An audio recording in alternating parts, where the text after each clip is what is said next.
Good morning, everyone, and welcome to the Nerd Rage Gaming Gym Leader Challenge 1K. My name is Dan Hugar. I am here with Eli Greenfield, and Eli, we got an interesting day ahead of us. Yes, we do. It'll be a fun day. It will be a fun day. So we are doing Gym Leader Challenge today, which is atypical for us. We did do it Thursday, but this is whole new format, whole new world compared to typical standard. And so, Eli, tell us a bit, what the heck is Gym Leader Challenge? So GLC is a singleton format made by Andrew Mahone over at Full Grip Games. So you can only have one of each specific card in your deck, and it's a 60-card deck, and it has to be solo type. Yes. So your entire deck has to be one type. So yeah.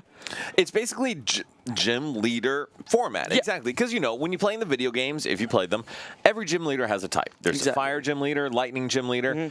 Well, now, congratulations. You have a chance to be that gym leader against the other gym leaders and hopefully win a game or two. Yeah.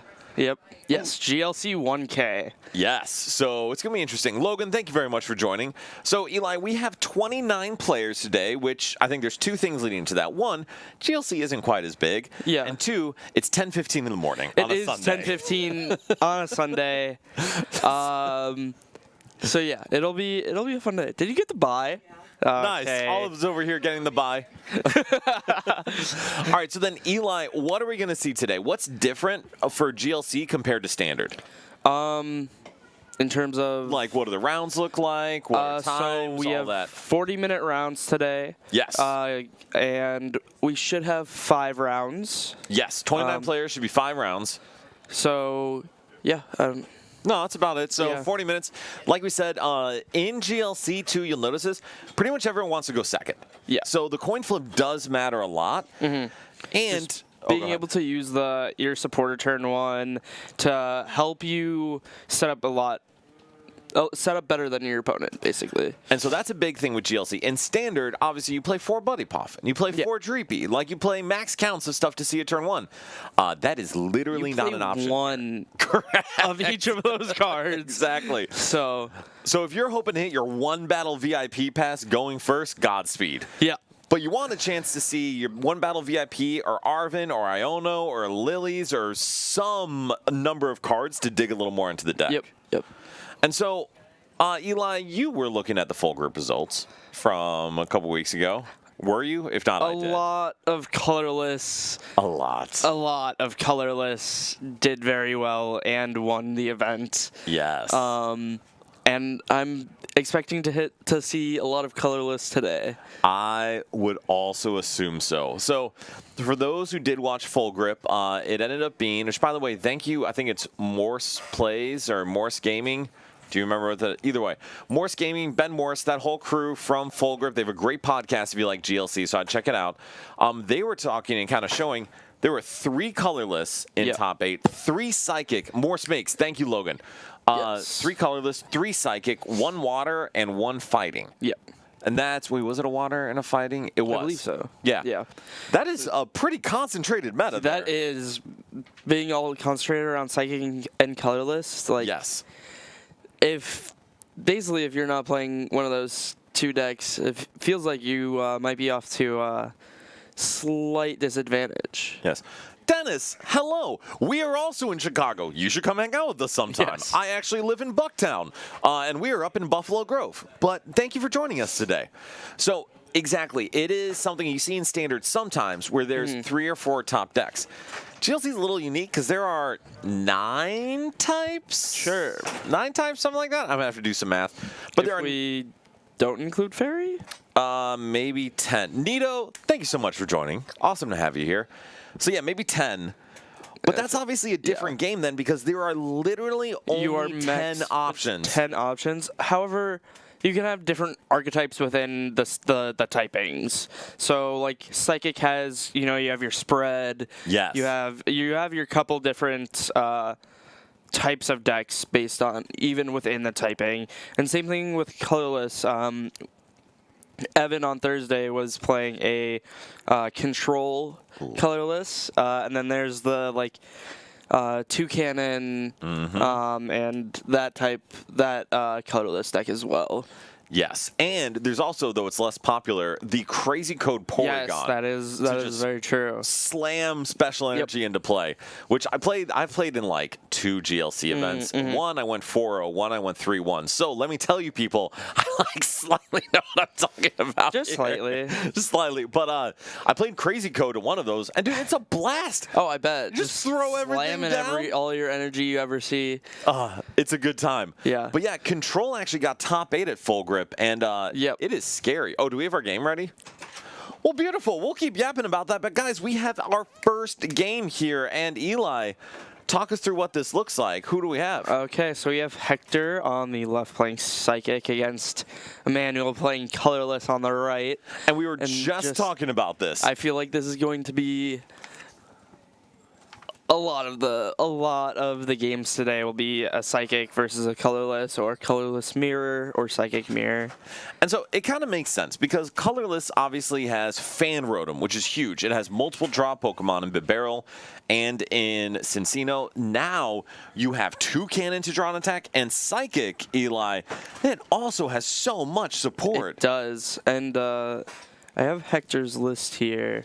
He's playing Gardevoir, I believe. And the double Psychic Guardy. That's love to see maybe? it. And Dennis, I'm sorry, and 100% you should buy them Pokemon cards. It's wonderful. And I'll mention this, we have a great TCG player store at Nerd Rage Gaming if you're interested. All right, so then Eli, talk us through what is happening here this first turn. I believe so. We'll find out, but yes. I know Mo is playing the Gardevoir. So it wouldn't surprise me if they're both playing the same 60. Not at all. And you actually see Hector starting with that Natu, which we'll talk about. But Eli, talk us through this turn with Emmanuel. What is he trying to set up? I mean, he's trying to get the Fan Rotom into play. If it's not in the prize cards, get you all of the basics and even some middle evolutions to get play in the game. As we see him bring the Fan Rotom to the front. And then we want to get our Pick-a-Peck Bidoof into play, start setting up our draw engine and attacker. Absolutely. And Kenneth, Eli did not get more handsome because it's impossible for him to be more handsome. Not just stop that. Not just yes, we're doing great, man. We're excited for a new tourney, and Hector very possibly did. His hair looks very different today. Yeah. But so Eli, you were talking about Emmanuel's side of things, getting that Fan Rotom, getting search stuff out. The Pick-a-Peck is essential for that Toucannon. And then what do you think he's going with here? I'm guessing so. The Bidoof, the Minccino, and then he's grabbing that middle evolution. Yes, Colorless also does use Squovet and Oranguru for basic draw, just so you can keep resetting your hand over and over as well. And so that's one of the nice things for Colorless. You have so many draw Pokemon, and in addition, you can use basically any energy because none of these Colorless Pokemon have any specific attack cost. Exactly. So Colorless uses mostly all of the very, very good special energy. Yes. Because you don't need a specific typing. What is the Pokemon in the active? That's what I was just about to ask you. It might be a Squovet. No, that's not Squovet. That is absolutely a Squovet. Yes, is it? There is a Squovet in the active. So, yeah, Squovet is also an interesting card because it technically, I'm going to put this in heavy air quotes, draws cards in that it puts your hand to the bottom and then lets you take a card off the top. Yeah, so it just makes it so you don't have to fully thin your hand down to keep drawing continuously. Something we saw a while ago in Standard, back when Bibarel was in Standard. So we see Emmanuel here getting the Oranguru down and might be resetting his hand this turn. And he could, but to be honest, he's got a pretty good hand with Petrol and everything. But then we'll kick it over to Hector, to Dan, getting that heavy ball, which is really important in GLC because everything is a one-of. Yep, and you get to see your prize cards early, and we see Dan just writing down all the prize cards on the back of the match slip. So this is something we debated. Eli, you know of the homie prize check? Yeah. So GLC is a little tough to prize check for because it's literally all one-ofs. Yep. But when we're playing for fun, we just say go ahead and check your prizes on your first deck search. Exactly. And we see Dan using the Mew, getting a nest ball. We'll see what he decides to grab. There isn't a lot in that hand. No, there is not. So we'll see what he decides here. Thinking about the iron boulder to start attaching to it. Which I don't mind that because it is the best, most efficient attacker. But And I guess we could just be hoping that it'll find us enough turns. Dan. Oh, thank you. The only thing I would say, and I actually agree with this decision, is if Dan's hand is terrible, you kind of got to find a way to get out of that hand. And so going with Ralts is really good because, Wondrous Patch. Got it. Yes. Hex. And the Hex Maniac. So what does that do, Eli? That is not a standard legal card. It is not. So it turns off all abilities until it comes back to your turn. And that's going to be annoying for Emmanuel because he would really like to make do or draw with Barrel or Nest Stash. Oranguru. All of these, ability-based draw that you just can't use because you're under Hex Maniac lock. So what Emmanuel does have, though, is he has a way to knock out this Mew. And Does? He does because he has a Jet Energy in hand. So we can Petrol for the stadium here, and then Fan Rotom attack to KO this Mew and start taking prize cards and start building that lead, that we value so much in this format, right? And it is really important. GLC is a format where comebacks do happen, and they can be relatively common. But when you have a weak board like Dan, applying a big amount of pressure is a huge deal. Massive, just because of just how, I guess, less consistent. I don't know if that's the right way to say it, but your decks are through the early game. I think it's a very apt description because you just don't have a ton of pieces to set up. And Burley, I agree. Getting rid of that Mew with Dan having a bad hand is incredibly good. Logan, Town Map is, I think, a really good piece, but it doesn't actually do anything for your game state, which is kind of annoying. And then someone had set up there, yes, it is a power move claiming the match slip as your own. And so now for Emmanuel, he is cruising. Yes, he's just setting up his board. Did Dan just pass right back? He did collect with Ralts. So he did get to draw a card. And now, unfortunately, Emmanuel is about to banish this Ralts to the Shadow Realm, and that is hugely problematic for Dan. Yeah, I mean, Emmanuel taking 2 prizes with this Fan Rotom is just so massive, and like you're not even attacking with your 2 cannon yet, and you have it fully set up on your board. You have almost all of your draw set up. We're squat betting. Okay. Yes, we're just gonna Nest Dash, put 1 card into hand, and then be able to Oranguru for a few, still make do, still 2 cannon. Yep. Dude, this is crazy how much draw Emmanuel has. Make do first. Okay, good. Not just another one? Correct. It could be this is just another one, and we have to go to the next. Yeah. Emmanuel taking a look at the prizes with that heavy ball. Do you think he could also write down his prizes on the match slip? I mean, Bryce thinks I'm funny. I appreciate that, Bryce. Emmanuel just went to grab it. Oh, okay. Dan actually as a joke. That would be pretty funny. That would be pretty funny. So make do for Emmanuel. This is a small sequencing thing. Would have really liked to see the 2 cannon first. I agree. Because that's more knowledge before you choose to discard a card, right? Exactly. Not that massive because we're just discarding a nest ball, but it would be nice to get that free information before throwing away cards that maybe we would want in the future. 100%. And so Emmanuel does knock out that Ralts, take another prize. And the Ralts is going to the Lost Zone because of that Lost City. So we won't be able to set up our Curlia or I believe it's Gardevoir. It might be Gallade. I think you're correct. It is good. Well, actually, I just see GA, which is very unhelpful, but still. And yes, Kenneth, you do just assault landing every turn right now.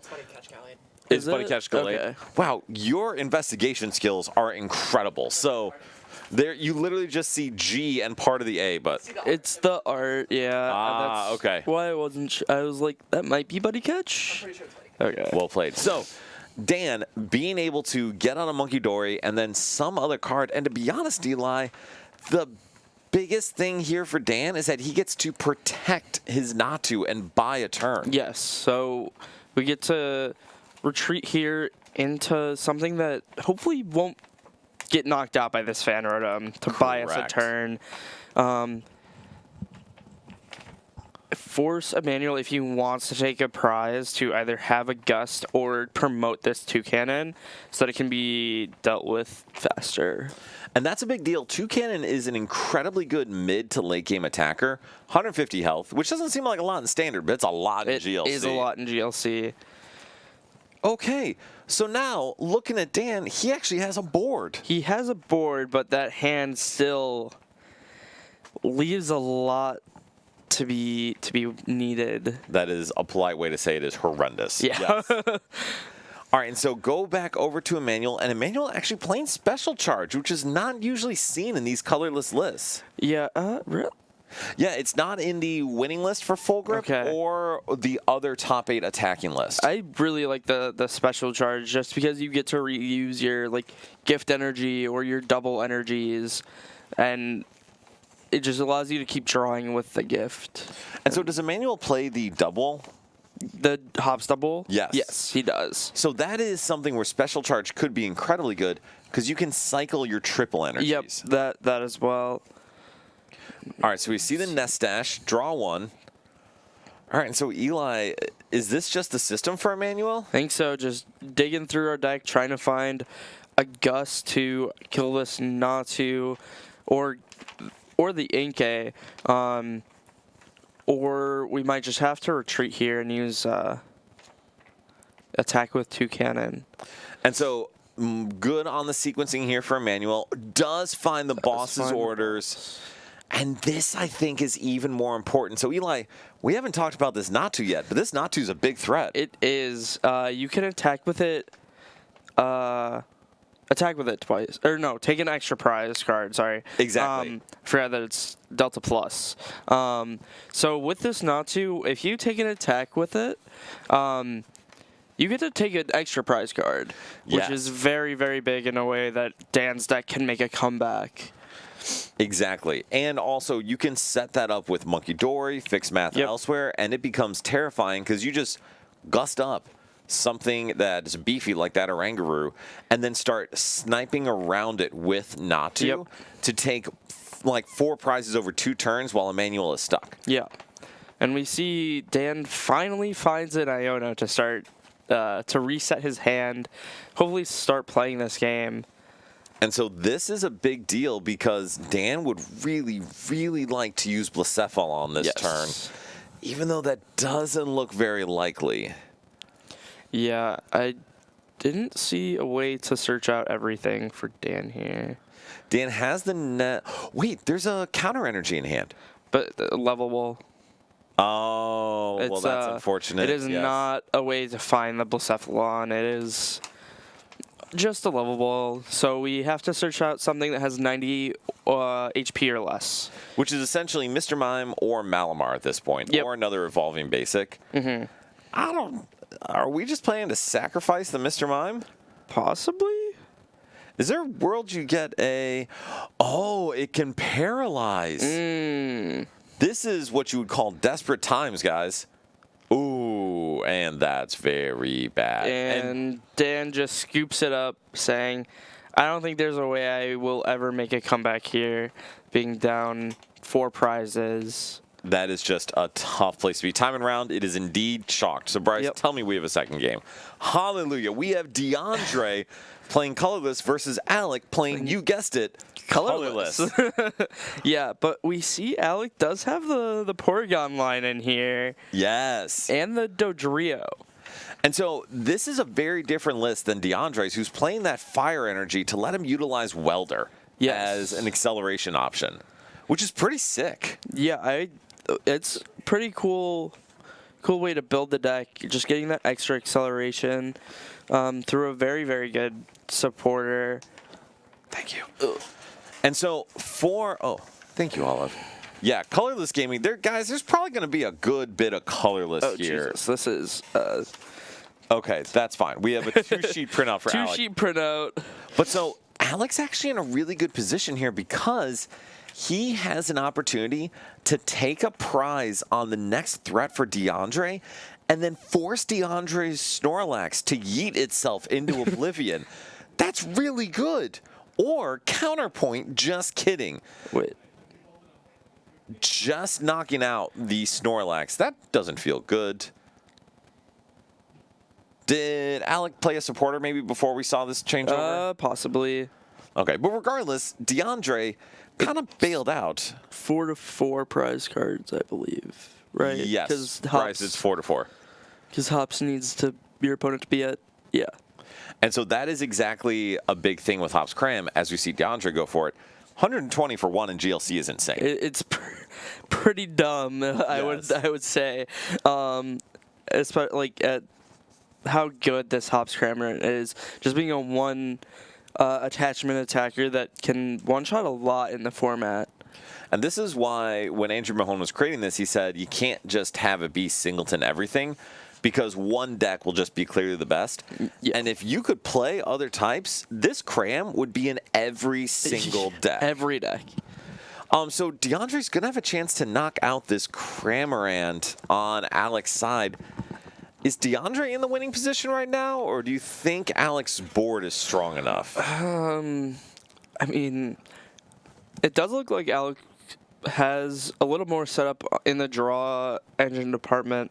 However, I think it's pretty close. DeAndre still has that Chinchino on the board to help that draw. Alec does have the 2 cannon setup already, but he's going to be down a prize, so he's going to need a way to take that extra prize to get ahead. So the other risk here, too, is that DeAndre, with that Lost City in play, can Lost Zone Alex Cram. Yeah. And now it only would be able to attack once more, but Alec would love to use that here and then have the 2 cannon for a closer. That if this Cram could get reused in back-to-back turns, that would be so helpful. Just in not needing as many resources, right? And that is the name of the game for this colorless deck. I should say, Alex got plenty of acceleration. On DeAndre's side, you have very limited acceleration, so you have to be as efficient as possible with your attackers. Yeah. Do we know what that bottom Pokemon is on Alex? I think it's the crazy code Porygon. Is it? I think so. Can we tell? Do you guys know if that's the crazy code? I'm for Alec. Yes. For Alec. Is it? Okay. Which is key to this deck's functioning. It is, yeah. But so now DeAndre going to be able to one-shot this Cram, clear it out. Oh, and Moshi, thanks for putting together a meta. That's beautiful. We'll get to that in a moment. I'm scared. I am also scared. Colorless there is in that graphic. And so Alec does get that Cram Lost Zone. DeAndre will go to 3 prizes remaining. And now Alec has to respond. But to be honest, he's got a pretty simple response in that 2 cannon. He does, however, he might want to not use it yet. So, did someone just subscribe, Bryce? Yes, small farm animal. Small farm animal, thank you so much for subscribing. Also, what a name. Yeah. But appreciate the support. I don't think that's a Porygon line if we're putting back the Porygon into the deck. Never mind. That's Bibarel, I think. Wait, no, that's not Bibarel. Is it Chinchino? Well, it has it is Hop Snorlax with an energy attached. I see. Okay. This is like, it's Jigglypuff from above. Like, I did not see that coming. Why you lie? Why you lie to me? All right, so Alec, with that level ball, can go get the Porygon. But this is why this colorless deck is good. He doesn't need it right now. Yeah, he doesn't. Oh, I'm sorry. Oh. We were laughing a lot. Anyway. This 2 cannon does just have an attack for 1 energy, which is why this card is so good. But we might have to burn this counter energy. So I think there's a couple options for Alec here. So burning this counter energy is not ideal, but with Crazy Code, you're going to slap a ton down anyway. That's very, very fair. And I actually really like the use of Parallel City here. But what do you think, Eli? I mean, DeAndre can still, after this turn, go back and grab that. If he has a way to bring this cram back, he can just go right back into it. And actually, that's a fair point. Which is why I kind of just like keeping the Lost City. So I actually agree with you, and I changed my mind. I was incorrect. I hate when that happens. Yeah, lost zoning this cram is probably much better than disrupting the bench at this point. Yeah, because now, like, DeAndre gets that U-turn back, board back. It's going to the bottom, though, with this Iono. And so maybe this is a different thing. With that Iono, Alec trying to force DeAndre to get rid of some of his draw. Yeah, this might be fine. Well, DeAndre drew teammates. He did indeed draw teammates, so he will be seeing 2 exact cards that he wants this turn after all the draw is done. And so Alec drawing that Winona and then being able to draw with 2 cannon as well. And I mean, he's kind of cooking through his deck at this point. Yeah. So then how is it as simple as just knock out this cram for Alec and hope that DeAndre can't gust, knock out 2 cannon or something else? Well, I think that DeAndre might just go in with his 2 cannon to KO Alec's 2 cannon. So that's sketchy. Yeah. What does Alec have? Oh, he has the Snorlax on the bench with the energy. Burley, I actually agree with you. I think lost zoning the Trumbeak would have been immense for Alec here. Yeah, I think DeAndre would have a very tough time of going through this 2 cannon on Alec's side if this Trumbeak gets lost zoned. And this is such an interesting inclusion on DeAndre's end. That Mallow and Lana. Yeah. Where do you think that adds the most value? I mean, it would have to be the like spread matchups or like things that aren't built to take one shots, right? Right, and also looking at the lost zone on his end, also the Snorlax. True, yeah. Healing your own Snorlax to get multiple attacks through with it without having it KO itself seems pretty good. That's a big, big deal. And yes, Logan, Psychic Spread. Another thing we saw with the full grip top 8, because I was watching this in preparation for this, Snorlax kept murdering itself. And every time Snorlax murdered itself, it basically caught up your opponent in the prize race. Yep. So this Malalana might... I wonder how much DeAndre will use it today.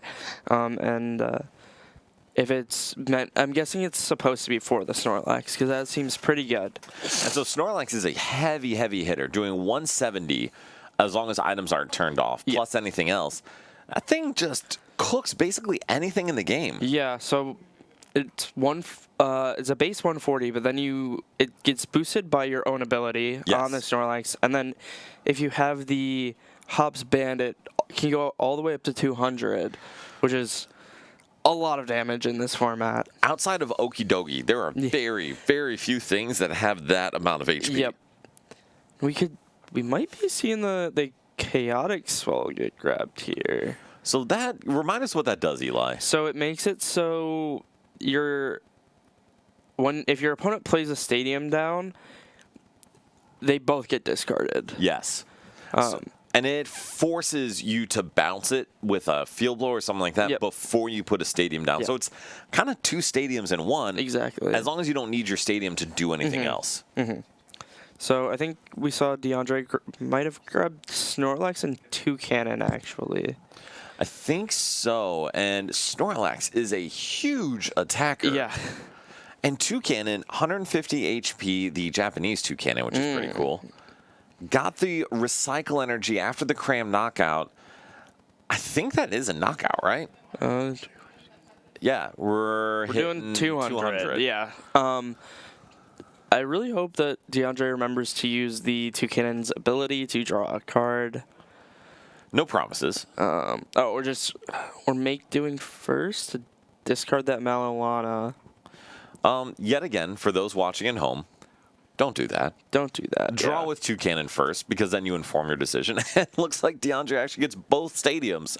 He has all 3 stadiums in his hand, so gets the choice of any of them. The one thing for DeAndre is normally you would think, hey, Lasso on the two cannon. Alex already used his Sacred Ash. There's not enough recovery to get his two cannon back anyway. This two cannon just takes too long to get set back up again, right? So we're better off lost zoning one of these basic attackers if we do want to lost zone something. 100%. And Raikkoda, hello. Thank you so much for joining. Hello.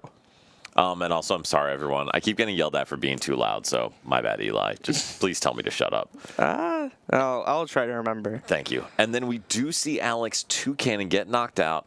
So now how does Alex respond? I mean, he has to get one of the double energies and try to...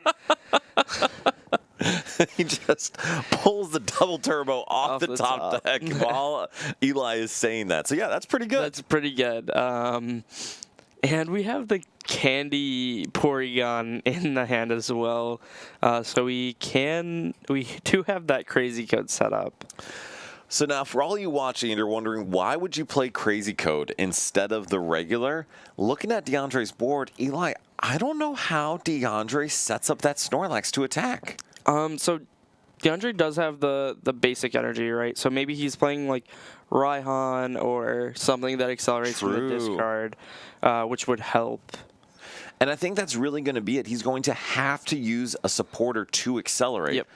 Which means he's not going to be able to draw cards or search or do anything else. Yeah, so we get the bag and the U-turn board on DeAndre's side. I mean, I agree. Yes. Just slap it down, Alec. And I mean, Alec can draw with Barrel. There's still some room to maneuver here. Yeah, I mean, Alex still has access to 3 more cards. What's on the bench closest? It is a Doduo. Doduo, yeah. Yes. Okay. Shrugs, good morning. Thanks for joining today. So we get the draw 3 here. Do you think it's the right call to keep the tag call, or is that not really necessary? He might not have wanted to shuffle the cards in the bottom of the deck into the rest of the deck because we did just Iono. So that might be a reason why we didn't play it before this barrel draw. And then deciding to play it now, thin out, maybe pull one of his remaining tag team supporters or both. Both of them. That's pretty good. And so, Eli, tell us about these tag team supporters, because these are a staple in most of these GLC decks. Yeah, I mean, they're just really good. Cynthia Caitlin allows you to take a supporter card from your discard, and then if you want, you can discard a card and draw 3 extra cards. Yes. Which is just such a good supporter. Being able to get something you need back, like a gusting card or a disruption card, and put it into your hand from your discard is pretty good, along with the effect of seeing 3 extra cards on your turn. We do see this Rescue Stretcher get that 2 cannon line back. So what do you think about that? We already used our rare candy, so if DeAndre is able to go like knock out this turn while setting something else up, we won't really get much use out of that 2 cannon. I would like to maybe have seen it for something else, for a different attacker. I would tend to agree, or even just get back a Rangaroo, something simple like that. Yep. And so Alec then taking the knockout with Snorlax, taking 80 damage in the process, but taking one of his last 3 prizes. The pressure's really on DeAndre to respond. Yeah. Oh, Raikkoda, awesome. I'm so glad you got them. So then, how does DeAndre... That is a Mela. That is so cool. That is... Yeah. What's the...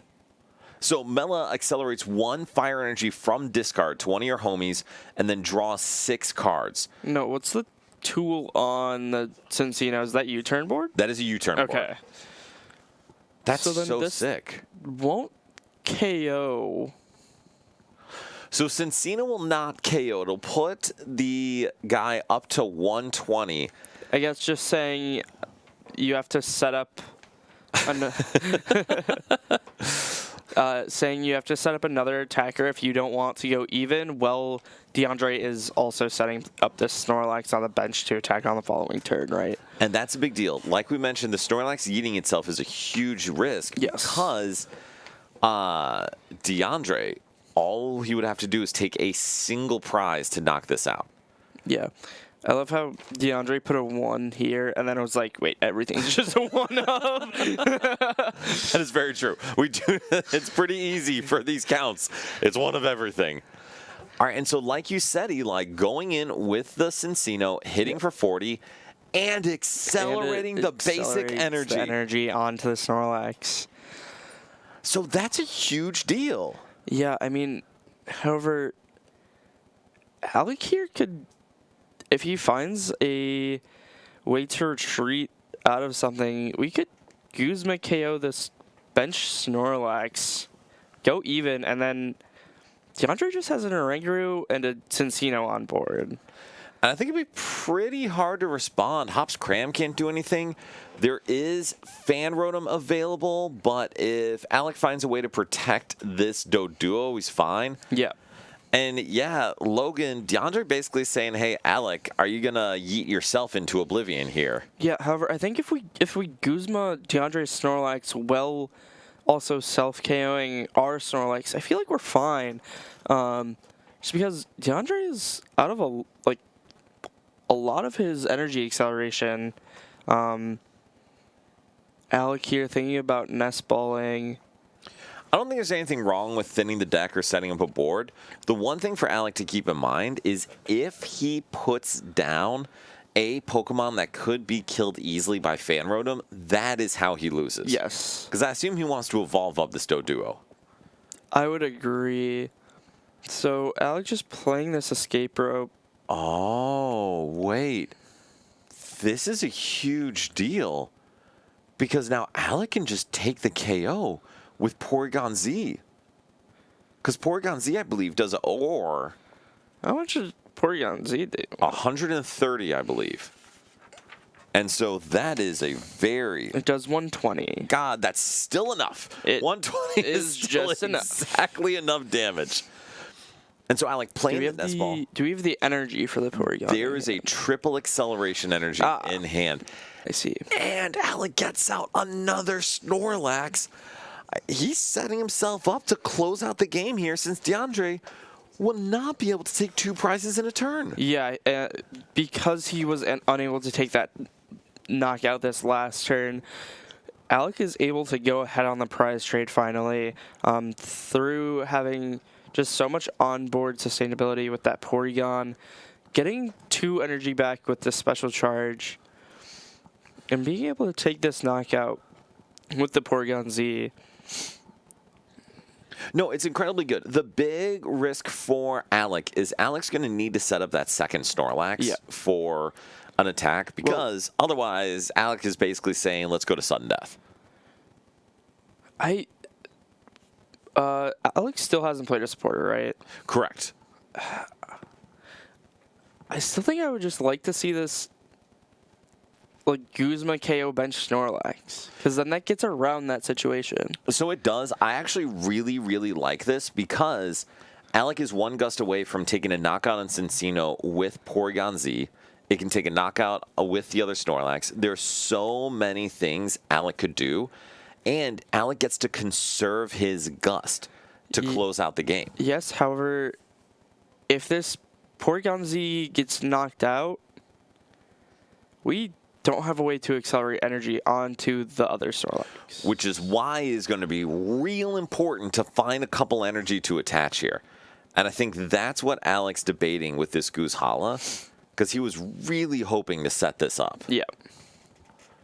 So then, Eli, since Alec does not have the energy to set up the Snorlax, is the right move to Gust KO DeAndre Snorlax? I mean, I think so. We could Cynthia Caitlyn to draw some more cards, hoping to draw into energy. But I feel like just taking this Snorlax off the board is just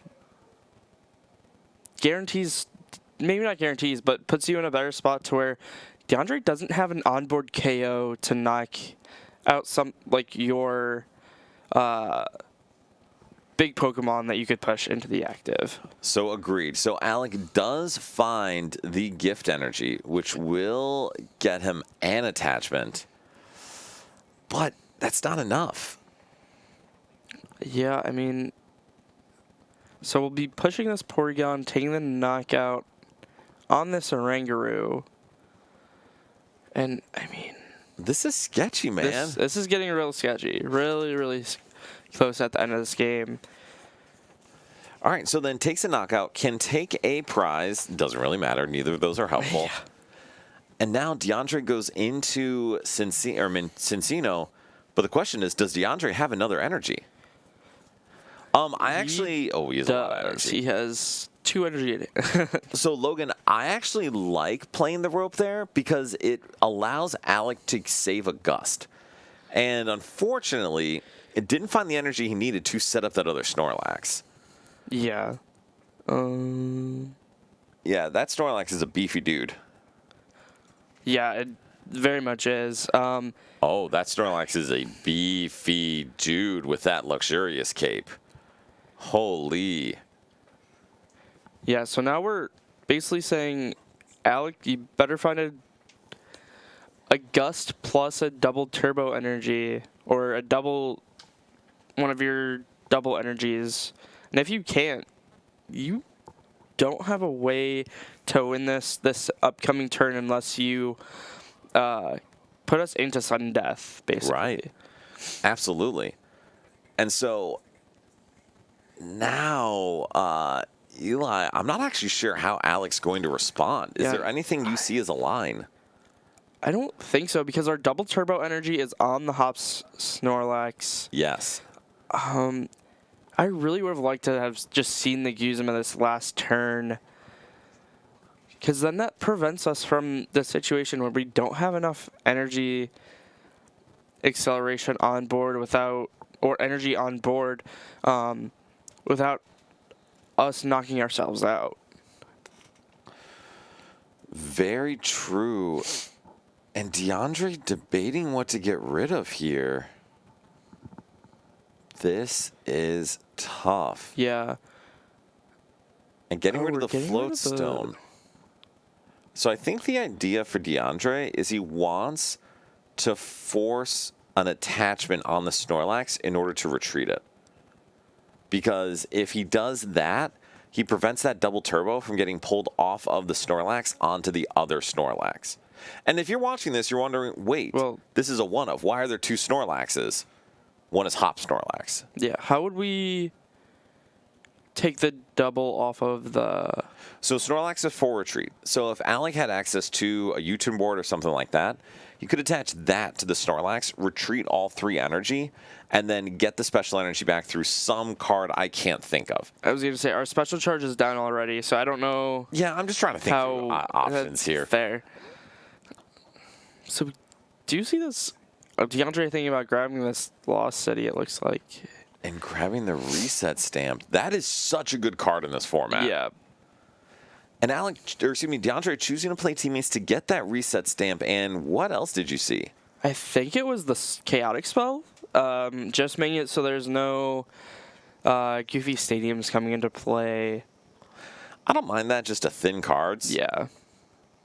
And actually, one thing I would have really liked to see is I'd really like to see DeAndre scoop up that Cincino. I would agree. And that is exactly what we are seeing. Reset stamp is shuffle into that. And if you're also wondering why, hey, how can he pick up the Recycle Energy and U-turn board? They both go to him when they're discarded anyway. Yep.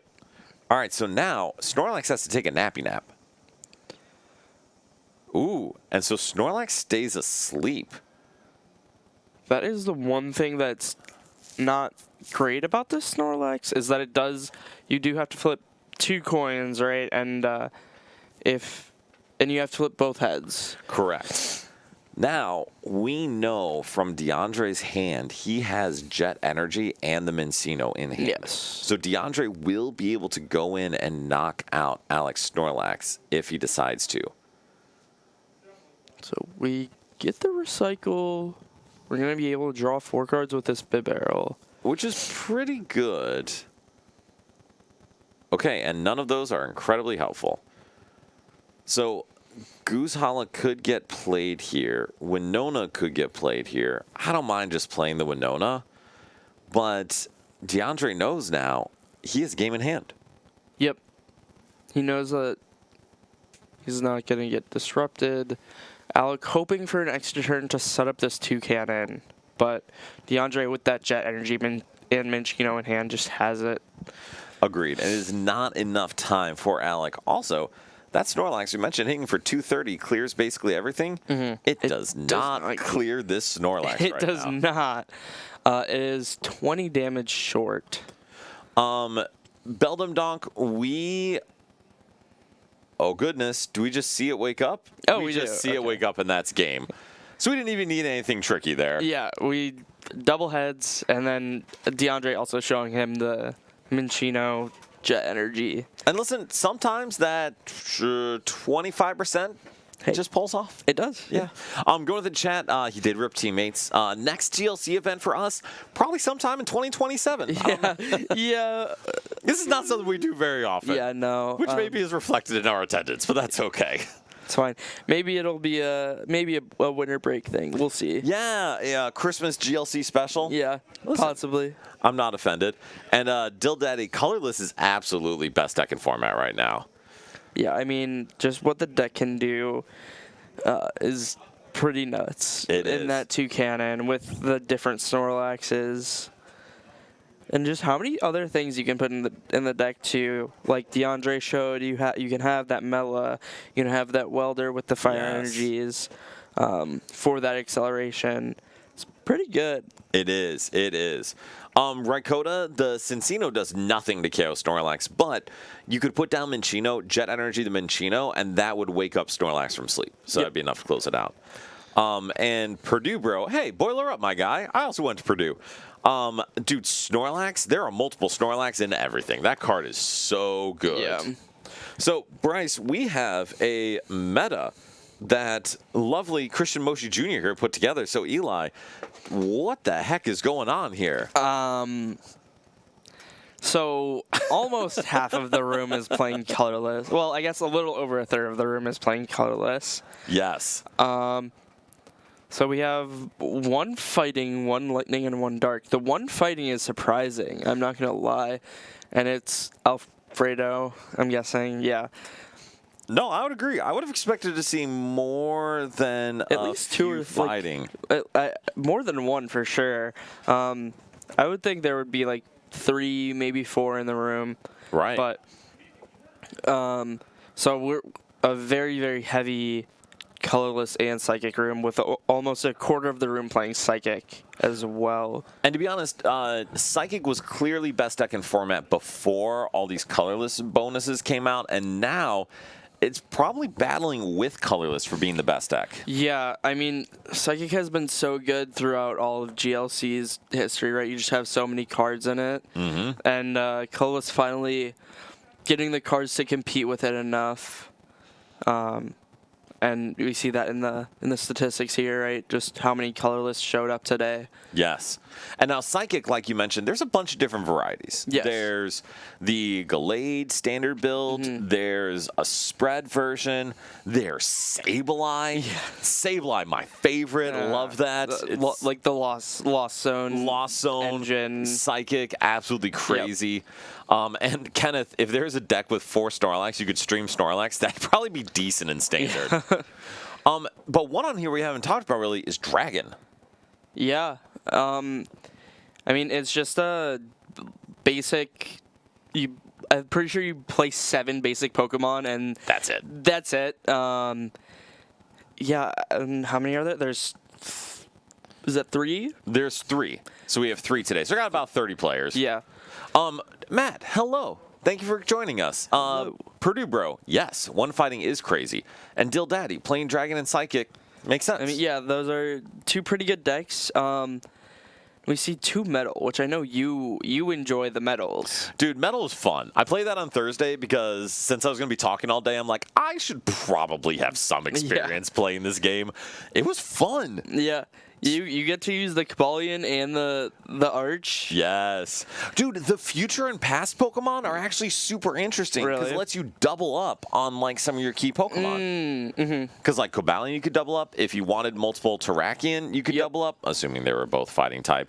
Like, it's some cool options. Yeah, because you have the Kabalion and then you have the Iron Crown. Yep. What's the other? You have Terrakion and Iron Boulder, although Iron Boulder's in Psychic. Yeah. You also have the Virizion and Iron Leaves. Both are terrible. Yeah. But, and Bryce throwing up the deck I had a ton of fun playing, Metal. And so, Eli, talk us through this deck a little bit, because there's some cool pieces. Yeah, so the Kabalion with its Quick Guard, it protects you from basic Pokemon for that next turn. Yes. And then you can't use that attack the following turn, but that's fine because you can then go into your Archaliodon, which does 120 damage, and basic Pokemon can't do damage to that Pokemon either. Yes. So anything that's a heavy basic deck will not have a fun time against this. Absolutely. For instance, Dragons. Dragons, or fighting... Yeah. Okidogi Okidogi deck. has a tough time when you can't actually damage your opponent. Yep. And then you have this Metal Link's Bronzong, which is your way to help accelerate energy on board, along with this Philippe from Chaos Rising. Yes. Which feels like it's a pretty big card in this deck, letting you have basically a welder for metal now. Right. And then you have the Galarian Meowth and Berserker line, which the Meowth searches out your Berserker, which helps set up, and the Berserker is 20 extra damage. 20 extra damage, which fixes a lot of math. Yes. And then you also have the Reverum and Jirachi as your draw engine to help you set up throughout the game. So yeah. No, and they're great pieces. And I will say, from a standard perspective, that Jirachi was in everything throughout its life. That card is just so broken. Such a good card. Reverum was in absolutely nothing throughout its life, which was a travesty because it is such a really good draw card. Yeah. I mean, discard an energy, draw until you have 6 in hand is just such a good ability. Especially on a single prize stage 1. That's fantastic. Yep. By the way, Morse Banks, thank you so much for joining. If y'all like GLC and want like a good content or podcast to watch, check them out. They do great stuff. They have a ton of data for GLC, so fully recommend it. Yep. But one fighting, I was not expecting only Alfredo to bring fighting today. Honestly, he's probably going to top cut 2 with it. I mean, probably. The way he's been drawn recently with that deck and the way he's been setting up, he has turned to Okidogi, Solrock, Lunatone on bench along with a Barbarical like every game. I mean, that's so gross. Yeah. So gross. Yeah. So one thing with this deck I did want to mention, and I talked to Rafal about it, you need more than 5 basic fighting. You absolutely need more energy. Yes. Or sorry, basic metal. We were talking about fighting. Yes. 5 basic metal, because the reason you have all this acceleration in here is your dude's attacks are kind of expensive. Yeah, they're like, for the most part, almost all 3 energy. Yes. And it's 1 or 2 metal specifically, and then a colorless. So you need those metal energy.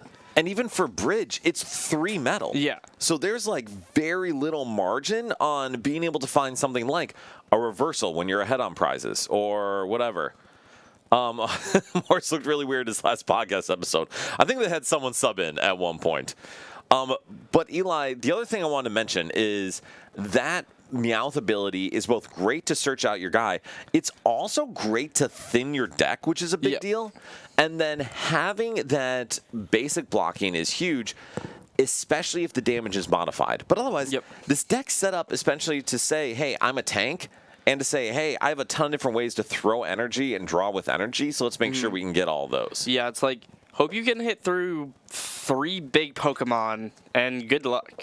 Right, exactly. All right, so then, Eli, metal I think is cool. Unfortunately, for those who watch Full Grip, the highest placing metal was 69th. That's not great. It did not have a winning record. It was 3 and 4. How many people went to this 3K? I think there were about a little under 100. So that's not great. Balls. Not great. That's not great. Not great. No, absolutely not. But no, metal I think is better than it showed. Possibly. I think it's very meta dependent. I think if the meta shifts to being like super centered on like low basic. Top 128. Oh, 120 players, almost only 2 on metal? Oh, Okay, wow. well, Okay. That makes a little That more does make more sense. Yeah. Okay. I feel like if I guess GLC moves to a more basic heavy format, it might get better. Just because of the Cabalion and the Arch. Or if metal gets some extra weight to accelerate energy. So I think that's the big thing. The other thing that could be interesting is there is a Pokemon in this set called Bastiodon that prevents all damage done to your Pokemon if they have 2 or less energy attached. And Eli, fighting, as you mentioned, uses single or double energy attachments only. And that's that could be a problem for a lot of decks. Yeah, it could be. I mean, we see colorless. Almost all of its attackers are like 1 energy attackers in the Hopscrammer and in the Toucannon. Yes. Like all of it could possibly be pretty good. Yeah. Yeah, absolutely. So the one thing to note too, and obviously fossil Pokemon have a heck of a time because you can only play 1 fossil. It's an item card. You have to search it specifically with Arven, something like that. Yep. But that being upside said, of Bastiodon could be worth including in the deck. If you go for a full tanky metal deck, just being able to put that up even 50% of games, you could just outright win games with that. Yeah. Which is crazy to me. And then, Logan, for us at least, it's colorless, psychic, water, dragon. For Full Grip, I would actually just check out the Morse Banks podcast. They laid it all out there, and I can't remember. You can play Shield and Unidentified. Oh, we're seeing, okay, Damien and Michael and Ryan and Ben. Let's throw Ryan and Ben, because that's psychic water. Ryan and Ben are, Awesome, so we're going to have psychic water. Appreciate it. And so we'll see that thrown up here. So Ben playing water, Ryan playing psychic, and Ryan made a few last-minute switches to his psychic deck. Oh, did he? Yes. And Logan, it was colorless, psychic, dragon, and water are the top ones here. And then only 1 fighting, which is kind of weird. And so 1 fighting is very weird. And so the key things for Ryan's list, he is not playing Giratina, which is a big deal. And that is very interesting. So we do have the Gengar. Yes. But no Giratina is very, very interesting because that is like you're very low to the ground. You can continually recycle Pokemon. It does take 3 energy, but it allows you to have a Pokemon that you can reuse turn after turn after turn. Once you have your Malamar and your Xatu set up. Yes, and so you actually hit on the key thing there. It is low to the ground to get back out of the discard. Yes. It requires less recovery resources, but to actually set it up, it requires 3 energy, including 2 psychic. So that's not, oh, thank you very much. That is not easy to do over and over and over again because you're reliant on having Xatu and Malamar or something else. Or like your Wondrous Patch. Exactly. And so Ryan said, if I just want an attacker I can recur over and over, Gengar hits for like 120. And I just need to plop it on the bench and attach to it. I believe it's 10 plus 20 for each of your opponent's bench Pokemon, or something similar. I think it's damage counter. Yeah, I thought it was damage. And it places damage counters. I thought it was just damage counter. Maybe it's 10 plus 30 damage counters. Eli is pulling it up here because I'm curious. Are we able to get started? Okay, perfect. And we will get started. Gate, right? Yes. Put 2 damage counters on your opponent's active Pokemon for each of your opponent's bench Pokemon. Okay. That's what it is. Peaking at 100, but I mean, streaming 100 damage is pretty solid. That KOs a lot. 100 damage counter, 10 damage 10 counters, damage bear with me. counters, 100 damage. Yeah. It's pretty good. All right, and so on Ryan's side, getting started here, starting that Celebrations Mew and Eli, that's like the perfect start. That is, I think that's the best starter on both sides. Alolan Vulpix with this free beacon attack is also very good, especially with Ben going second. Thank you. What is... So we just have people bringing us deck lists here, which is lovely. Michael playing colorless in our backup game versus Damien playing, this is going to be a shock, colorless in our backup game. So we're going to show you this one first. Yes. Franklin, yes, this does include Pitch Black, which means we can have 2 cannon. Yeah. I mean, I think that's the biggest part about colorless and being so good is that you get this attacker in 2 cannon. Plus, it also has a really good ability that lets you just see a free card on top of having that really good attack. Agreed. And so Ryan, on the last card of this Mew search, finds a Poképad, and that is hugely important. Yeah, I'm trying to see Ryan's hand, but he's a little hiding it a little bit. He's being sneaky. He knows we're very, very loud, and he's trying to keep it under wraps. So has a Mimikyu in hand, which is not bad, just to get a little draw and do some cool stuff. So we do get this Ralts on board. And it looks like a Hex Maniac and a Glade in hand. So there's a chance Mew could find a rare candy, and all of a sudden, Ryan is cooking. Yeah, Ryan has that Buddy Catch Glade in play, being able to search out whatever supporter he wants, turn after turn after turn. And Alex, yes, Poképad is essentially Master Ball in GLC, which is pretty sick and an upgrade for every single deck. And so, Eli, on Ben's side, we see Irida, which is the dream turn 1 supporter. Yes. What is he looking to get off this Irida? I mean, I would imagine the Battle VIP pass, right? Does he play Battle Does VIP? Does he play it?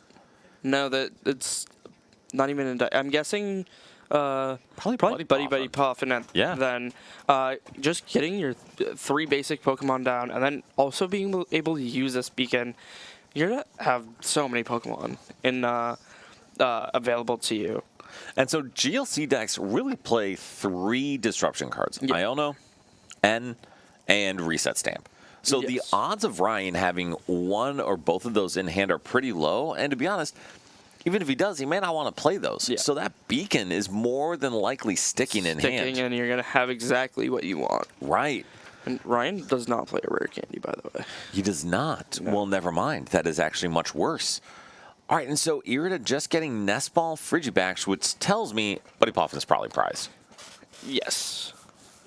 And this is an interesting hand for Ben here. Yeah, I mean, he has, Avery to draw next turn, but it's not amazing. No, and in general, Avery's not bad into GLC because it does add a lot of disruption. Doesn't really do a lot right now with Ryan's board. And Logan, you're right. Marnie is also a really good disruption supporter. Marnie is a good disruption supporter, but it's not as popular as the other 3. I mean, and Ion are just so good at disrupting your opponent into that late game. So one of the things Mahone was talking about in his GLC top 8 was actually a lot of decks are cutting N.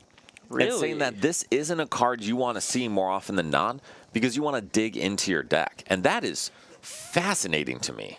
Yeah, maybe I'm guessing it's just because you don't want to see those same cards again, just because everything is a one-of, and if you have something in your hand, you don't want to see it again, right? Which is reasonable. So, exactly. We're just trying to see new cards turn after turn after turn to get burned through our deck, try to thin out as many cards as possible that we don't want for a certain game. Oh, and this is an interesting call for Ryan. Did see this Wob in his deck, and I was like, that is an interesting card. So, Wob, what is Wob's ability to say? Non-psychic Pokemon don't have ability. Elias, I know. I'm just making Eli actually be the one to tell us. I was trying to remember the exact wording, and I was gonna say no abilities, but no, it is really, really strong because literally every other deck except the mirror match is shut off by this ability. Exactly. And so Ryan also gets to use TM Evo with Wob to set up Curlia. That's so good. Very good. And Ben has the Drizzle, but now just can't use it unless we want to burn this Guzma early. And that doesn't seem like a worthwhile move. And not at this point in the game, no. We just don't have enough setup to get enough use out of this Guzma. But we see Ben here thinking about it. I just, kind of to your point though, Eli, for what reason?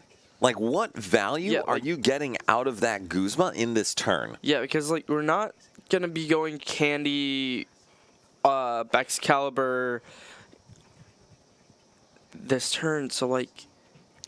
And so for me, I think that Iono is fine, although you know Ryan's hand is terrible. Yeah. I actually think this is a really good turn to Avery. I agree. I really would like to see this Avery here. We get to keep our hand so that when we can go like Candy Excalibur, we at least we can like KO this Curlia, or if it becomes a Gallade, before Ryan's fully set up. And the other thing is you still have Vulpix. So you can just Avery and then Vulpix and just continue to set up your board. And I mean, Ryan is giving you so much time. Yeah. And your board, to be honest, coming out of turn 1, looks really good. Yeah, you have your basic Pokemon that you could ever want. Except, I guess, like your Frostmoth line. But with this Frigibax, you have enough. And we do see Ben debating this Iono, and I really would like to keep this Guzma in the hand.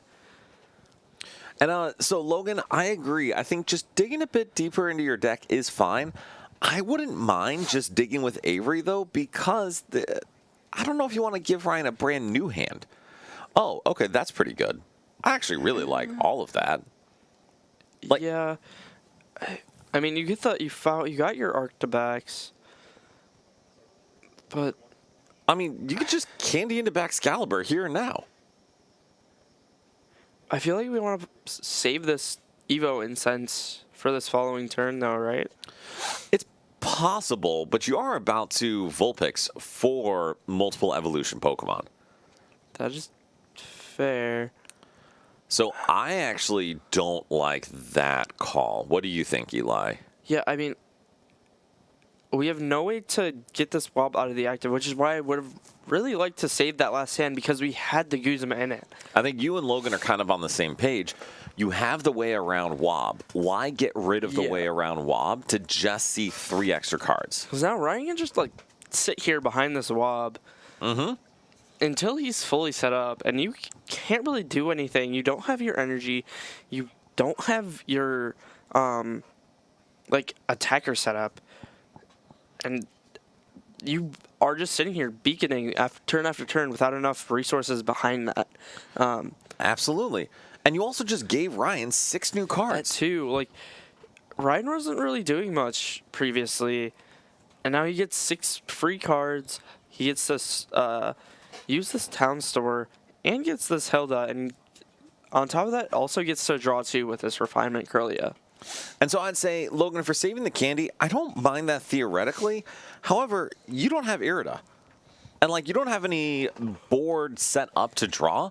I don't know what the likelihood is you even find this candy later in the game. Yeah, I mean, I don't know. And we see Ryan search out this Gengar off this Hilda. He's going to be able to discard it with this Refinement. Oh, that's so good. And now Ryan is really starting to get cooking here. Yeah, I mean, we have this Curlia. We can start attacking with this Gengar if we really want to. Or we can start attacking with this Wob. And so Wob does 10 damage plus 10 more for each damage counter on your opponent's active Pokemon. Yeah. So he'll do 10, and then he'll do 30, and then he'll do 40. Yeah. And, like, it'll stack from there. Slowly stacks. We see this, the telepathic energy find this Natu. And we're just setting up our board at this point, getting ready to start attacking turn after turn. So I'm pretty sure Ryan's favorite decks do literally nothing for 3 turns, and then have, like, an amazing combo. Exactly. And just let you continue to play the game turn after turn after turn. Exactly. And so going with that, booping this Vulpix for 10 damage, and honestly, he's fine with that. Honestly, like this is enough. Like we don't need to do much more. Like Ben gets the specs, but he can't use it. This Right. Wob is in the active. Ben threw that Guzma to the bottom of the deck with that Iono, and we have no way to get attacking fast because all of Water's attackers are pretty high energy costs because we rely on this Excalibur and the Frostmoth to attack. Agreed. And so watching this kind of Ben try to pull these cards out of his deck, one thing I would have liked to see, Eli, is Vulpix getting a basic Pokemon he wants. Yeah. Because you already have Evolution Search. If you go get a basic now, it's not going to be benched until the following turn. And so, in general, Elon, I'd like your thoughts on this. GLC really does force multi-turn game planning because you do not have the same kind of burst that decks in Standard have. Correct. You have to like fully think through the game. And I agree. You do have to plan your turns many turns in advance.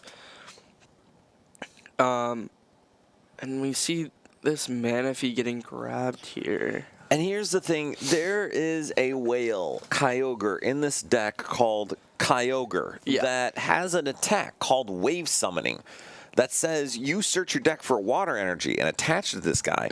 And if we had just started doing that this turn, Eli, we would be threatening a snipe knockout on Gallade in a turn or two. Correct. And yet, we have done nothing of the sort.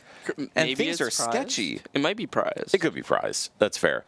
And yeah, Alex, a snowball format's a good way to describe it. It's possible to just build a lead and just keep going. Yeah. All right. So Eli, talk us through Ryan's turn. What's the plan here?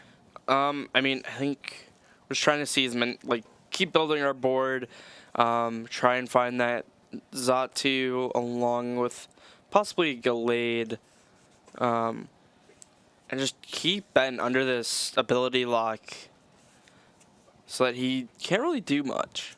So I do feel for Ben a little bit. Before we started, I was playing a grass item lock into Ben's water, and I was also making his life miserable by using Budew and then Venomoth and then Vileplume. Yeah. And he's just like, this is so mean. This is so mean. So many of decks are just pure items. Yeah. They're just because of how good item cards are in the game, right?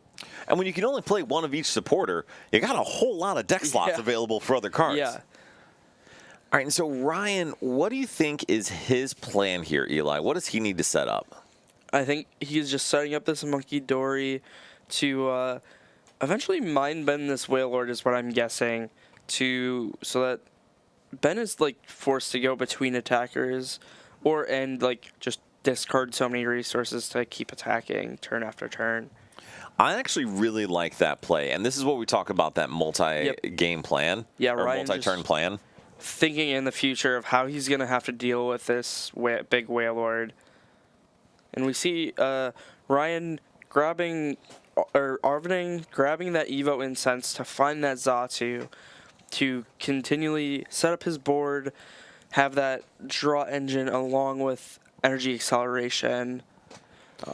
And Natu is really, really scary as an attacker with something like TM Blindside, but the Xatu's much better early to mid-game to be able to accelerate. And even if this Xatu doesn't get KO'd, I'm pretty sure Ryan plays that timepiece.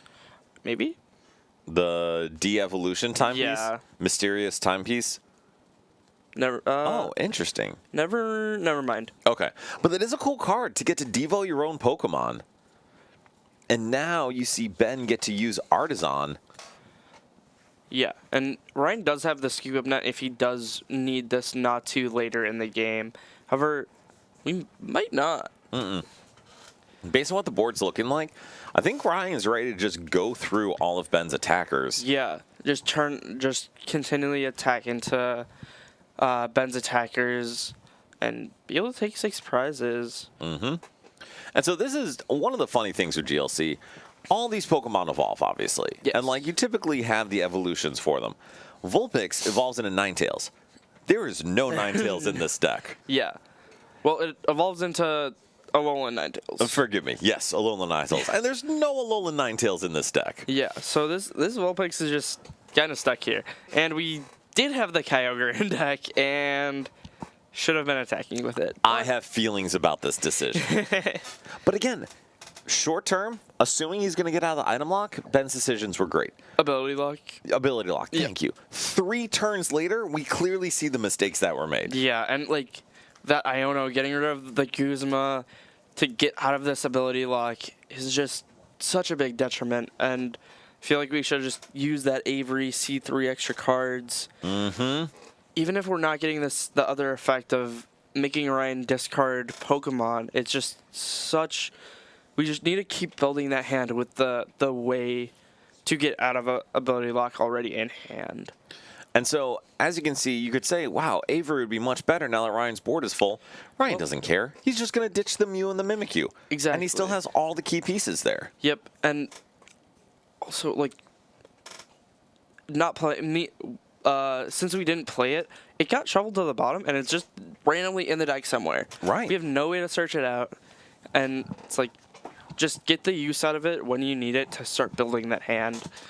Logan, I completely agree with you. I think that Iono decision has had far-reaching consequences for both Ben and Ryan. Yes. Because now Ryan's just been able to set up his whole board with impunity. Exactly. All right, so then what does Ryan do this turn? Because I think he's stuck of like, wait, when do I have to start attacking? I mean, if he can take this knockout with this Wob on the Vulpix, we see this Iono, so... Alex, Ryan is begging to be Avery to this Yeah. point. Please open up my board. Yeah. Is this Iono the right play? I mean, Ben just has so many Pokemon, and I think he wants to make it so Ben can't bench that Kyogre or something else he found off that beacon, and force him to go and re-find it again. I think you're right, and honestly, I think it's a great call to Iono at this point, especially with Ryan about to take a knockout. Yep. Decreases the power of his own Iono. He's not going to be able to Lily's Determination for 8, and just say, all right, you're going to start to do more things. Your board's going to open up a little bit. Let's see what happens. Exactly. And this Wailord, it's 4 energy. It is 4 energy, so this Wailord is able to start attacking. Yes.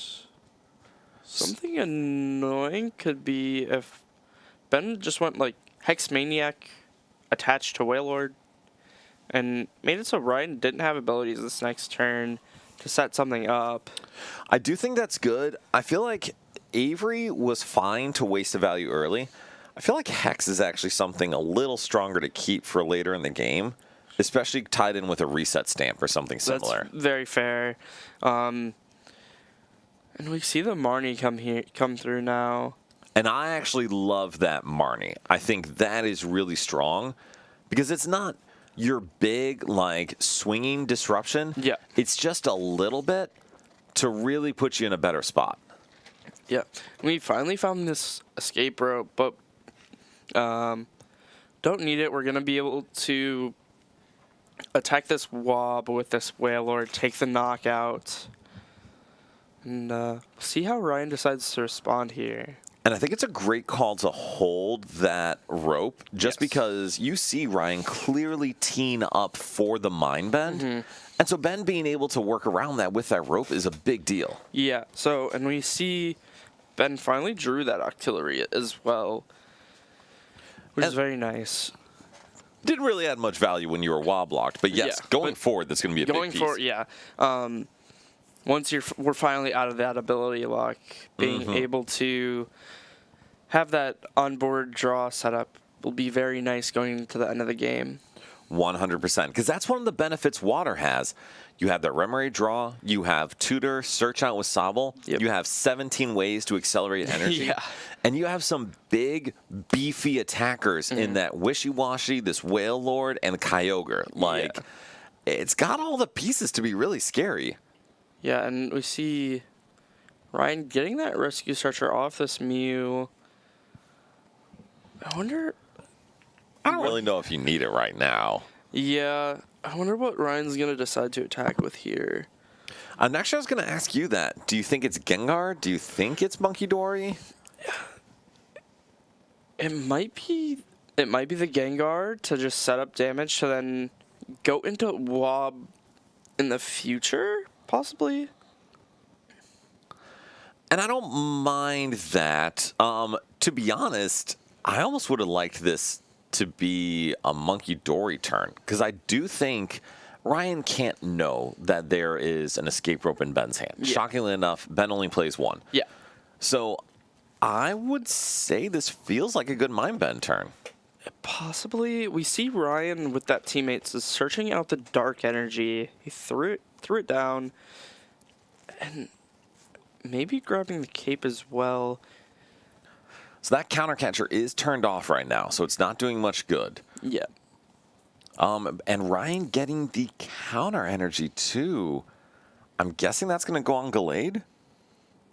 Possibly. So I really would like to be in Ryan's head right now, seeing what he's thinking about doing. Listen, anytime I play Pokemon, I wish I was thinking with Ryan's brain. Yeah, because he's an incredibly good player. Yes. And sees very, very complicated lines. For instance, doing not what I was thinking of doing, and hits for 80 damage. So, this Willard has 240 240 HP. HP. So, putting this at 110. 130. Those would have 130 HP remaining. Yes. Which, to be fair. Wob would be just short. You're absolutely correct. Well, so the Wob would be one short if Ryan is unable to move any additional damage counters. Yeah. And this is interesting. Ben actually is now going to be able to play the game. And if he's able to find some Gust in hand, this could get really interesting since that Curlia could go down. Yeah, and this Curlia going down could be very annoying for Ryan. Not having the refinement, and then also not having the ability to use that buddy catch going into the end of this game. I want to be straight with you, Eli. We may not even attack with Whale Lord this turn. Yeah, we might be going into this Kyogre. I agree. Ben needs 4 energy, and also Ben could just retreat if he really gets desperate. Yeah, I mean, drawing 1. Find the Inteleon, but we don't have. We still didn't find the water. And Ben might just have to end here. Hope he sees that water energy. Which I think is fine. To be honest, I still would have liked to see the escape rope played. Because if you find the water energy, great. Yes. Like, you're able to snipe. If you don't find the water energy, You just who go cares? back into the Whale Lord, right? Right, and even though you're not knocking out this Gengar, to be honest, you don't want to knock out this Gengar. Yeah, because then that gives Ryan the damage to move with Monkey Dory. Yes. Oh, we get the Irida So for the Earthen Vessel. Okay. Here's one thing to note. Ben could have played that escape rope before the Irida, and that would have enabled him to do this all with Ryan choosing what to put up first without him having all the info. That is very true. And so it's something to note. Sequencing doesn't just mean to draw what you need and to use all the information you can. Proper sequencing also means forcing your opponent to make decisions with as little information as possible on their end. I wonder what we need here off this Drizzile to be using it. I was thinking that we were just going to save this Drizzile for the following turn. Ooh. Cube up net to reset this Wailord could be pretty annoying. So it does cost you a bunch of energy, but at the same time, who cares, dude? Yeah, you're taking away a full turn of Ryan's. I don't love getting rid of that N. That seems I agree, not good. especially after using that versus Seeker. Muscle band Wob Drax. Put a band on that boy. Listen, you're not wrong, dude. You're not wrong. But Ben's saying, you know what's even better, guys? I'm just going to whale whatever I want. Yeah. So Oh, no. If you have the scoop up net, why are you not just scooping up the whale? This is not what you're supposed to do. He gets an immune for free, and he gets to. Right. Yeah. And so this is exactly the thing. I don't understand why this could possibly be the best decision. You've given Ryan more leeway. I don't mind knocking out Monkey. Monkey's fine. But, like, force Ryan to go out of the Gengar to try to set up a board. Yeah, I feel like we definitely just want to KO the Curlia there. The Monkey Dory can be, like, I feel like brought back so much easier than this Curlia can. And I feel like the Glade is just such a big part in this deck. And so it is. I completely agree with you. Also, if you're worried about Mind Bend, just hold the escape rope. Yeah, exactly. Just scoop up net. Well, we also have the, like, if we're worried about Mind Bend, we also have the scoop up net in hand now. Correct. So, like, we don't need to be worried about this Mind Bend, because we have that scoop up net this next turn if we do get Mind Bended. 100%. And so now Ryan will be able to, and here's the other risk. We Ryan, can copycat. Yep. Use the snipe attack to take a knockout this turn. 100%. And so this Mimikyu, even though it's kind of a dead bench spot when Whale Lord is in the active, since obviously there's no water energy, Yes. it's so good into many of Ben's other attackers. Yeah. And ironically, you could even hug with it if you really needed to in Octillery, if desperate times. But I didn't remember that is the name of Octillery's attack. in time, yes, Ben does have Inteleon in hand, so he's going to be able to go get whatever he wants. Yeah. Alex saying Xatu is the best target. I don't really mind that either. I think it's I definitely don't. I think it's either the Curly or the Xatu. I think we're fine with the Monkey Dory staying around, just because of how easy the Monkey Dory can be dealt with. 100%. And the Monkey Dory is only a threat to move damage if Gengar goes down. Exactly. Because there's no other easy way for Ryan to damage his own board. Yep, and it's not like you're knocking out the Gengar so that Ryan can reuse it. And Ryan does have to put both of the counter energy and the psychic down, but they both go to hand because that's the effect of the attack. And now Ben is saying, man, this would be fine if I had an easy way to switch my Kyogre out of the active. Well, he has a scoop up net. He does.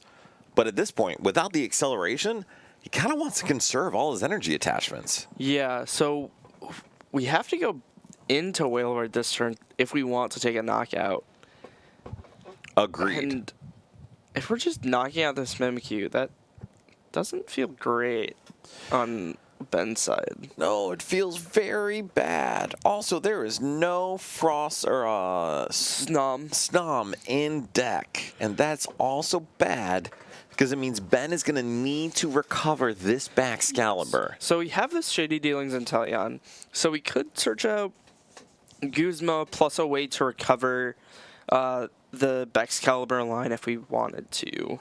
So the best recovery for Ben is going to be Nessa, but I don't mind this either, of going with Heavy Ball to just get Snom out of the deck. Out of the prize cards. Yes, out of the prize cards. Thank you, Eli. Yes. I appreciate you.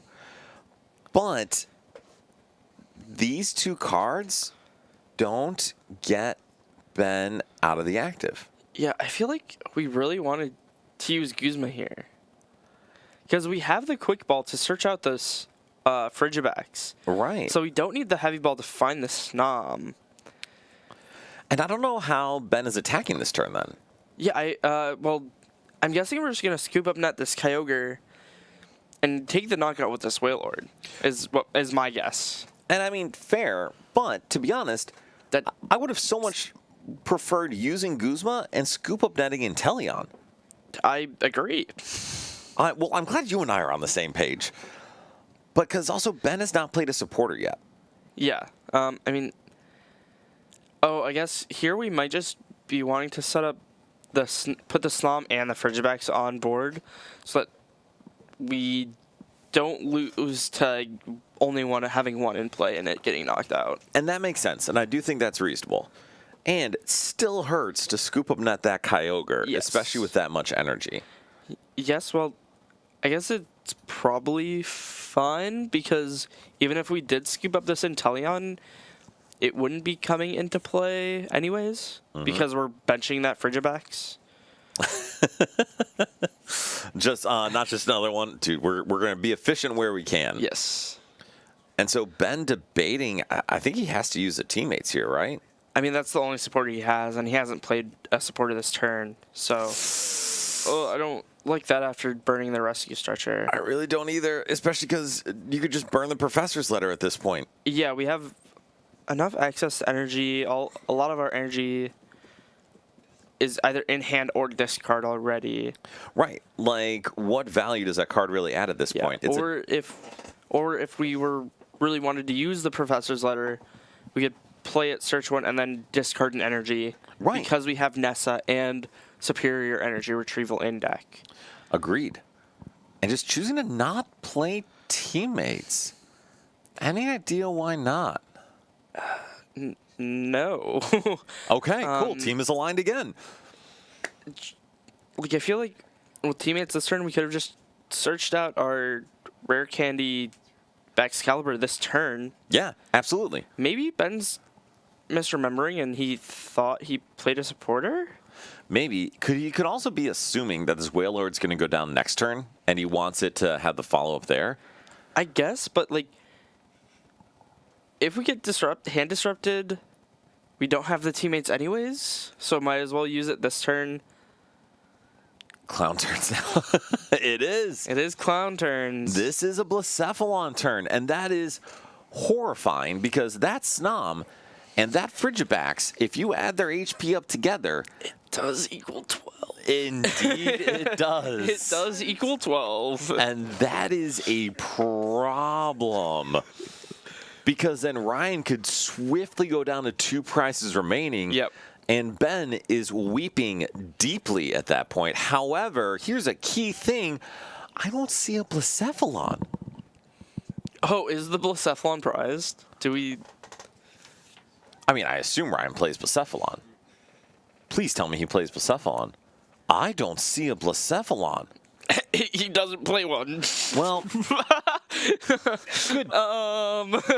So about that Blacephalon play. So it does, and if Ryan had Blacephalon, indeed it would be horrible. He does not.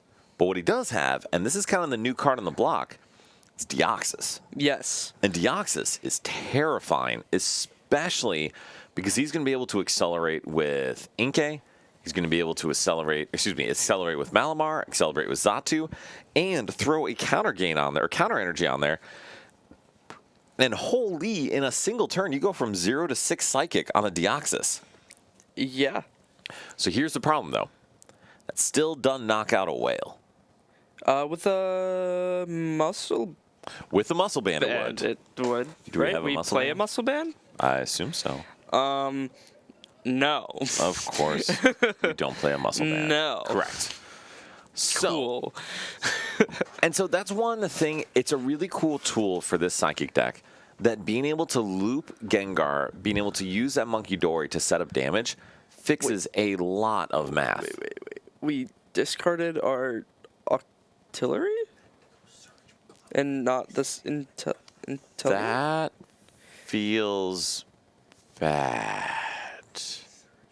This all feel. I guess Ben's saying I need an attacker, I guess. and then we're gonna use this Inteleon to attack this following turn. Which is not a bad attacker. Inteleon does 120 and snipes 20, and Yeah. has 160 HP. That's really good, honestly. It is, however, if we get disrupted here, we're not in a great spot as Ben. And so Ryan has disruption available with that Verse Seeker. So it's going to be relatively straightforward for him to put Ben in a horrible spot. And this is yet another reason why scooping up that Inteleon would be so good. Yeah, I mean, just being able to have reuse Drizzle this next turn would be pretty nice. And Ryan, obviously taking his time here, this is a pretty big swing turn. I think just debating whether or not to use that counter energy on the boulder. Yes, because we will be using this Iron Boulder to take the knockout. And I hope that Ryan chooses to disrupt this turn. I assume he will. And yes, going with Iono, and you can see Ben go, Oh, God. Yeah, that fits. Yeah, I mean, Ryan just looks like he's going to be in such a great spot here. So if you're Ryan, do you use that counter energy on the Iron Boulder, or do you just slap the Psychic and Mally to it? Ryan does not play Blacephalon time and round, which, if he did, this would be an immense turn for it. Yeah, Ryan doesn't play Blacephalon. He doesn't play Muscle Band. So I'm guessing Ryan knows there's energy in the deck. Yes. And he's saying, I have to get very unlucky to miss it here. He has an 80% chance to hit the energy, because I think there's one in deck. Okay. And so actually needing to play a card out of his hand that he draws is really important, because he needs to have the same number of cards in hand as Ben. Yes. And he does. Accelerates with Malamar, accelerates from hand, and this Whale Lord goes down. He chose to not use the Xatu, actually, and just attach for turn. And so he had to. Iron Boulder only does damage if you have the same number of cards in hand as your opponent. Yes. Alex, I think we're pretty close to time. No. Time and Round is the name. Oh, no, I'm sorry, Alex. Yeah, we have a commenter on YouTube, Time and Round, so that is probably going to be confusing. But Time and Round, thanks for joining. Glad to have you here. So, Eli, how does Ben respond? Top deck rare candy.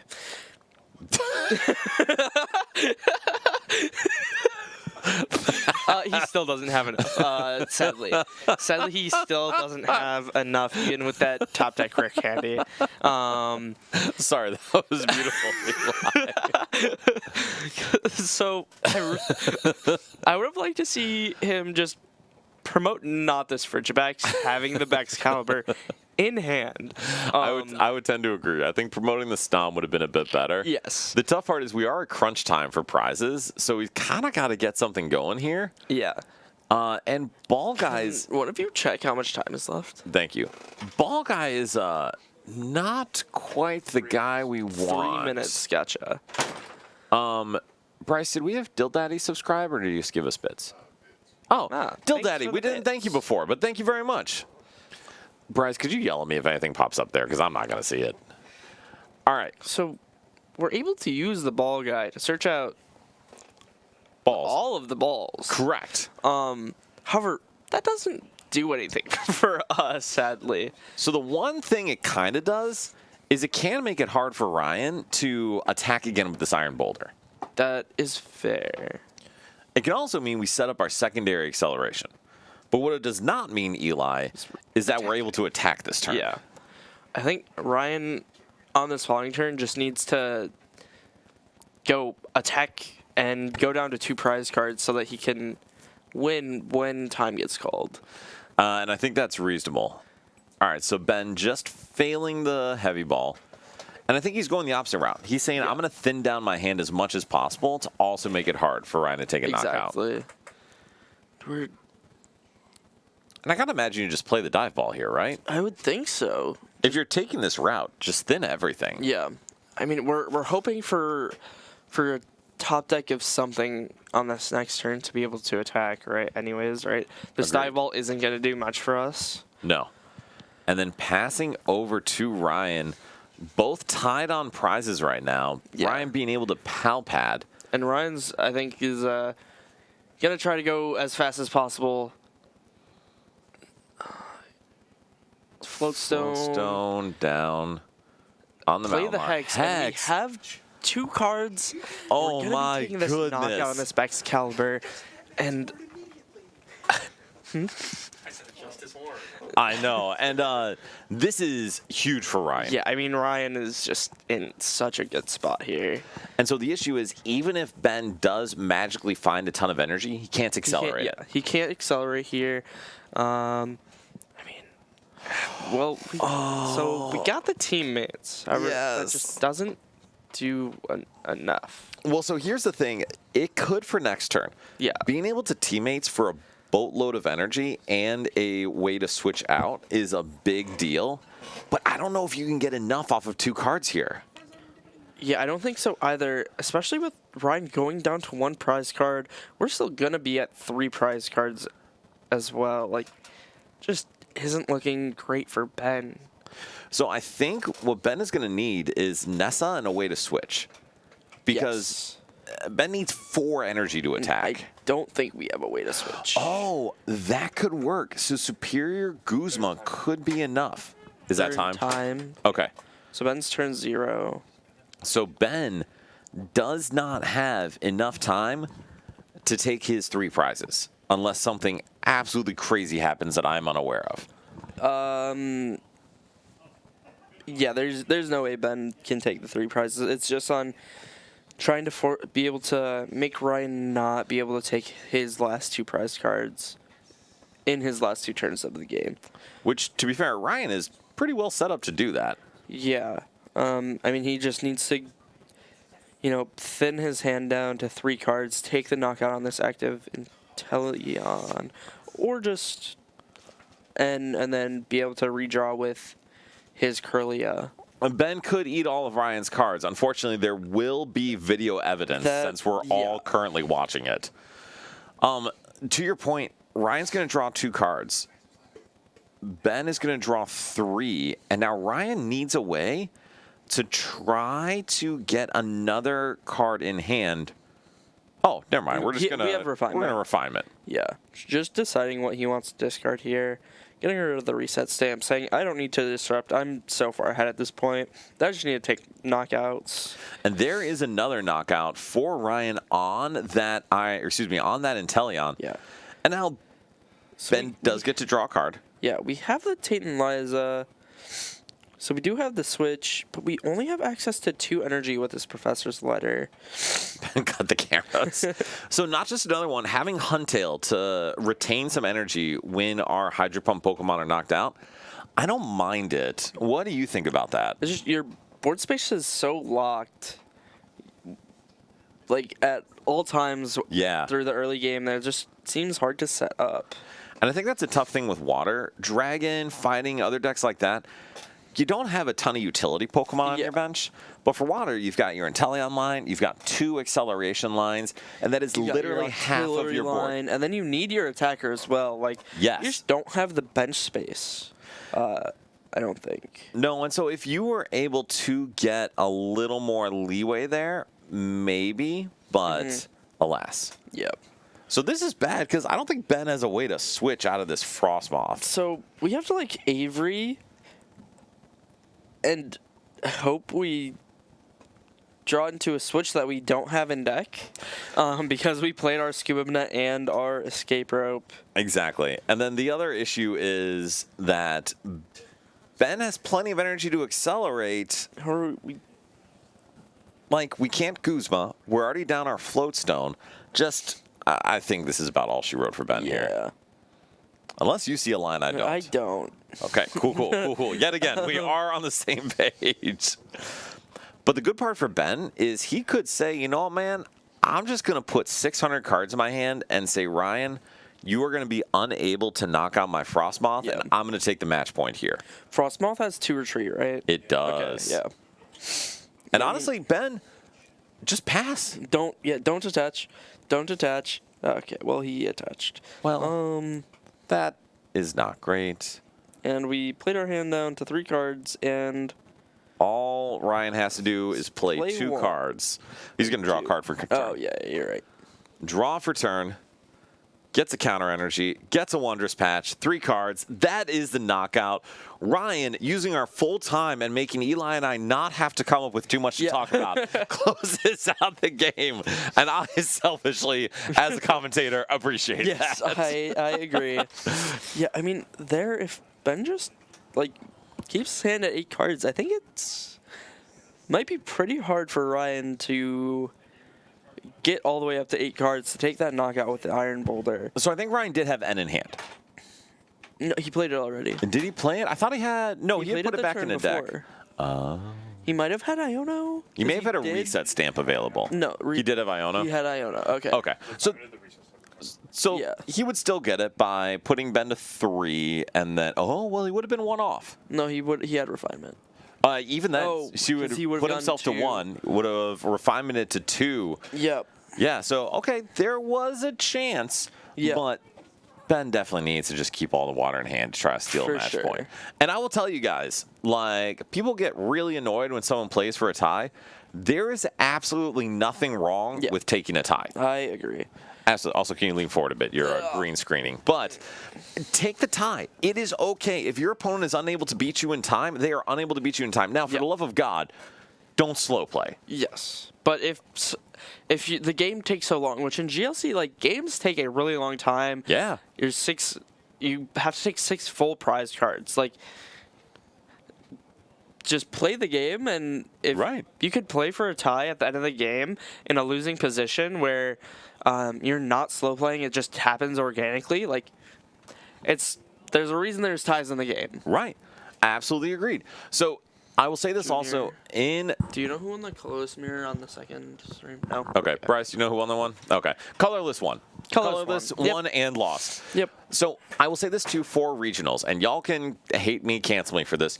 There's nothing wrong with taking a tie there. If you have won game 1, your opponent won game 2, vice versa, and you're in game 3, you do not need to sprint to complete the game. Again, if you are taking this as slow play, don't. If you slow play, GTFO. This is not what I want to see. But if you are just, hey, if I just fill my bench, I'm going to get a match point here, fill your bench. If you're like, hey, if I just don't put down a liability, maybe I would lose long term, but I don't lose here, that's okay. Yep. I don't know. Do you find that in like games? Would you get annoyed with your opponent for just not playing it out? It depends on the situation. Yes, I would agree with that. If it's early in the tournament, it doesn't really matter. But if it's in a point where it's like, if one of us wins, we're like, let's say like at a regional, if we tie both of us with day 2, and then like that's a little.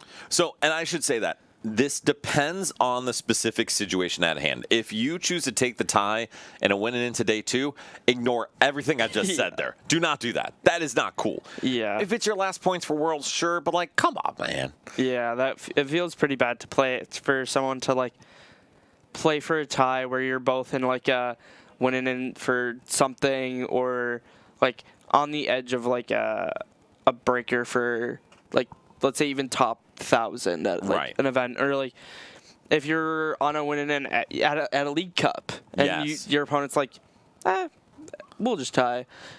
That is a very different situation. Feels very bad.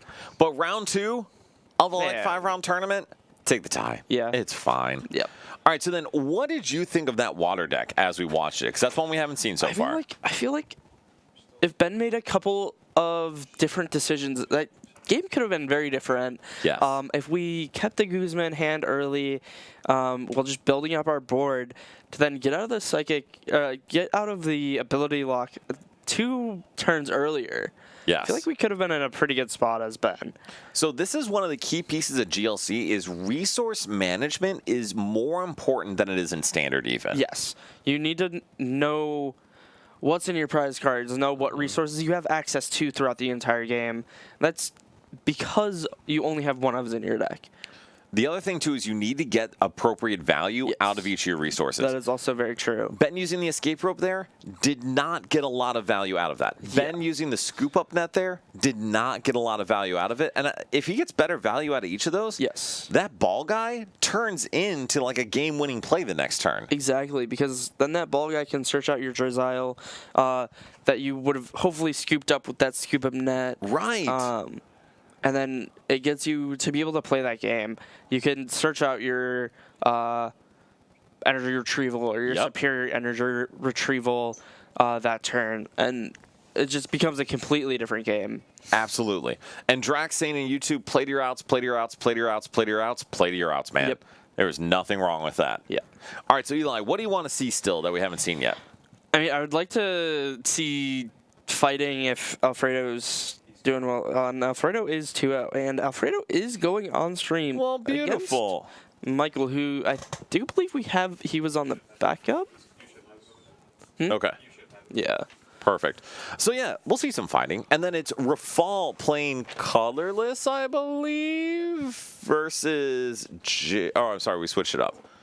It is Jake versus Patrick. Patrick, okay. On the backup. So we'll see what we want to see, because I think it'd be cool to see fighting. I think Alfredo. Alfredo and Michael will be on. I'm down. I'm down to stream see on- some fighting. So we'll see some fighting versus some colorless on stream, and we'll see just if Alfredo can get that okie dokie setup turned to you and Right. start wailing away with his 230 HP. Or heavy hitter. go second and just start taking knockouts with That Soul too, Rock, yeah. which would be absolutely crazy. And then Moshi, I'll maybe have you tap in for me in round 4 because they get a break. So our wonderful comrade, Christian Moshi Jr., who you can't see but we can see, he is tapping in for each of us at one point today because it's a long day. And I want to be able to be fresh and invigorated during Top Cut. Yes. Very long day of 40-minute rounds. They can get a little tiring. They can. They can. Honestly, it's more tiring for us if the rounds go quick because Yes. Then we have to think of things to yap about. Yes, which don't worry, we got cool stuff to yap about, and it's also better to watch the game. All right, so who was favorite in this fighting versus colorless? I feel like it's pretty close. I feel like it's very dependent on does colorless find its fan rhythm turn 1 to start setting up and playing the game, and especially if Alfredo can get that Soul Rock Lunatone down early to start taking knockouts. This is Jake's list. I lied. I actually want to see the backup one because let me tell y'all, we have our one dark. God. We have our one dark, and I want to see our one dark. If anyone, please feel free to veto me, class. But also, if Alfredo's 2-0, he's probably going to make Top Cut, or we'll see him for a winning in. No, are we not? Are we not feeling this? Are we not feeling the variety? What's he playing against? What is Patrick playing? Don't know. I haven't seen him yet. All right, fair enough. Well, we'll see. We'll see what he's playing against. But Because if no, give me your thoughts. Share thoughts. Share thoughts. it's like Dark against Psychic, That could be interesting. Is it Guzzlord? I assume plus on back. I didn't see a Guzzlord there. So the reason I think Dark is cool is because you actually do have some good acceleration. there you have is Toxtricity. Guzzlord, there's Brute Bonnet. Okay. Patch, Evil Okay. Yeah. Paul. Petra. You got the new Okay. Chiyu. Okay. Now, can we see Dark? Is that okay? Please? I'm gonna ask, please. Fine. Yes. And Drax is Fine. correct. Fine. No confidence. Dark is gonna win enough for us to see it later, so we're gonna say it now. And then feel free to hate me if it comes up for a win in 2 rounds. Okay. But Alright, so it's colorless dark or colorless fighting? let's do colorless dark. Colorless dark. So guess. I'm gonna vote, and then if we get 2 rounds in and everyone says, "Dan, this was a horrible choice," we'll just swap it on over. Yeah. We can see if the game is being played or not. Yes, exactly. And if it's not, we can see if Alfredo is playing the game on the other stream. Yes. And also, yeah, shout out Good Games. So Yep. Good Games player on stream. Good Games store in north part of Chicago, Lincoln Park. Yep. Awesome store. Like, Love great to place. have more of you guys come down. Yeah, absolutely. I will say I go to every Good Games Cup I can because I can walk there. Yeah, But I can't say the same. I No. used to when I was younger. But, Oh, that's true. However, I have not gone in a minute. But It's totally fair. No, it's a great store. So also, if you guys love GLC, we do GLC here very sparingly. They do it every week. So if you want a good place to go play, check out Good Games. They're awesome. Yeah, if you want a local store to go play GLC at very often, Good Games is great for that. And they have a pretty good community from what I've heard. They do. All right, and so we are going to get started here with Dark versus Colorless. And I believe Jake has a million. And honestly, that kind of stinks. That's not a bad hand. Oh, that's a lie. There's 0 basic search. That's an excellent mulligan. Yeah, there's... That's a pretty good mulligan. Yes. Not having any basic search in your opening hand is pretty bad. And I think Patrick wishes he had a mulligan here. I didn't see what the start was. I didn't see his hand. The hand isn't great, but I didn't see this. If the starter's fan rhythm, it might be fine. Oh, that is... Oh wait, There's an Ultra Ball. There's an Ultra It's okay. Thank you so much. All right, so this is the... this is deck list for Alfredo. And this is for Patrick. Perfect. Thank you. So... let's see if Jake gets a better start. Coughing is such a good start. Yeah, I mean, that's probably the best starter in the deck, right? Or one We're of. going with Sableye instead. Interesting. That is interesting. Number one, the Darkrai sleeves, by the way, absolutely Yeah, sick to go with the Dark deck. But we do get started off here. Sableye in the active. Which Sableye is this? That is not the Sableye I was thinking of. Interesting. What Sableye is this? I don't.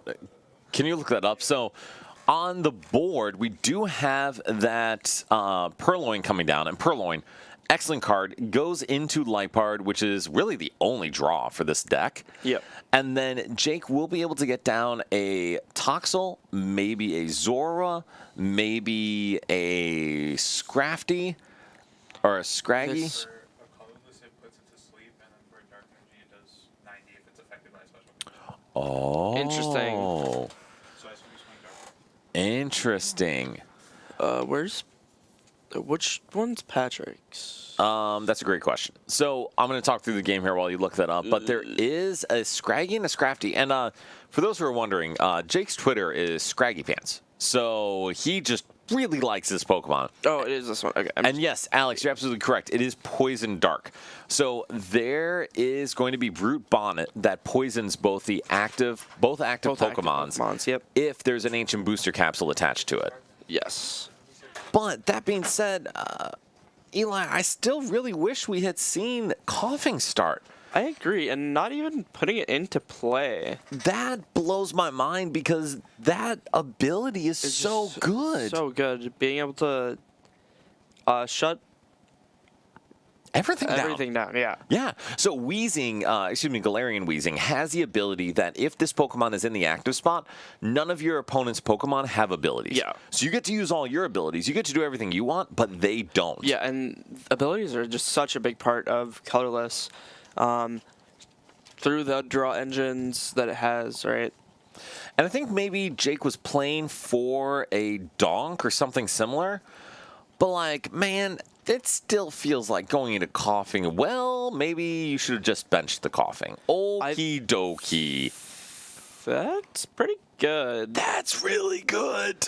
Have we... And Patrick has an Iono in hand. Okay, I did not see the Iono. Okay, so Patrick is Actually a really good cruising hand, here. yeah. My goodness. I don't like this fan run before the Iono.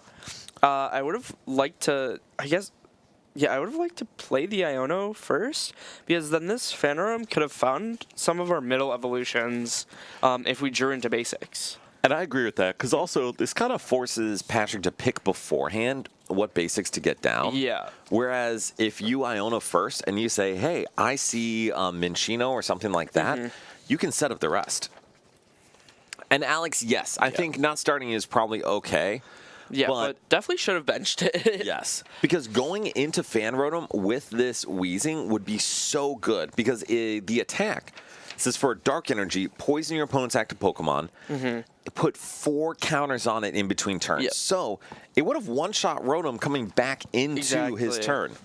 Well, not one-shot, but you know what I mean. Yeah, I would have KO'd it going back into Jake's turn, which is pretty good. So yeah, like I said, I really would have liked this Iono to have been played first. I completely agree. And I understand Jake wanting to keep a Pokemon in hand to use that Pokemon communication, but it probably shouldn't have been the Wheezing. Yeah. Or the Coughing. We do? Oh, and the Wheezing was in deck, too. Yeah. And, this doesn't look too great for of a hand for Jake. We don't have a draw supporter. We have some energy, but the only evolution we have is that Wheezing. I agree, and this is just kind of rough. I guess maybe with this Hypnotoxic Laser, we could buy some turns, because it does put your opponent to sleep, right? It does. Well, it does on a coin flip. On a coin flip, yeah. So you essentially have a 25% chance that he stays asleep out of his turn. Out of his turn, yeah. But we'll see the knockout on this Sableye. Yeah, but I think that's the only thing we can hope for at this point, to not fall super behind, because the jet energy is down. Oh, thank you. Yeah, the jet energy being down is big. You obviously can't retreat if you're asleep.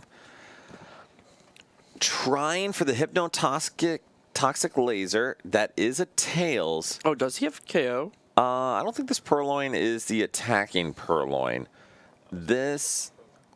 Oh, and so what Jake could have done, and I hear what people are saying, is play Clara, get the Sableye, attach a Floatstone to the Purloin, retreat and take the knockout with Sableye. Sableye, yeah. And I don't mind that, but this definitely seems better. Yeah, at least start to hopefully play the game on this following turn. But, man, this is starting to be a little too late here, even though we're pretty early in the game. Unless you think there's a way for Jake to stage a comeback. I mean, maybe if we can start, because I believe we have the Petrun, right? So if we could trap some things. And that's a good point. And honestly, Disruption plus Wheezing is terrifying for this deck. It is. Because you can't draw with anything on your board, and you don't play a ton of draw supporters. Yeah, we also do play the Guzzlord, so if we're able to, like, buy some time with the Petrun stalling to take a couple of knockouts in between turns. Yeah. Along with then setting up this Guzzlord, that could be a way for Jake back into this game. And so that is one of the biggest tools Dark has in this format is Guzzlord. Because Guzzlord, for 2 Dark, 2 colorless, does 120 damage and take an extra prize with a knockout. And, like, that actually saw some play in Expanded back in the day in Turbo Dark. Do you see this Hops double come down to bring this Toxel up to take a knockout, cutting Jake's energy acceleration down? That is turbo bad. Yeah. Like super duper bad. Yeah, so we do have the Clara to get it right back. However, not having it this next turn has to feel pretty bad. I think, hilariously, this Clara is getting a lot more value out of this because with those multiple knockouts, those are key pieces Jake wants to keep. Yeah. And here we can go into Sableye this next turn if we do want to take a knockout. I'm going to be honest, it's probably better just to go into Wheezing, right? Is it? I think so. And so the only reason I say that is, I guess there's nothing Patrick has right now to cleanly knock out Wheezing. That is fair. I do not like benching that Chi Yu, though. I absolutely think we should be putting Toxel on the board. Well, so we can still put the Toxel on. Oh, Parallel City is in play. And so that's exactly it. This Chi Yu doesn't do anything until Toxel's able to put damage counters on it. And we're just searching out more Pokemon. So why do you think that was the decision here? I don't know. I don't know either. Because also, here's the thing. Getting Liepard doesn't do anything. This Purloin's about to go down. Yeah. And if Patrick somehow has, like, Gust KO this Coughing, that could be pretty annoying. Oh, we couldn't go into the Wheezing this turn because we had it in hand. Oh, that makes a lot of sense. Okay, so that's very bad, just all around across the board. However, I stand by my statement of Chi Yu should not have hit the board. It should have been Toxel. I don't know if you disagree with that. No, I agree.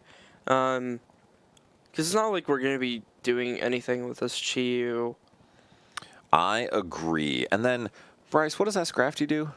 Oh, it does 60 damage per the coins flipped. So you can flip equal to the number of Dark Pokemon on your bench. Oh, that's pretty cool. So it could do 300 damage, or it could do 0. Yeah. Okay, cool.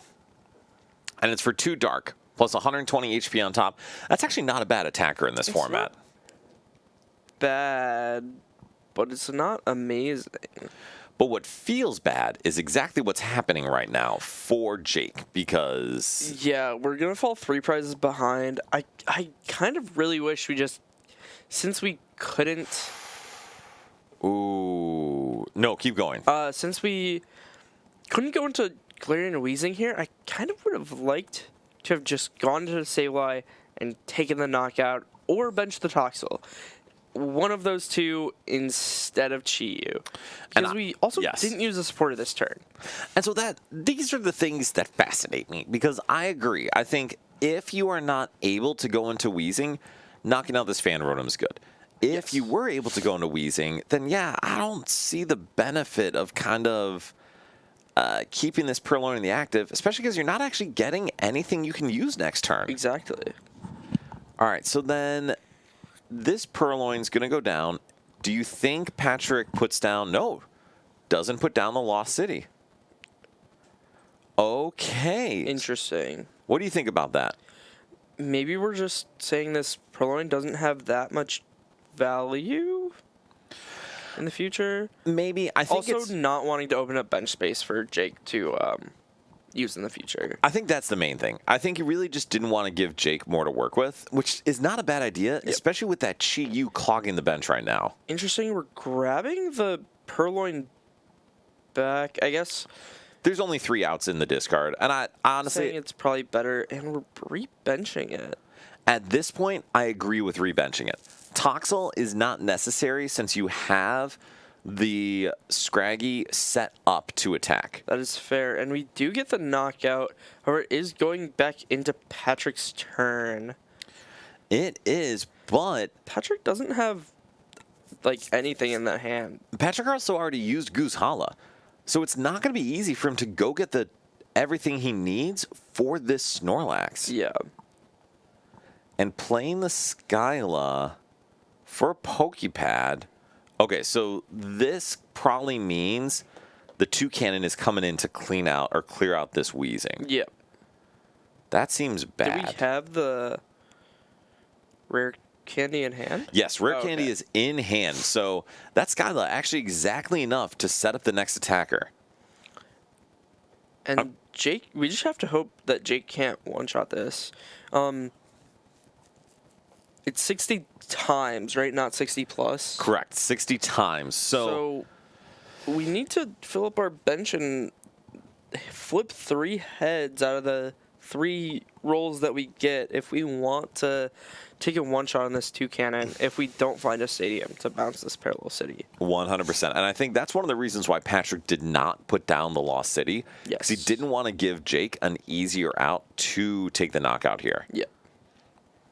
So this Toucan is coming up and taking the knockout on this Wheezing, putting Patrick down to 2 prize cards. And, I mean, Patrick has to feel like he's in a great spot here. I mean, just absolutely running over Jake. And that is a professor's research. Yeah, we have so many resources in our hand. I don't think we can use it. So honestly, I think the biggest deal is that Ancient Booster Energy Capsule is in hand, and that's a problem. Yes. Choosing to trade before the research. I think just saying, hopefully he doesn't have to use it, and because we'd be getting rid of so many Pokemon just in general, which includes our Toxtricity, Guzzlord, and Galarian Moltres. And our Ordinary Rod. Yes. And so now Jake is going to be down 2 recovery cards. Oh, this is really bad. So we have to quick ball discard something that we want to get back. Eli and I are both stunned because of all the things in hand to discard. That is wasn't the Ancient Booster Capsule. absolutely the last one. So the reason why is we wanted to see Jake discard a Pokemon to then use Ordinary Rod to shove it back into the deck. Are we grabbing this Zoroark? You know, that's a great question, Eli. Why are you concerned about us grabbing this Aura? Which, by the way, is should be beautiful. researching here. Because we need to see a stadium to put more Pokemon in place so we have an actual chance at taking this knockout.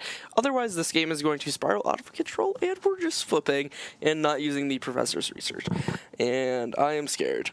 So Jake literally needs 3 heads. Correct. So he has 1. And only 1. Oh, what? Wait. Oh, he gets 4 because it's each dark Pokemon in play. And unfortunately, hits one of 4. And this is why I didn't like this play. Because now we're just going to fall so far behind that, like, There's no way to come back. It is already dire times, but to be fair, I see the concept. I see what Jake is trying to string together. There are a couple sequencing things that were very problematic, a couple decision-making, well, a couple choices were made. A couple choices were made. That were problematic here, but also just the amount of work Jake has to do to apply pressure is a lot more than this colorless deck. Yeah, colorless can just put so much pressure on so fast with the fan rotom. Which is why I think like colorless and fighting are good because you have the low energy to basic attackers that just do 70 damage. Right. So early on in the game. And then also having this amount of draw on board is so strong. So the way Dark plays around that is with that disruption, with the poison, retreat locking, ability lock. But if you can't get any of it up, your cards aren't inherently powerful enough to get over this stuff. All right, so I mean, Patrick is definitely going to clear this Scrafty, I forget which is which. Scrafty out of the active, go down to one prize remaining. Is there any comeback line for Jake here? I don't think so, because I don't see... I mean, I guess we can take the knockout on this 2-cannon with the Chi-Yu, but then... Right? You can take a knockout on 2-cannon with Chi-Yu. Unfortunately, all Patrick Snorlax needs just is comes back to the active and knocks out the Chi-Yu, and then Patrick wins the game because Patrick just went down to one prize card. You cannot go into Chi-Yu because you do not have any damage counters on it. Well, we're going to go into the toxicity. Toxicity only accelerates to the bench. To the bench. You are correct. Thank you. So we should have promoted this Lipard and attached the Floatstone to it if we were planning to go into the Chi-Yu. Correct. Or just advance the Toxicity and put the Floatstone on it. Yeah. All right, so then Jake will use that Ordinary Rod, shove a couple guys into the deck, and then does Jake play Reset Stamp? Because that is really the card he needs to find this turn. And I'm not seeing it. Yeah, so there's no hand disruption outside of... actually, I don't even see an N or an Iono here. What do you mean? Oh, there's a Marnie. Why? No, there's there's an N. There's an N. All right, so there's a Marnie and an N. But Jake going with the Professor's Letter and the Luxurious Cape. Oh. Eli. We're going in with Moltres. Now, is that cool? Yes. That still doesn't have enough HP. So we have Cape. I see. Cape does get it to 220. Is it 220 or 230? 220, because it is 120 HP. Okay. Unfortunately, Jake is going to put 20 damage on it to put it to 200. And with the belt, Hop's Choice Belt, and the ability, it does exactly 200. 200. However, Patrick does need a double energy. He does not, because he just needs to attach the belt. There's already an energy on there. Yeah. Yeah, the belt takes away one of the damage modifiers, excuse me, one of the energy slots. Yep. All right, so then Jake is able to go into this Galarian Moltres. We'll trade, for those watching at home, I cannot stress how much I would have loved to see that trade first before the Arven. Because if Jake had been able to reach and find an N or something, that would have been so good for him. Yeah. But able to use that Pokepad, go into the deck, get Pecharunt out, and I mean, this game is just... I think chalked is the term that they throw around. Yeah. TV Boy, when people say they didn't know how to set up or they struggled to set up, this is how you imagine them playing. Yeah, this is kind of tough because I think Jake did make a few setup decisions that really held him back. But he will hit that 2-cannon for 270 damage, which is pretty good. Yep. And we just need an energy and that Hops Belt or... Wait. Oh, we have Boss. Oh, and there's a Boss's Orders. All right. So Boss's Orders up the Lipard. With the Snorlax, this double is hitting for 110. Yep. Lipard only has 100. That is a knockout, and Colorless takes down... Oh, there's a red card. Colorless takes down Dark. What? And then can we go to our other There game? is a red card. There is a red card.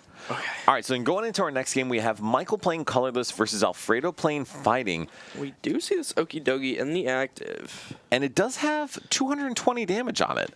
That's wild. It is 220 damage, and it is alive. That's crazy. Yeah. Does Toucannon? Is Toucannon resistant to fighting? Is that why we need It the muscle is, band? Okay. yes. And That so makes sense. hitting 190 damage, clearing that Toucannon.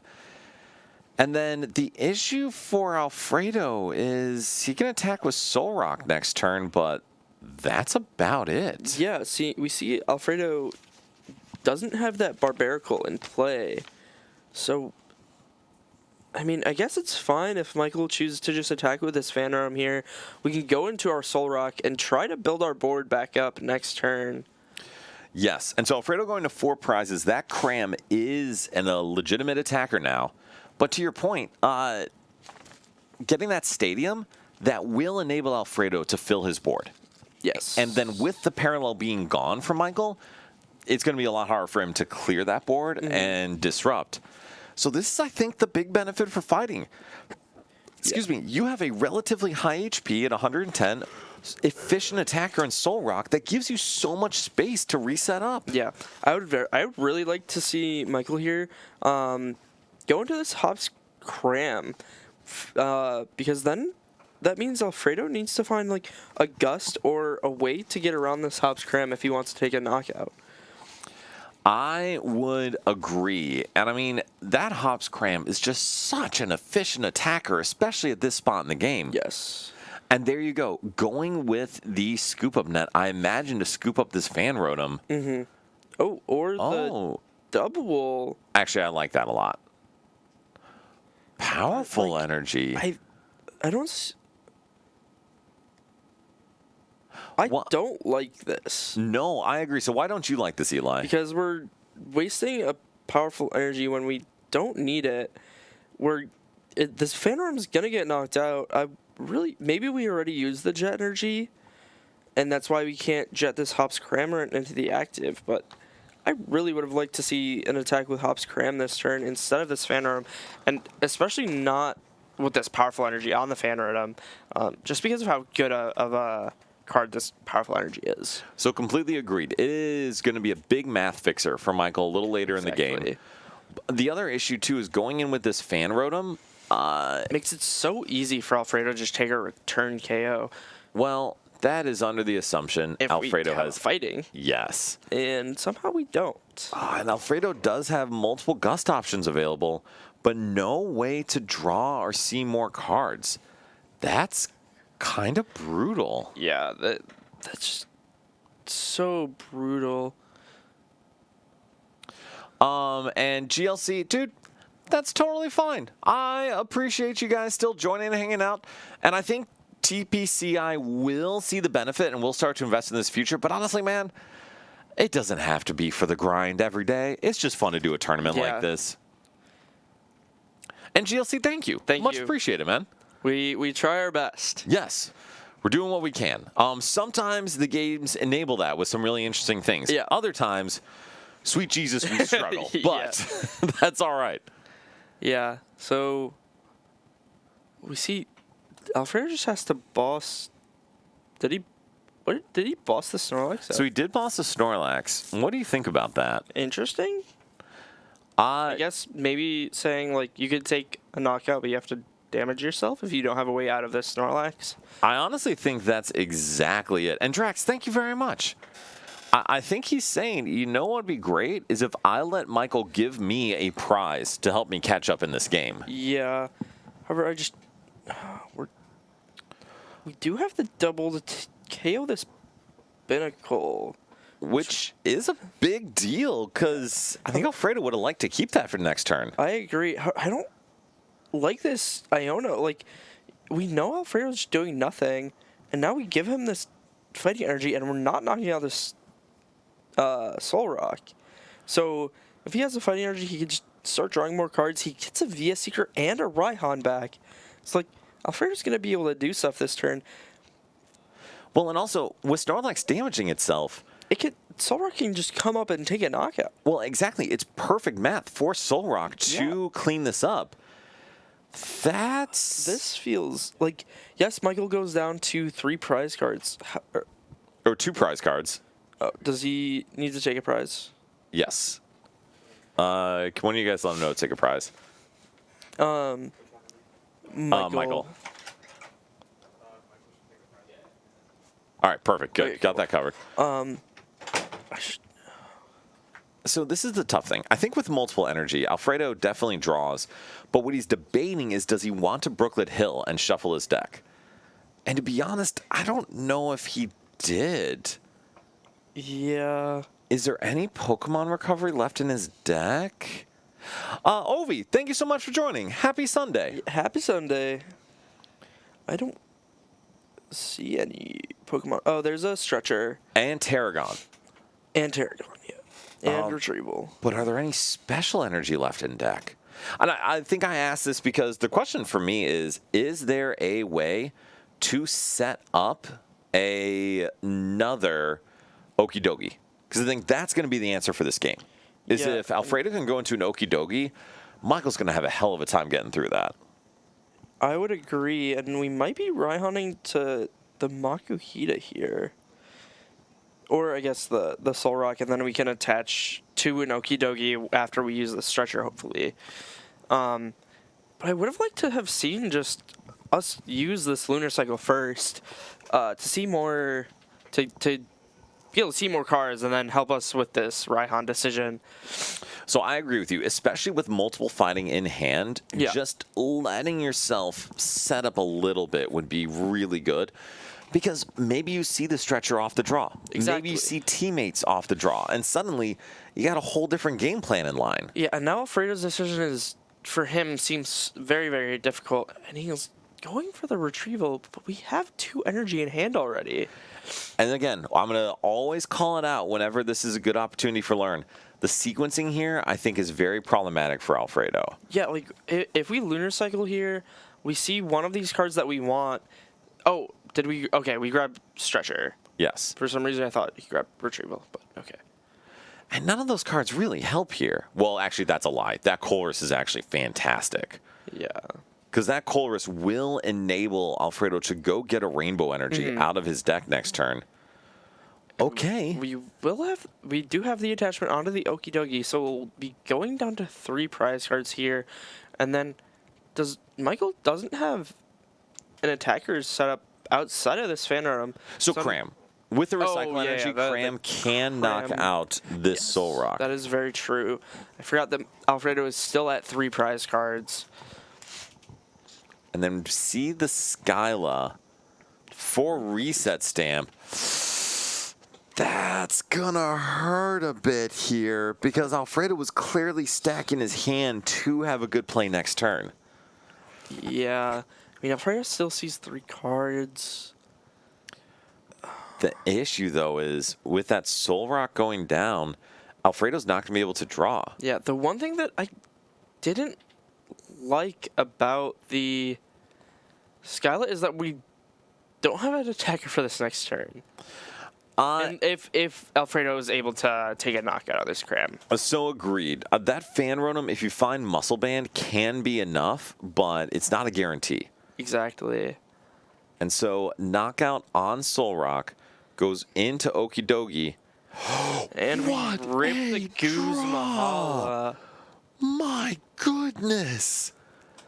And so Alfredo is going to have to play that energy retrieval to just get a few more cards. We could. I love that decision. Pulls up.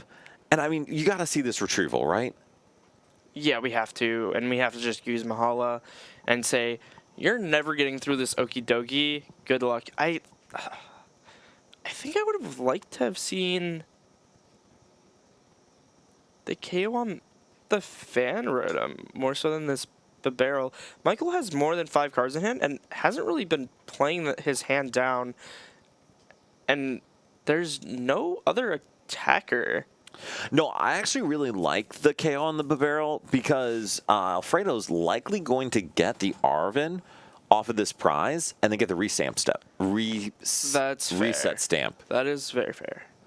And then putting the energy down there, taking the knockout, yep, and then getting the Arven to disrupt Michael next turn, assuming Michael doesn't win the game here.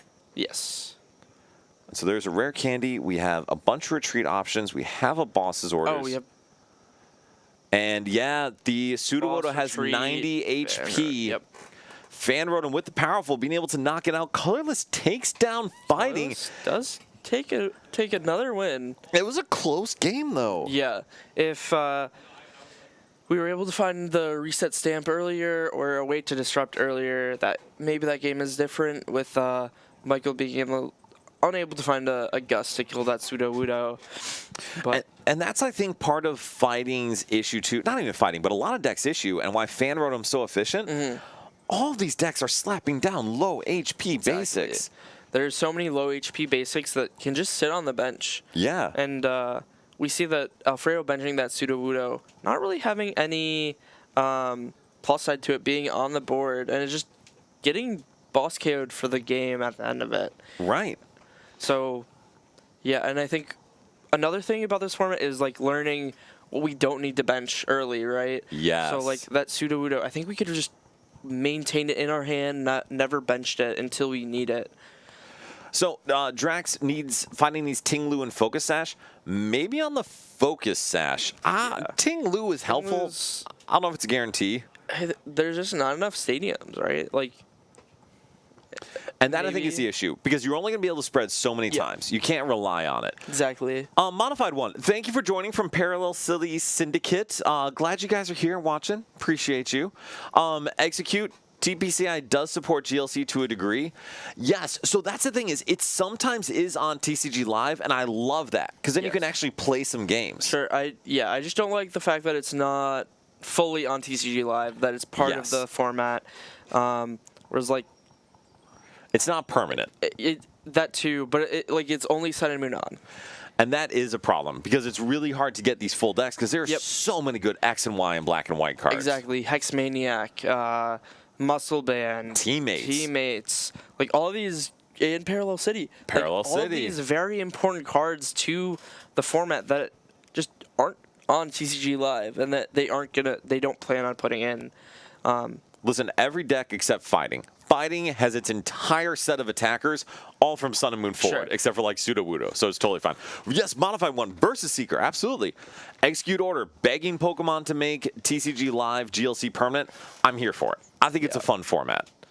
All right, so Eli, we have seen a couple different things now. Is there any deck you want to make sure we talk about? Oh, wait. Actually, can you do the content things? Because I always forget to do that. Please like, subscribe. What else is there? Brian's better at this Brian's better than both of us. Brian does this every week usually. Yes. What is it? Like, subscribe, turn your notification bell on. Okay, so YouTube, like, and subscribe, please, if you would like. Twitch, follow on both of them. Turn your notification on. Yes. And on Twitch, you can subscribe if you would like. Yeah. This money does not go to us, but it goes to Norm, and Norm rocks. Yeah. So if you would like to subscribe, we would very much appreciate it. If not, no need to if you don't want to. Honestly, we're just happy for you guys being here. Yeah. My big request for y'all. What's up? Thursday regular stream. Oh yes, Thursday we have our weekly stream nearly every week. It should be every week. And we have plans in place in case we're not able to each week. We just haven't established them. But anything else you'd like to add there? What am I missing, Bryce? I think you got it. We got everything. All right, so then one little add on my end. To be honest, all of that's wonderful. I'm just happy you guys are here. Yeah. Like, in general, beyond all that, if you like what you're seeing, if you like hanging out with us, just please share. Let people know. Like, let people know to come hang out, come watch, like, do this. And also, tell us if we're terrible at something. Yes. If there's something we can do different, just let us know, because this is fun, and we want to grow with it. And Modified One, yes, thank you for the support. I will be fully honest with you guys. We don't do GLC very often. Yeah, not very often. I think we might try to bring it a little more, but we're still... We'll see. We'll see. To be honest, it is fun to play. Especially like, we really during the enjoy summer. when we're in between seasons, and people are trying to find something that's not standard to have fun time with. When it's not really during the competitive season. Well, so I'm going to bring up a controversial topic. Are you down for that? Sure. I'm going to ask you this question, Eli. Should GLC be used in championship point events? A lot of people are going to hate me for this. No. I said it was going to be controversial. All right, so why no? I just, it's a fun format. I just think that there's just so much more variance in it, in my opinion. And just also the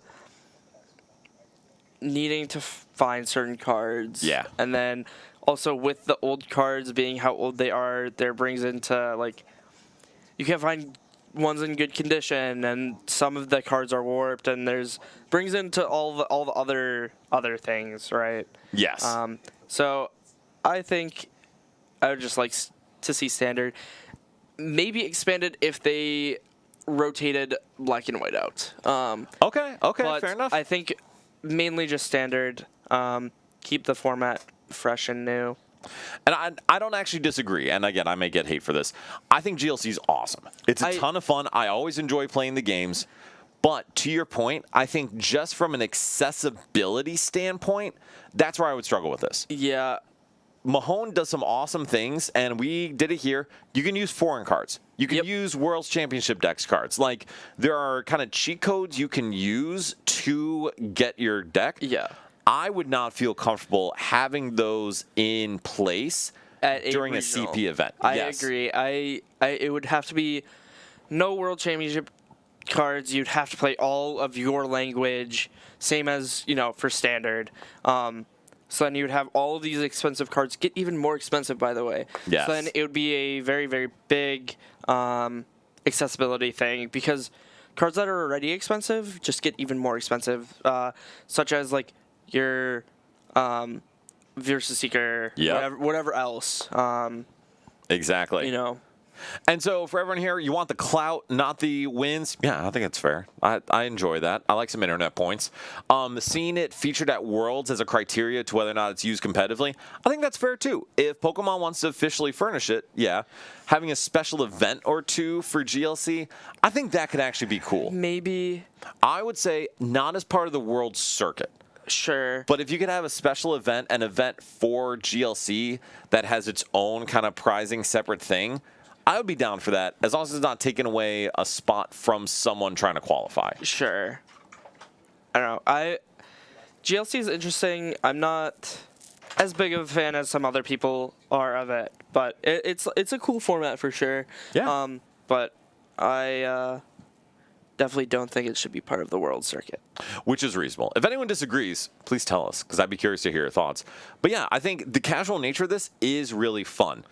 And, hey, Tony, so yes and no. There is at least one card. There's a Ditto from Boundaries Crossed that is in the colorless control deck that costs $75. And you just maybe don't need. But if it's a competitive event and you want to play the best list, you got to pay $75 for that single card. And there's a bunch of these cards that are the harder to find ones that have a big price tag. Tropical Beach. Yeah. A Tropical Beach costs $1,000. Exactly. And, they'll just keep going up if it gets made into a bigger format, right? Right. Modify one, do you think there may be room for secondary tournament series, how Star City Games blew up in parallel to Magic Pro Tour? What do you think about that? Like a GLC kind of championship series? I think they're just talking in general, even for standard. Oh, if there's, okay. A secondary series that can become as big as the main series for Pokemon. And I don't know, I think a lot of it in Pokemon. Bryce, how much is Tropical Beach? Can you look that up? Because I'm just curious, but keep going. I think a lot of it in Pokemon is that Pokemon players play for that World Invite. And then also with how big the main series has gotten in terms of prizing, I just don't think there's going to be another one that comes up, especially with how often we have events for Pokemon. Because there's an event almost every week of the year throughout the season. Yeah. with all the international events that a lot of people do go to. Well, there probably could be one every weekend. They just double up sometimes. So, like, Yes. there will be an Auckland regional and a Vancouver regional or something like that. And then what I think, because Nerd Rage Gaming does an NRG series that kind of runs parallel to the Pro Tour. And, I mean, that has hundreds of players each time. Yeah. I think it could be cool to have a GLC tournament series. I think that'd be a lot of fun. I doubt it would get to the same size as Standard. Yeah. How much are we looking at, Bryce? Are they even just not available? I sold for 800. Yeah, last sold 800. Okay. And that's, They're- honestly, that's cheap. Yeah, I mean, you probably just like can't even find them really at Right. this point. At least not in.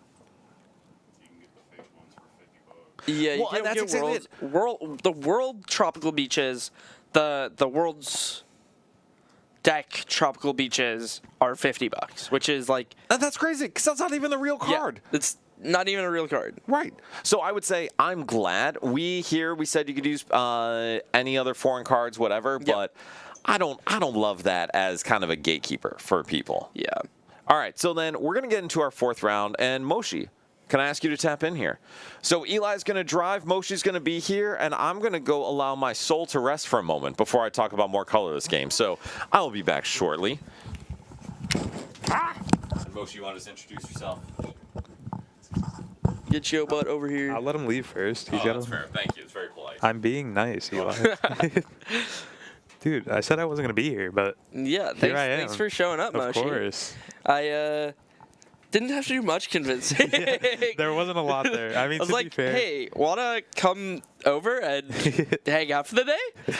to be fair, it was like I know my dad was coming, Yeah. so like it wasn't gonna be like impossible for me to show up. And then I got told I can make a graphic, which I like making graphics. So Yeah. that was, and Yeah, well, thank you for coming to join. of course. Do you know how much time is left in? Next round just got paired. Okay, so. next round just got paired. So we will be having a game come up soon. I'm assuming it's a Hold close. on. Moshi, real quick, can I steal your headphones for a Yep. second? Time and round, talking about Champions Festival. I sold my Japanese Champions Festival for $900 Wow. in Japan. Because I went to Japan, and it was when Drifloon and Guardy were big, and so I sold it to a game store for $900. Now, did I rapidly spend all of that at Pokemon Centers? course. Absolutely, but I'm Yeah, still very hyped about it. Hey, free Pokemon Center stuff? Oh, yeah. Yeah, free and heavy air quotes. Free. Yeah, the modified one we had 29. What? We had 29. Oh yeah, we had 29 players today. We have a colorless mirror, guys. Ben versus Olive is Yeah. it colorless? Yeah. God. Oh, is it like only? Wait, why? Why?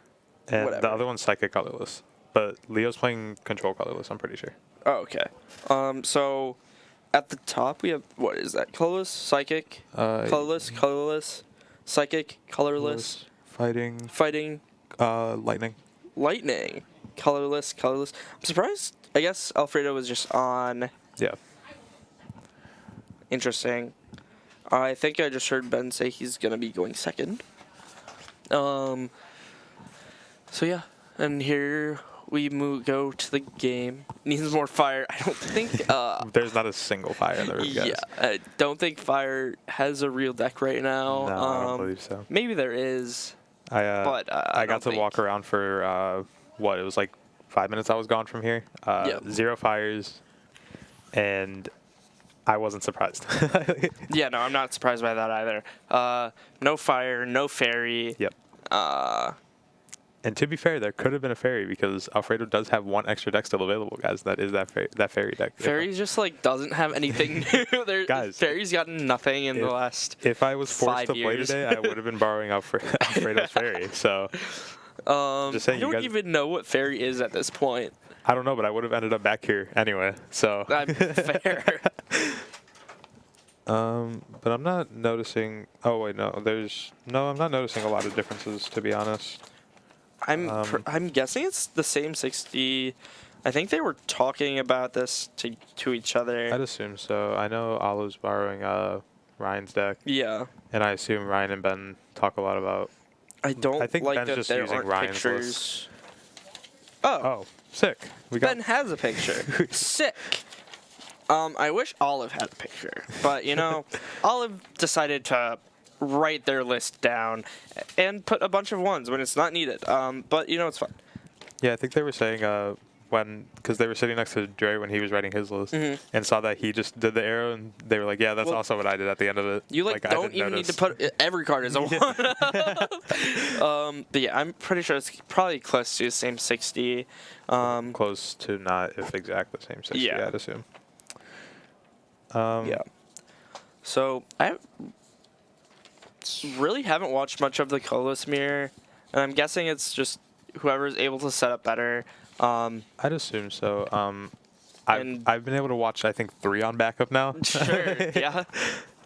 What have you noticed about the colorless mirror? It's just a lot of back and forth. If one person gets a good hand disruption with no Chinchito on board, it's Sure. like, okay. With no Chichino or with like no the Chinchino barrel. or no bib, exactly. Yeah. Like, it could be detrimental from point to point. Mhm.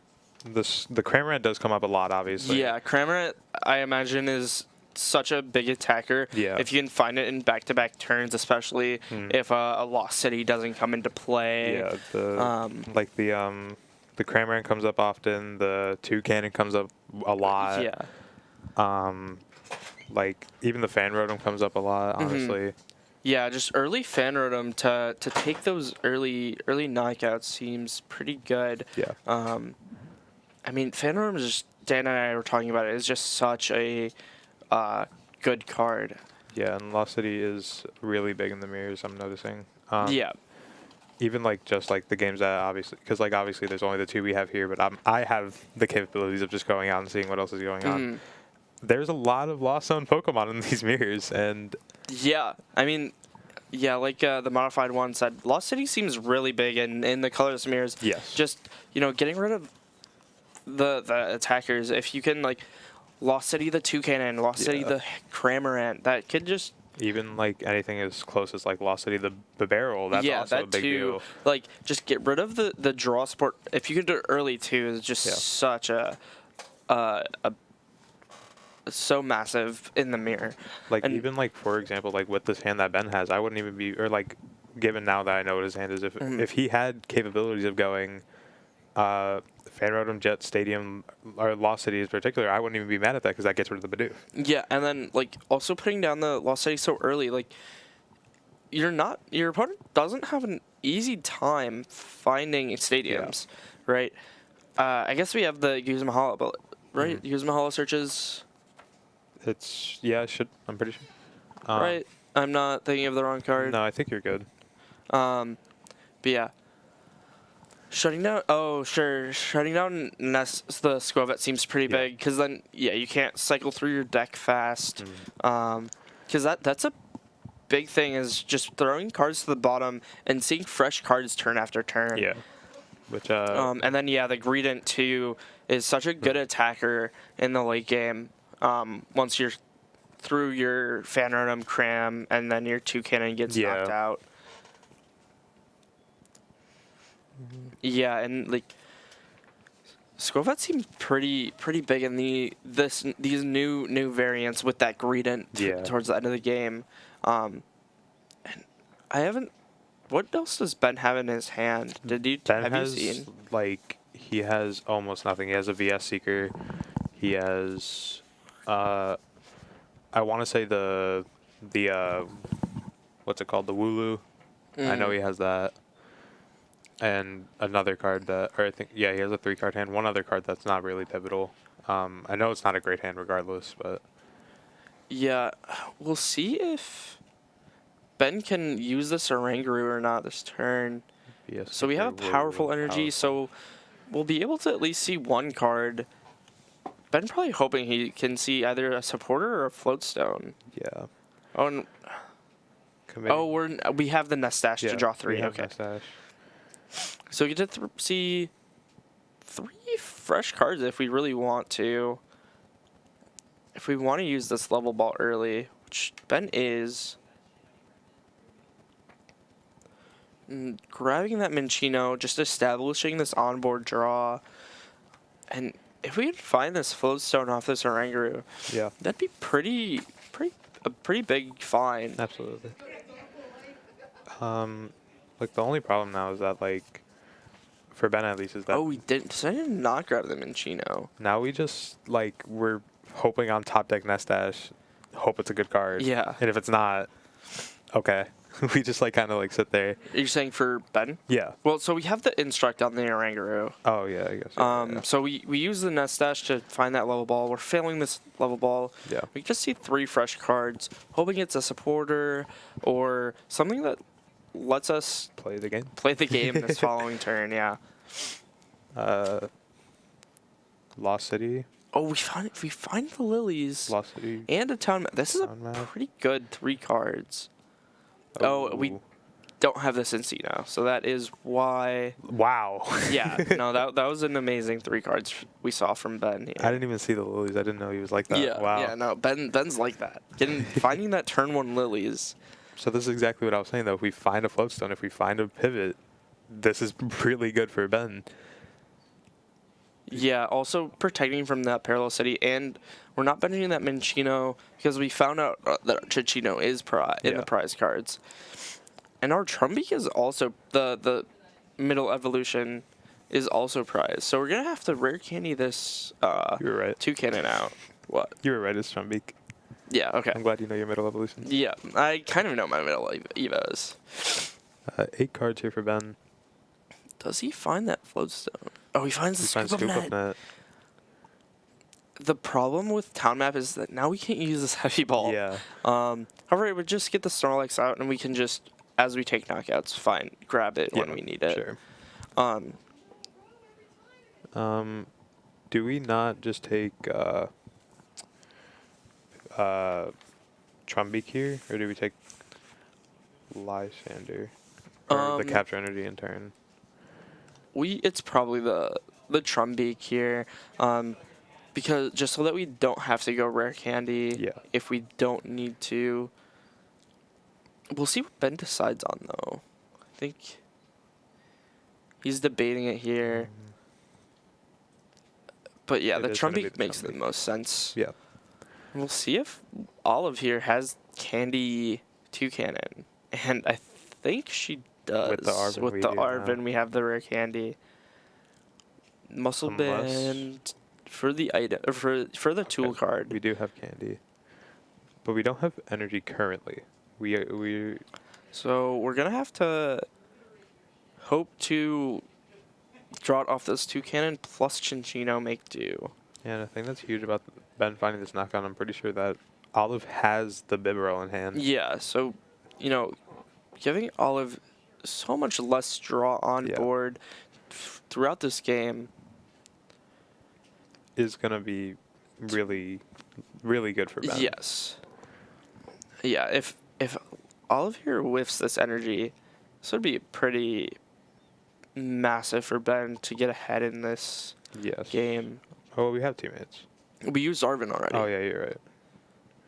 So I'm Oh, his teammates Wait. not just like surprised that we Infinitely didn't teammates better for this rare turn? candy energy this turn. oh, that's interesting. Maybe valuing the teammates for later in the game, saying Sure. I should have pretty high odds of seeing an energy off these 3+ cards. Yeah. 3 cards. I mean that's fair.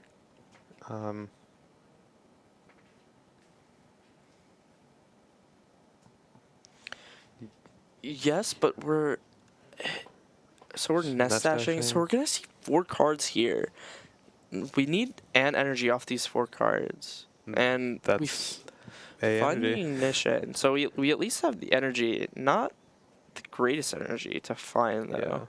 Lilies. And I just heard Olive say, I have an energy, it's just not the one I wanted. Yeah. So I mean, So, we're gonna attach this energy, take the knockout. yeah, because we can't afford to make do this Lilies. Yeah, the we Lilies can't. is good. Yeah, Lily's is too good, and the the fan Fan rotom Rotom. doesn't need to go into the lost zone. And now Ben has the modified one said, needs to Yes. find Candy Toucannon to respond to Olive's Toucannon.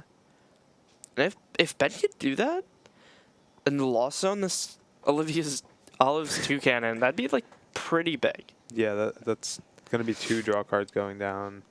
it looks like Ben might just be debating going into the Trumbeak. Night Stretcher for the double, I assume. Yeah. Interesting. So if we don't get a return here, what is our option to swing with here? Just solely. I think Ben might holding the Trumbeak, saying he might need to We have Hilda. swing with the two cannon. Grabbing the cram, It's interesting. Are we just like we might just be, accepting the off turn? we might be, and saying, hopefully later we'll be able to. Oh, we can attack with Hop's, Okay. Hop's double to take a knockout on this Squovet.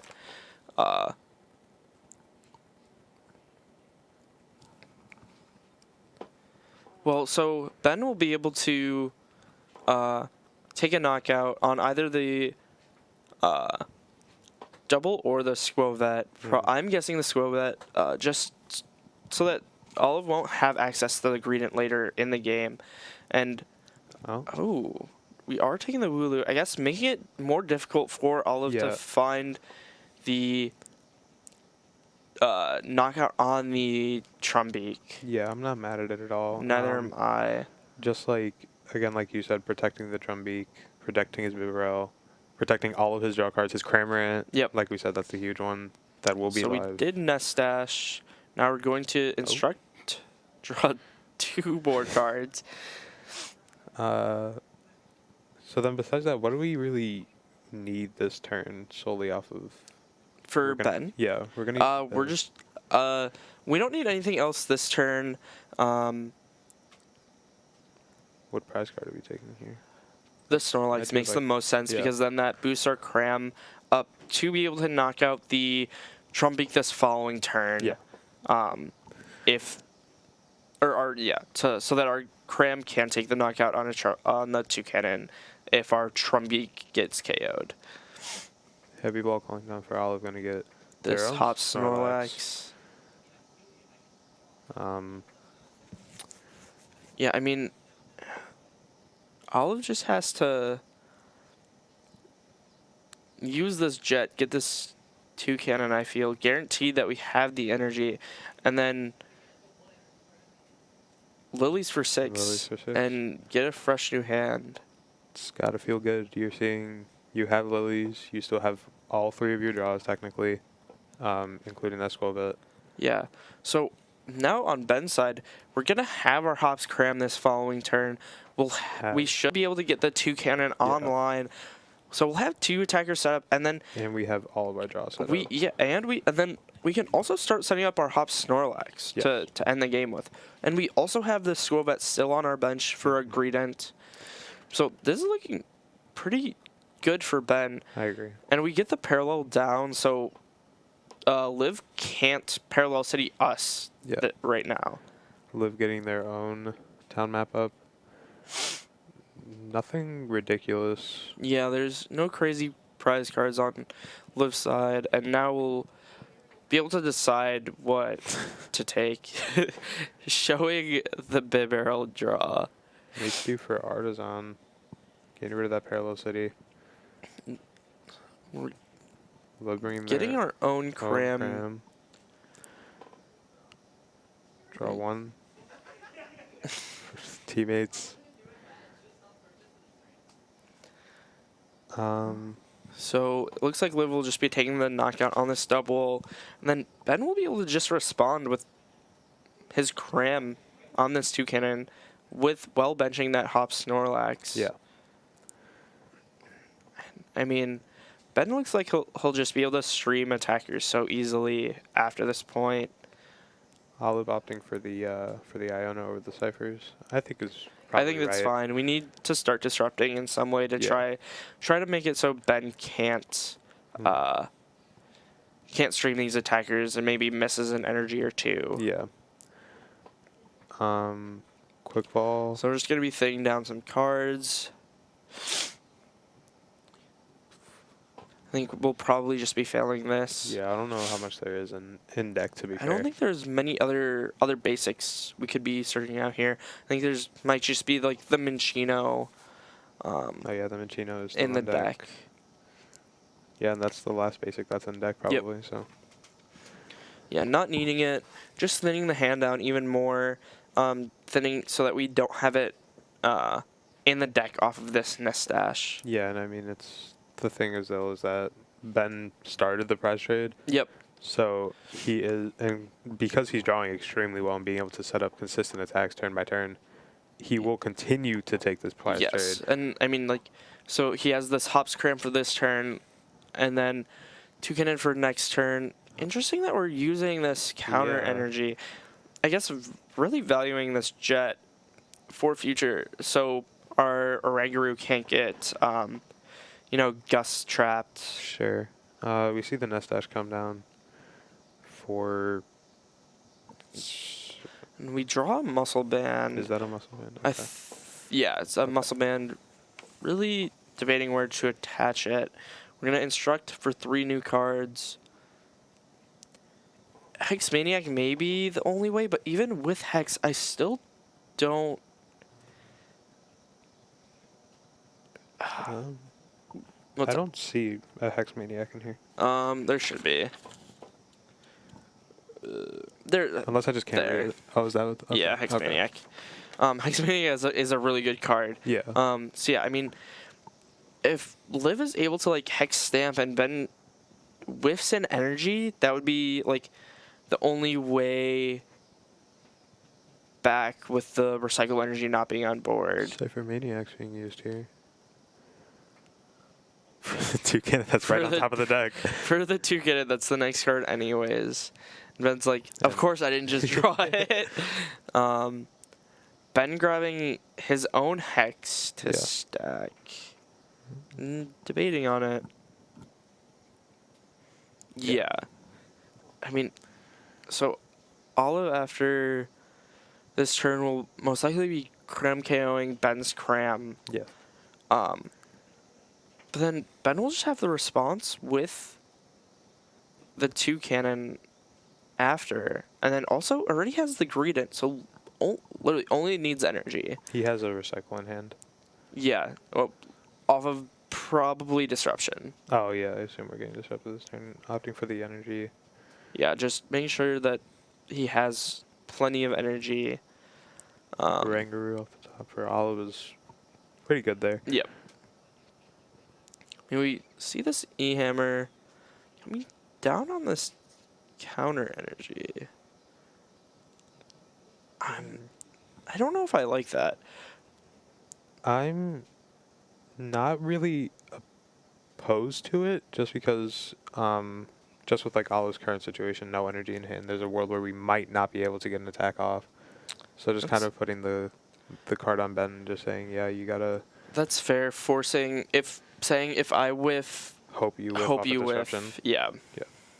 Well, we have teammates. If we're playing teammates, we can search for energy plus stamp. Oh, so yeah, that's Ooh, grabbing the Lost City. Lost City plus stamp, Nestash for energy. Well, have we used our make do? No. I think I might have liked to have seen this sequence a little differently, but I feel like if we I think we got parallel here for Liv. Parallel's pretty good here, although Ben has so much, I don't know if it really matters. So grabbing the band plus parallel.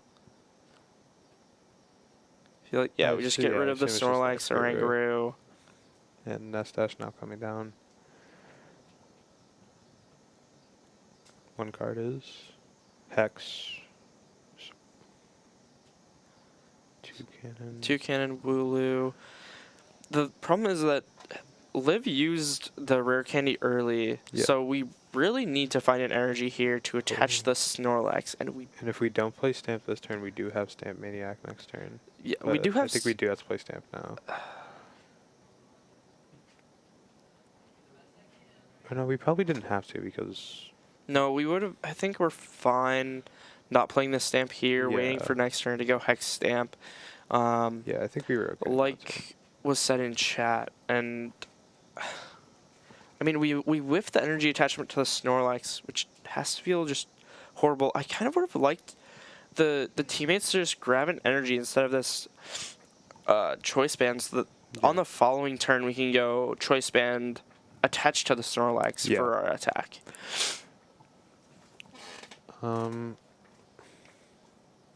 Yeah, And so we do find an energy. take the knockout.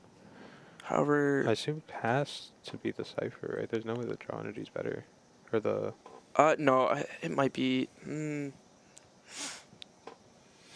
I think if we attached for turn to the Cramorant, and then still had the Hops band in deck, Cypher would have been better. However, with missing the energy attachment for turn and also not having the Hops choice band, Cypher doesn't really make sense. And we do see Ben play his own reset stamp. Now, trying to decide what order he wants to play this. Yeah, we have Goose, Hala. Because we still do need that 2 cannon. Yeah. Green, I believe, you need 8 cards? Is that right? I can check. I think that sounds right. Let's see what If you- Ben it's drew. 5. It's 5? Yeah. Oh, okay. So I'm just wrong. It's 60 plus 60 plus if you discard a 5 or more, 150, so 200. 210. So we do have that with the green. No, we don't, because we would have to attach for turn. Yeah, we would have had to attach first, then Bib. Oh, we did. Duke. We drew teammates. Oh, Okay. sick. So, going for Arvind, we still have the Evo incense in deck. I'm No, guessing. we use a turn 1. Oh, we're just going back into Cram. That's pretty good.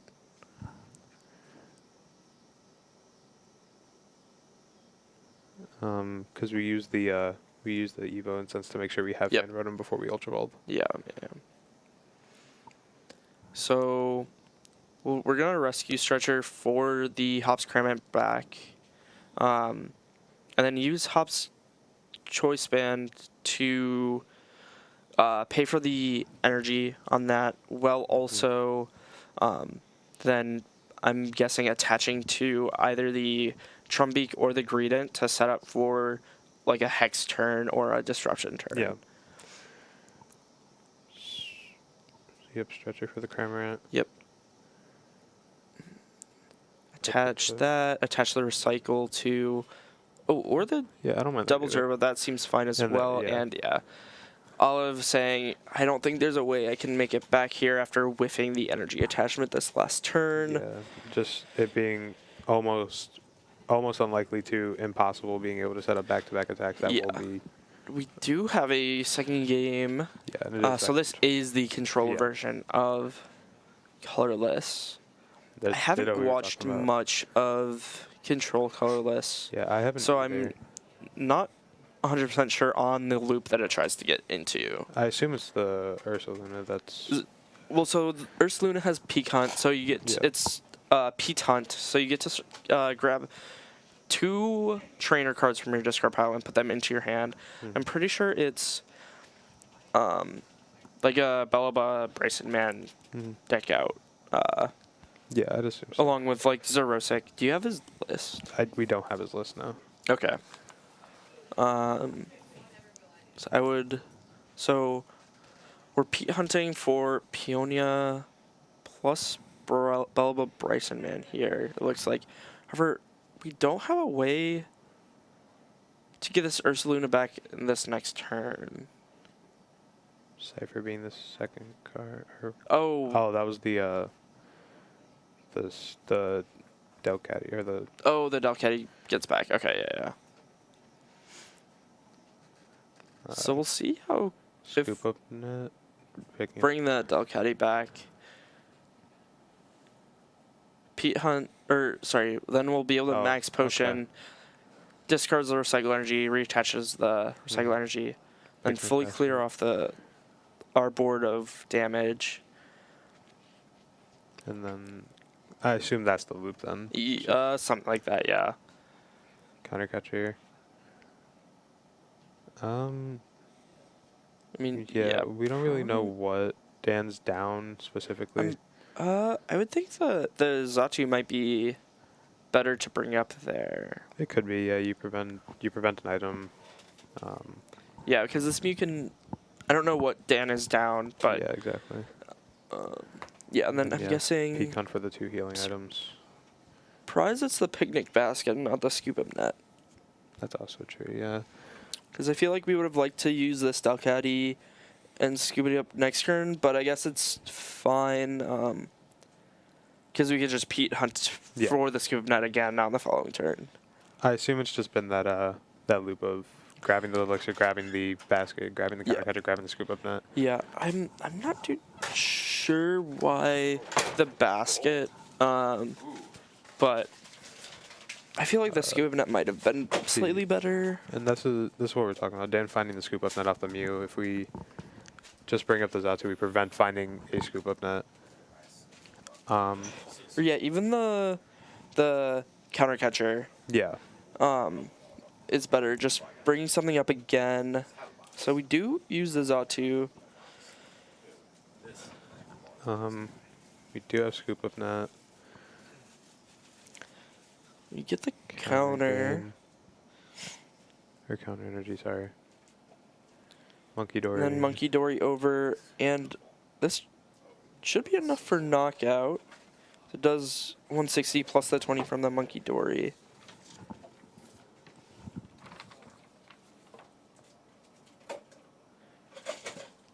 And we buddy catch for the Hex. Gotta be shutting these abilities off. We'll see what Leonidas can do. Yeah. I'm not sure how many options this deck gets without the Ursaluna. I'm curious how its like set of phases are beforehand. Through the early game, you do a lot of Gormandizing. Okay. Which is Snorlax's Yeah, ability, yeah, which just lets you you Yeah. probably know this card. You played Snorlax. Yeah, I played enough Snorlax cards. So yeah, this Ursaluna does go down. We'll see if how Leonidas gets back into this Ursaluna or what he decides to do. So And Dan did just go back down to 2 prize cards. yeah. And everything on his board has 2 energy. Or has an energy. Yeah. So it's not I'm not sure if he has Bundle B. Yeah, I'm not sure. Do you get the flare? It has to be the psychic, right? This counter energy Yeah.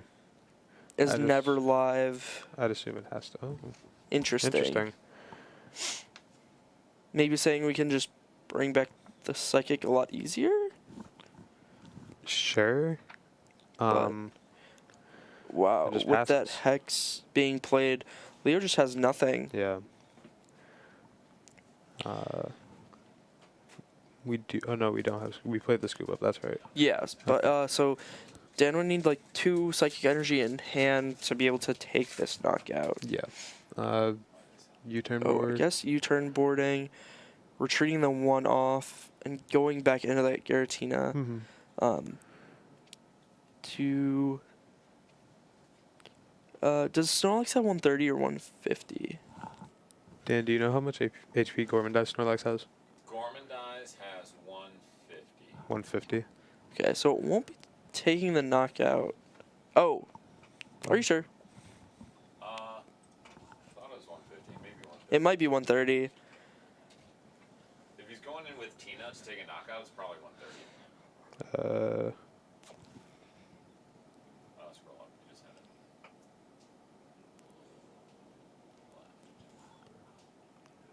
That's not the right one. Not that It's one? 130. It's 130. Okay, so Dan will be able to go down to one prize card while also setting up damage with this guillotine on board to Monkey Dory over. Yep. And this is looking pretty bad for Leonidas. Yeah, no, having no Ursulina, having nothing. Especially with these being shuffled back in, so that Leonidas won't have like a Bunnelby plus Belba Bryson man turn to deck Dan out. Yeah, there's a knockout solely depending on this Minccino make do at this point in time. Yeah.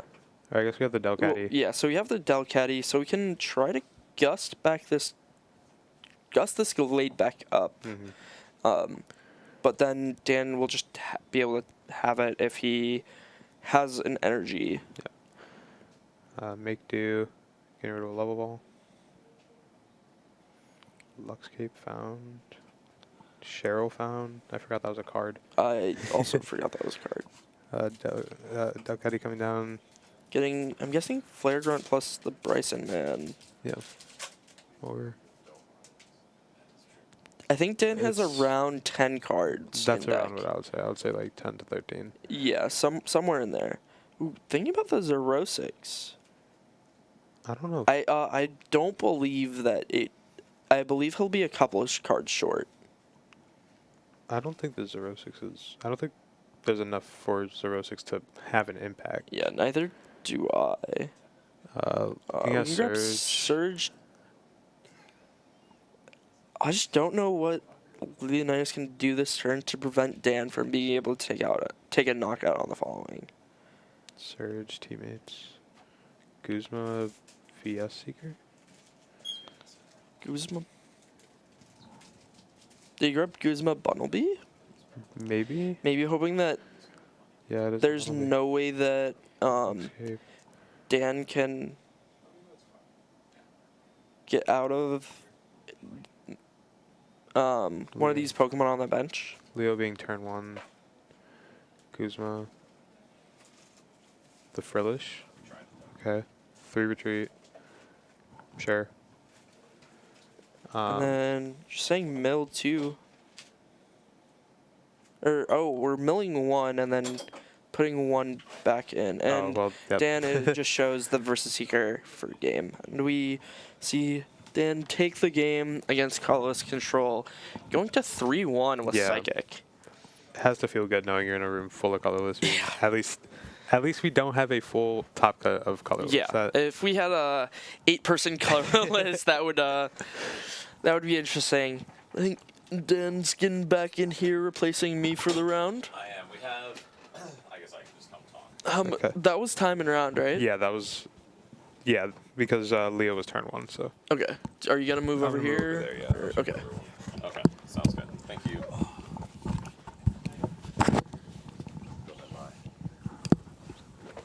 Now I'm on this side. This is the side I'm used to when I'm with Dan. I'm always on this side. Wait, really? Yeah. I feel like, well, I guess I'm an old man and that chair is less comfortable, but I feel like I'm almost on the other side because then I swap people in and out for interviews. But hello, everyone. So we do have at least one Psychic in Top Cut that ID'd. We have 2 colorless that have ID'd into Top Cut. And then we have one other where I'm not entirely sure what they're playing. Whoever matched up with Rafal this round. I'm pretty sure that was a colorless mirror. Yeah. Right, we said it was a colorless ring. Fall versus DeAndre. Oh, yeah. Yeah, that was colorless. So then Ryan playing Psychic is in. Those guys are in. We do have a Metal at 2-1 playing for ID and in. Yeah. And then we obviously have a Psychic going to 3-1. And I think 3-1-1 should be safe. Want to say so. Maybe one bubble. Yeah, maybe. But yeah, like a lot of these matches being like pretty interesting to me. Like at table 6, there's a colorless and a water for a win and in. Yeah. Obviously, like you said, the metal facing a fighting for the win and in.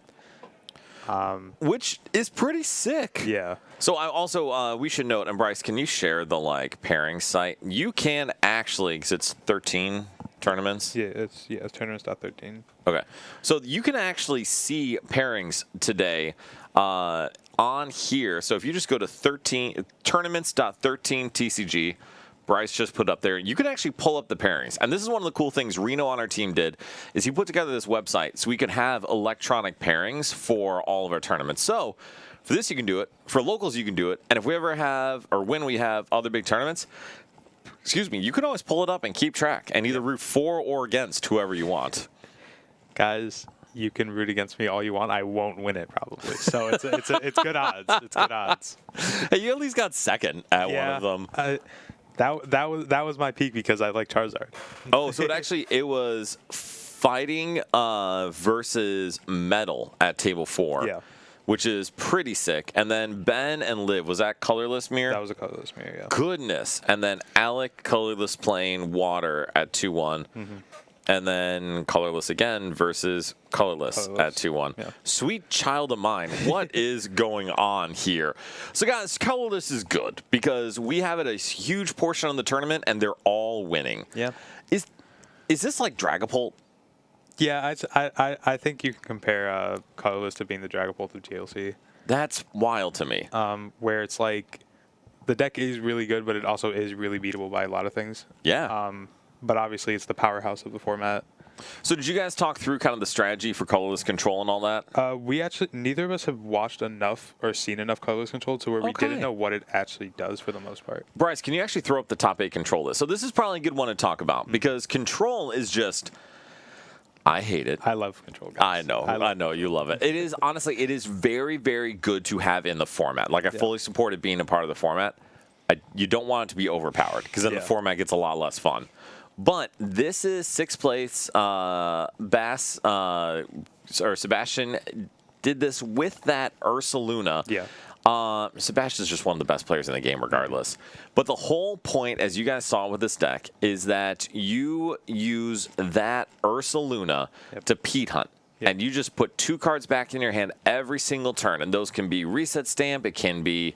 There's a Crushing Hammer in here, right? Is there not? Oh, no, you have Flare Grunt. You don't even worry about flipping coins. But Flare Grunt, Counter Catcher, Max Potion, over and over and over and over again. Because with that Luxurious Cape, you got a 280 HP dude in the active. That's terrifying. Yeah, I'm liking this. Yes.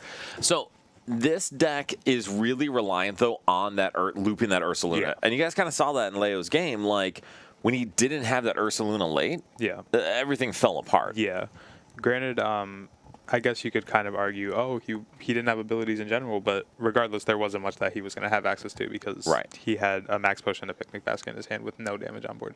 And that's exactly it, because all of those are cool things and super duper helpful. Yeah. What really matters is running your opponent out of resources and just looping your big dudes. And so that Ursaluna with Cheryl, with Max Potion, you can keep that alive for forever. Yeah. So how do you beat this? Like, obviously, you said the deck revolves around the Ursaluna. So, I mean, if you could Lost City the Ursaluna, you feel pretty confident as far as that. Listen, sometimes the answer is a simple answer. Yeah. If you Lost City any part of the Ursaluna line, you're going to win the game. Yeah, I mean, if you... obviously, a big part of what you like to pre-tour is making sure you have resources available in your resource management throughout the game. So just making sure you have enough to understand, I'm playing against control. I'm going to need a lot of cards and a lot of cards to stay in my deck and for me to have these cards later in the game just so I don't lose because I made a silly mistake and I get punished off it. 100%. And actually, even just because you're saying the word cards there, that's one of the reasons why Ursaluna is so good is because it doesn't say 2 items, 2 supporters. It just says 2 cards. Yeah. So you can put that ignition energy back in hand and clear a threat with that attack. You can do basically anything you want, which is crazy. Yeah, and again, it's like I go back to that resource management thing a lot because obviously you and I have had a lot of talks and I need to get better at resource management a lot, but it's like that's something that is really punishing in this format. If you don't have your resources to do anything, you can't do anything is the whole point. So, and time and round, absolutely. That does save you if they lost zone the Teddy. It is, can you rare candy Ditto? Can you rare? I don't believe so. I don't think you can.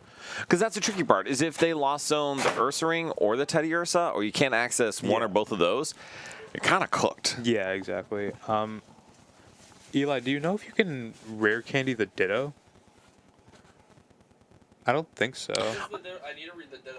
All right, Bryce is going to look that up. But regardless, when you transform, you can evolve right away as long as Ditto was in play last turn. Got it. Okay. So the one thing, though, also to note here, because you mentioned, like, better resource management. Yeah. Homie, you did not watch some of my game on Thursday. I did not casted your manage game my... on Thursday. Well, Or the you saw one. that Yeah, one. yeah, yeah. That one. And also... You have to hit the basic Pokemon on the Ditto. So, and that's the issue, is if you lost zone the Teddy, then the Ditto doesn't actually fix anything. You can replace the Ditto with Teddy. Yeah. But if Teddy has been yeeted to the Shadow Realm, you cannot replace the Ditto with Teddy. Okay, that makes sense. But it does mean that if the bear gets knocked out, you can go right back into bear the next turn. Yeah. But like obviously, like we said, like, oh, what's the big counter for it? If you just lost City of the Bear, you're fine. Right, exactly, simple. But no, to your point about resource management, this is a format that really, really prioritizes resource management. Obviously, yeah. Because if you don't use all your tools to max value, you are absolutely cooked. Yeah. My game against Ryan on Thursday, I had to use my Bustle Band to two-shot a Mew with my Bronzor. Clearly, times were desperate. Yep. But it came up later in the game. I was 20 damage short of knocking out a bunch of things, and I really needed that. Yeah. Now, is it still the right choice to do that? Probably. Was it horrible later? Absolutely. Yeah. So then, what other decks do you want to talk about? Because we haven't seen a couple so far today. Yeah, we haven't seen the metal. Obviously, there was 2 in the room. We've obviously seen a lot of colorless, but like there's the dark we barely saw. There was a spread lightning. I don't know how Adam did. Ooh, can you throw up lightning? Because we should talk about lightning. I don't know how Adam did. We've had 3 people drop so far. Yeah. So let's check on that. How did Adam do? And this is just the spread lightning deck. Adam Is no longer, in the here. pairing, so Okay. not well. Yeah. But no, this is the spread lightning deck, and lightning is underperforming, is a way you could phrase it.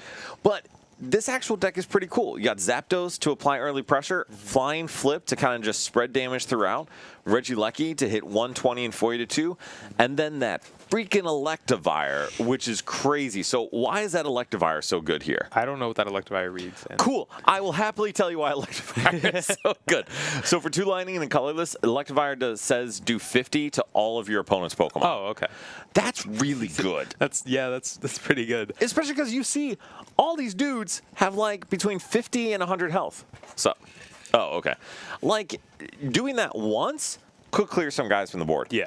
Doing that twice essentially board wipes your opponent, and the dude's got 140 HP. So he it's is very not weak. possible you're going to do it twice. Yes, exactly. You have Silent Lab and you have Hex Maniac to turn off any bench barriers. It's a good card, man. Yeah, this seems sick for sure. So why does this deck suck then? I mean, I think it's like, because doesn't it like depend on sprint for the most part to get through its cards? If you don't have either of your Dynamotors set up, it becomes awkward. Like the early prizes of, say, the Zapdos, like you said, with that early pressure. If you're not able to set up that early pressure, you get a little awkward. And obviously, like, if you're missing some of the spread cards, you just don't have spread for electric spread, and it just becomes not electric spread. It becomes just really bad electric. Correct. And modified, lightning spread's really good in a colorless. Yes, this thing must cook colorless. But motion to exactly your point, there is a single Pokemon in this deck that draws you cards. Yeah. And also, there are exactly 3 attackers in this deck that spread. I guess Morpeko technically spreads, but come on, y'all. Sure. And then Zapdos is the only card that applies true early pressure. So all these GLC decks are fragile to a degree, but you notice with Psychic, there's 5 or 6 good attackers in that deck. Yeah. With Water, there's 4 or 5 like specific attackers, but even Inteleon and Bax are pretty solid. Yeah. So to rely so much on just 2 or 3 guys makes this really fragile. Yeah, it's like you can kind of argue the same thing with something like Dragon, for example. Right. Just because they have, like, what, I think it's 2 to 3 support Pokemon, and then the rest of them are attackers. Yes. If you're missing one of them, or if you can't find like a backup one, then it just becomes, okay, I have 3 support Pokemon on my bench now. Right, exactly. Cool. I can accelerate lots of energy. To who? Like, do I do 50 with my Flappy? This is Yeah. not great, pause. Do I have to surf with Tatsugiri? Like, Right, exactly. I did have to do that earlier too, like today. Did it work? No. Okay. Well, actually, Bryce, can you throw up Dragon next? Because that's another one where it is strong-ish. It's strong if and I know you like saying this, it's strong if it works. Correct. Also, it plays literally 7 Pokemon. That is craziness. But, like, tell us about what is the draw for this deck. Yeah, so obviously the Regidrago Dragon Horde ability, being able to draw up to 4 cards. Tatsugiri's Attract Customers ability, obviously really, it's had its moment in Standard a lot. Yes. Really on and off card in the Standard format too. But the big one obviously being that Regidrago, draw 4 if it's in the active. It's really good because your hand, I've noticed, is marginally thin when you're playing Dragon, to be honest. Yes. You're playing a lot of discard cards, you're playing a lot of tools, you're playing like a lot of simple, like you're playing 3 stadiums, you're playing what, 1, 2, 3, 8 tools. Right. You're getting through your hand pretty thin, and just having that almost, I'm going to word it as consistent, but it's not always consistent. That consistent draw from the Regidrago to begin with is just pretty good. And I think that's the way this deck functions is so different from the others. The others intentionally build up a relatively large hand size, so you have more tools you use, things you can do. This deck is full of insta-play items. Yeah. And insta-play cards, like with the tools and everything. And even looking at the supporters, Guzhala thins your hand. Colress just searches and you throw it on the board. And he just discards your hand. So. Exactly. Just burn the whole thing away and grab whatever 2 cards you need. Exactly. Well, 2 trainers, whatever. Bear with me. So the issue, though, is kind of... Oh, wait, David, are you guys good games, David, for? But so for this deck, your only real attackers are Raging Bolt, which is an attacker in Standard, so clearly pretty good. Yeah. Rayquaza, and Regidrago. Yeah. And, like, you have Kyurem, you have Druddigon, but let's be serious with our lives. You only use Kyurem if someone played Colress. Yeah, and that goes to explain, like, exactly what I was talking about, where you have the Reshiram for support, you have the Tatsu for support, you have the Kyurem that's only basically if they play Colress. Right. In the places where none of these 3 are, and again, the Druddigon where it's only good if one of your Pokemon go down. Right. What are you doing if it doesn't, and that's your only option? Right, exactly. You need 3 energy to hit 120, which is not bad, but there's it's not better great. options. There's more you can do. The Reshiram's hard to set up consistently. Right. Like, the Tatsu obviously surfing for 50 isn't going to do a lot ever. You're really dependent on this Rayquaza coming down. You're really dependent on the Bolt coming down. Right. You need the Drago to basically play the game. Like, you need your opponent to play Colress for the Kyurem to do anything. Right. If it doesn't come down and that's your only option, now what? And I think that's it. And everyone's kind of saying the same thing. Like, no one really plays Colress's Experiment, or Colress, but people play Colress's Tenacity. But like all you all are saying, you are so reliant on your 3 or 4 attackers that if you are able to get into them, dude, they're so good. Yeah. Like Rayquaza does 110 for 2, and you can loop it. Yeah. Raging Bolt snipes very quickly a lot of people. Druddigon hits 160 for 2. Like, that's all incredible. Yeah. And even Regidrago hits 160. Yeah. That's really strong. Yes. And you better hope those 4 cards you see off of Dragon Horde are enough to get you there. Yeah, and, like, granted, like, it does have cards that could reach you to get back-to-back attackers, like that Wishful Baton, the Draganium Z. But, like, once those are down and then you're down your attackers, now what do you do? Like, exactly. And this is another deck. Resource management is important in a different way. For some of those decks we saw, like Psychic, Colorless, you have to get good value for your resources. Here, you're kind of burning the cards as soon as you see them, so you have to choose very, very carefully how to use them most effectively. Yeah, when are you going to do it? How are you going to do it? If it's actually going to be good for you. Right. Obviously, another thing I've heard you say plenty of times when I'm with you is, why are we playing cards to play cards? Yes. That's very crucial for a deck like this, because why are we going to say burn our Floatstone for no reason when we don't need to? 100%. I will say, Drax, and for everyone, this is a slightly outdated list. Now, if you ask me, well, Dan, what's the best current up-to-date list? I don't know. I have literally no idea. But this is one, I think it is from Perfect Order, I want to say. That's what it looks like to me. Yeah, so this is not from Pitch Black or Chaos Rising. So there may be some changes in here. And yes, Lily's is good and should probably be in here too. It's a pretty good card. Yeah, absolutely. Are there any other lists you want to make sure we take a look at before we get this round started? I mean, we take a look at Dragon today. We took a look at Metal. You guys looked at Psychic? We did, but I would love to take a look at the second place Psychic list, because that's one we didn't really talk about. But this is Ben Morse, I believe. Oh, no, Mike Gibbs, excuse me, who got second place at the 3K. And, dude, I'm going to tell you, the coolest card in here for me is that Deoxys. Do you know what Deoxys does? Marginally. Okay, so Deoxys, for 3 Psychic, it does 120. If you have 5 energy on it, it also snipes 120. Oh, cool. And so 120, 120 is not bad in Standard, but holy baby, is that good in GLC. Yeah, that seems really good in this format for sure. So what do you think about this list? I like it. I was talking with Elias, who was back here, I think, round 2.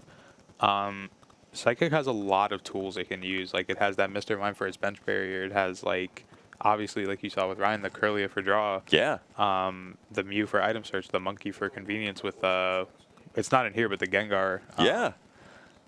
We didn't see it from Ryan either, but that Blacephalon, also a really cool card. Wait, is this Brooks? I thought this was Gibbs' deck. Is this the second place one? Oh. No, this is Gibbs. I thought this was Gibbs. Is it not? I'll think about it. Carry on. But obviously, like, also, like, in the terms of draw, like, the mystery card could be used really well. Oh, no, this is Brooks. Sorry. Gibbs has the Gardevoir, not this. Yes. This is Brooks. Yes, and he played Alakazam. Thank you, guys. Appreciate it. But no, keep going. Yeah, like, draw being, like, the mystery garden. The Tulip, also a really cool card. I like. I was reading it the first time, and I was like, yeah, this is going to be played in Psychic GLC. Oh, yeah. For sure. Well, like Tulip, Nessa, Tarragon, all the same card, just for their specific types, and every single one is fine in their list. You are all correct. This is absolutely... Okay, so this is my Gibbs. Thank you. We can just talk about this one, because everything you've said is very accurate, and we got a freaking Alakazam in this one. Yeah, that seems pretty cool. So tell us about this Alakazam. Why is it in here? I'm not really sure of a why. I'm not sure if there's, like, a specific... I assume it's for, like, something like the Wailord. So it can be, because the powerful hands attack is a good one to get clear. Yeah. The other reason why it's really good is, as you can see, Mike does not play Gallade. He plays the Gardevoir that doubles basic psychic energy. Oh. And so this, and Joel, you're absolutely correct. All of you are 100% correct, and thank you all for clarifying. Thank you. Y'all, I appreciate all of you. But Alakazam allows you to draw when your Ralts has been evolved into Gardevoir. Oh. Because now you're not able to Buddy Catch, you're not able to Refinement, but you can evolve the Kadabra, draw 2. You can evolve the Alakazam, draw 3. And that way, as you move to the late game, you have outs to see more cards to find that game-winning combo. And you still have Xatu and stuff like that. Yeah.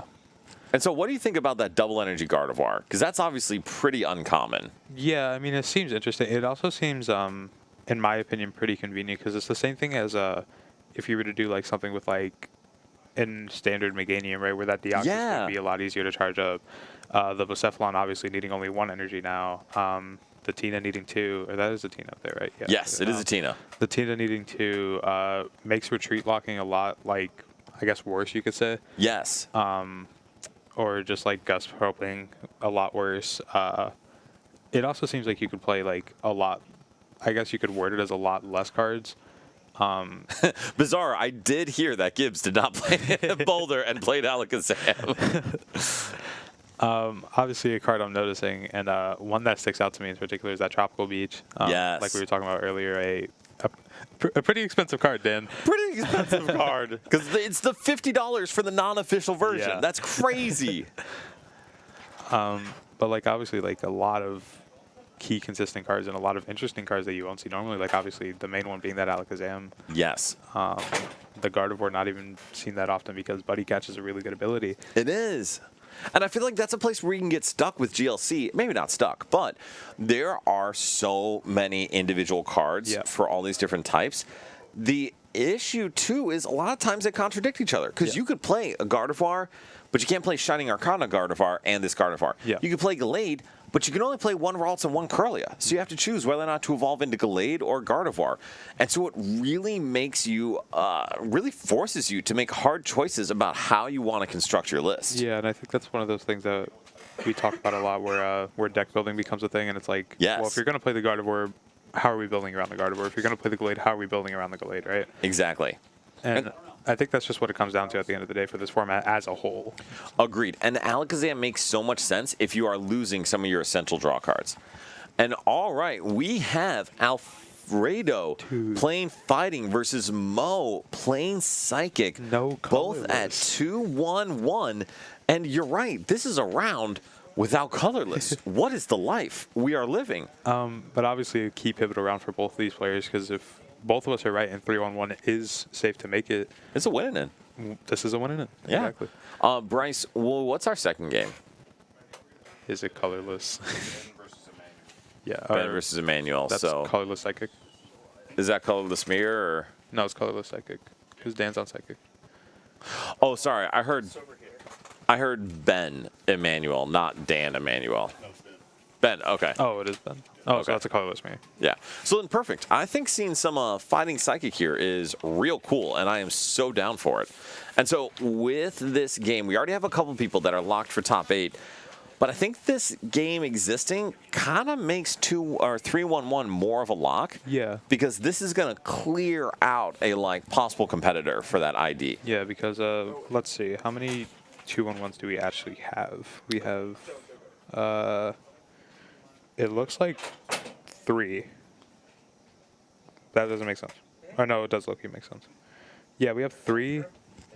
Oh, because one of them's. Yeah, okay, so we have 3 2-1-1s. Which is interesting because just like solely based off my math, and I mean I can do it later when Eli comes back. That makes me think that A3-1-1 is okay. Yeah, I think that makes sense. So we may see a 3-2 sneak in. Yeah. Just based on that, which, I mean, that's always cool. Yeah. So for those watching, we debated asymmetrical cut because I like asym. I think it's cool to do that when feasible. Bryce doesn't like ASIM, guys. Well, I'm going to highlight the feasible portion of that. We did this at locals, and it was 40 to 45 minutes for each round. And, homie, I have a child. Yeah. I need to be home at some point in time. Show us a One more. basic. Oh, not the ideal basic, but Not at all, but- get to use that battle VIP draw cards. That's a great hand for Alfredo. Yeah, we had Alfredo on a backup earlier for you guys before I showed up, and he had a really good hand, but just no VIP pass. And, I know. And then nothing else was to follow. And so, so the nice part is this battle VIP gets you both Lunatone and Soul Rock, which will enable Alfredo to start drawing cards immediately. Yeah, and obviously both our players having a great time. That's the one thing you like talking about is that these formats do bring people together, and this is a really fun format to have, obviously. Yes. Because also, some of this is just ridiculous. Yeah. These combinations were never designed to work together, and they work together so well. Yeah, because like you think about it, it's like, oh, how often am I going to find this one on VIP pass? Alfredo's found it so many times, and I've watched him find it so many times. And it just continues to work out for him every time. That was also an incredible draw because that Arvin will be wonderful next turn in his first turn playing a supporter. And now on Mo's end, Moshi, what does Mo want to set up here? I assume the Buddy Poffin's obviously huge. It's basically a battle VIP. Yeah, they basically did the exact same thing. Again, like I was saying, like the Curlia engine being really huge for Psychic. What other 70s do they have? They have the Inkay, they have the Mew. Mm-hmm. What else is there? I feel like I'm missing one. For babies? Yeah. So it's Inkay, Mew, Curlia, or excuse me, Ralts, and then there's the Natu. Oh yeah, the Natsu's the only one I'm missing. Obviously being all really good support Pokemon in the Oh, and Mimikyu. Don't forget Mimikyu if this deck plays it. Yeah, we saw the Mimikyu come up really well earlier. But yeah, really good baby Pokemon that makes this Buddy Poffin really good to play. And Mo actually has an Inkay in hand already, which is great. So he's going to be able to set up pretty well. And Monkey Dory has a single retreat, so Mo can just go into this Mew if he wants to. Yeah. The one thing I'm noticing about Mo while doing the searching is that we don't have Ralts. So that's a problem. Oh, thank you. Oh, sweet. Thank you.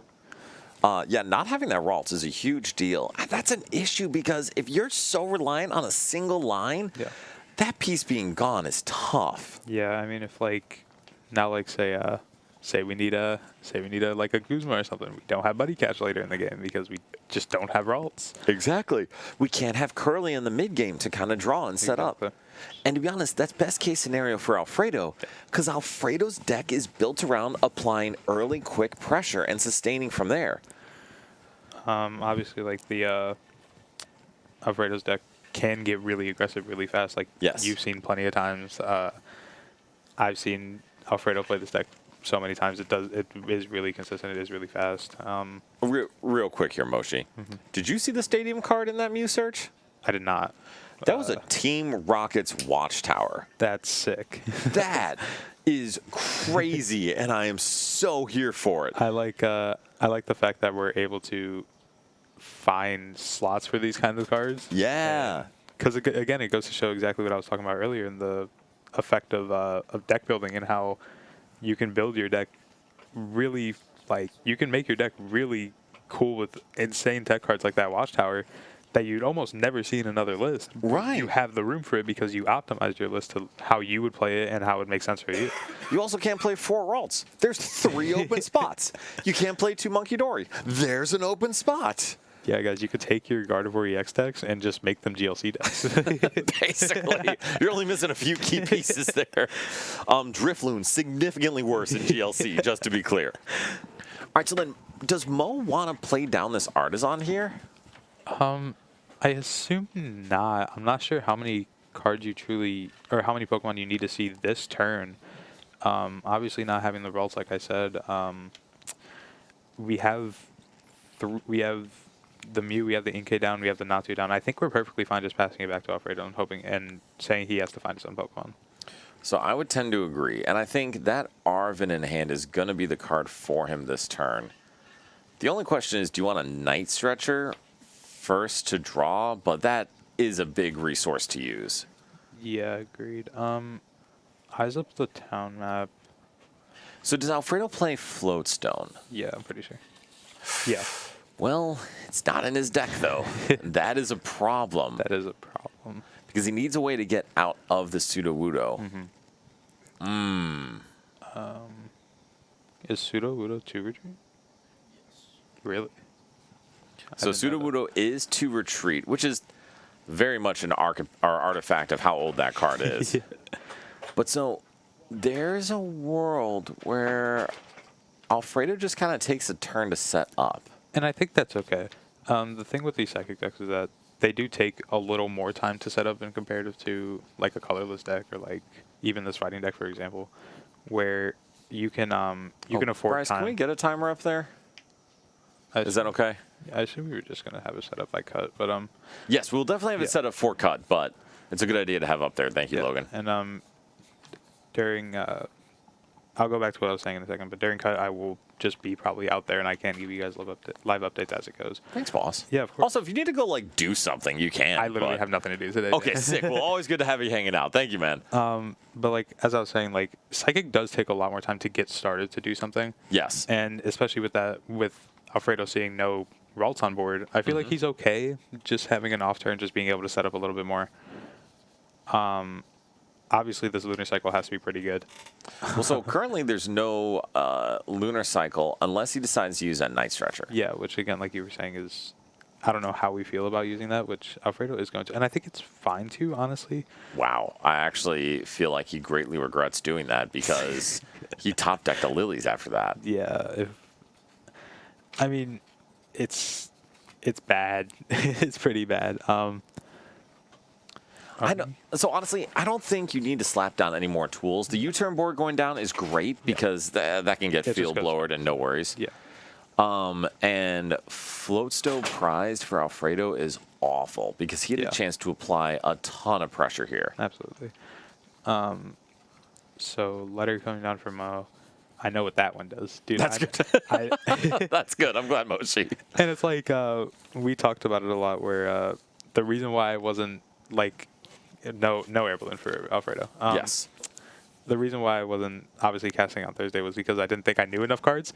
I know all of these cards, Dan. I know. I just kind of lied to you. Eli mentioned he was talking to you about that, and you're like, wait, I don't like what most of these do. Yeah, this is not bad. I know what most of these do, which it's pretty cool to know about, because I honestly didn't think I knew like any of them. That was like what I was texting you about and what I was doubting about to begin with. Yes. But yeah, like the format's pretty simple. The cards are pretty much the same for when I actually used to play, but like I know what these do. Yeah. I know these guys. And so Mo choosing to go with the Pokepad, which is essentially a Master Ball. Yeah. Junior sitting next to Bryce like I was doing that. I think I told Bryce like 7 times that I know that card. this is good. And modified one, you turn on Solrock. I would tend to agree. It's one of those things where luckily it doesn't matter too much right now, since if the Solrock goes down, the U-turn will go to hand. Yeah. But you're right, because if Mo gusts up Lunatone or something, then that can get stuck. Yeah, then we won't have an attack the following turn, because we would have to force a retreat on it. We would need a lot more to do something in the stance of if we just put it on the Lunatone, because then we could put an energy on the Solrock, retreat the Lunatone into the Solrock, and be perfectly fine in a sense. No, and agreed. I think being able to retain that energy is beneficial, but if you're going to need to retreat or pivot anyway, it's not catastrophic. Yeah. And Mo, getting to draw 2 cards here, are they good cards? I don't know. He fell them straight into his hand. Oh no, we had the Ultra Ball, so it was the one, or the time, what was it called? The Wondrous Patch. No, the Strange Timepiece. I'm pretty sure that was. So there is a Tulip in hand, which is a great card later. Yeah. Attach an energy to Monkey. We're going in. Are we mind-bending, confusing the Pseudo-Wudo? Draw for turn 4 Alfredo, and I think you just ripped the lilies, right? I assume you have to. I'm not opposed to if we put the muscle band down. But yeah, the lilies does have to come down this turn. I don't think we can Lysander. We need cards, so. And it doesn't make sense to Iono Mo, just because Mo's hand is clearly not good. Yeah. So missing that float stone is a huge deal for Alfredo. Yeah. So obviously we're gonna need at least a energy. Yes. We want to draw cards. More is better, obviously. Alfredo playing 7. A 7, not including the special energies he plays. But Matt, so far, Ryan Prusak, Michael M., Rafal Gladitz, and I forget who Rafal was playing, are all locked for top 8. And I think there are a couple other players that are going to ID. This is not an ideal draw for Alfredo. No, I didn't see another energy besides that retrieval. Floatstone gone. 2 That's energies. 3 energy and a floatstone in the prizes. That is not what you want to see. Yeah, Training Court also gone just gives us 1 less retrieval for energies. Where we might need to use this retrieval for 1, which. And I'm going to be honest with you, I would almost not use the retrieval here. Yeah, I'd almost just prefer not to. If Mo's gonna attack, you have teammates for next turn. Yeah, I think you actually just pass. That can't be right. Choosing to use the Lunatone. He's a genius. Everyone, in case you were curious, Alfredo is a genius. I really need to stress, I still think that was incorrect. Oh, we have rope. Okay. Also, don't love that, but here we are. And yes, modified 1, I agree. He does really, really want to attach energy this turn, but it's all about what resources you're willing to give up. Yeah. So the options for Mo are give up a prize or take damage into this the Xatu. Which I think Mo would love to take damage in this Xatu, because that means he can clean up Pseudo-Wudo during his turn. Yeah. We could go 2 ahead, but gonna opt for the Inke. All right, so I love when we get to give feedback. That can't be correct. I don't think so. Obviously, you have a card that says, "Yeah, I can move damage on board." Right, exactly. And so Alfredo does knock out that, gets the professor's letter, which is of the 6, probably the second to last one he wanted to see. So not ideal, but he still gets a prize. Yeah, he does get to start this prize trade, which is what I was saying, where this the Psychic deck does take a lot more time to set up attackers, where Alfredo has now started taking attackers, has a bar on board, that if he finds the, what's it called? I don't know the evolution of it. The Barbernacle? Time and round, Mo does have Timepiece and Blindside, yes. No, oh, you're right, because Alfredo had the Powerade. Oh yeah, he did. That is Yeah. true. I forgot we did have. Logan, thanks for hanging out. We'd love to see you in top 4 and top 8. Yeah, I forgot we had the premium Power Pro. Okay, yeah. So I guess either way, Alfredo was taking a prize card. So it's just whichever one you didn't want to lose. Now, granted, Mo didn't know that. Yeah. And so in my mind, it's still a one of. Yeah. So the odds of finding it are very low. I probably would have put up either probably the Zatu. But you know what? This is all fine. 'Cause in my opinion, like assuming that you don't know Alfredo has it, I feel like if you promote the Zatu and he does have it, then it becomes like really weird if Alfredo, like if you don't know Alfredo has it and he does have it, if you lose that Zatu, you have 0 draw on board. And so that's a fair point. That is very problematic. And so I think Mo here is doing the math on how can he match hand size with Alfredo, since it really wants to go in with this boulder. But on Alfredo's end, even if Mo does, man, I think he can respond with Okie Dokie. Yeah. Can he? We don't have. So he would need to find the the rainbow energy, but he has teammates in hand. He does have teammates in hand. You're right. And so he could just simply go get the Barbacle, use the energy to accelerate to Okie Dokie. We're gonna and get then the use U-turn board back. Yeah. exactly. I hate when 2 of my friends are pitted, but if Alfredo loses, I can ask if he wants to play Commander. You know what? That's always a great upside. Ben Doberstein is here. He brought the cube. I know people are going to cube if they don't make top cut. Cube. I'm debating dropping from commentating to cube. We'll see how the day takes us. I don't think I'm allowed to do that.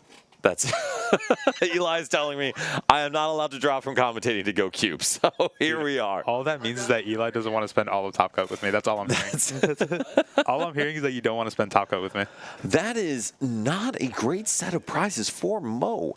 That was Giratina, Ralts. There's another basic Pokemon in there, Mr. Mime. That's not great, boss. No, that's not great at all. Obviously, like the main one I've been talking about this whole game has been that Ralts. Yes.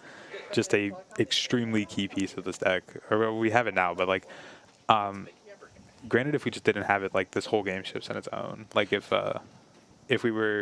knocked out the Zatu because Mo promoted it, we have basically 0 draw the rest of this game until that comes down again. Agreed. And so Mo being able to reset up his board, from a resource standpoint, this hasn't actually been that expensive. Yeah. He's been able to pull it off. But from a time standpoint, Mo is taking a prize, but he gave Alfredo so much time. Wait, Alfredo has 6 cards. No, I think they both had 7. Do they both have 7? I'm pretty sure. I thought I counted 6 for Alfredo. Either way, they counted it out. I believe them. I'm sure they're correct. But okay, now this is a swing turn for Alfredo because he can knock out this iron boulder very easily. Yeah. Obviously, the teammates grabbing the rainbow energy, grabbing the big barb. We have a fighting energy in hand. You feel pretty good. You feel pretty good. The one downside for this, obviously, is Okie Dokie's weak to Psychic. So that 230 HP does not go quite as far when you only need to hit 120 to take the knockout. And like the modified one was saying, I was just about to comment on, is that we have a Parallel City in hand. So that will just put a pretty good amount of pressure on Mo because we have to probably get rid of the Mew, in my opinion. We have to. I assume it's probably either Mew Ralts or Mew NK. I think I would probably do Mew Ralts at this point in the game. I think you have to keep the Ralts. Okay. And I only say that because I think your entire game plan is contingent on having that Curlia and Gallade in play. And I agree. Yeah, I think getting rid of the monkey is the right choice. U-turn board would go back to hand. Or? And Mo debating. Getting the energy in the discard pile is not a huge deal. If anything, it makes it easier for Mo to access later. And then U-turn board can go on anything. So even though that parallel is disruptive, it doesn't really mess with Mo's game plan. Yeah. We haven't lunar cycled yet. But we don't have a Soul Rock. Oh yeah, I forgot about that part. And unfortunately, Kinda need that. there's no way to get the Soul Rock right now. Yeah, but Alfredo takes the knockout. fighting energy off the prizes. Not bad. Yep. Really wanted a different energy, but here we are. And then on Mo's end, Moshi, how is he going to respond? Obviously, just needing one of our attackers. I think we have. Is that the? What is that? That is a Giratina That's the that Mo Giratina, got off the okay. prizes. So we have the Giratina. I assume Malamar's in deck. I didn't see it in the prize cards. Malamar should be in deck, yes, because the prize cards remaining are Heavy Ball, Mr. Mime, and then 2 other cards that weren't directly impactful. I think Floatstone was one of them as well. Oh, okay. Both of them prize Floatstone? Dude, what is this? Yeah, it's not great. It's not great. What's going on here? So then, who is Mo attacking with this turn? I want to say it's probably easier to attack with this Malamar this turn. With Malamar? Actually, I think Mo can attack with Giratina. Does he have an... yeah, I think he might be able to, actually. Because with the Xatu, with the Malamar, that is 2 accelerations. Yeah. But also, there's a counter energy in hand. And Mo is behind on prizes. So this Okie Dokie is going to go down. And we didn't take a Rainbow Energy off of the prize cards. So we have to... If we want to attack with that Okie Dokie can, which we can because we have Tarragon in hand, it's going to need a lot more. So it is. The nice part is, because that Sudowoodo lived, Sudowoodo will be able to knock out this Giratina. Yeah. Will it? It would need a modifier, because Giratina resists fighting. Do we have any other modifiers? Oh, we have the Premium Power Postal in hand. Oh, okay. So we'll be able to knock out Giratina. But that Blacephalon could be a huge deal. Mm-hmm. Wait. Actually, hold on. Some exciting things could happen Marnie here. coming down here is Okay, huge that's for not great. But so there is actually a non-0% chance Alfredo knocks out Blacephalon. Mm-hmm. Okay, it was not a high chance, but there was a chance. Evo and Sense now, obviously, here she is. Okay, we have Curlia. Mo's going to be able to draw more cards with Refinement. Mm-hmm. And now this is what the... That is certainly not allowed, in case anyone was curious. Dude, I think that's all Alfredo's missing is that U-turn board. It's a pretty nice card. So Mo's board now looking like what he wants a Psychic board to look like. Yeah. Oh no, Floatstone was in deck. Oh, okay. Okay, so I mean, Mo's set up. Yeah. Is there anything else he's missing? Are we missing anything? I want to say no, but because we have Blacephalon down, so we're gonna have an attack next turn, guaranteed, because we have two fully set up Pokemon. Yes. We have our draw engines. We just need like a hand size, which he has been getting a hand size throughout this turn. So I mean, I feel like Mo's feeling pretty good. I would agree, and I think being able to knock out this Okie Dokie is a big deal. Oh my goodness. 'Cause now that makes it enough, right? That does allow Sudowoodo to respond and knock out the active. We do have Clara in hand. I think it's possibly a trap, though. It could very much be a trap. So, Ooh. Artisan. Artisan getting out Terrakion. So, remind me what Terrakion does, guys. It's revenge. Okay. Yeah. And so, Terrakion is a good way to do this while putting a relatively high HP Pokemon down on the board. Mm-hmm. Why... Moshi, why is the U-turn board in the discard? Was it taken? I thought it was just. I don't think it was during the turn. I thought it was during a knockout. No, because, maybe it was Ultra Ball or something. But I was going to say, and Alfredo is going to be able to knock out this Blacephalon should he choose to do so. And that is a huge deal, because that is Mo's way to get ahead in the prize trade here. So, Clara. This is a trap. I agree. Knocking out the Giratina is a trap. All right, so 2 Fighting Energy and the Soul Rock. Able to get the Soul Rock down. Draw with Lunar Cycle. Fighting Gong, Energy, E-Hammer. E-Hammer's not bad either, because there's only so many special energy Mo plays. And there is one on board, so that is to be considered. So the tricky part is, how does Alfredo get out of the active here? Yeah, I'm not sure. Obviously, the loss of the U-turn board. Well, that's why I'm curious. I think the U-turn board may have just been discarded when Soul Rock was knocked out. So it should have gone back to hand. You want me to find out? Yeah. Yeah, if you don't mind checking on that.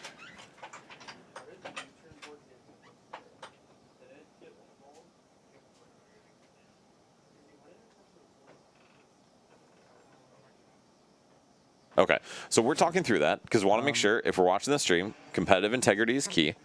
And let me see if I can just go back to the stream. Because I don't think anything was played that got rid of it earlier. No, I don't think so either, which is why I'm a little bit confused here.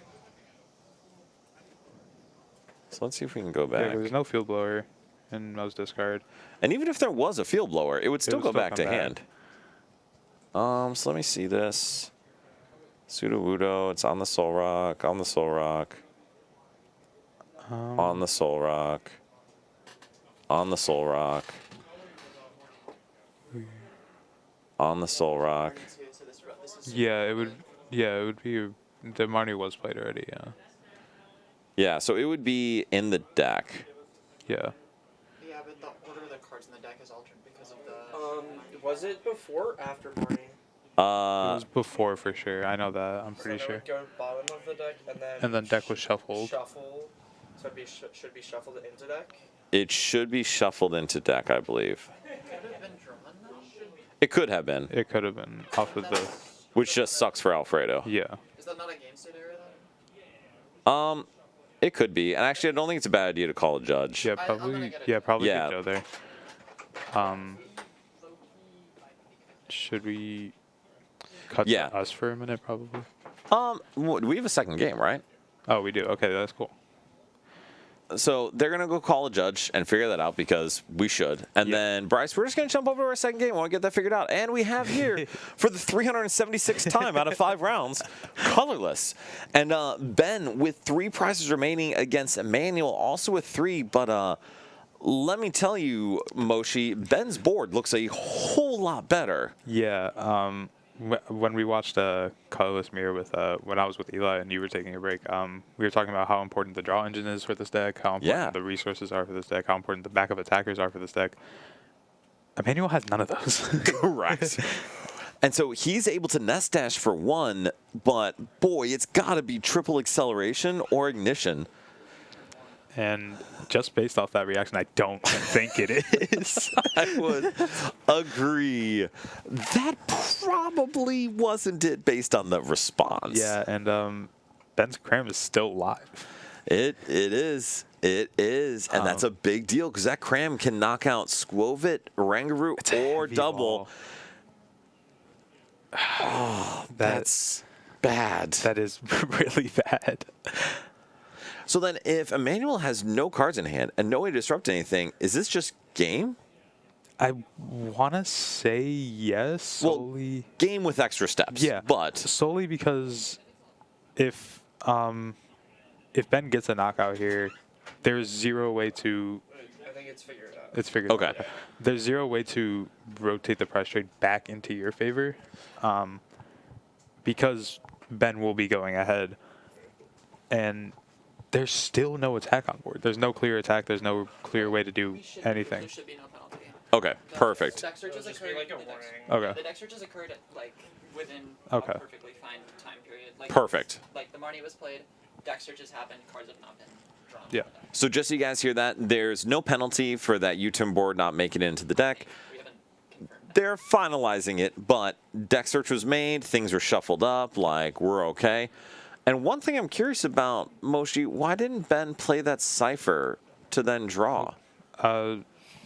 So I think it's probably just so, like maybe, I don't think Ben needed anything specific. Maybe like what's the mid of the colorless bird? What's the middle of it? The toucan or what's The middle toucan? Trumbeak. Yeah, maybe if you wanted the Trumbeak, you could have ciphered for it.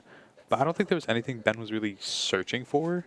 Well, so actually, I was going to say, you could just, Cypher for Rare Candy 2 Cannon, That is true.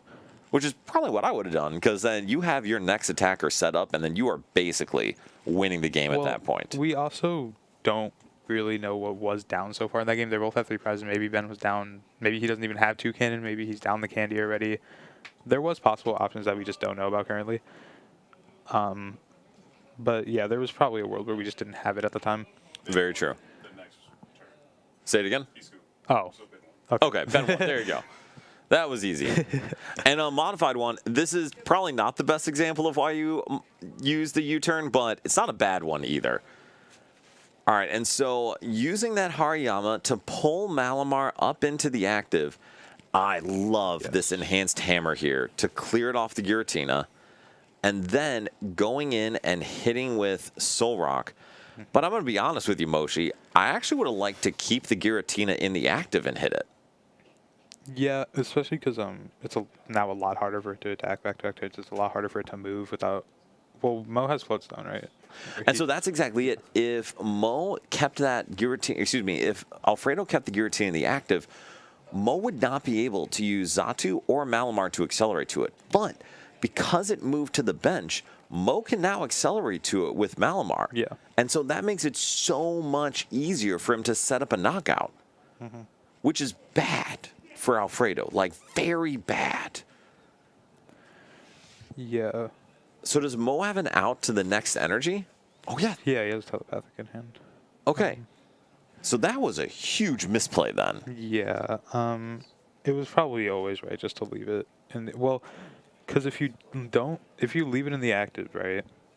Doesn't Mo just go Floatstone, Tina, go into Blacephalon, do the exact same thing, but now the Giratina is charged up again anyway? So going into Blacephalon, he would only be able to place 4 damage counters. And so if he went in and placed 4 damage counters, that's not that big. And what it would enable is Alfredo could go into Sudowoodo Yeah. or something similar, or go into Terrakion and Wall. But either way, it would have given Alfredo a lot more leeway here. So then, is Mo's game plan here clearly just to knock out that Soul Rock with Giratina? I'm going to say yes, just because I think we're not in any, like, immediate stance where Blacephalon has to come out now. I think we're perfectly okay just going in with the Tina, keep swinging the prize trade in your favor, keep setting up a board state that you shouldn't really lose from Right. in a stance. Well, to be clear, Blacephalon's still only placing 4 damage Yeah. counters. So that's probably not going to be the right use of resources. There's the Watchtower Yes. And then Mo finds the energy for Xatu as well. from Mimikyu. I mean, this board looks incredible for Mo at this Yeah. point. So retreating into the Tina. Yep. Yeah, Watchtower is crazy, but I think it's such a good tech. And it will be really good in this top cut if Mo does win this game. 100%. Yeah. Because what, we have at least 4 Yeah. guaranteed. Exactly. And Alfredo would really appreciate it if Mo decided to knock out Malamar with this 4 damage, but I think that is unlikely at this point. Yeah, I don't think he's going to do that.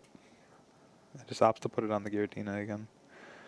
Which is fine. I think it's okay. So then, and kind of we go back to this, I think now gusting up that Malamar uses up Alfredo's Hariyama, Yeah. which there is a world where this turn Alfredo could have used Hariyama to pull up Blacephalon and knock that out with Terrakion, and then force Mo to put more damage on his own board. And at that point, Soul Rock KOs everything. Yeah. So Via Seeker being used for Clara again.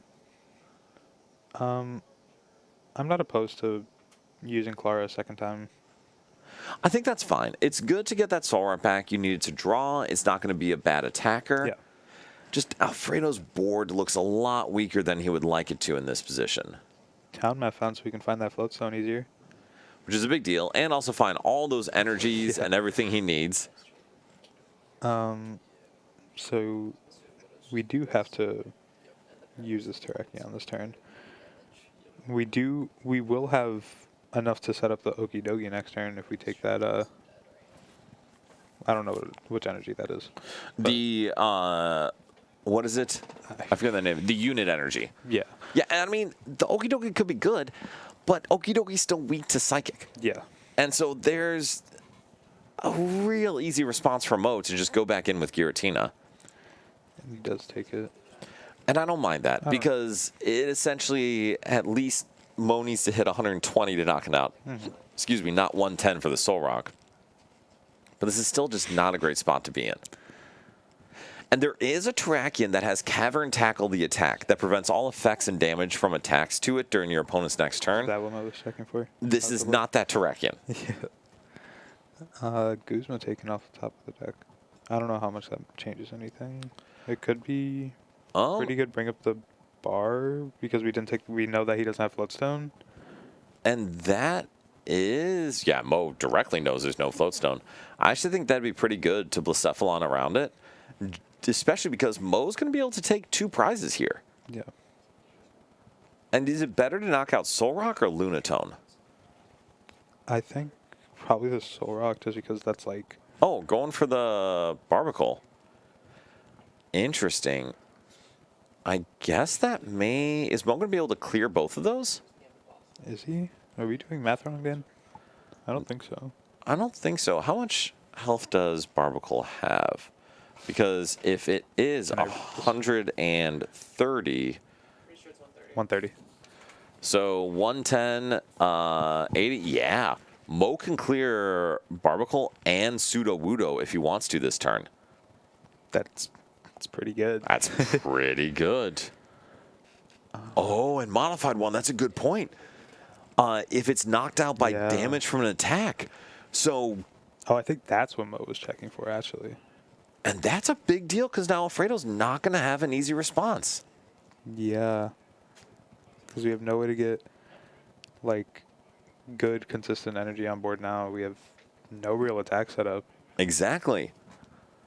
Man, this is tough. I think Mo's basically got this in the bag at this point. Is there anything you're seeing that Alfredo will need to do to respond?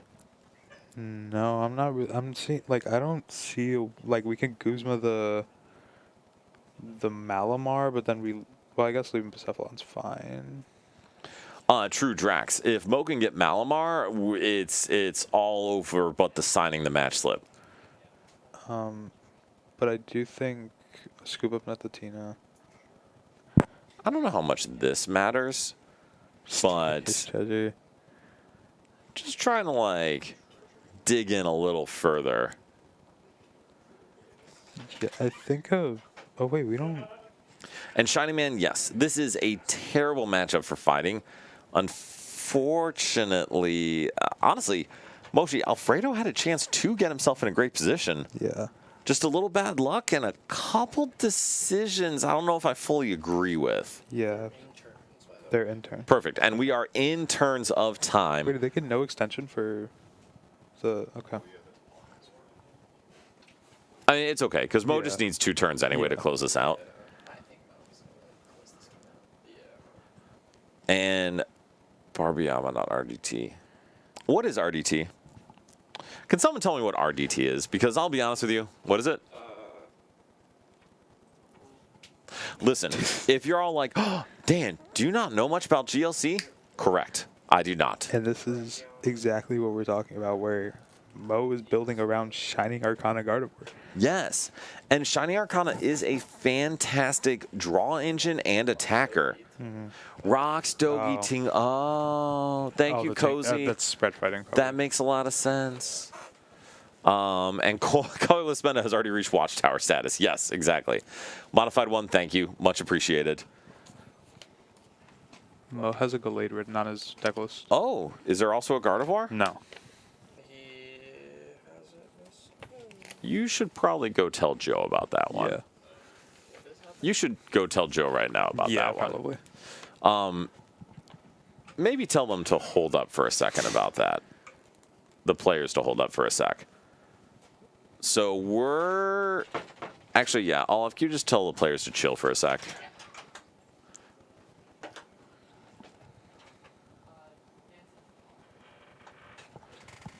Is We're going to have them pause for a quick second This is an because interesting game, guys. that's kind of a big That deal. is a big deal. And I obviously want to make sure we are like up to date. Now, is that really impacting the results of this game? Maybe not. But it's also kind of important to know that you Yeah. have the right deck list. Yeah, that's tough. This is very tough. Spread version of fighting. No, it makes sense. And Blood Moon Ursaluna is terrifying. All right, so this is going to be a Joe decision thing. And this is a Yeah. time, Moshi, where I'm glad I'm not a judge because this is a tough thing because that is not a minor deck list No, error. it's not, because I assume that Gardevoir has come up plenty of times. I would agree. And that's also a big difference in kind of how your deck is played because now you're just using more draw and acceleration rather than supporter search. Yeah. Ooh. Well, maybe we should have put Mo on stream sooner. Yeesh. I mean, to be fair, Mo did start 0-1-1, I'm pretty sure. So, Okay, so, Shiny Man, let me tell you, Tyrantrum, that card is insane. I feel like you have to include that if you can cram it in GLC, because it has 330 HP. It does 160 damage. That's absolutely bonkers. Is that not crazy, Moshi? that seems pretty good into a format like this. That's so good. So this is not great, guys. I'm glad we saw it. Yeah, I'm glad. Yeah. Conferring right now. Yeah, they're yapping. Judges are yapping. Yeah. Okay, I'm good. glad I I'm noticed glad. that, for sure. No, that is a very good catch. Thank you, Moshi. Because, guys, we always want to make sure we have it right. Bryce, you can just throw it to us for a Yeah. second. So we're just not staring at Mo die inside. So we're going to get that all figured out. To be honest, Moshi, if without this error, it looks like Mo's going to win that game. Yeah, for sure. I don't see many or if any lines for Alfredo at this point, because we're not going to have a Barb. Yep. We're not going to have Pseudo Wudo, which doesn't really matter at that point. We're It not could gonna- with Blacephalon, but yes, I agree. We're not going to have Terrakion. We have no attacker. We have no energy acceleration. Our Yep. only option is to go Guzma Solrock, knock out the Malamar, and just hope there's nothing else there for Mo. Exactly.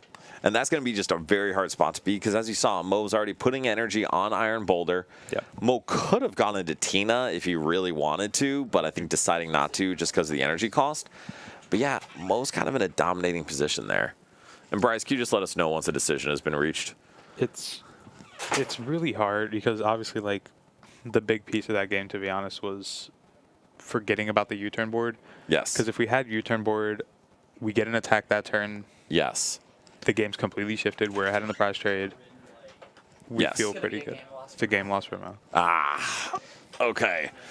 So that sucks. Yeah, it doesn't feel great ever. I think that is the correct call. I do It believe just sucks.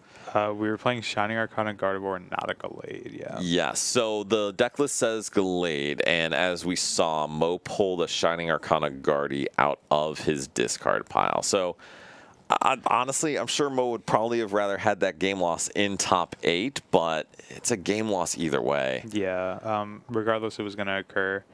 I'm glad that I noticed it now because I was curious what Mo even had available to him. Yeah,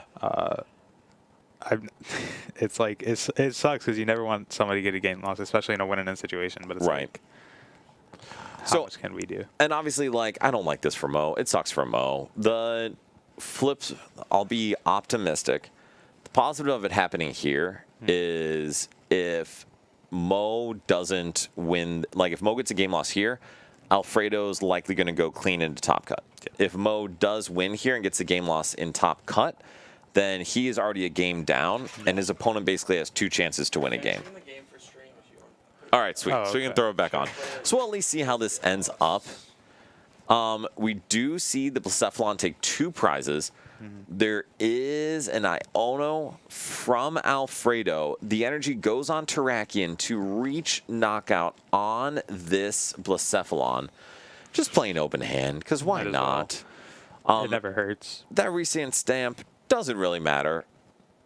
Terrakion does knock out Blacephalon. Mo will be able to go into probably Xatu. And boy, the game loss was because Mo is playing Shining Arcana Gardevoir but his deck list says he's playing Gallade, Yeah. which is not correct. Because it was found so late in the day. What, the Gallade or the? Gallade. If it was found like round 1, it would Yeah. be fine to switch. But it's the fact that he's been playing with the wrong deck list for all 5 rounds. Yeah, that's of the exactly day. what I said. It was because of just like how long it was there and How late in the day it is. like how committed that card probably was to the point. Yeah. And so in case you guys didn't hear, the main reason it's a game loss is because this is round 5. Significant portion of the day was played with an incorrect deck list. So if it had been like round 1 or so, just swap it out. But with it being round 5, that is unfortunately a game loss for Mo. Is he playing face down? I think he's trying to just do the math on like hitting enough cards. How many cards you can get in hand for? And Mo then technically would have won the game, just highly unfortunate to have the game loss occur that way. So Alfredo likely goes into top cut, and then It's a 2-person bubble. it is a 2-person bubble, so there are 2 3-2s that will get in. Say it again. 3-1-1s. 2 3-1-1s that bubble out. What? Oh. Even with 2-1-1s playing each other? They shouldn't have drawn. Well, there was just Yeah. one 2-1-1 match. No. Liv played against another 2-1, got up paired into a 2-1-1. Oh. Yeah. What the heck? That's wild. 6 3-1s are better than I did. Yeah. There's one that played it out that's 7. There's this game. Sorry, there's going to be 9. Holy. One bubble. Okay, so we do have a bubble at 3-1-1, it sounds like. Yeah. I hope it's not Alfredo. That would be a roller it just goes full coaster of circle. emotions there. Yes. All right. So, Bryce, can you actually throw up the fighting list I pulled, because this is the top cut one from Full Grip, and then are you going to do your thing with the top 8 decks, Bryce? Oh, sick, fantastic. Doing Mid game. something. Actually, that's a great idea. Can you see if Rafal still has 2023 here? Yeah. And then just pick 2 decks for us? Yeah. So let's talk about this for 2 seconds. Eli's going to go set us up for kind of a deck check break game. Moshi, would you mind commentating for that game? Yes. Of course. Excellent. But so this is the 5th place list from the the Full Grip Games 3K, and this is a deck more focused on that spread. So Halucha, you have Blood Moon Ursaluna to clean stuff up. You have Lucario as a revenge attacker, as an evolution attacker. And then you have Marshadow. We're only going to have 5 minutes between the last deck check and then top 8 starting. Oh, so we're going to start in like 5 minutes? Oh, Okay, so sick. yeah, we're- All right, great. Never mind. We are golden. Alfredo did not bubble. Okay. That is good. Let me see what we know here for standings. I don't know even where to check this. Someone else is going to check this and let us know. But, so Moshi, this is a little bit different because this is the more spread version. So no Terrakion, no Okidogi, anything like that. And yes, exactly, TV Boy. This is the spread version as compared to kind of the Dogi version that Alfredo was playing. So why would you want to play this instead of the Okidogi version? Well, this has Okidogi too. Goodness. But why would you want to play the more spread-focused version? Just like in my opinion, well, from what I know, like obviously a big thing is there's people that prefer different variants of how they play certain decks, and a lot of people do just prefer a more spread-based build in the sense of, yeah, I like taking 2 to 3 prize turns as often as I can. Okay. Like personally, I'm one of those players that I'm like, obviously you know me as a control player for the most part. Yes. But if, for decks that are in control, I prefer setting up multiple prize cards. That's why I played Dragon Pull for a while. Yeah. That's why I played decks like Guardy. Like a lot of slower things that take more time, that build up damage, that take multiple knockouts in a turn. And that is how a lot of people prefer to play the game. So just having a list that does around the exact same thing, and a deck list like this just gives more people like the attention and allows for more things to be played. Yes. Alex, thank you very much. We are going to have Ben playing colorless versus Alfredo, DeAndre playing colorless versus Alec playing colorless. We have like 5 minutes. Do we only have 5 minutes? Oh, Okay, sweet. We're going straight into it. Yeah, we're going straight into it. Oh, okay. But otherwise, yes, I would love to play some 2023. So as we have here, we have Ben versus Alfredo, DeAndre versus Alec, Michael versus Hector, and then Ryan versus Rafal. Okay. You ready for this? I got this. We All got colorless fighting.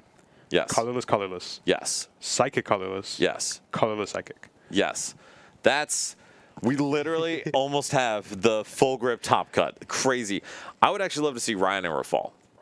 Yep. And then if you want to throw on Ben and Alfredo as the other one, because then we'll see the other one as our top 4. Awesome. Thank you. All right, so we're going to get that all set up. But yes, we're going to have a whole lot of colorless and psychic in Top Cut, I mean, to the surprise of no one. it's fair to say. I mean, you have 37% of the room being colorless. What, it was like 20-some% being psychic with 7 of them. You have to assume there's going to be a couple. You absolutely do. Eli, can you throw us up there? Because here's the thing. While they're setting up, Moshi, I made a poor financial decision. Okay. And I decided that I hadn't gotten an ETB of Perfect Dark, or Pitch Black, whatever. I decided to get one. Would you like to open a booster pack with me, Moshi? Sure, let's open a booster We just pack never then. do this on stream, but to be honest, I haven't opened real packs in a minute. So, we have Yes. best of 3, 80 minutes. Brian Raffol on 1 and then you on 2. Oh, And then, Eli, can you remind them 80 minutes? Ben and Alfredo. So we have packs. Moshi, Ben and Alfredo on 2. which would you like to open? I want the Darkrai. 80? 80. 80. 80. I got the Darkrai pack. Nice. Rip it open. Let's see it. I got this, guys. Okay.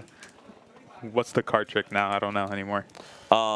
It's all the shiny one is in the back. Oh, word. Yeah, so it's just the energy. All right, so let's see it. Let's do the classic Psychic. content. I was told 75 is plenty by 5 people. That's fine. 75 is great. All right, so let's see it. Or Finizen. Perfect Dark is the N64 classic, yes. We got a fossil. I like fossils, guys. Dude, the fossils are sick. Tyrantrum is not good, sadly, but I want it to be. I don't even know what this card does. It draws you cards or something. Yeah, that's all it does. or something. Annihilate. Which good in Is he Slow playing King. Slow King? Yes, good in Slow King. It is. It is. It's slowly going up more in the deck. Seeking, I see what you did the there. bad Seeking. Yes. Reverse Hollow Delmise. Okay. I just pulled an IR of that. Pretty excited. A Reverse Hollow Marshadow. Nice. And give me something good here. That is not something No, good. that is not something good. All right, so then we are going to open a Chandler, and then I'm just going to keep the others to open throughout the day as I grow more sad. So we have our lovely pack here. I should probably center this. We have, Grass type. we have green screen. So grass type green screen, a Goldeen, which is not the festival lead, a Nickit, our lovely little Slowpoke. Vikavolt. I want that to be good. It's not. A Malamar, also terrible. Thank you. Okay, Quinn, Quinn. we That's got a a good card. playable That's a good card. card. Got a playable card. Okay. That's a playable card. Trumbeak, also playable card. I'll hand it off to somebody if they want. Seeking, not playable, not playable. Is it a? Okay. Okay, we got a hit, guys. We got a Morpeko. Got it. Allegedly decent as a one-of in a Toxtricity deck, but we'll see if it actually plays out that way. But all right, thank you all for joining me with that. This has been a horrible ETB. Don't open sealed product. It's not the move. $5,000. Thank you, Kevin. So, Moshi, we have colorless psychic, and then we have colorless. Who's favored in colorless psychic? I mean, I feel like just colorless in general. No, I mean you got I think that's fair. you got Blacephalon. Well, it's wait, is it Ryan? Because if it's Ryan, It we is don't- Ryan. We don't have Blacephalon then. Correct. Which is problematic, possibly. What does Ryan have in comparative to? Ryan doesn't have a lot that's like detrimental to colorless. I feel. So he Thank you. notes, it is absolutely okay to collect if you want to collect. I personally am biased against buying to resell at a higher value and do not encourage that. But Oh, Wobbuffet. Wob is actually going to be huge in this matchup. Yeah, Wobbuffet. Yes. Really good. I forgot Ryan's playing Wob. And Alex, so here's the thing. I built a Tyrantrum Bastiodon deck that actually functions pretty well. So you get the turn 2 or 3, or probably turn 3 Tyrantrum attack pretty much every time. Moshi, I'm going to tell you something. Yeah. It sucks. Yeah. You know what I was thinking of when you first said that? You always tell me not to play bad decks. And here we are. I really need to stress, this is not a deck I recommend for a competitive event. But for TCG Live, it's a great deck. But no, that's the problem is listen, Alex, I'll send you a list. It's fine. It's not good. But that's the thing. it actually functions. Like, it sets up, you get to do your thing. The only issue is your thing is not good enough because there is a bunch of stuff that can clear you, get over it, or get over your 330, and stuff that can't can still gust, hit around you, and it's hard to consistently accelerate energy. So until all of those problems are solved, I do not think this deck is going to be very good for a while, which is unfortunate. But Moshi, is there any decks, standard or GLC, that you just wish was better? Arch. I'm a big Duraludon guy. Bridge. Everybody knows I'm a big Duraludon guy, and sad Brian couldn't be here because that's my Duraludon, bro. But, Yes. I want Arch to be like. Two was durable. That's I didn't true. know that, That is true. All right, actually, I'm going to run to the bathroom really quick. Eli, I'm going to hand off to you, and then do you need to use the bathroom or anything before you get started? Cool. Then I'm going to go do that, and then Moshi, I'll kick you out, but thank you, Moshi. Of course. But no, like I was saying, like I've obviously been a big Dura guy. I played Dura for what, like a year and a half straight, probably.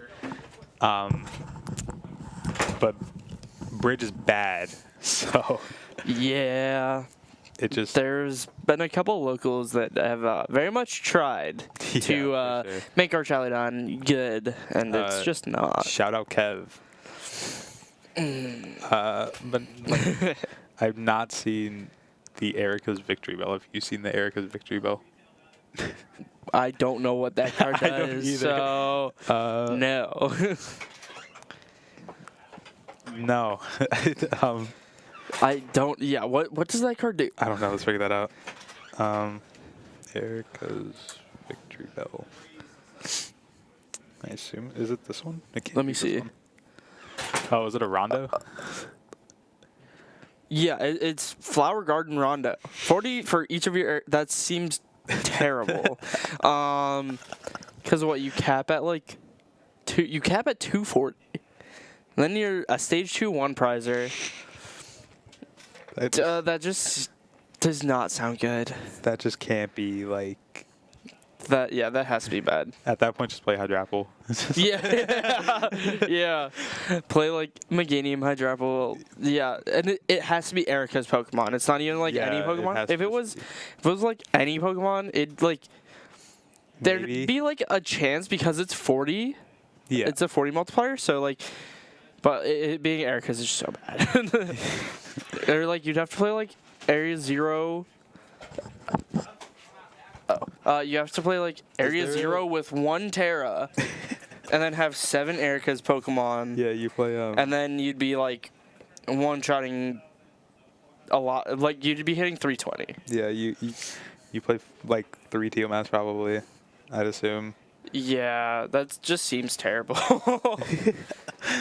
But yeah, we see setting up for the game here. Ryan and Roth, of course, they have to hit each other in Yeah, top 8. Of course. Of course. Should we switch seats now so when Dan yes. gets here we can just. Here, yeah.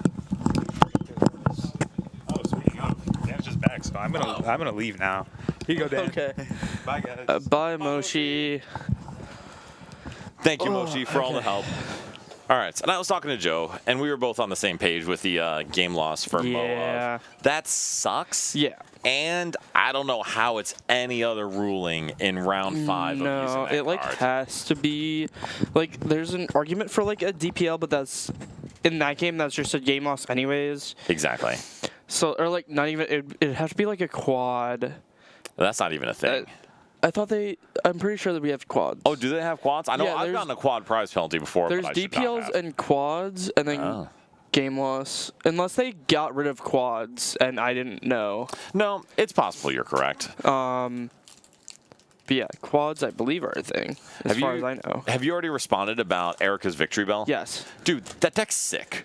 That It deck can't be good, but it's so cool. It's a stage 2. Yeah, it that- can't be good, but it's so cool.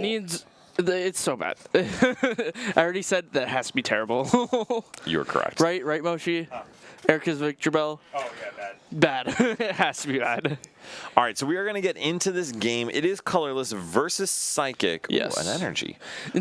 You're opening your... I did. I have one more pack left. But we see the start. We see Ryan going first, Got which is you. not what he wants. If we call into Wobbuffet and block Fan Rotom, that'd be pretty That would be pretty good. pretty good. To be honest, this is actually a really good time for Ryan to go first because Ryan's hand is horrible. Yeah. There's no playable supporter. There's no ball search. So if Ryan hits a Buddy Poffin or something off of this Mew, he could be gaming at that point since there is a Curlia in hand.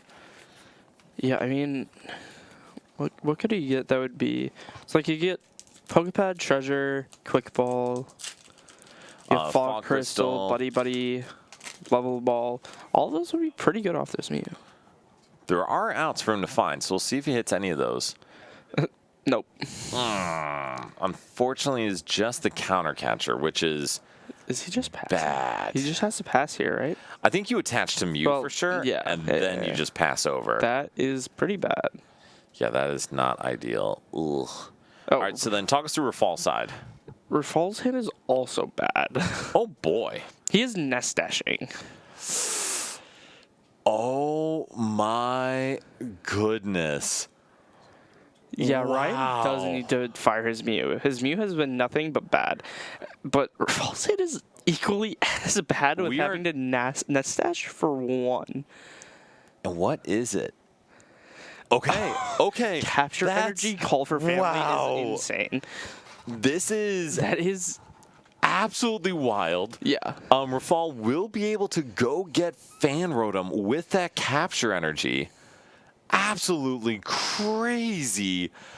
Goodness. Yeah, the fact we also get to call for family here is so good. Well, yeah, Rafal can use his Fan Rotom to get Picky Peck and then Trumbeak and then just call for family for Bibarel. Bibarel and Minccino. Or excuse me, Bidoof and Minccino. Yeah. That's crazy. Well, it already is Minccino, but you know what I mean. Minccino is in the active. But call for Bidoof and Wooloo. Yeah, like absolutely crazy. Bryce, are there some shenanigans happening on the other game? Sick. Okay. Did Rafal prize his Trumbeak? He may have, based on the search out there. Because I think Call for Family is 2 basic Pokemon, right? That's what I thought. And he can just go get a Rangaroo. That's so good. Yeah. Actually, no. Well, yeah, no, he must have prized a Trumbeak. Because you could just Call for Family for a Rangaroo Bidoof in this case. Exactly. And it's up to 2 onto your bench. What a pull for Rafal off of that Yeah, nest off dash. the 1 card is just absolutely crazy. There's okay. We do see the buddy. So now Ryan is in a better spot. He can kind of play the game now. Things are not as catastrophic. The good news for Ryan, though, is there's no stadium down. So right now, Rafal does not actually have access to anyone that can attack. Yes. Especially with his 1-card hand, and he has to do whatever card he top decks unless it's a supporter. Yes. So. Puerto Rican, why does Alex need Mr. Mime? I'm confused on that one. You have any idea on that one? No. Okay, cool. All right, so then, like we said, this is still bad for Ryan. This is not ideal. And Ryan has Curly in hand. He does. So he will be, as long as this Ralts doesn't get KO'd, he will be refinementing, which will be pretty nice. Yes. And that hurts that we have to discard our... Oh, we can nest dash. Yes, and I'm pretty sure Rafal is just going to nest dash. And then after nest dash... Wobbuffet. Wobbuffet would have been pretty good. Medical we have a Rangaroo too. Okay. Fine. I keep forgetting that a Rangaroo is on board. Yes. So we will be seeing 5 cards. Yep. Which this colorless deck can just do that. Yes. And now there's evolution incense for Bibarel. And we will be seeing a million cards, actually. This is wild. So that nest dash into a capture energy completely changed this game. Yeah, if that doesn't happen, this game is so different. That 1 card is just crazy. I know. I don't know what else. The one advantage that Ryan has is there's still no there's a stadium. There's a stadium and 4 energy cards. So this is fine because Rafal does have that nest dash, so it's not a huge deal. It's a little annoying that we have to do an energy, but it's not the end of the world. Agreed. And so there's a muscle band, there's a Versa Seeker. That is not helpful. That's the rare candy. And this is actually great. Oh, the muscle band just gets us there. Okay, that's very, very funny. All right, so Rafal does take a prize. Now, Ryan will be able to draw with Curlia if he wants. Lost zoning that Mew would have been fine, but I think Rafal made the right choice of saving that for when it's more impactful. I agree. I think saving the Velocity to get rid of like Gengar or another of the attackers is just better. Agreed. And so Ryan did find Wobbuffet off of that draw, I believe. Interesting. I wonder, is it good enough to play it now? Like, I think it is. Because Rafal didn't play a supporter. that's very fair. And so if Ryan can Guzma up, say, Bibarel, put Wobbuffet in the active, now Ryan we can buy some time to actually play the game. Exactly. And as we can see, Rafal's hand is not good. Yeah, I mean, neither of their hands are that great. And that is unhelpful. Yeah, just a bunch of energy. So Rafal can choose to retreat Bibarel into either Minccino or Fanrotom and hit, but I don't think Ryan cares. Yeah, because this damage can eventually be moved off later in the game through Monkey Dory. We're going into the Chinchino, hitting for 60. And actually, if Ryan can find it out to Monkey Dory here, this is just purely good news for him. Yeah, I mean, just start moving over damage onto Roth's board and just set up for multiple KOs in a row would be pretty good. All right, so good and bad news. Can get the Monkey Dory with that telepathic energy. Bad news, cannot then attach a dark energy to it. This is kind of rough. Could we, like... no. So it may be Ryan has to face this Wobbuffet going down. No, we can scoop...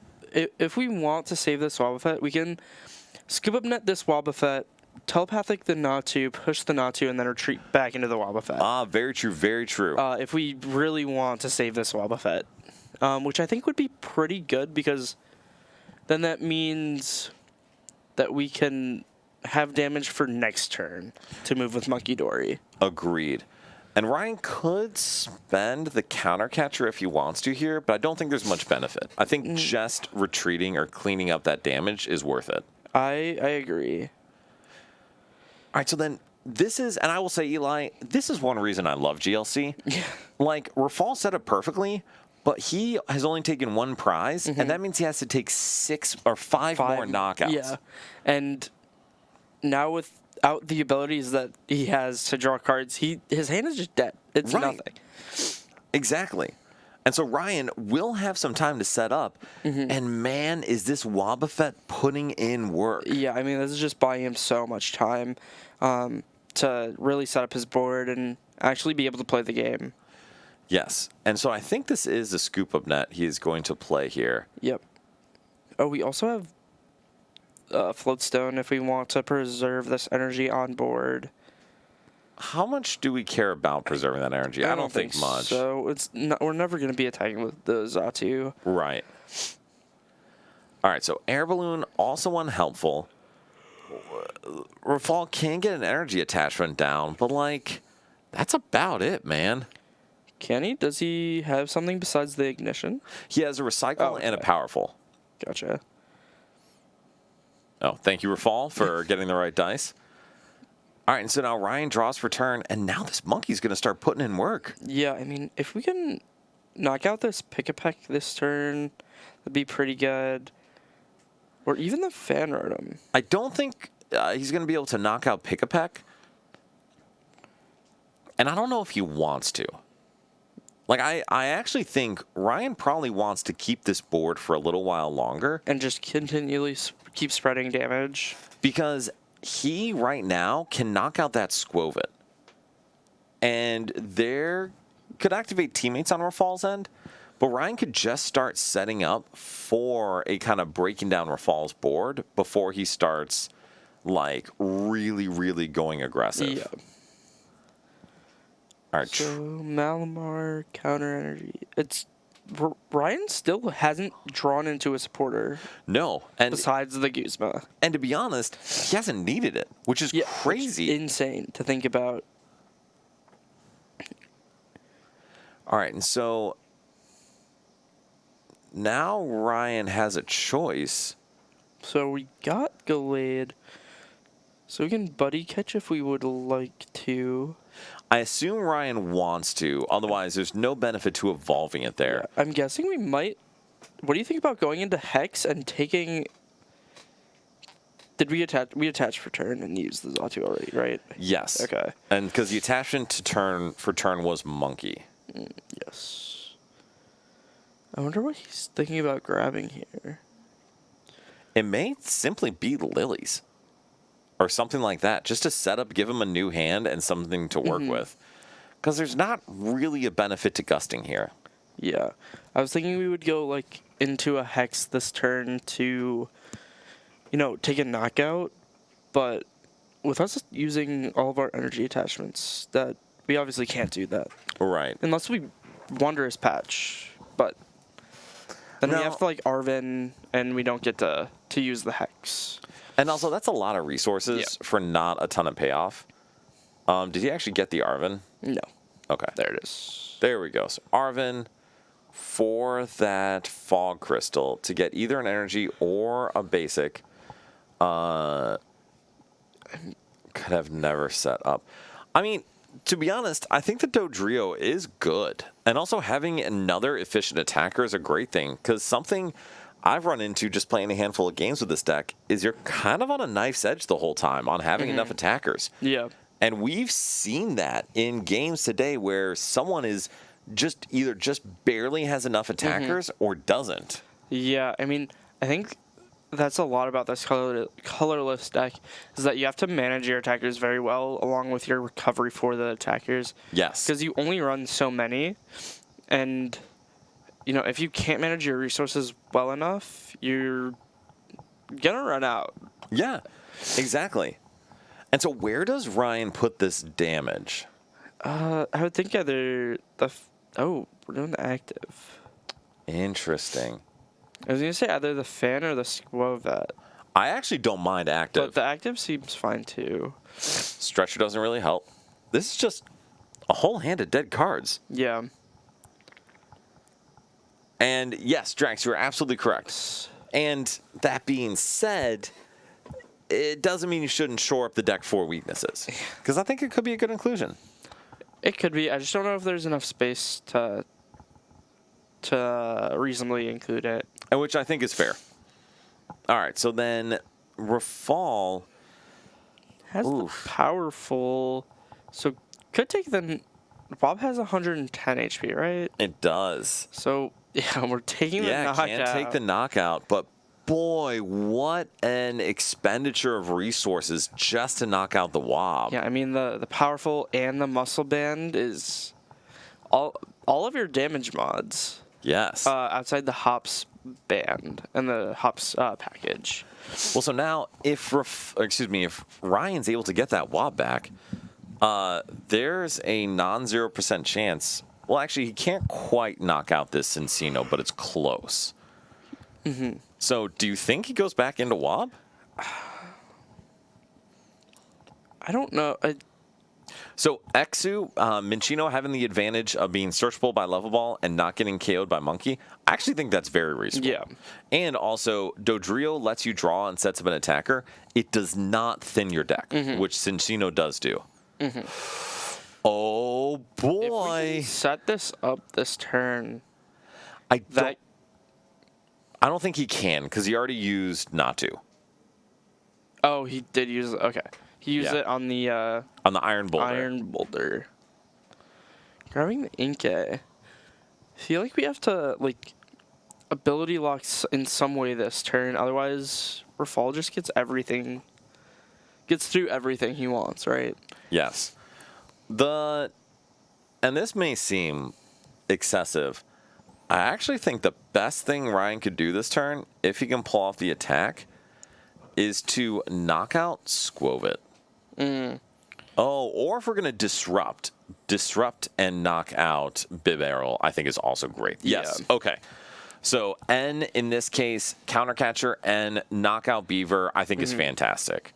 What do you think, Eli? I think that's a pretty good turn because all that Roth will have is the Instruct, which you can only use if you're under 3 cards, and then you have only the Make Do.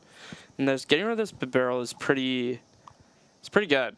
It is. So Rafal will be able to Nest Dash and then Instruct and then Make Do, which is a lot of cards, but not that many.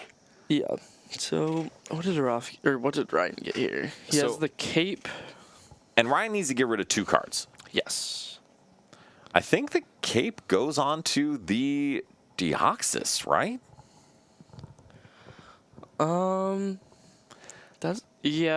That probably makes the most sense. Because if you can use that back-to-back, you'd probably just straight up win the game, right? Yeah, if you're taking if you're taking 4 prizes in 2 turns, that just is so good. I guess we could putting it on the Glade is also good. Cape on Glade is definitely good too. However, a full board Trumby or 2 cannon still KOs it, right? Yes, full board does. Yeah, Squilvet, Guru, and Make Do it's Bibarel at home. And TV Boy, Wob is definitely back, because that thing put in work here. Yeah, if Ryan didn't play Wob, Roth would be so much farther ahead, right? This game would have been over already. Yeah, we'd be going to game 2. We'd have had 2 extra turns full of abilities to just go through his hand and set up his board even more. Probably at this point have the 2 cannon in play, and then also he would have been able to fully thin down his deck even more. And I mean, this is the situation Ryan needed. Like, Ryan needed things to be a little bit slower here. Yep. Will knock out. And David, probably, I'll talk to Ryan to see if we can post and share that, because it would be cool. Promoting the Oranguru. Yeah. Because we have the air balloon in hand. Drax, yes. Killing Cape Deoxys is probably going to be bad for Ryan if that happens. And yes, you do have to be careful with Cape. That's fair, but it's like the same thing on the Glade. I'd say the one difference there is Ryan's probably not going to expose Glade as an attacker. Sure. So Deoxys is going to make its way into the active, surely. So having the Glade protect on the bench means it forces more resources out of Rafal to go Gust and get it. And that's going to be hard to do without Bibarel. That is very true. Roth here going for that Wooloo. Which, I mean, if you could just have board-based Gust, it's pretty good. Especially knowing the next prize he takes, he'll get that sheep off of it. Yeah. I wonder, so is Roth thinking he has to go for 2 cannon here then? Right? That's the only thing that he could attack with here? Right now, it's the only thing he could attack with to take a knockout. Yeah. Because obviously, Minchino is not doing enough. Yeah. Oh, and what does Roth have in hand that he was protecting? I think he has Hilda, yeah. Oof. Oh, Shiny, listen, I'm glad you're new to GLC. I am not an expert, as you all have heard as I've talked today, but it's a really fun format, so I'm glad you're trying it out. I think Roth is debating if he wants to Lily here. Oh, and we're gusting to take a knockout with Chinchino? What do you think about that decision? I mean, it guarantees you the knockout. However, I don't know. I feel like we would have liked to get 2 cannon online this turn, but maybe because now, like, how many? This Deoxys needs 5 energy. Needs 5 energy, so it needs 3 on top of the counter energy. So I guess with killing the Inkay, we're somewhat safe from getting double sniped. Right? Yeah. Read through the list. There is a Raihan. So there's Raihan, there's Wondrous Patch. And Wondrous Patch. So we're like not really safe? No, not even a little bit. But it does make it harder, and it also allows Rafal to keep on the prize trade. That is very true. I guess, and we're not risking as much whiffing off of a 6-card Lilies. Exactly. Or like a thin our hand down instruct for 1 or 2, trying to get the rare candy to then be able to Hilda. And so, with only 1 Psychic in the discard, too, this does make things harder for Ryan because he would have to Wondrous Patch and then attach. And if he does that, and he Guzmas, this game could be over for a fall. Lux is a very fair card. It's a great card, but boy, is there a cost for using it in GLC. There most definitely is. You get the preservation, but then if the Pokemon that has Luxcape on it gets one-shotted, you're a big hurting. deal. It's a huge deal. All right, so then what is Ryan getting with this level ball? He might just be thinning cards out. Actually, hilariously, Mimikyu Energy Acceleration is not the worst thing here. It isn't, however, you're only doing 40 damage, and you fall pretty far behind. Ryan doesn't play a muscle band. I was just going to ask, and that's a fair point. So that's probably not the move. Now, if you could take a knockout and do that, that's a different game. That'd be a little different, because then you go back even, and then you went off of back-to-back Deoxys if it somehow lives. And I think Ryan's just trying to figure out, is there a way for me to go about getting this Deoxys set up that doesn't require me using Raihan? Yeah. And I'm not seeing it right now based on his hand. Well, he could use teammates. He could use teammates, yeah. For Wondrous Patch plus the attachment. At that point, you probably just want to use Raihan. Yeah, might as well use Raihan. And just burning the incense just to kind of thin the deck. Yep. Make it so you don't redraw back into it, because we don't really need it at any point in the game. We have all of our evolutions out. Yes. And so then Ryan choosing to play the reset stamp. Oh, and we're play Hex.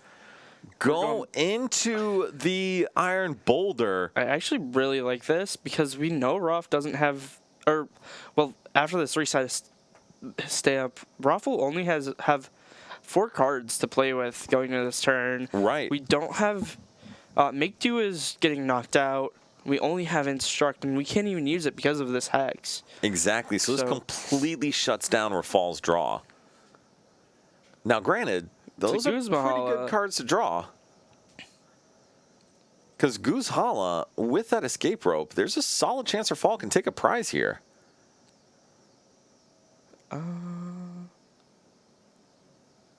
The one...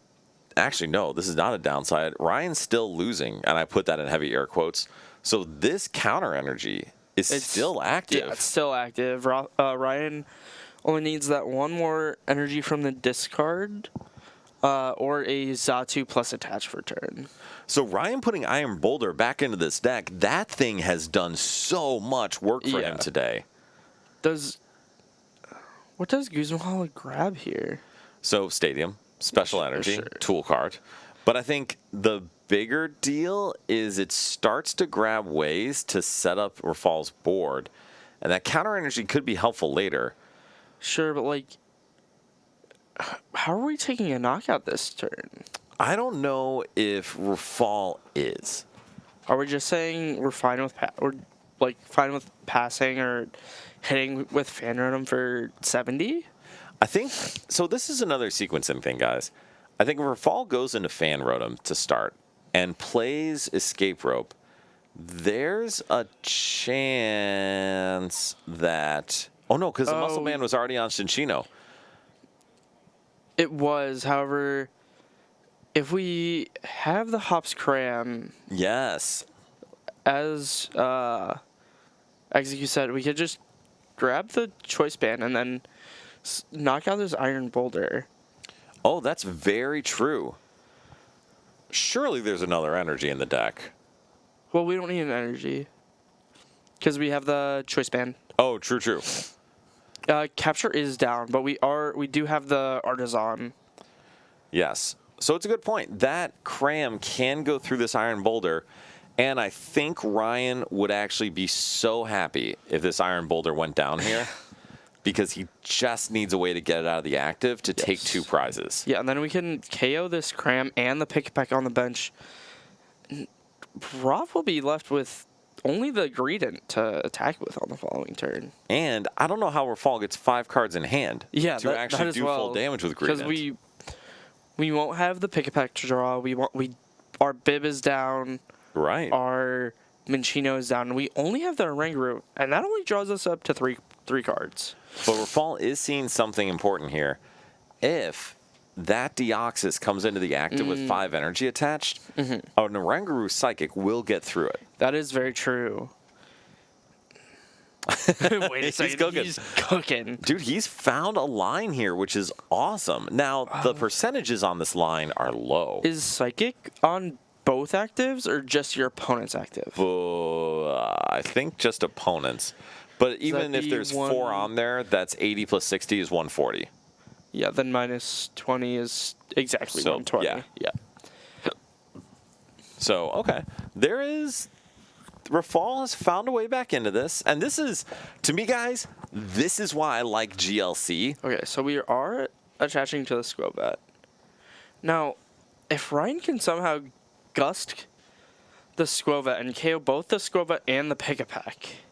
Oh, goodness. That would be insane. That would be... I mean, all he needs is... He needs 2 energy, and he has Buddy Catch. He does. So... I mean, we'll see if Ryan has the energies to do it. I mean, like I was saying, though, I'll tell you guys, this is why I love GLC. This has been a back and forth game. Both of these players making excellent decisions to keep themselves in it. And we don't have the energy. Did Ryan use the counter catcher already, or is that He still... has. Yes, he did. Okay. So, Ryan apps... Bryce, what's the status on the other one? Alfredo's up again. Okay. Okay. Alfredo is up a game in our 1 versus 8, and then I don't know if we have a status update on the other ones. But so, for Ryan here, how does he go about this? I think he might have to Raihan here, which he definitely doesn't want to do. He would definitely rather be able to gust and take out both of the big attackers, but I think we need to at least take 2 prize cards this turn. So I would agree. I think that makes sense. And Raihan will enable an attachment to the Deoxys. Also will enable an energy retrieval if it's still in deck. It looks like it isn't. Maybe it's prized. Grabbing that Night Stretcher to get the extra attachment. And I think he's just trying to draw a few cards with it. Yeah. Okay. Instead of using the Wondrous Patch to attach. And that makes sense. Did he already use the energy retrieval this game? I don't think so. I don't think so. I think it It right may there- be prized. There is energy retrieval in this deck list. There right? is. DTE to Yeah. Harambe is the play. I think DTE to Harambe may have been the play. I think it might have as well. Oh, we're Wondrous Patching too. Oh, did we draw the Wondrous Patch off the... I Zatu? think off of the Zatu, yeah. I'll be honest, I think that's exactly the correct decision. Yes. And the good news is for this Deoxys, it says 2 extra energy, not 2 extra psychic energy. Yes. So all Ryan needs to do next turn is attach an energy of any kind from his hand to Deoxys, and he can snipe again. That's if it doesn't get knocked out with this. Assuming it by this survives. Greedent, which I'm Yes. guessing... Well, we'll see if Rafal can somehow get there. And I think that's the discussion Ryan is having with himself. like- Is it better to go in with this Gallade, or is it better to go in with Deoxys? It has to be It has to be Deoxys, right? Deoxys. Okay, so why? Because you get to knock out the Pick-a-Peck, That's pretty good. which forces Roth to be able to fill his hand, plus also evolve into Greedent. We're down storing here. I wonder actually what Ryan wants. Don't love that. Why is... So the only reason why is because that gives Rafal another way to add a card to his hand. Oh, sure. And I'm not sure what the status on Rafal's tool count is, but I really think if you're Ryan, you just want to limit the ways Rafal can respond to this Deoxys. Yeah. Did Rafal use his float stone already is my... Because he's used everything else except the float stone. Oh, and choosing to get rid of the Oranguru. Interesting. I love that decision. How do you feel about it? That's a pretty good decision too, because then that gets rid of any extra draw that Rafal could have. So now we literally just have the nest stash to rely on here. And it would basically, or you just top deck Glory, but I can't see what it is. Yeah. But yeah, it almost removes Squovit as an out. Mm-hmm. So he did have the floatstone as the last tool in his hand.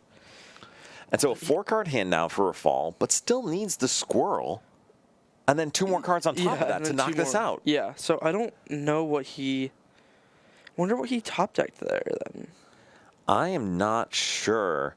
Rafal's expression says it wasn't that great. Yeah, Rafal doesn't look too happy with that. Not even a little bit. So I'm going to assume Rafal's not going to be able to take the knockout on this Deoxys. I would agree. Is there any way for him to prevent game next turn?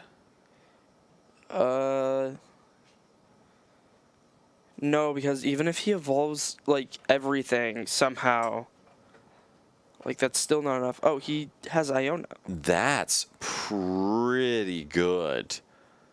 It still only gets him 2 cards, though. That is true. So I don't know if it's good enough, but it could be worse.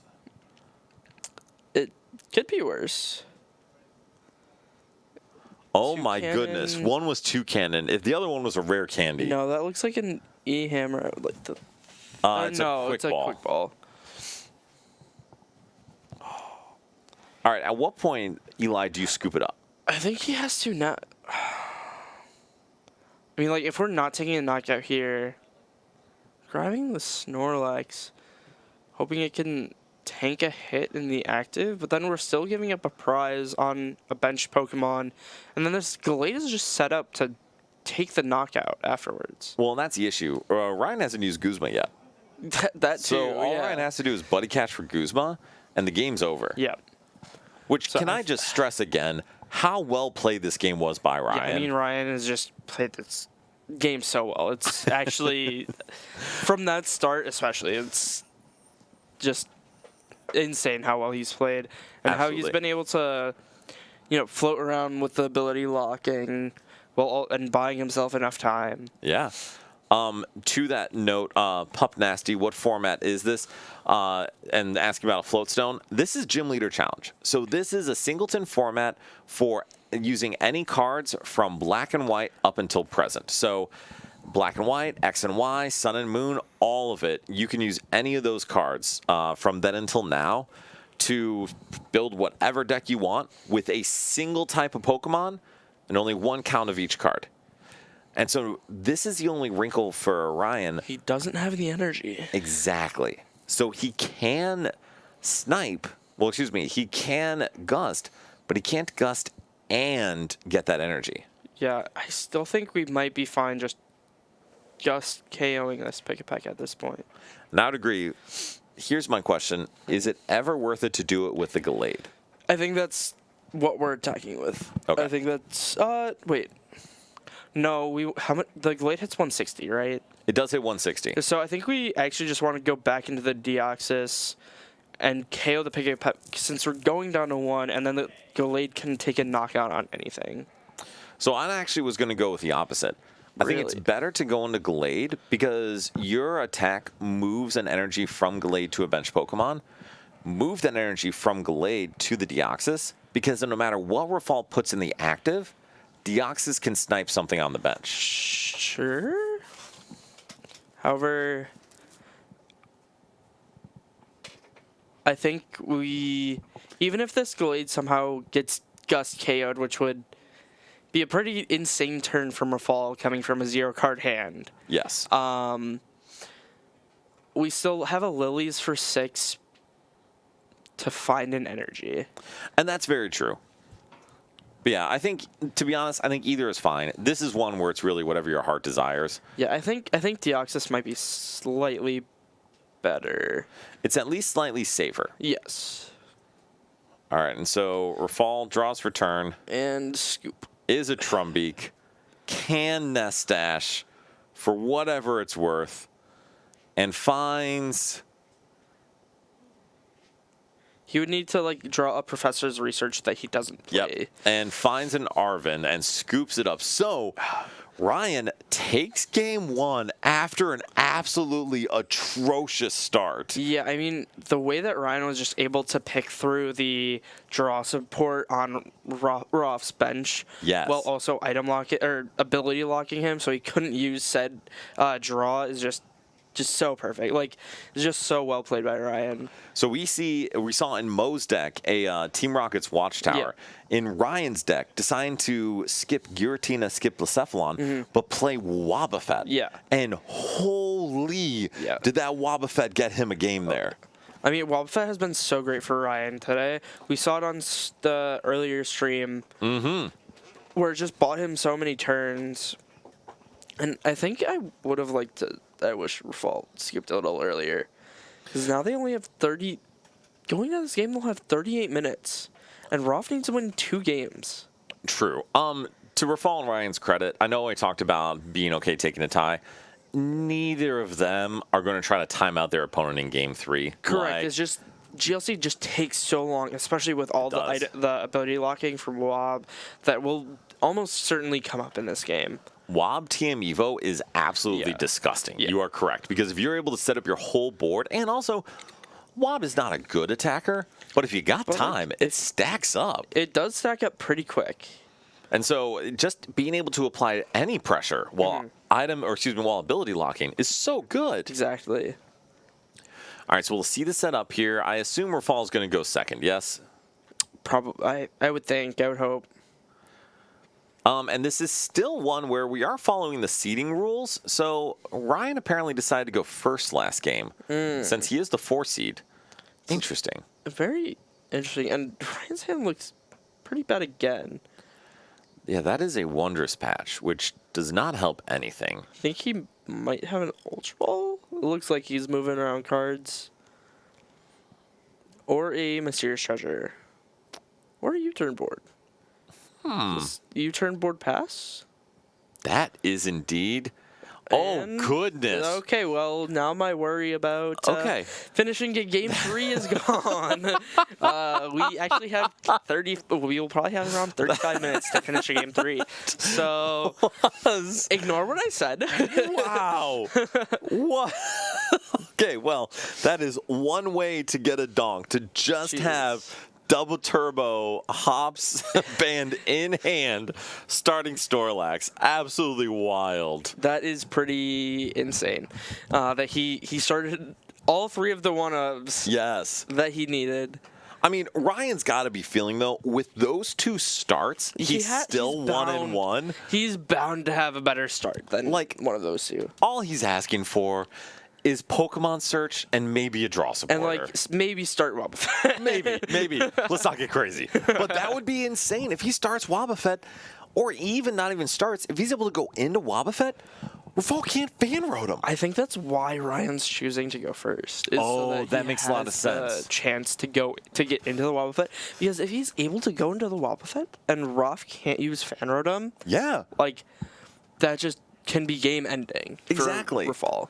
And so Ryan, there's a lot more search options in his deck to kind of dig stuff out and find it. Rafal, not to say he's reliant, but colorless decks build their lists to account for the fan road. Yeah. Logan, good to have you back. You have missed the quickest game of all time on this stream, where the person won without even drawing their card for turn. Yeah. We had a 40-minute game 1, or 35-minute game 1 into a 30-second game 2. Correct. And Ryan's hand looks a little better there. So Ryan's going to have a choice, because Ryan can go into Wob. It just depends if he wants to use his 1 ball search. So it's going to come down to this heavy ball. Is there something good in here? There's not. It's not. So one of the few times that we wish there was a good card, good basic Pokemon in our prize cards. I know. So here's the question for you, Eli. Ryan can go get Wobbuffet and put in the active, or Ryan can go get Ralts. Does he have the Curlia in hand? It's my question. I think he has Curlia Gallade in hand.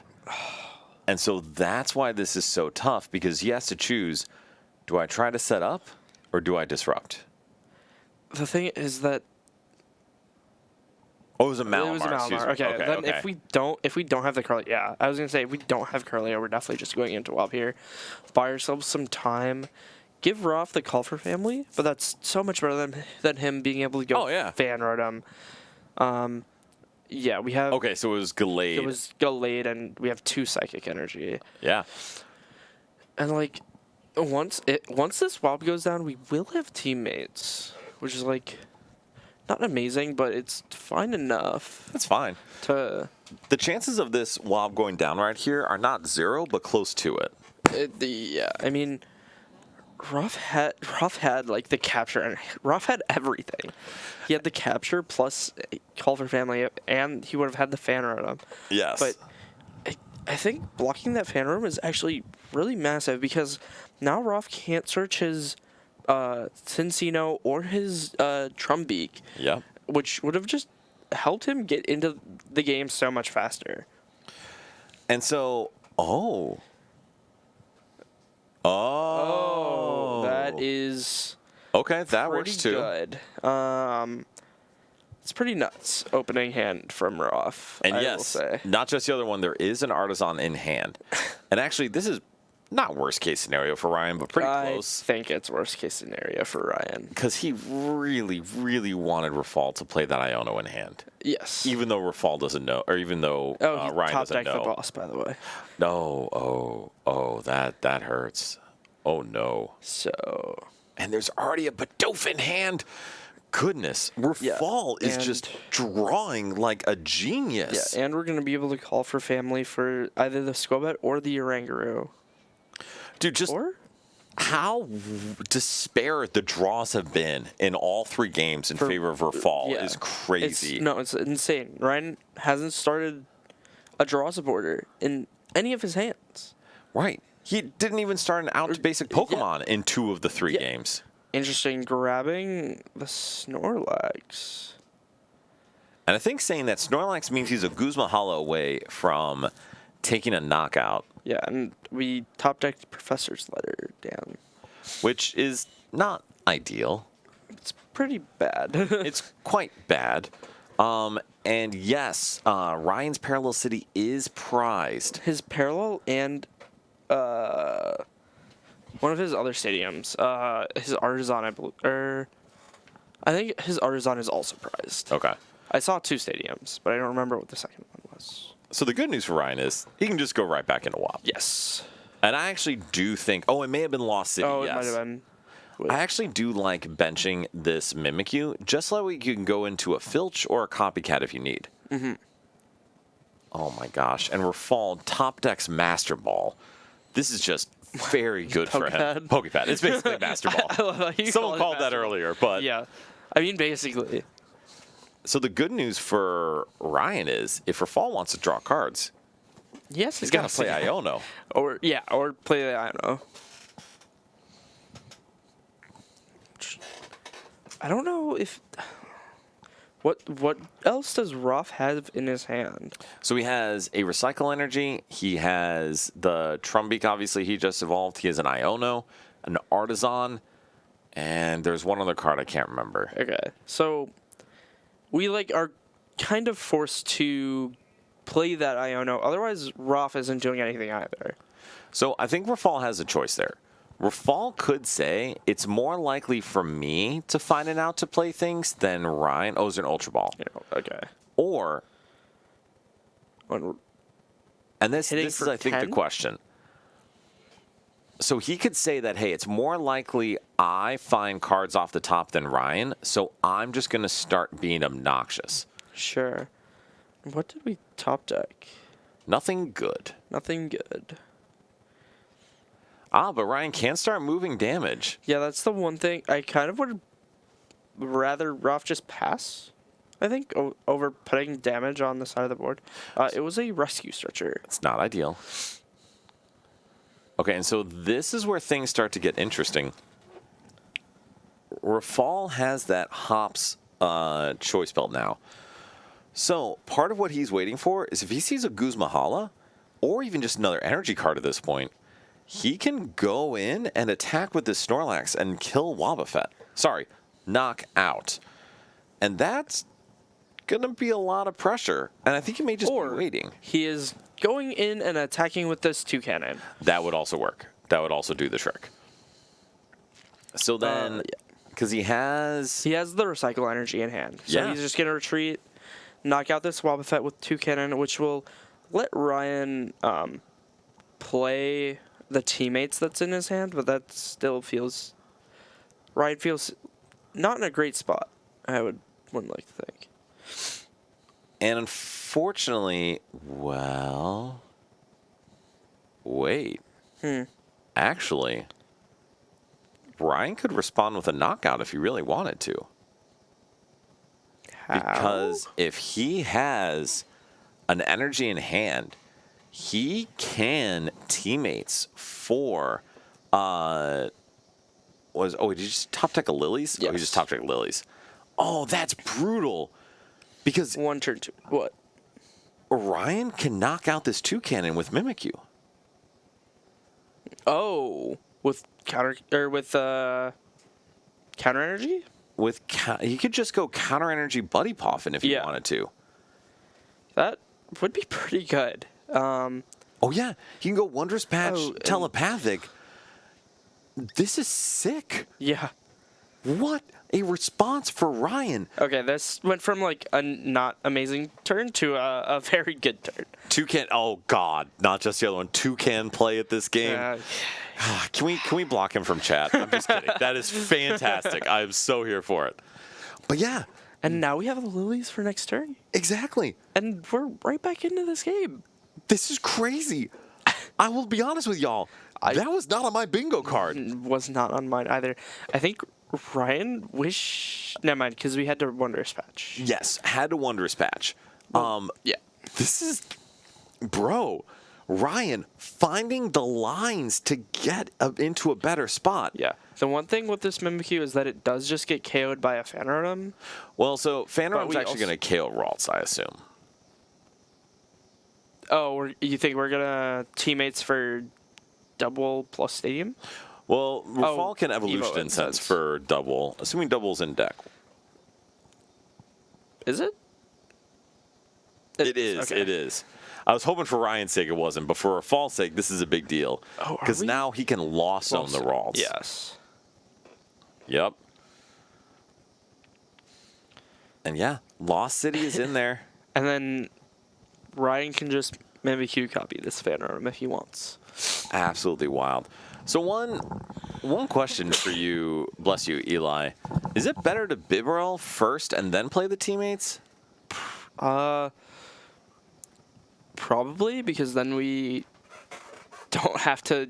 If we draw into, like, everything we need, and then we can draw another supporter, we can save this teammates for the future. And that's exactly my thought. And again, y'all hear me say this all the time for sequencing. There's no downside to Rafal holding on to that, except for he's drawing 5 cards instead of 4. Yeah. And I mean, do you draw one extra random card after using your search for turn? Or like you said, Eli, just hope you hit it. And if you hit it, then you can do something else more exciting. Exactly. All right. And to be honest, I would have even been fine with Bibarel for... We choose Town Map as our other card. Which I don't mind either, because you're going to draw 5 cards here. Yeah. And then we'll see what Rafal gets off of that. I mean, all he really wants here is, like, Chinchino. I'm kind of surprised he didn't grab the Chinchino. Maybe really just wanted to know where certain cards in his prizes were. And I could see that. To be honest, I think the prize map is great. All right, and we'll see the knockout from Fanrotom. Goosehala taken. And then Ryan can go into Mimikyu. And unfortunately, not going to have Kirlia or Gallade for the entirety of this last game now. Yeah. We do get the parallel. This will be a little difficult. I guess it's just Chinchino and probably Escovet. So that's actually a really big deal. Oh, wait. Why didn't we discard the double?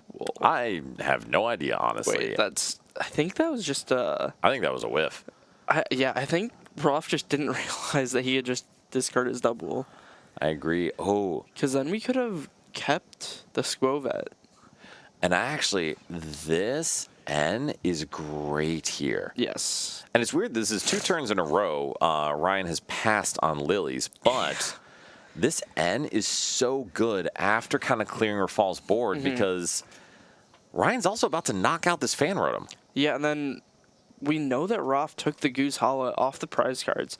So we can end here and then, say, hey, Rolf, you don't have your Goose Hollow and you have to find your DTE this turn. Yeah. If you want to attack. Absolutely. Now, is it feasible to do so? Yes. Yes. Is it guaranteed? Not so No. much. The other reason to keep Skwovet is because this now limits Rafal's draw. He's Yes. going to see the 4 cards off N, 1 card on top of that, and he's not going to be able to force his hand down to 1 with Skwovet. Exactly. And, maybe he gets lucky and is able to play for 3 or 4 cards and gets extra draw with the barrel. But if he gets unplayable cards or just all energy, Right. like, we won't be able to see extra cards, which that Skwovet would help a lot with. So the other thing to note is that recycle energy is going to go into hand too.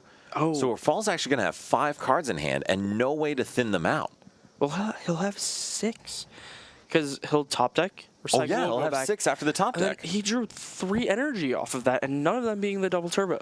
So One is the triple XL. I mean that's still pretty good, but like the issue with all this is now this just puts on the pressure for Rafal to respond, and he'll be able to knock out this Mimikyu. But like that's it. Yeah. We draw Hex, which doesn't do a lot. No, so Rafal can play the Buddy Poffin, which will fill the board a little bit and thin cards out, but that's it. Yeah. Rafal's not going to draw any cards. This, oh my goodness. So how much, and I guess this is also part of the reason why Rafal kept the double, is he needed an attacker. That is fair.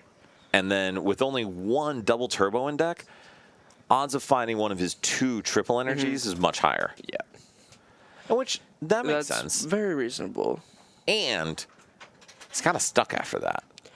Yeah, because now, like, if this double goes down, he's now forced to find the DTE afterwards. Yeah, so He gets Rafal will be one able to draw card. 1. It's an That's air a balloon. pretty good card, honestly. That's a really good card, honestly. And so, what prize does Rafal take here? I'd have to imagine probably the Arvin. I would tend to agree. Hex here is not bad as a, as a supporter either. Yeah, especially if it's the only supporter you can play. Maybe he wants to save it for like a reset stamp Hex turn, but I don't think it's like if we go take knockout with the Hex, Rob can't really set anything up easily. And that's the thing is, Rob can't really set anything up anyway. Like, see the Hex Maniac, see the knockout, the triple acceleration will get discarded. And then Ryan has no abilities, but he doesn't really have any good abilities to use Yeah. anyway. He doesn't have that Zatu down. And so, with Natu, Ryan has Hex of his own, and Monkey Dory. Dude, Ryan has just been fighting uphill this whole set. He hasn't seen Buddy Poffin in his opening hand. He's seen like 1 ball search in his openings, and yeah, just like a couple turns too late on like supporter draws. Absolutely. Grabbing Mew. Which you can't use the ability this turn. Yeah. Which is unfortunate. I don't know how many good basics there are left in his deck. Well, actually, that's a lie. There's a bunch. Yeah, I mean, there's like the Inkay, there's the Iron Boulder, like so many different things. He may just be saying, I'm going to have to sack this double, or this This Natu, and say it's not going to survive. I mean, there's a chance. Ooh. I actually like this a lot. I agree. So this Mind Bend does put the Snorlax 1 damage counter out of knocking itself out. Yes.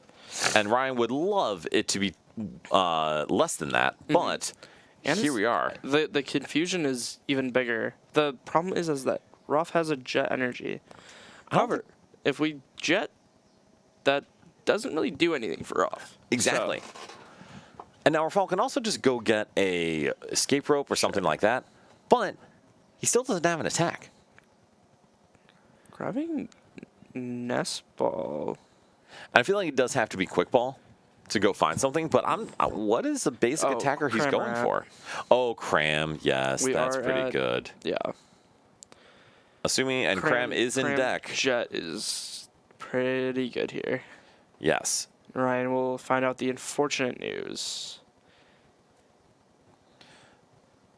All right, and so needs to Quick Ball away. I feel like it's probably medical. Medical, yeah. And yes, right. Escape Rope and Scoop Net are in the prizes, which is probably why Ryan made that decision. Yeah. But Rafal does have Jet Energy in hand. Which is unfortunate for Ryan to run into Ruff having the one out to this in his I know, exactly. All right, so then Rafal will be able to attach that Jet Energy, move into the Cram, can attach the Air Balloon to double if he wants. And Ryan's like, come on, dog. Yeah. What is going on hand. I mean, here? Ryan's just drawn so poorly this game. And Rafal has drawn so well Yeah. this whole set. Yes, Air Balloon onto double. And then we get to draw 3 cards with his bib. I mean, Ruff just getting the play of the game. And dude can't miss. Yeah. It's been absolutely crazy. And so with this knockout, he can take the escape rope just to give himself a little flexibility. Yeah, what's Andrew going to have to ban next? We'll see. Hops Kramer. Yeah, maybe, honestly. All right, so Ryan draws for turn. And let's see what he gets off the top. Those aren't. I mean, we can get Evo for Zatu, but So Evo for Zantu is good. I just wonder what he's going to accelerate to. yeah, he just doesn't have enough. I think, and this is tough because with that escape rope in hand, Rafal's going to be able to push up anything on Ryan's board to knock out. Yeah. I wonder if we should have Lilies earlier in the game instead of using N. No, I think N was still correct there because Ryan had taken a prize. Oh, had he? So it would have Okay. been Lilies for 6. So it would have been a 1 extra card, not 3. Exactly. All right, so then N and teammates. Bantown map, shiny Y. Okay, Inkay comes down. Hex comes down. And Ryan's still giving up a prize here. Yeah, Ruff just gets to cram again, and I mean Ryan's just hoping that he top decks like Lilies here. Exactly. And I think that's going to be the tough spot because it's full on top deck mode. So let's see what this top deck is. Iono. I don't know. This is pretty good. I mean, we're still only getting 4 cards though. That is true. Like, if we don't deal with this Kramer at this turn, it's just like over for It is. Ryan. And the thing is, this Cram's going to be able to attack. There's no way to disrupt it outside of mind bending. Exactly. And there's limited ways to recover. Oh, That's this is... just not enough. So Mimikyu is in the discard pile and was Yep. not shuffled back into the deck. Yeah, that is going to be game. Ryan goes down to Rafal. Rafal could have lit his deck on fire and had colder draws that game. That's crazy, man. Yeah, I mean, like, Ryan just didn't see anything game 2 or 3. It's No. pretty. Well, barely game 1 too. Yeah, barely game 1, game he just 1, played his yeah. way out of it. Yeah, he was able to buy turns with Wob to then finally set up.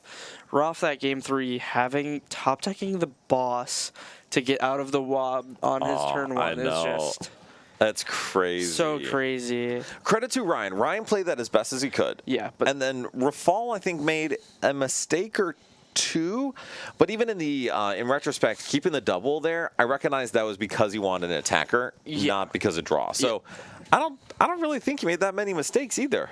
no, there were like a couple things where it's like bib first, then play like something. Right. But nothing really. No. And it's like, it's still fun if you teammates first. You're just giving yourself slightly less options, but yeah, I mean, Roth still played well, drew cards. Yeah. He was under ability lock for a decent amount of those games as well.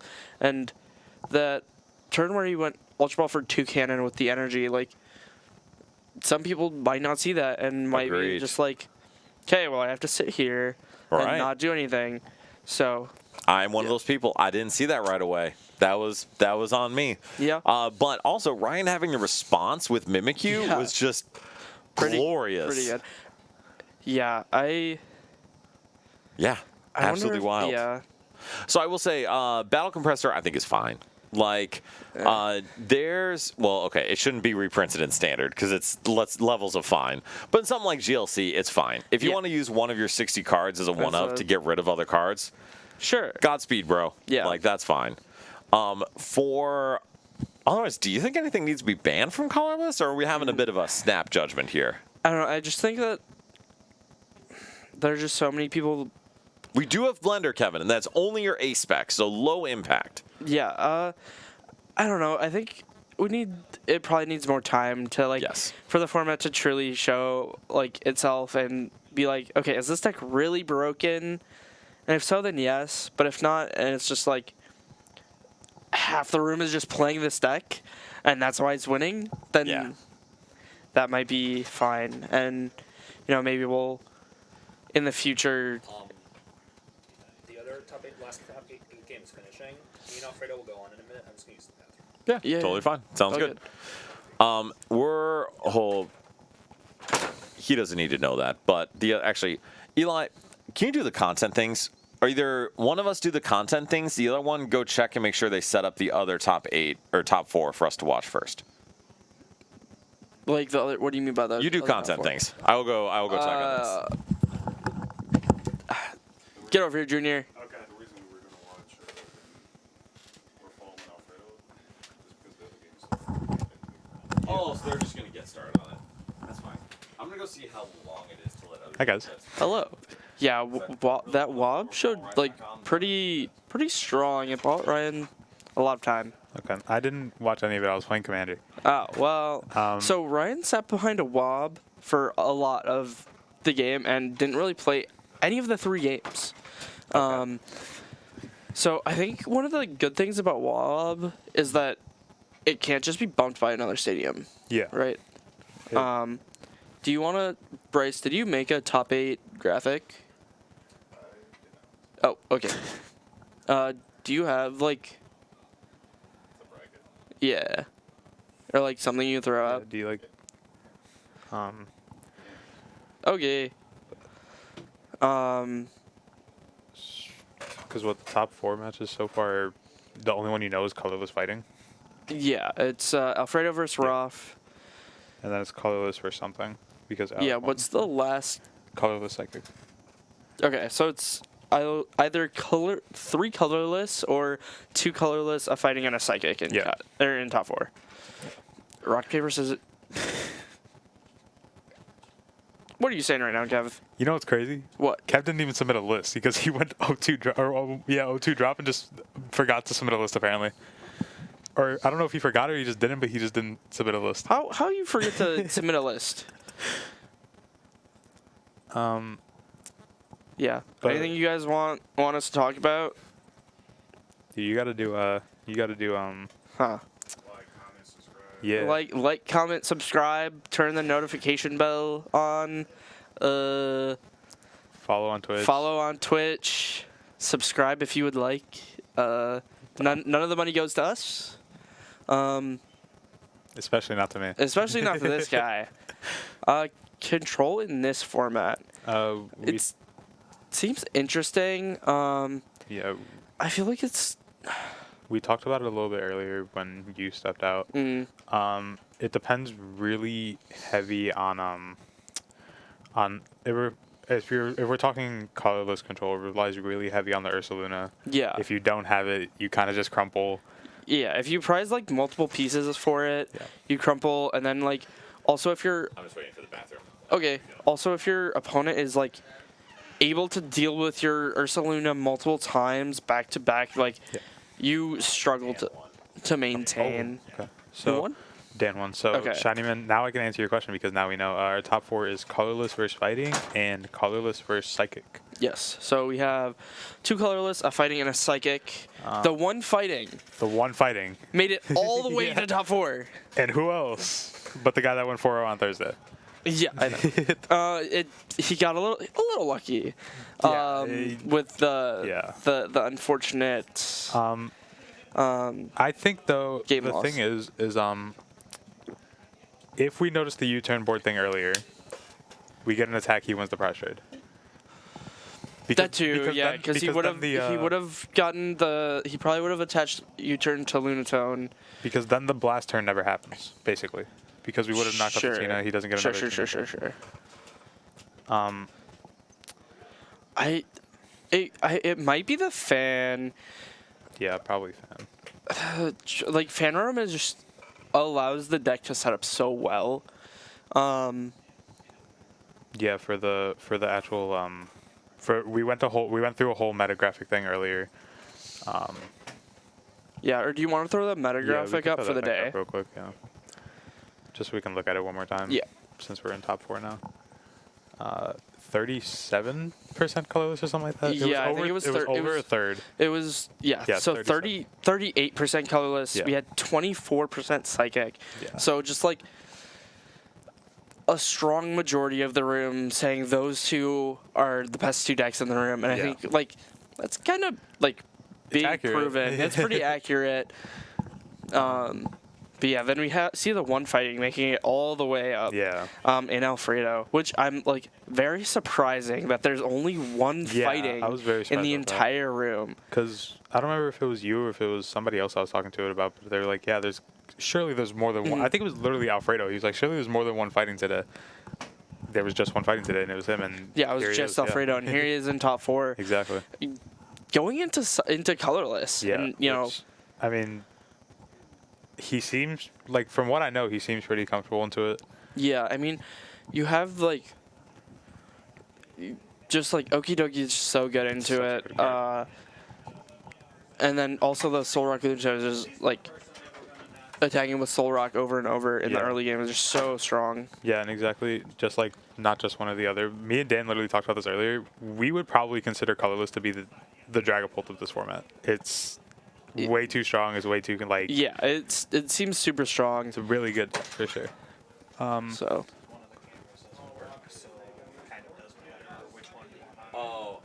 So, Dan and but I mean, it's obviously like it's not like. It's obviously I would say it's more clear the Dragapult this format compared to the Lugia this format because it can be beaten. It can be beaten a lot easier. It can be beaten for sure, and Yeah.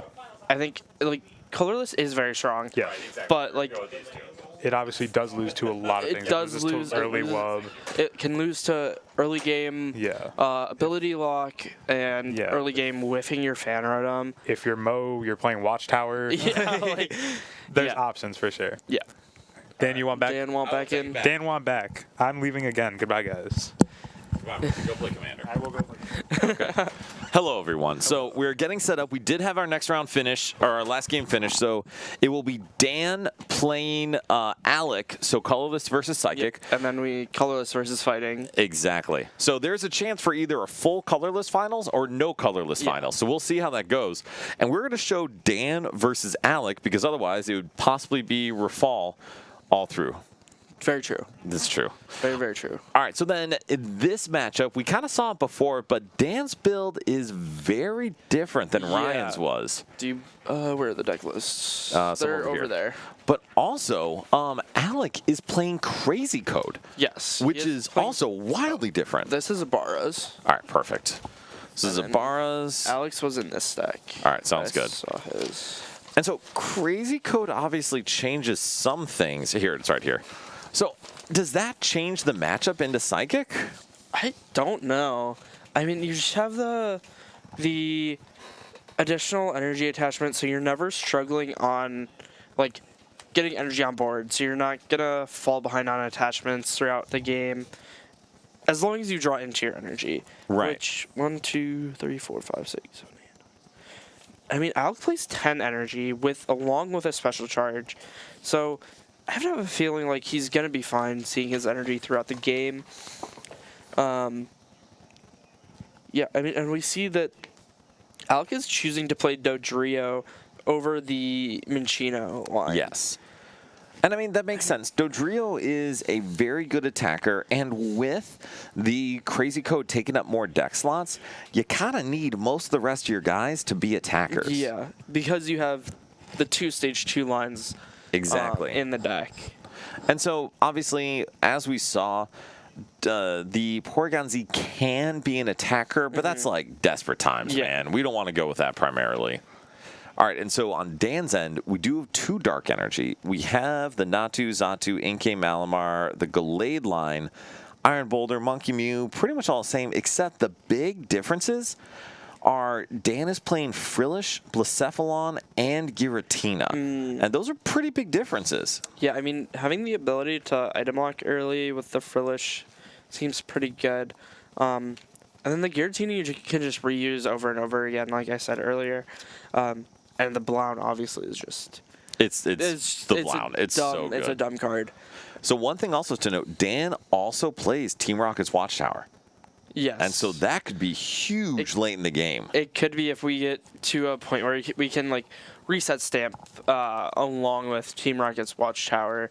Yes. Towards the end of the game, if Alec is unable to set up an attacker or doesn't have one set up at that point. Actually, Dan does not play Reset Stamp. Interesting. So Dan does play both N and Iono. Okay. Does Dan play Versus Seeker? Yes, There- does I would play hope. Versus Seeker. No, a lot of lists, or some lists are cutting Versus Seeker. Really? Mike Gibbs did not play Versus Seeker. Really? Yeah, I don't know if I agree with that, but he's also much better than me, so I'll trust him. I mean, Versus Seeker is one of the best cards ever, especially in a singleton format. All right, we are going to get started here. Dan does get to pick who goes first, and Dan chooses to go second. And oh, buddy, that's not great. That is atrocious. Now, Dan had a fantastic start with Inkay and Ralts in hand, along with Mr. Mime. And getting the Iono off. Yes. And so there's a world where Alex still puts down Fan Rotom, even if he's not able to attack with it, or use the ability. Just to be able to attack with it. Yeah. And Alec top decks Lilies. Do you think we're going to use this capture energy here?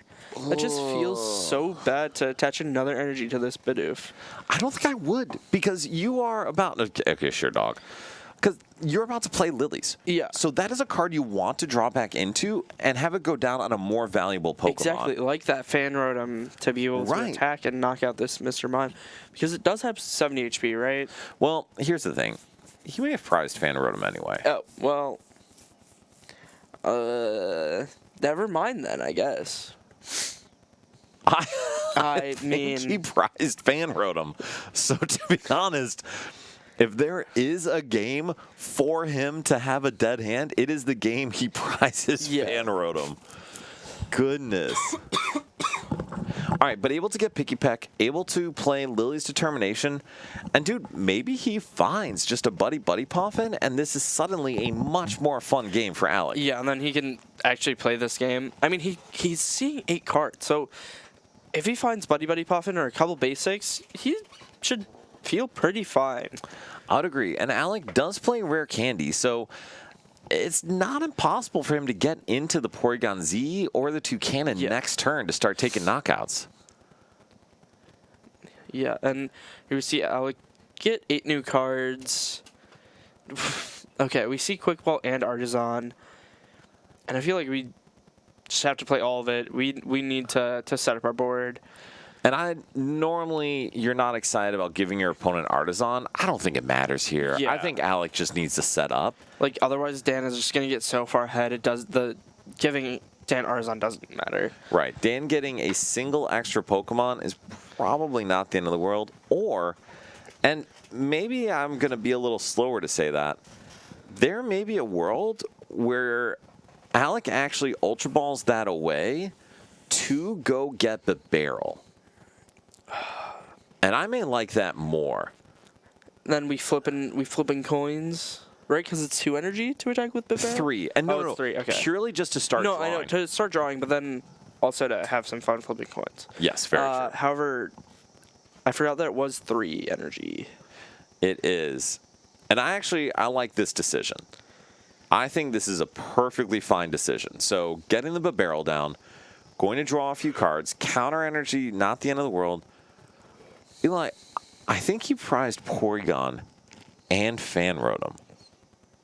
That Because is pretty bad. I did not see a Porygon in Alec's deck when he was searching. I thought maybe it was the Dodrio that I saw.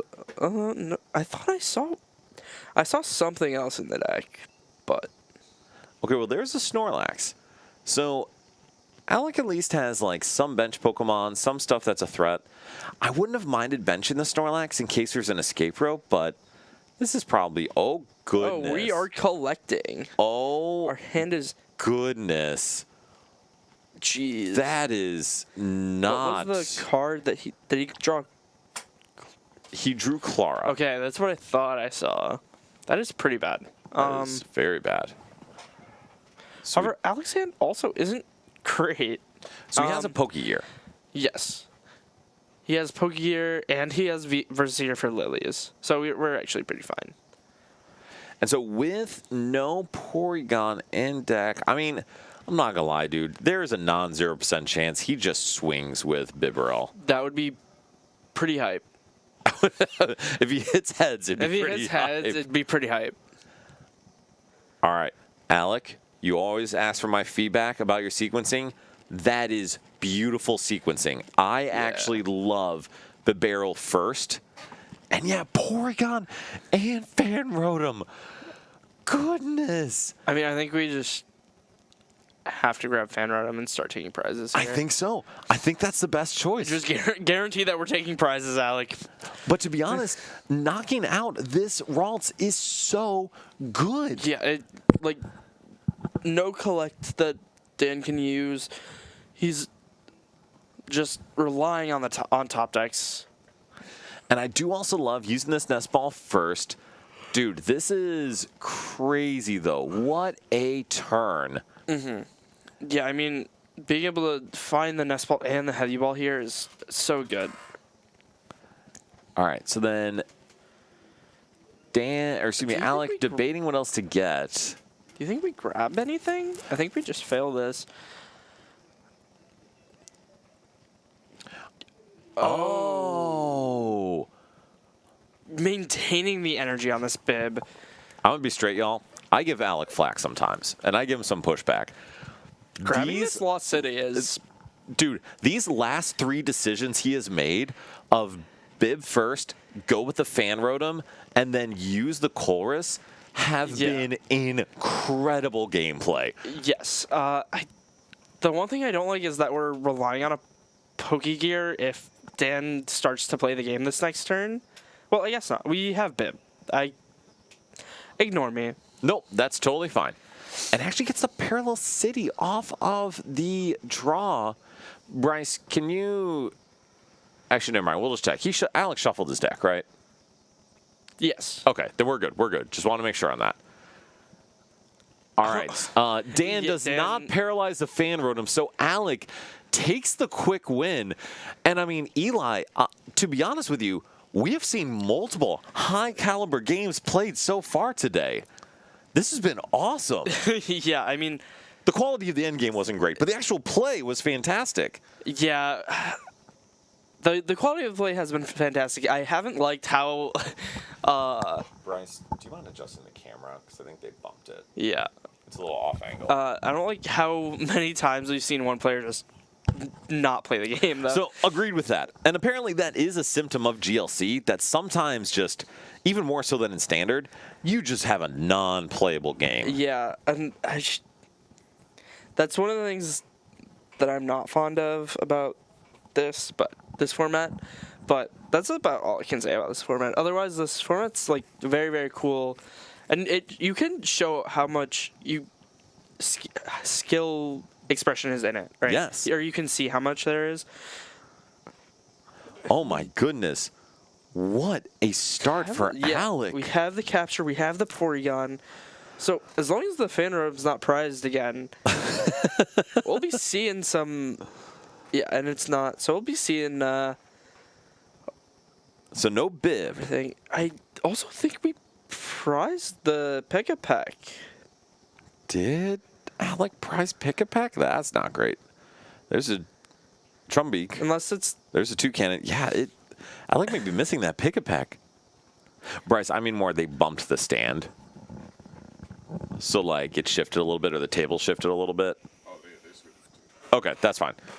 Just want to make sure if it's not an issue. But no, so that's awful. Yeah, I mean, we prized our Pick-a-Peck and our Bidoof. Like, we have. We lose our main attack, or our big attacker, and we don't have our main draw engine. So, for those who were saying earlier you should play Shinshino instead of Dodrio, in general, yes. Alec, right now, is quite pleased that that is not what has happened. Yes, because otherwise we wouldn't have an attacker outside of this fan rotom. Why do you think Alec played that tag call here? Oh, because Frillish. Frillish, but how much? I guess we don't have a supporter in our hand, so yeah. Getting that tag call is pretty big. Or getting the Cynthia Caitlyn off the tag call is pretty big. It Yes. prevents us from just being unable to play if we get Frillished. But so this means, looking at what Alec off his prizes, Bidoof is prized, Pick-a-Peck is prized. Pick-a-Peck is prized, and Goose Hala is prized. Yes. That's bonkers. Yeah, that's pretty.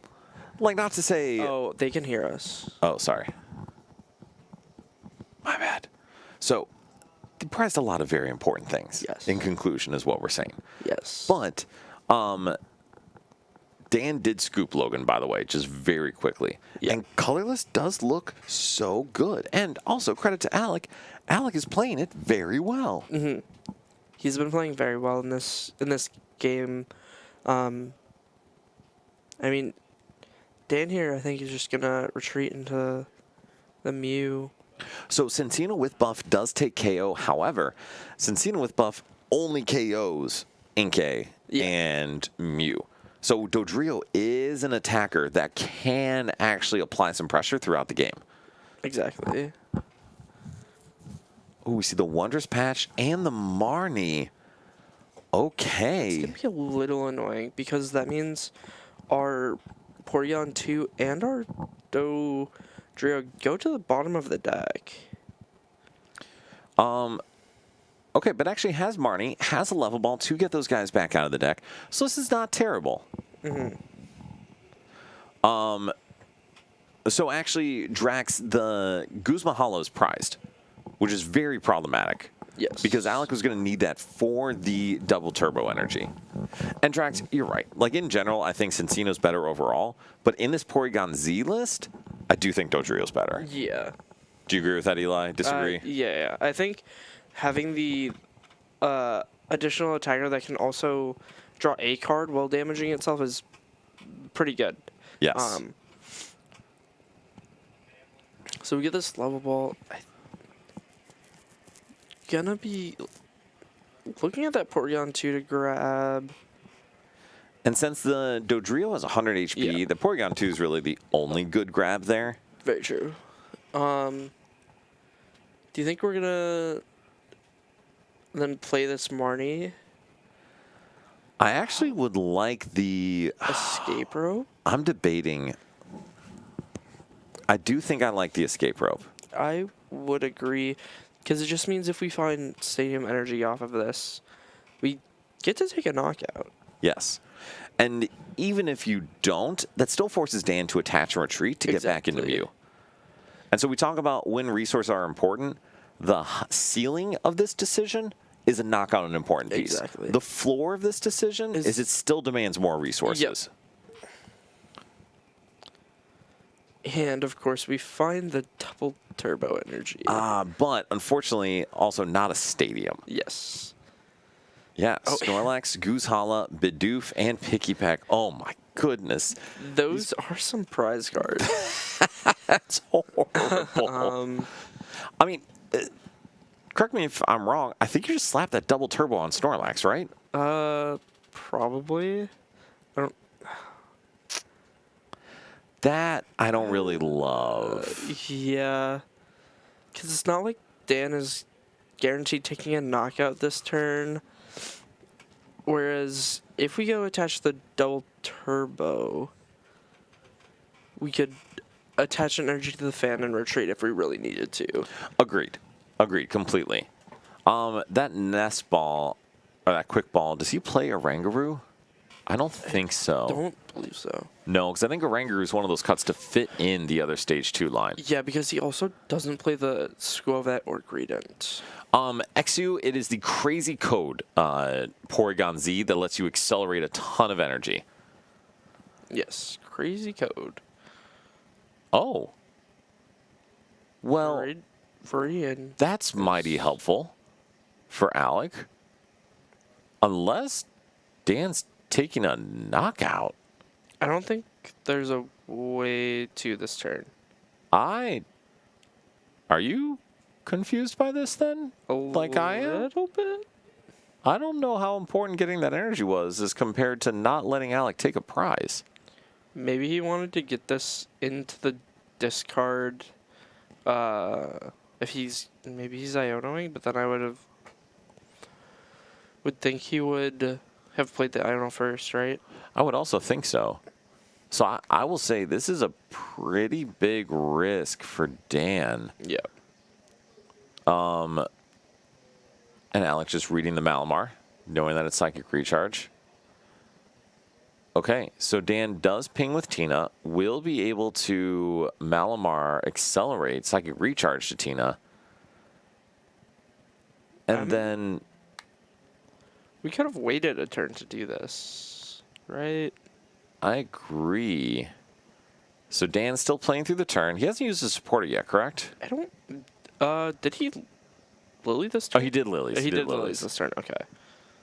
Oh, what a draw. Top deck Iono? Top deck Iono. I mean, I'm going to be straight with you. As Alec, you really want to knock out this something more impactful on the bench.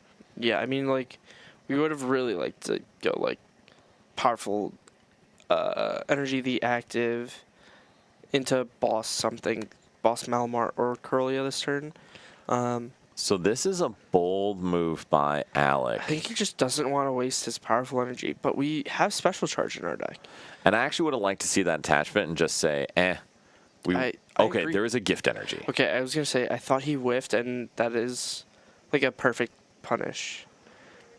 And actually, sorry, speaking of punish, I would love to see that parallel come down.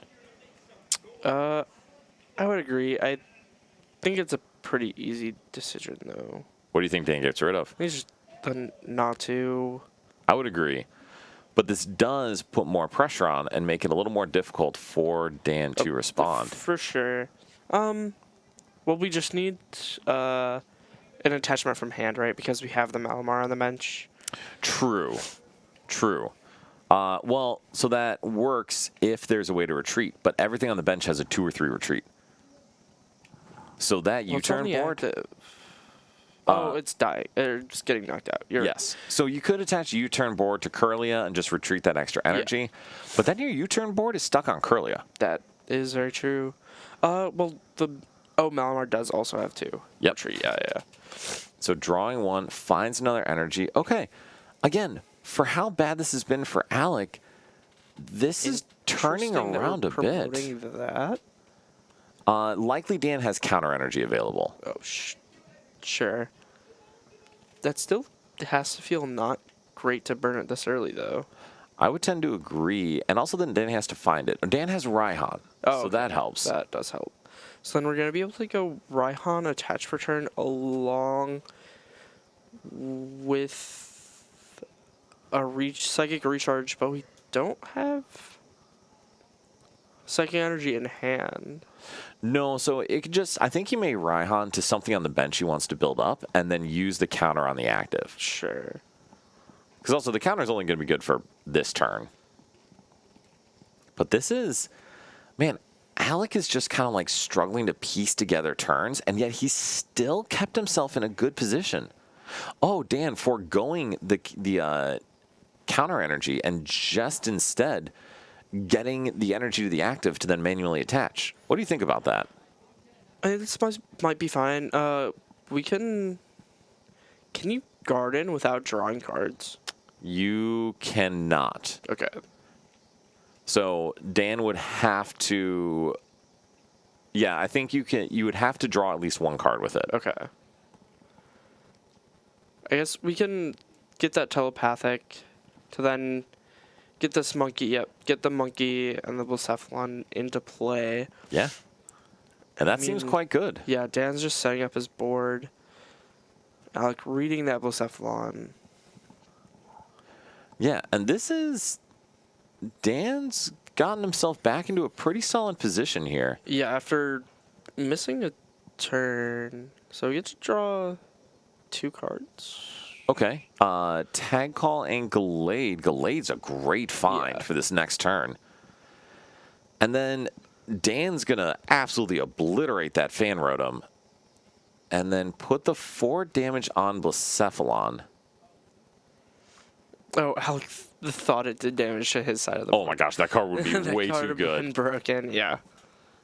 All right, and then Alec is going to get to draw with Gift Energy.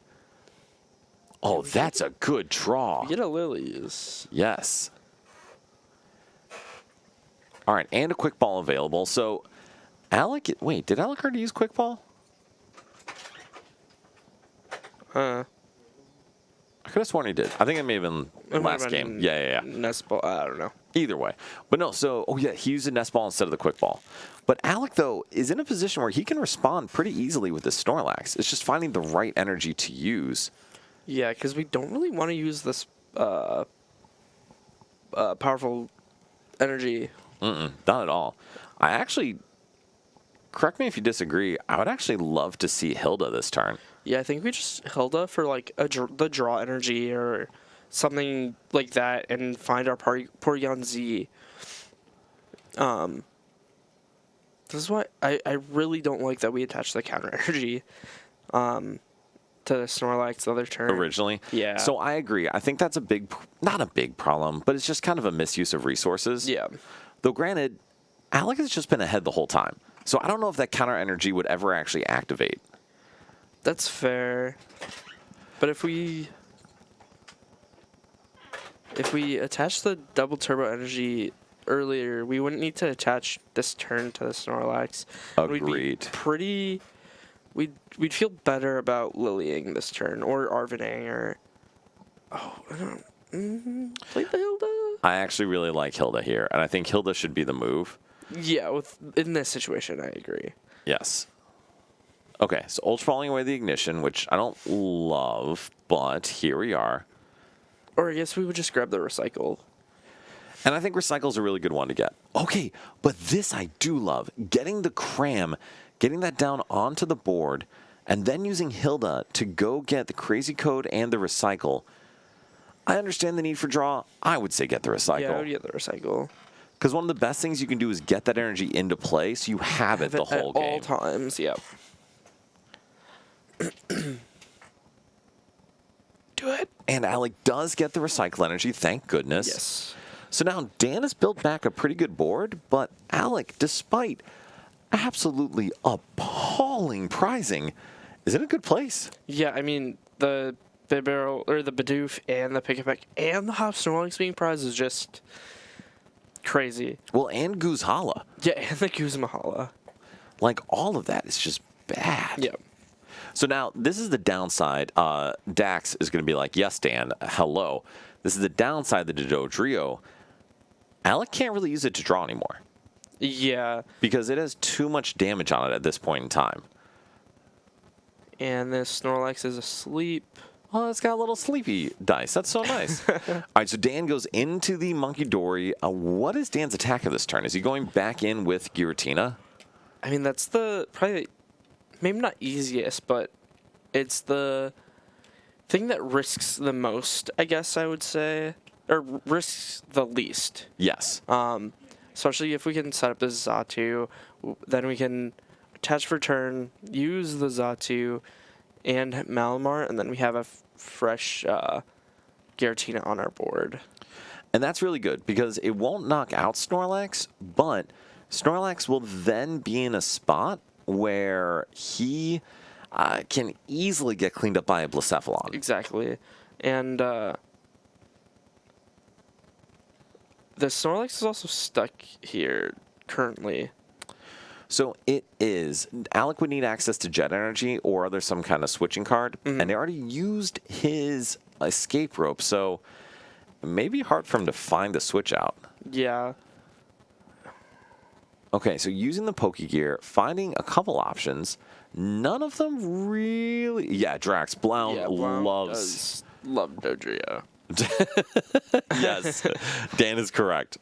So, yeah, I mean, none of these supporters are really amazing, because also none of them enable Giratina to attack. We have a Dark Energy we can attach for turn. Oh, true. So you do need to attach for turn along with the Malamar, which is fine, but we're not using Monkey Dory. We're really, I guess, to be honest, streaming Giratina is probably fine. Yeah, I think just streaming this is fine, especially with forcing Alec to get out of the active, or to reset this Snorlax if he doesn't roll two heads. So the one risk... Oh, actually, hold on. There's something to note. Snorlax's ability, Unfazed Fat, it prevents all effects of attacks.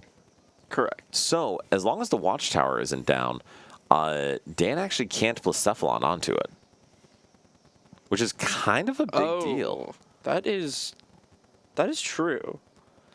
However, Ooh, and Dan could go get Guzma here. And that Porygon Z has 130 HP, which means Giratina can clean it up. exactly enough. And that would be bad. The thing is if Alec is able to, like, Guzma KO this Blacephalon, that would be pretty good, I would like to think. But Dan's going with teammates here. So just choosing to hit into that Snorlax. Yeah. Or do something like Escape Rope, but I don't even see an Escape Rope here. Or we... Yeah. What did he end up grabbing? I think it was a Frillet. No, it was a Psychic Energy. Okay. And Energy Retrieval.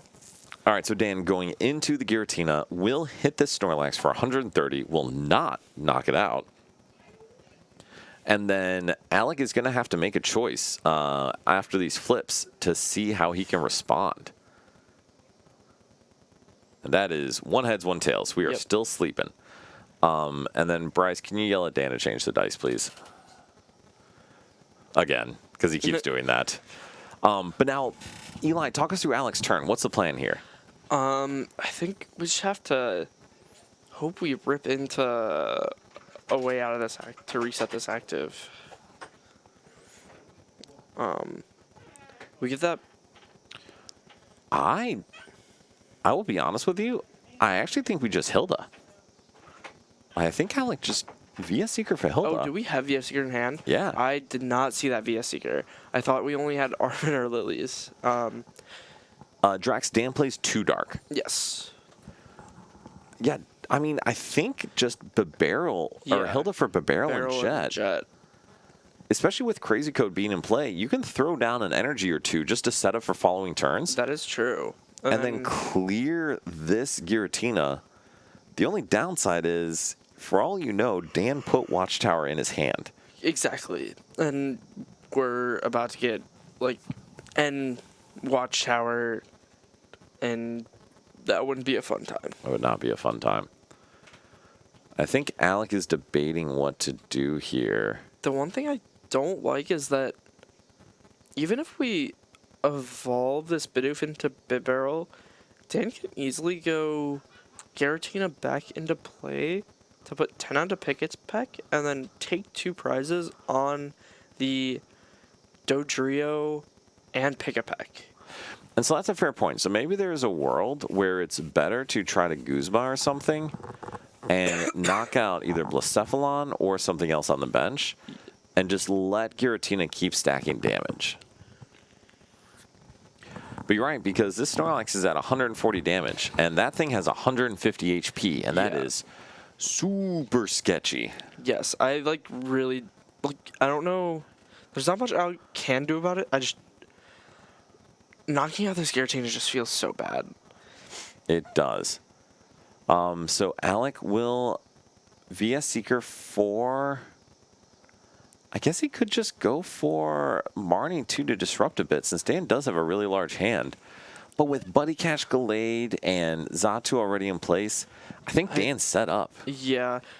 We see Alec does decide to go with that Hilda, grabbing the Jet and the Bit Barrel. Which I think is still a good play. Yeah, it feels so bad. So the one good thing, though, is if Dan or Alec goes back into the Snorlax, Giratina cannot ping the Snorlax. Yes, unless Dan Buddy catches for Guzma. Correct. And Alec just deciding where he wants this energy. And I think that makes sense because the Jet energy should be getting retreated no matter what. Yes. Because we don't want the Snorlax to stay on the bench. And then placing down the Cram. Honestly, I don't mind throwing that double turbo on Bibarel. I agree. So the thing here is, if we're attacking with this Dodrio, Surely we are not. I mean, I would hope not. But if he does, Dan can completely skip the cram turns. And that, I think, is a big risk. Because if Dan does do that... Does the helmet reduce damage or... It reduces damage. Oh, and Alec is leaving the Snorlax on the bench. Oh, wait, maybe we're drawing. Okay. Wait, that... Oh, this is so bad. This is quite bad for those watching at home. That is very bad. That is catastrophically bad because Dan is about to attach an energy to Monkey Dory. Can Dan take all 5 prizes? I don't think we can take 5. I think he might be able to take... We've used both of those abilities. He can only take 3 this turn, I believe. I think he's a little short on taking the 4th. I think that makes sense. So Dan will be able to ping with Giratina, and then we'll also be able to... And I think Dan is going to N. Okay. Yeah, I mean, I think... So attaching there. Got to put down Yeah, the Watchtower. Watchtower. Such a good play. And the N, and I mean... Floatstone on Malamar. Yeah, this is just absolutely incredible for Dan. Leaving this Snorlax on the bench is so bad because we're not... Because now we don't have anything set up for the following turn because Dan's going to bypass the cram turns. Yes. So Dan does have to take 3 prizes to do so. Yes. So and unfortunately for Alec, he has perfect math to do exactly that. Exactly. All right, so ping on Snorlax, 1 on Picky-Peck. Dan will take a prize for knocking out the Snorlax. And then that goes to the discard. Cycle goes back to hand. Yes. TV Boy, we will definitely ask all the players if they're up for tagging our Twitter and then posting the list. Because for everyone else's list, we don't like to just post it ourselves. Yeah. But we'll check with them and see. All right, so the Tina goes down. 2 energy on the Blacephalon. Now Monkey we get Dory to move 3 damage. onto the Dodrio, go into Blacephalon. Ugh, this is very bad for Alec. So we get to put 6-2, and then we have 4 damage left still. Yes. And I think, oh, we're just spreading it. Okay. Why do you think Dan's spreading it that way? Just there's no real good one place to put it. I guess maybe the Porygon, but No, that makes sense. All right, so what is in Alec's hand? That is a Hex not Maniac. a lot. No, that is not very helpful. All right, so let's see the draw off the top. That is Not- a 2 cannon. Unfortunately, there is no rare candy there. Well, there's no Pick-a-Pack on the board. It got knocked out. Oh, there is not. Okay, Yeah, so and we sorry. see Alec For just- some reason, I thought Cram was pick it back. But no, Alex scoops it up, says, all right, dude, you got me. And then now we'll go into game 3, and Alec will get to choose to go second if he wants to. Yeah. So going into this last game, what are your thoughts about that one? Does that inform Alec or Dan how to play the game? I mean, I think it just, shows Alec, oh, I can't, like, the Snorlax play shouldn't have happened. It should have went to the active. Yes. I think even still, the Monkey Dory cleans it up, and he's forced to put something else active. Probably. But actually, no, he doesn't have to. Because Dan can just leave the Snorlax in the active. I guess, no, we want the Snorlax to KO because that leaves him with no attackers. Well, yes, but there's only 1 damage counter needed for the Snorlax. So you can put the Tina ping elsewhere, and then just put that 1 ping with Blacephalon. You can't. The ability's turned off by Watchtower. Oh, you're right. Yes. Yes. I forgot.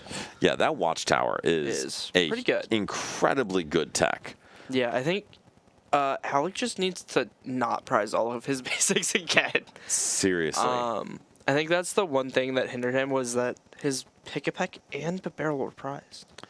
Okay, And so... we have a lot of basics, and we struck the Fan Rotom. And an Iono. Okay, so all of the bad draws for Alec the past 2 games, Yep. out the window. Yes. It has come back around, and he gets a mulligan. So then Eli... And he has the capture energy. Yeah, so that's really good. He has everything. So does Alec go first or second? I would guess first. And Danny's another mulligan. Alec doesn't mind that, but to be honest, Alex's hand is already pretty good. Yeah. He might be going second, actually. Getting the supporter just so big in this format. I think almost every deck wants to go second. Yeah. Ryan was the exception with that Wobbuffet, Yeah. wanting to shut down Fan Rotom into Colorless. Colorless That makes sense. specifically, yeah. But in general, Ryan probably still wants to go 2nd into the field. Yes, and Drax, you're absolutely right. Getting that damage to stick on the board on Alex's end was tough. And Dan is another mulligan. Oh, Alec is going to just see so many cards this turn. I know. But Fan Rotom's starting already. The biggest thing... That is massive. It is. I think the biggest thing is Alec may need to see a stadium, because if you're Dan and you find Watchtower turn 1, I think honestly you throw it down. That might be why Alec might want to go first. And let's see if... I mean, we'll see what he chose. We'll see what he chose. But it might be... Wait. I mean, looking at this hand, if Alec did choose to go second, this could be game over. Yeah. And he did choose to go second? Does Dan have a basic? He Okay, has a not to. But This is so bad. If Alec has a stadium. all Alec needs is a stadium. He doesn't have a stadium. Oh, but he's got a whole lot of good cards in hand, and Iono. So what do you think about that decision? I don't like it. I agree. If we're playing the Iono. I would agree. But granted, I don't think it's actually too catastrophic, because you can still fill your board. Yes. However, we might just not be playing the Iono. Which I mean, Dan didn't really do anything, but he also went first, so he could have just a supporter Like he has the lilies in hand. Yeah, Dan did So- nothing to indicate his hand doesn't have a supporter. Yeah. He did indicate that his hand does not have Basics. exactly or item search, but that's it. Yeah.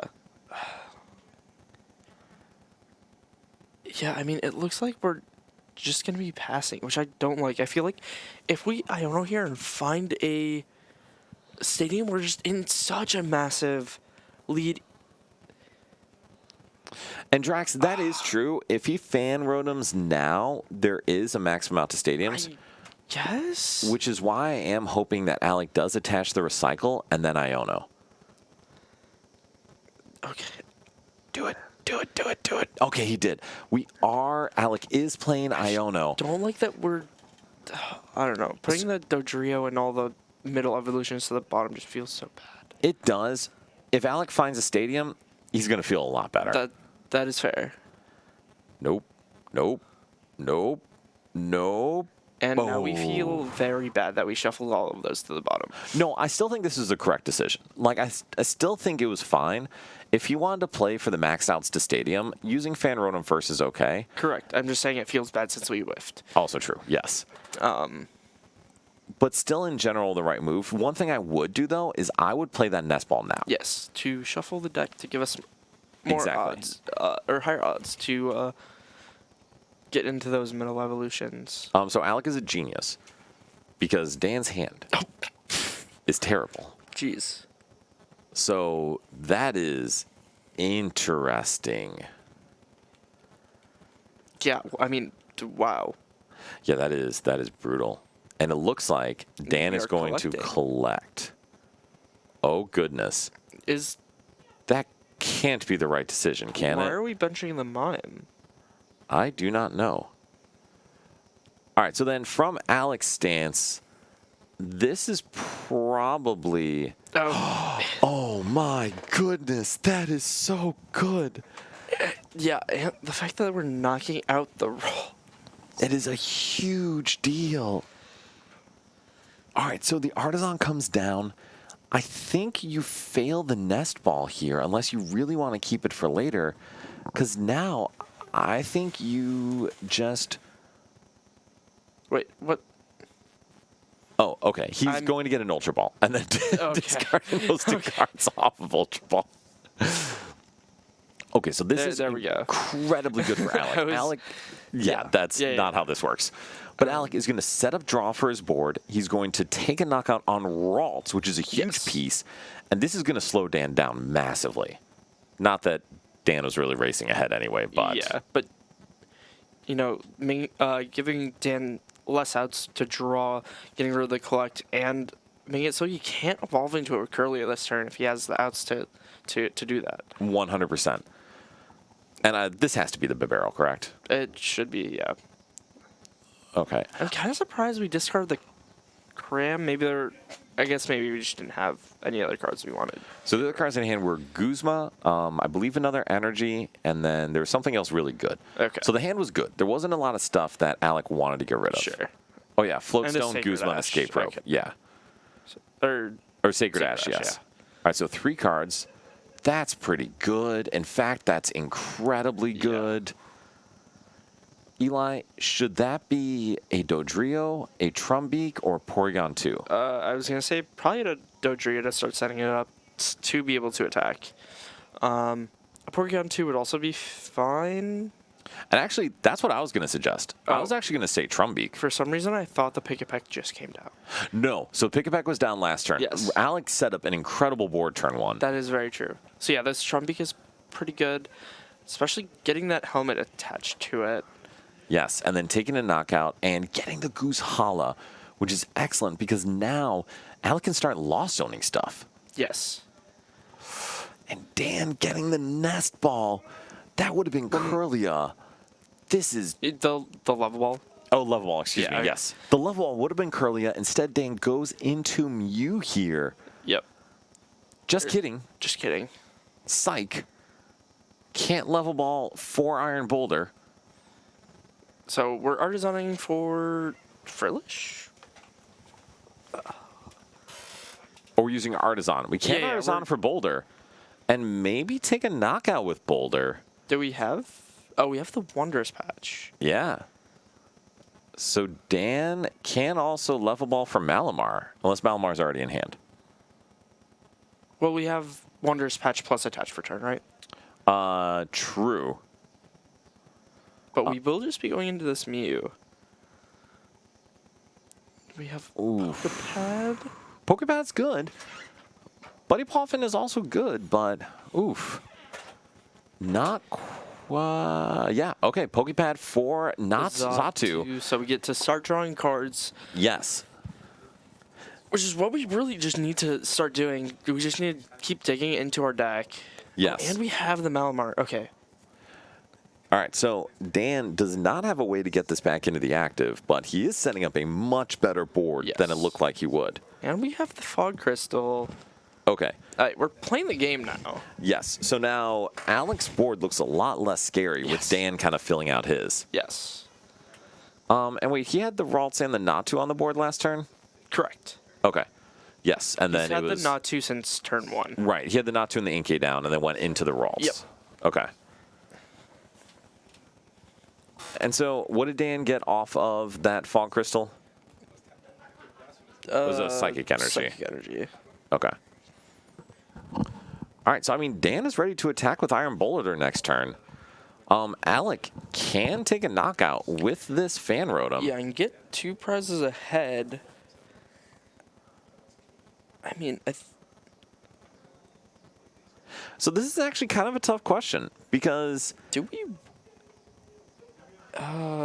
that Iron Boulder is a threat. But to be honest, if you're Alec, I think if you just say, hey, I'm going to set up my board a little more Yeah. and just nuke the ever-loving crap out of that Mew, you're fine. Yeah, because if we just evolve everything, we're not that scared of Blacephalon because at that point it can only take 1 prize. Exactly. So as long as we just start setting up our board, we should be perfectly fine. And we're getting rid of this Sacred Ash, which doesn't feel amazing, but I don't know if I love this. I don't think the Lost Zone. Oh. the Parallel City doesn't. The Mr. Mime just gets discarded. It does. This is true. So it really doesn't seem that strong Yeah, right now. I don't like the Parallel City here because we free up a bench space when Dan just bumps the Parallel. So I would agree. And honestly, I think Goose Hollow in general, I don't know how much I love playing that this turn. I agree. know you gotta set up, but I don't know. This seems kind of tough. And actually, I hate to say it, I would almost fail one or more of these cards. I would too. This Parallel is not good here. The Muscle Band is fine because we can just attach that to the Doduo if we want. And I would think the Doduo is where it goes. Trumbeak, you're going to Trumbeak clear does everything. enough damage already. Yes. But yeah, I mean, I agree. I don't love Parallel. Though, I don't mind it because it does turn off Artisan. sure. And I but- think there is some value to that. Yeah, and then I guess we can't just grab the Blacephalon now. Yes, I think Gift on Trumbeak is Yes. great. So 3 cards for Alec. Really just trying to find another We set. got the Oh, and 2 that's mana, so that's good. Very good. Now we get to see an extra card here. Was that a Pokegear? Yeah. It is. Okay, this is perfect for Alec. Alec has follow-up attacker set. Yep. He has a follow-up attacker to that most of the way built. Like, he's in a great position. Yes. Watchtower won't really do much now. And that is a huge thing, too. He is very durable in case a watchtower comes down. The only problem, though, is that we only have 1 stadium left in deck to bump the Watchtower, I believe. And that is a risk. The way Alec can play around that is by just winning before it matters. That is very true, and setting up enough attackers before it matters. And that's exactly it. Like, setting up those attackers, putting yourself in a position to, like, have a full board where you don't need to dig or draw or find other things. yeah, and wow, we see Dan using Psychic Recharge onto the Malamar just so that because we can't play anything Can you, down. Moshi, can you tell him to make sure Recycle goes to hand? Yes. Tell Alec. let's not. Recycle should go to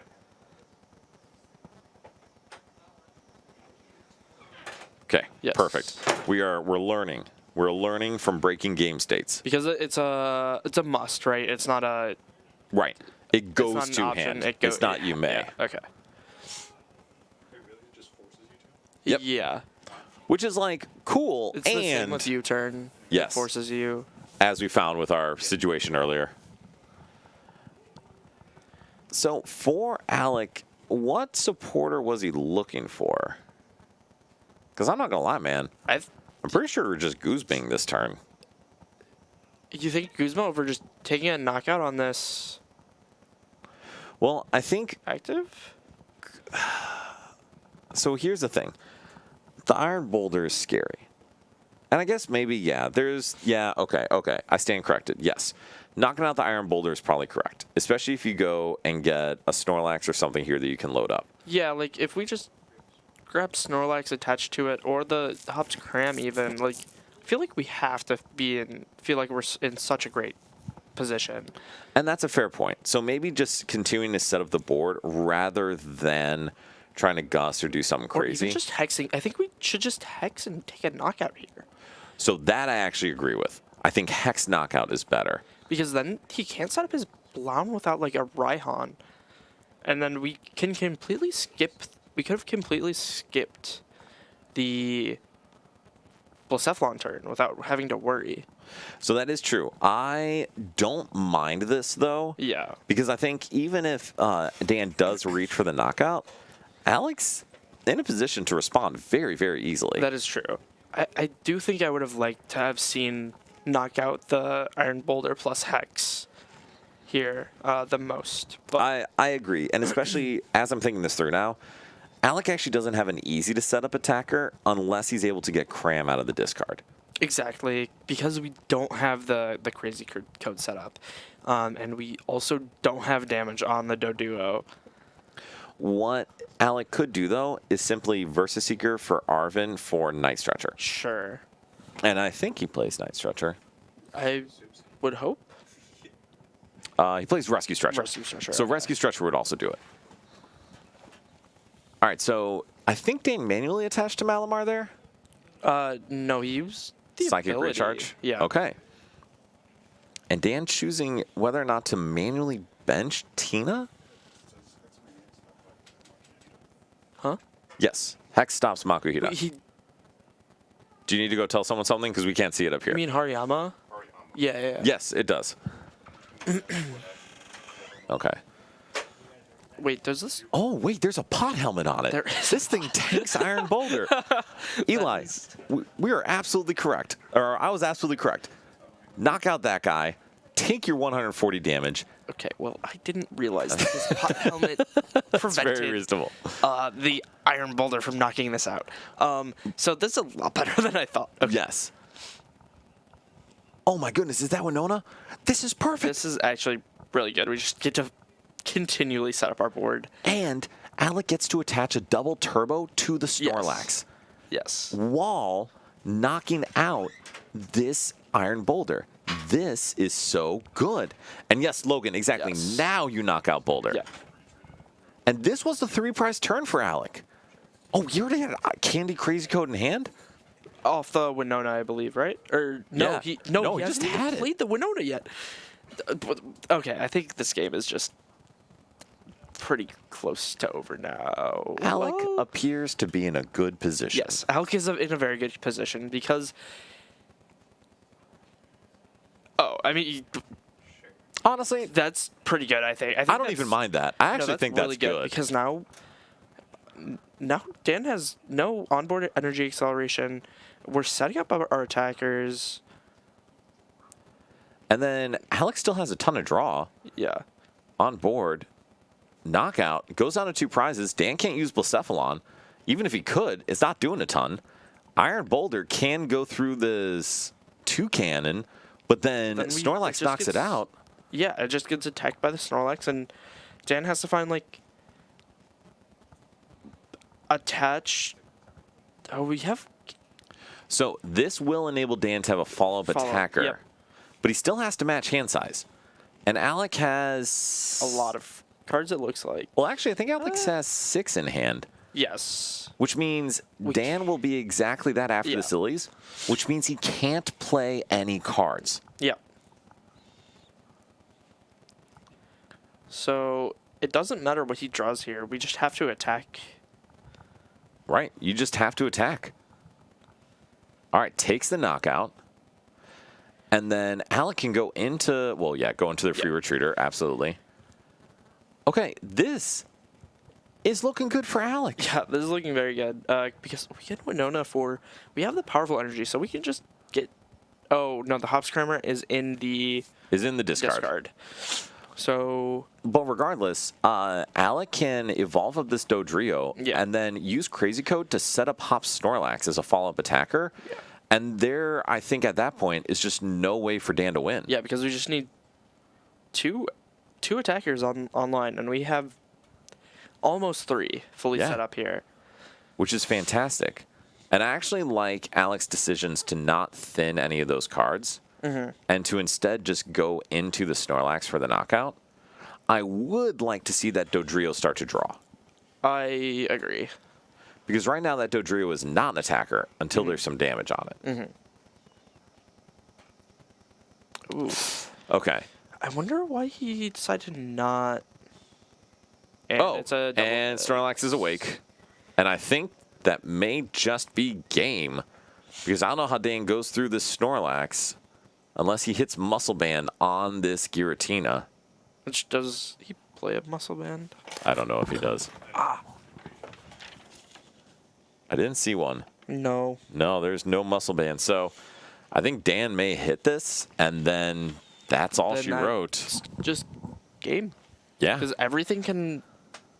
nearly everything can retreat or attack with an attachment. The one thing that can't right now with a single attachment is... I guess the Hops Snorlax, right? Right.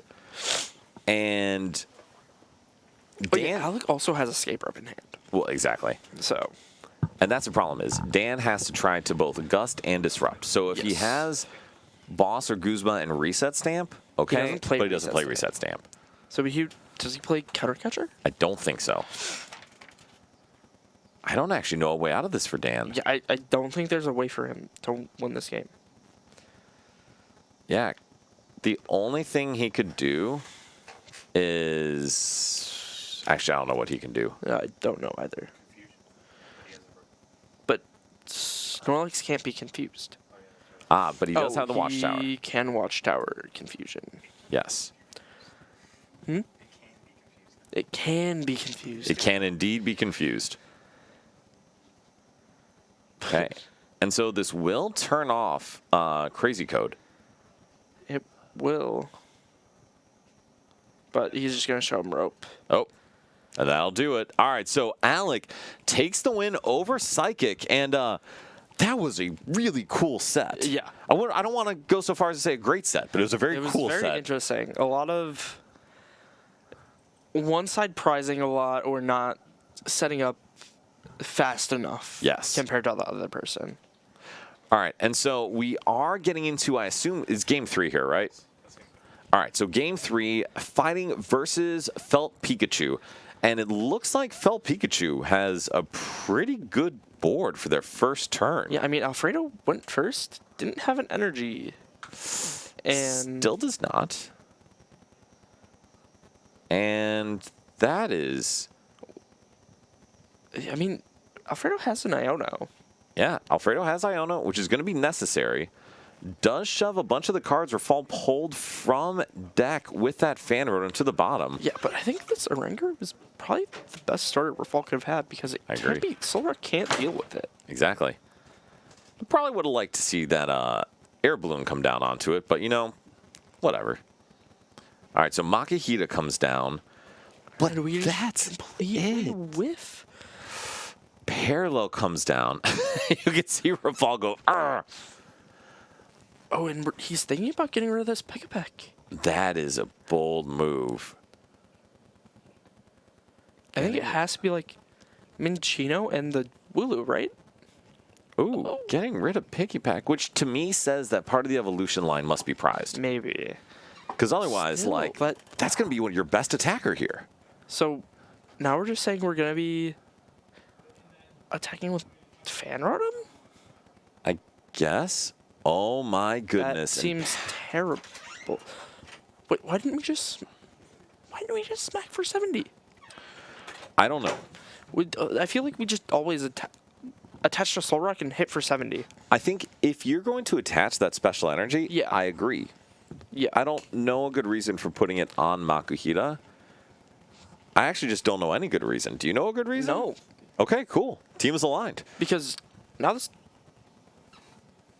I'm pretty sure he used it as a closing attacker game too. Okay. And I mean, Makuhita is a good attacker to close. It does 210, so it clears most everything. But we- still. So we're gonna take a knockout. No. Yeah. Yeah, Rafal's going to take a knockout on Makuhita. Oh, on the Makuhita. Yeah. He can take a knockout on the Makuhita. That's pretty good. Yeah. I. Which is another thing. Why did we just attack the active? I have no answers for you. I'm sad. I agree. I am sad for Alfredo because I understand that he's thinking Solrock may get knocked out. But, dude, you're kind of setting yourself up because Makuhita is the most vulnerable Pokemon on your board. Yeah, it's the one thing that can be KO'd somewhat easily Right, exactly. by the only attacker that he can set up that'll take a KO on anything, like on something. An attacker is a very strong Well- word because doing 80 ain't great, but it's It's just enough. enough. And then I think Rafal's debating how else to set up because, unfortunately, he doesn't have anything else to put draw down. Yeah, I mean we can Lost Vacuum, get rid of this parallel. Which I don't mind that in case Alfredo does disrupt. Sure, but getting rid of the Night Stretcher? That feels, yeah, okay. okay. Choosing to not just take the knockout. Finds Hex Maniac. Get a Float Stone. And Alfredo will be able to Lilies for 8, which is really good. Yeah, but we're still not taking a knockout this turn. So that's the sketchy part. Alfredo could put counter energy down on Sudowoodo and knock out the double in response, but that feels Bad. correct. Very bad. I guess we could, if we find, no, just keep him there. If we find Okie Dokie counter energy, that'd be, and we find none of it. No. Oh, absolutely not. finally. But Alfredo does get to draw cards, which is a big deal. Yes. Double has 120 HP, right? Yes. Okay. So the muscle band plus the power tablet would not be enough still. Wait, no, that's a lie. It'd be exactly That enough. would be enough. However, we attached a Float Stone. Correct.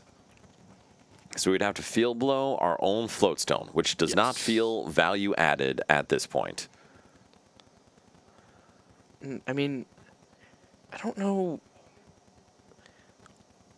what Alfredo can do. I mean, like, Honestly, he I just swings with the active. And I was just going to say, I think that's the easiest thing here.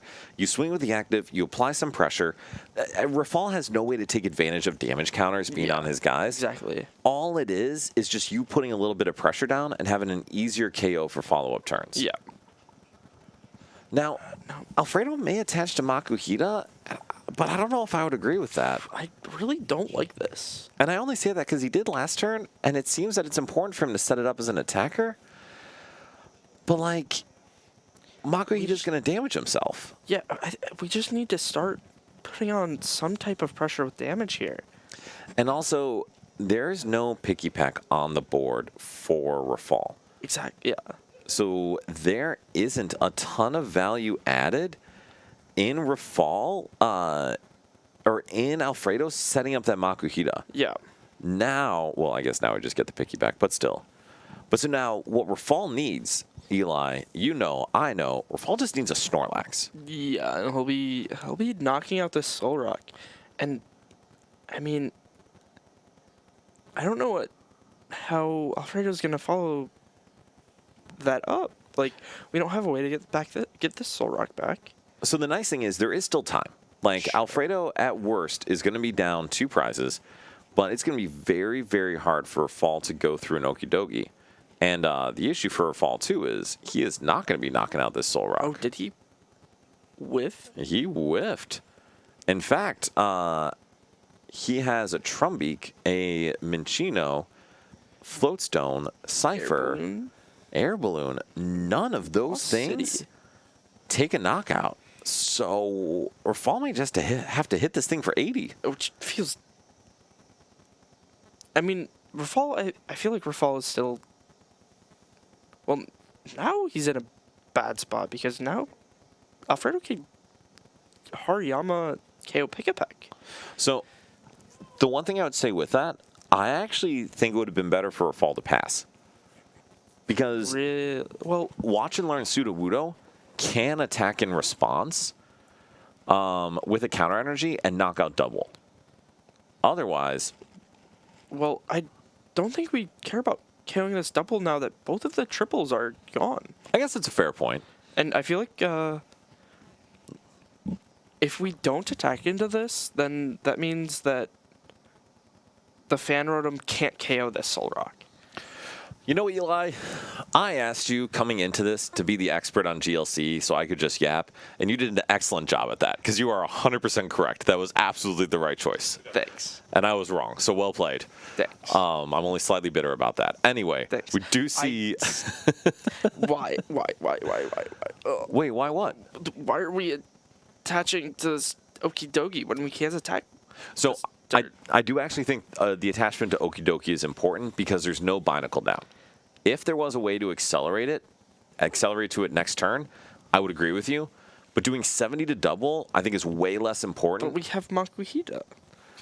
To KO Pick-a-Peck. Oh, you're correct. So Eli, when I asked you to become an expert on GLC, you did a great job. Because yeah, you're absolutely right. I think knocking out Pick-a-Peck would have been huge there. Or we could have Guzma to kill Pick-a-Peck. Well, we couldn't Guzma because he had played Lilies.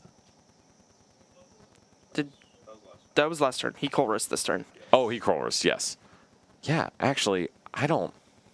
No, you're absolutely right. And now we have to discard Soul Rock instead of the Sudowoodo. Okay, so there have been a series of decisions that are occurring right here. Man. I don't know what you're giving me that look for, Eli. I didn't agree to any of this.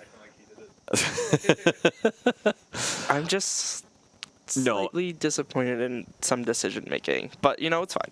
And so I will say, Alfredo's a great player. Alfredo's been playing this deck very well. Yes. He is in top 4 with this deck, which has been going very well. And I do also strongly disagree with some of the decisions that have been made here. A lot of decisions that have made. At least a few of the decisions that have been made here. Because this Pick-a-Peck could have been KO'd already, and this double could have had 70 damage on it already. Agreed. Now, the good news, though, is that he's not in danger of anything crazy from Rafal's end with this Cypher. And the other good thing is Rafal doesn't have a ton of stuff that can get over this Okidogi very easily. Sure. So getting this banked to have it be a 230 HP guy that one-shots all of Rafal's Pokemon except for Trumbeak, it's pretty good. Sure. Listen, this is all the statements I am saying are true. And one thing to add, if you keep that Parallel City in play, Toucannon doesn't actually knock out this Okidogi either. Because there needs to be 4 Pokemon on Alfredo's board in order for Trumbeak to one-shot it. Or Toucannon to one-shot it. You are correct. Which is also really good. However, we should be KOing this before the Toucannon comes into play because we have a Guzman and an Energy. We really need to not worry about the details right now, Eli. These are just minor details. Cool. So Rafal, though, using the Oranguru... Sorry. Using the Oranguru, using Bibarel, drawing up to 5 cards. And, okay, this is a good board. So, we have powerful Energy, Fan Rotom, KO Sudowoodo if we would like it. Wait, is there powerful in hand? Yep. Wait, there is? Oh no, that's a call. Sorry. Yeah, capture. Or capture. Sorry, they look the same. Eli, and I was just giving you They look the same. so much credit. They look the same. And all of a sudden. They look the same. So Rafal can go in and hit with this Fan Rotom. And kind of to Yes. what you were saying about just two-shot with Soul Rock, I actually like that. Yeah. I think you just punch this thing, because if you just have to punch it twice for a prize, you don't care. Yeah, just do something. Yes, Do something that builds you up to taking a prize. exactly. And so Rafal does hit for 70. We go into Alfredo's turn. Okay, Training Core comes down. Please knock out the Trumbeak. Please knock out the Trumbeak. Please knock out the. I think Alfredo probably is going to do that. He's just going to do it with the Okie Dokie. Yeah, that's what I mean. Is because he would have to. Ooh. That's actually pretty good because it forces Rafal to have an energy to attack with his Fan Rotom again. Okay, Yes. Thank you, Alfredo. Thank you. That is for good. Doing this, and yes. And so now, kind of like you were saying, this is a huge deal because Rafal does not have an easy response to this. Yeah. Now this is pretty hard to deal with. Yes. Yeah, there's no great response for Rafal to have here. However, I think he's fine just two-shotting this. I think he's going to just have to go in and hit it again with the Fan Rotom, and Yeah. that's okay. Well, setting up like the Hops Snorlax on the bench or the Hops Cram, just setting up something to be able to take the cleanup knockout on this. Agreed. Honestly, he could do it with Greedent too, but that feels like a That feels waste of pretty bad. resources early. Yeah. Or we... yeah, I feel like we probably bench the Snorlax this turn. Can Snorlax reach 230 No, because we don't play the post-wick? Postwick. That's right. So just to get on board, maybe the Cram. It's one of the two. I'm not entirely sure which is better. And so, he's Guzma hollowing away the Cincino and Ultra Ball. I thought he was Ultra Balling and was very confused. I also thought that he was playing the Ultra Ball. Yes. That makes sense. So, to be honest, I think I would love to see Rafal just get the Recycle energy here and just hit with Fan Rotom. Yeah, do we have the Recycle? Did you see the Recycle energy? Yeah, Recycle. He moved just to the bottom of the deck. So, Recycle, if Rafal wants to get another Stadium, and then I don't know if there's a tool card that really adds a ton of value here. I don't either, because we put our Floatstone and our Air Balloon down. I don't. Oh, he did Ultra Ball. Oh, okay. So wait, what did he just grab? Nothing. He just Ultra Balled and failed it, and then now he is grabbing a Rescue Wait. Stretcher. What? I'm a little confused, but What do you mean? at why we just failed when we just teammates for Hop Snorlax. That's a great question, Eli. That's a great question, and I don't know the answer to it. I think maybe Rafal's playing a little too quick and cooking himself. I would agree. Oh, we did not teammates for Hop Snorlax. Oh. We teammates for Reset Stand. Okay. And so that makes sense because he Yeah. doesn't actually want to fill the bench spot. He wants to get Picky Peck down. Do we have a way to? What's? Oh, we're hoping to barrel into it Yes. and to an out to it. Which is fine. Yeah. You definitely want to Definitely. attach that energy. Oh, no. It's a counter energy, so we Yeah. don't. And we. Oh, that's amazing. So yeah, we're gonna get that. I feel like we just want to barrel there because we already have the quick ball. Yeah, I agree completely. I don't feel the need to draw the extra two Now we cards. could whiff. You I didn't mean, whiff. we didn't whiff. We But didn't whiff. It's fine. Could have whiffed. I agree. Um. I agree with everything you were saying there. So yeah, I feel like we don't really care about the extra two cards as long as we guarantee have the pick-a-peck this turn. And I would agree with that. Like, we got it anyway. Everything is fine. Everything is beautiful. And more importantly, Pick-a-Peck will be able to knock out this big dude if we want. If Alfredo, but Alfredo has Ultra Ball for Makuhita here. You're right. To KO this Pick-a-Pack. Ooh. The problem, the thing is that the Cram won't be doing enough unless he has the Hops Belt. Which he can have access to. He could, yes. But agreed, he would have to find it. Did he finish that Ultra Ball search? Which Ultra Ball for? Did he? Oh, he hasn't played the He Ultra hasn't Ball played yet. the Ultra Ball. Okay. He just tag called first. Okay. And I think he's debating getting rid of it with the Guzhala. I would like to Cynthia Caitlyn, I feel here. Unless we're Raihaning. But I feel like we don't need to Raihan. Oh, he's Ultra Balling away the Guzhala and that the guy. Barbarical for the Hariyama. I feel like I would have liked to have seen the Cynthia Caitlyn played first. Unless we're adamant on playing this Raihan, which I don't know why we would be. No, and I would tend to agree with you because I think he's really going to want Raihan next turn to set up another Okidogi.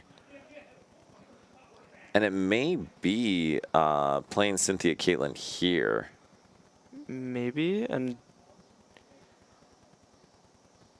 Huh. I think I would have liked to Cynthia Caitlyn discard the fighting. Because now we didn't use a supporter for turn. No, I would definitely tend to agree with you there. Because if we go Cynthia Caitlyn discard the fighting that we get off the training court. If the training court doesn't get bumped, we just have another free energy, and we can Raihan to the Hariyama if we need to attack with it next turn. Right, And absolutely. then we have a chance of drawing into Binnacle, or if we didn't prize it, or like something Yeah. to get this Binnacle down, so then we can continually set up an Okidogi. I'm saying it again. I told you to be an expert. You're an expert. I agree with everything you're saying. The issue with all this, too, is right now, Eli needs to, not Eli, you're Eli, sweet child of mine. Rafal really needs to use teammates because it's not even just the Hop's choice belt. It needs the choice belt and powerful energy to clear this. Oh, does he need both? Wait, Yeah, yeah, because he needs to hit 160. because he needs to hit 160. And the belt would be 150. Oh, no. Oh, this is bad because is he? Oh no. Yeah, he'd be 10 short with the belt, right? Mm-hmm. Oh, and he's down I'm- the scoop up net, right? I don't know if he's down scoop of net, but even if he is, Oh, is he? Oh, does Ruff play E Hammer? he does. Maybe he's hoping to draw into the E Hammer, which then this would be a very big turn. Well, so let's see. I'm going to be honest, though. Even if he is, why would you not teammates to guarantee it Oh, here? did he have teammates in hand? He has Versus Seeker in hand. They're in Okay, turn they're 0. in turn 0. Oh, so this is gonna be down Yeah, this is down to the wire. here. to whoever's ahead on prizes by end of turns. I do not see an enhanced hammer. There is a muscle belt, but we need to attach Hop's belt anyway. Oh, wait, we don't have E-Hammer? Then I don't know why we did this. I am also very confused. Oh, Hex. Oh. We have Hex. So we Hex KO this. Wait, that's actually a big deal because So- now that Okidoki is lost zoned, and this is a whole different game. Well, so the thing is that we can go Raihan attached to the Hariyama, plus search the. We haven't used counter energy on Alfredo's side, right? Correct. And then we can search for the counter energy to then. No, we can't KO this Cram because it has resistance to fighting. It does. We could Premium Power Pro if we wanted to. Yes. And also, Hariyama will certainly clear this cram. Yeah, but that feels bad because then this Fan Rotom just instantly KOs you. Exactly. Oh, man. So we're fall with the Hex Maniac to get through the Okidogi and Lost Zone. That is a huge play. Yeah. Well, these guys are doing a great job of keeping it interesting, and I really appreciate that. Because then, is Alfredo's only response to KO? He can't with- Raihan because he just brought back all the energy. Oh, that's a problem. So yeah, you just can't play it. So we have to Cynthia Caitlyn this turn and attack with Hariyama. Oof. Yeah, if Alfredo is able to go back-to-back KOs, he will win. Oh, why are we doing this? I don't Oh, it's an know. Aurora, so you discard. Yeah. Okay. For some reason, I thought that was a rainbow. No. So now we can Raihan to be able to take the knockout with the Hariyama. So And I take- guess we're fine if Rafal just goes KO with Fan Rotom, because then we just go in with our Soul Rock and KO the Soul Rock with our Fan Rotom. Or right. KO the Fan exactly. Rotom with our Soul Rock. And And then then we're that- still ahead on the prize trade. It would. So it means Rafal's going to have to find another way to reach a knockout on Hariyama. Yes. Well, yeah. Which could be... I think it'd have to be Greedent. Because if this Cram gets lost zoned, or it would have to be Snorlax, but then Snorlax, I think, still gets knocked out by Soul Rock. Yes, Oof. it would. Yeah, and Exu, you're right, because I think this is turn 1, correct? Yeah. Oof. So this is a tough So, yeah, spot. this is going to be Roth's last turn, and then... Yeah, I mean... And so Rafal's going to have to take a knockout. Otherwise, he's going to lose based Yep. on prizes. And then it's going to be an Alfredo to respond. And so a big thing to note, Rafal's out of triple energy. Otherwise, double could be the thing to come could in. Be an attacker. But then I guess the pseudo couldn't come in because we used the Raihan this turn. Right. And also, ignore me on the counter energy. We are even on prize cards. Yes. It has been a long day, Dan. It has been a long day. But yeah, we see this Hariyama KOing that Cramorant, and the Cram going into the Lost Zone. Which means our only real attacker here is the Phantom this turn. Which means... Well, there's a powerful energy. I'm trying to think if there's another way for Rafal to take a knockout here that doesn't put it in range of Soul Rock. Where's Roth's deck? Cool. So his attackers are Oranguru, which does not have an energy attachment, Rotom, the Toucannon, obviously, not allowed, Snorlax, Double, and Bibarel. But both Double and Bibarel would rely on a triple energy, and Yeah. Rafal used both of them early. So now counter energy is live for Rafal, It is... but I don't know if that matters. It only really matters If for the Greedent. Snorlax didn't damage itself. Well, and for Greedent. Oh, and for Greedent. But actually, I'm going to be straight with you guys. I think Greedent's the only way we don't instantly lose. And also, Greedent's fine. Yeah, Because Rafal doesn't need to take 4 prizes. Rafal needs to take 2. correct. Before Alfredo takes one. And so for Rafal, if he's able to set up Greedent and take a knockout, he doesn't care, because if Alfredo can't respond to it, he just wins the next turn with another knockout, even if he Correct. burns every card in his deck. Correct. And Alfredo's only out would be like a boss off the top, right? So a boss off the top or a response with Pseudo Wudo. Going with the Iono, we're not. So I'm interested in not attaching to Greedent. Yeah, that's what I was thinking as well. Okay, so found Snorlax, found the out to Greedent. All right, so if he's quick balling stuff away, are we locked into the... we are in turn 2, Logan. This is turn 2 of time. Is Rafal locked into the Snorlax? Oh, Greedent isn't even in deck. Oh, okay. So Green's prized. So we Actually, were. did Rafal cut Greedent? No, it's in there. Okay. So Rafal thinning out the deck. I'm I wonder what Rafal sees here. I don't know, honestly. So Makahita will do 70 damage to itself again, but it's not going to knock it out because it is 150 HP.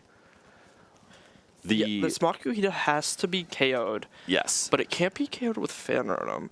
Maybe he's just hoping he redraws the counter energy with the Hop Spell, but then it just still gets KO'd because it damages itself, right? Yeah, am I doing the math on Snorlax wrong? Because I thought it hit itself for 80. Does it hit itself for 80 or 70, Bryce? I think it's 80, because otherwise it wouldn't two-shot itself. Oh, you're right. Well, hit the belt, did not hit a double energy. Yeah, and I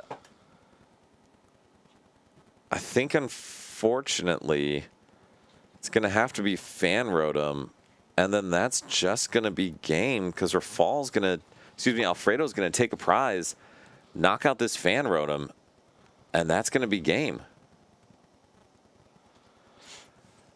Right, because this is turn 3? This is turn 3. Unless Alfredo's turn 2. Alfredo was turn 2. But even if it was, Alfredo just needs to take a knockout and he wins.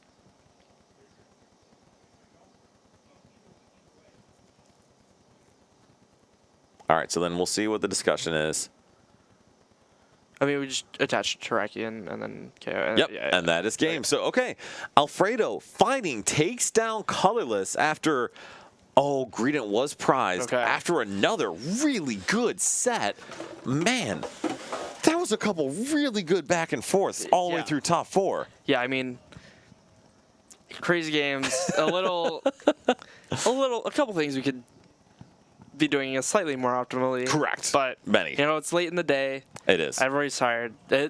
40-minute rounds can take it out of you. Dude, and that was 75-minute rounds. Yeah, that was we got all the way through a full 75-minute round, getting through game 3. Two 75-minute rounds now, going into finals. Yeah, Muck, there were some decisions made all across the board.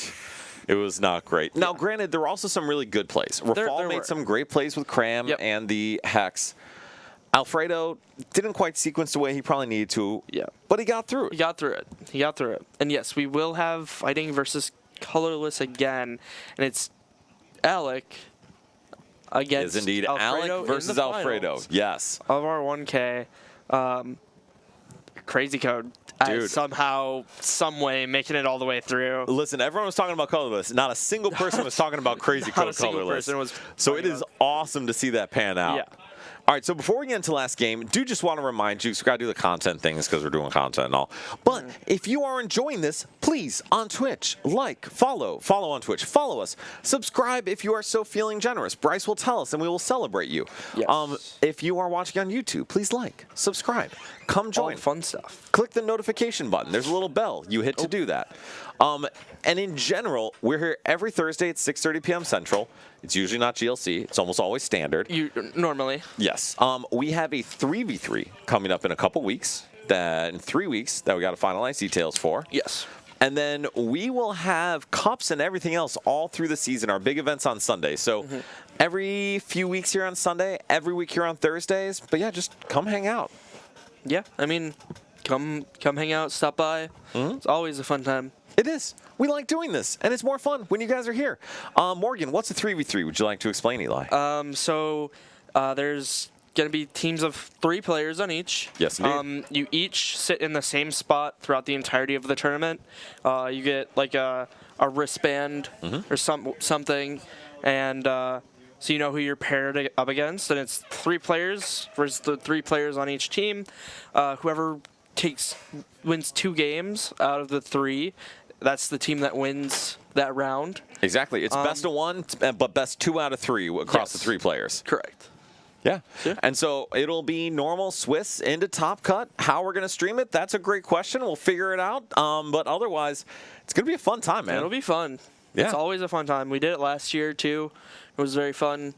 Did we? You guys did it last year. I was not a part of that one, but yes. Yeah, we did it last year. I had a baby, kids, things like that. Yeah. Which, by the way, thank you, Kate. I know you're not watching, but I appreciate you taking care of baby today. Yeah.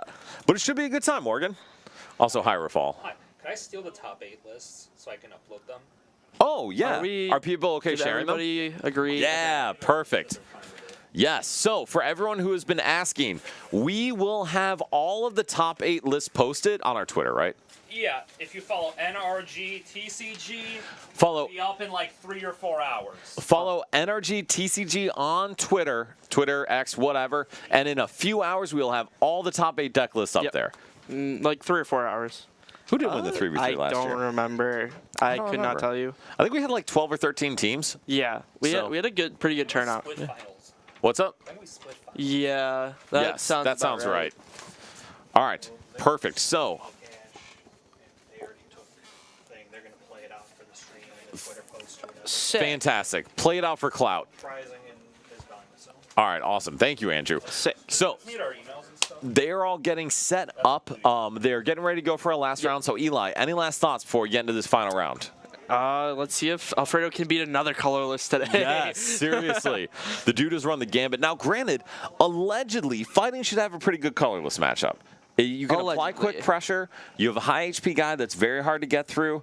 If we are able to knock out Pick a Peck as soon as it gets into play, like we saw Alfredo was able to do in that game 3, the Okie Dokie is just so big that it's hard to deal with when, again, it's just continually one-shotting your Pick a Peck and you can't one-shot it back. Yeah. So I think that's the biggest thing is in that game 3, Rafal never got to attack with 2 cannon. exactly. And I think if Rafal does attack with 2 cannon even once, that is That's a completely different game. Very different. If that 2 cannon can one-shot the Okie Dokie before it gets attacking, taking multiple prizes, that could have changed that game a lot. Absolutely. And so one thing to note, we mentioned that there were some sequencing issues on, I don't know if issues. We disagreed with some decisions on Alfredo's end. Alfredo having all that energy on the Hariyama was actually a big deal late, but it may have been less of a big deal if he had just applied more pressure earlier. Correct, and even if he didn't attach the energy, he attached too early, and he didn't need to. He could have done the Raihan play to attach to the Hariyama. Yes, absolutely. I feel like the Sudowoodo somehow gets started almost every game. I agree. And it's just horrible for Alfredo because it's just sitting there as a 90 HP low basic. Exu, I am so glad you're up for following us. Thank you very much. Yes. And Chaz, I think last time we said that it had to be 3 different decks. Is that right? I don't believe so. Normally you can play any amount of the same deck you want to if you choose so. However, we will probably have this discussion and let you know Probably in the next week. with it by Thursday. We're doing a team meeting Thursday Yeah, anyway, so we can cover we're- it then. Yeah, so we will let you know by Thursday on stream, and we will have a Twitter post Yes. coming up. And we'll about- put it in the actual like pre-reg for Yes. the tournament as well. Yes. All right, so we get into Alex's turn with Alfredo having about as much as he could hope for, honestly. Yeah, we would have liked to see a Lunatone, but you can't really hope for much more.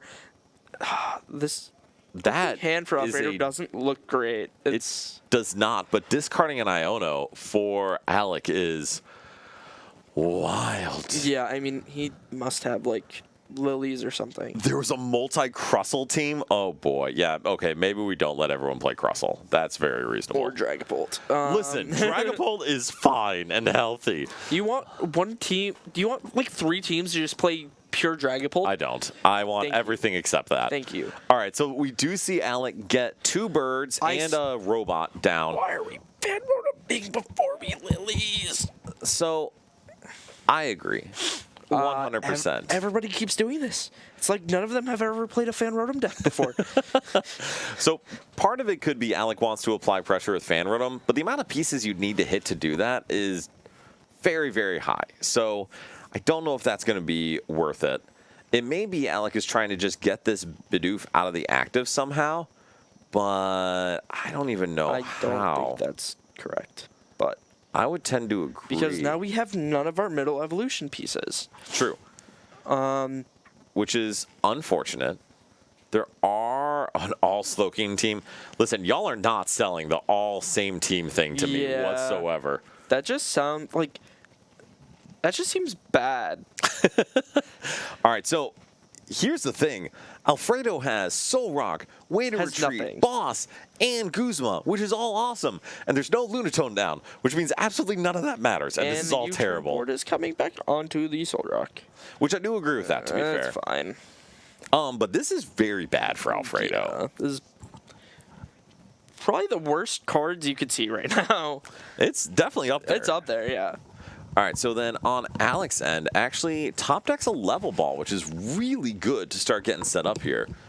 Yeah, that's probably like the... No, don't play it first. So speaking, to follow up Eli and what he is saying about kind of the sequencing thing, definitely want to hold those specific ball search cards if there's more than one thing you need until after you draw cards. Oh, did he have a way to draw cards in hand? He did. So he has a Cynthia and Caitlyn. Oh, yeah. Well, does he want to play something else this turn?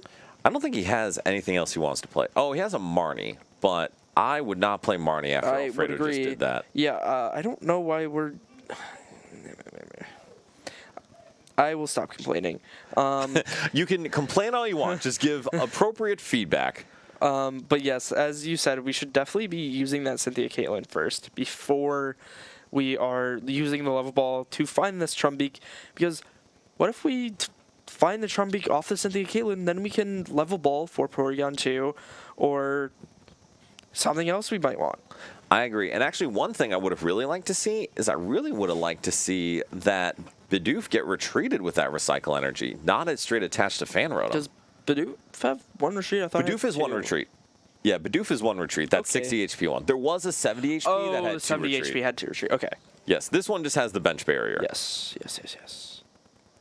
And Alfredo here still be like, where are my cards? All right, and so now on Alex's end, Alec has Hilda, which is why I would have really liked to see that retreat on the Bidoof, because now you could just start going into Beaver, into Toucannon. Yeah, I mean, Interesting. Alec- Superior, this is Gym Leader Challenge. So it is, Yes. you can only have one type of Pokemon in your deck, and it's all singleton. You can only play one copy of each card. so we're looking for the Toucannon and the Jet. I actually like that, to be honest. I think that's great. We can jet up the Fanrotom and retreat the Recycle, right? That's how that works? We definitely can. And I get the actually like that a Recycle back lot, to the hand? yeah. Yeah, that's how that works, right? Yeah. I'm not... Okay. No, we 100% can do that. And I actually think that's a great play, just to get access to the Recycle again. For going into the Toucannon here, I actually like this way better than Barbarrel, just because the hand is clogged. Yeah. No, I agree. I hope we see the Jet the Fanrotom active, retreat the Recycle. But I would like to see the draw with Toucannon first. Sure. Because from a sequencing standpoint, let's make sure we have all the information available. And that is an excellent, excellent card to find. Because now, Alec will be able to start setting up follow-up. Yes. What? Interesting. Why? I don't know. Why? To be honest, if you're going to do that, why get the Jet? I don't know. So I agree with you. I don't know if I like that decision at all. But why do you dislike that decision? Because let's just start taking prize cards before Alfredo plays the game. And I agree with that completely. There is certainly a world where you don't want to give him teammates or something, but who cares if your board gets set up effectively? Exactly. And now we can stall this Snorlax. We know that he just searched out that the Jet Energy just got shuffled back into the deck. Or you could, I don't know, him into Floatstone. Reset stamp him into Floatstone. Yeah, reset stamp into Of Floatstone, course. which is pretty good. So the town map will be helpful because now Alec can start cherry picking prizes. And, those are all pretty good prizes. So this is honestly great. Now still draw with Toucannon first. if you want to. Please. And I do not want you to play that Parallel City, and certainly not the Artisan. And actually, not even the Hex. I just like, yeah, like, please, there's 2 cannon, please. Yeah. Okay, can't play Heavy Ball Can't anymore. play Heavy Ball. And Ultra Ball's in the discard. Oh, that's all kind of gross. Yeah. Does Alex still have Evolution Incense available? I believe so. I don't think I've seen it. So then in that case, I really would like to see Arvin for Evo Incense. Yeah. Oh. I don't know if I like that It's decision. like fine. I actually really don't like that decision because there's no ability on Alfredo's end that threatens you right now. Well, like, if we top deck Lunatone and he has, like, energy to start drawing, that could be a little annoying, I guess. But And so, yes, I agree with you. Ultra Ball is in the prizes. He just took it out of the prizes. because, like, theoretically, we could somehow get the Sudowoodo back plus Raihan plus attach KO 2 cannon. I mean, Like, if we somehow top deck yes. like everything and rip everything off Lunatone, and Hex prevents that technically. So that is a fair point. And I think it's reasonable to play around that. For me, the odds of that happening Are insanely low, and we should have grabbed Arvind. Yes. Okay, cool. Glad we had this talk. But no, However, there is a world where somehow Alfredo, if we don't Hex Maniac, Alfredo draws the Stone Cold nuts. there is a non-0% chance that Correct. happens. And so that's reasonable. For me, it's a percentage game. I think that card's going to have a lot more value later when there's an Okie Dokie on the board. I agree. Okay, cool. No, I also really do not like playing that here. Yeah, like what? Why? So I think this is one where we talk about not playing the glowing card.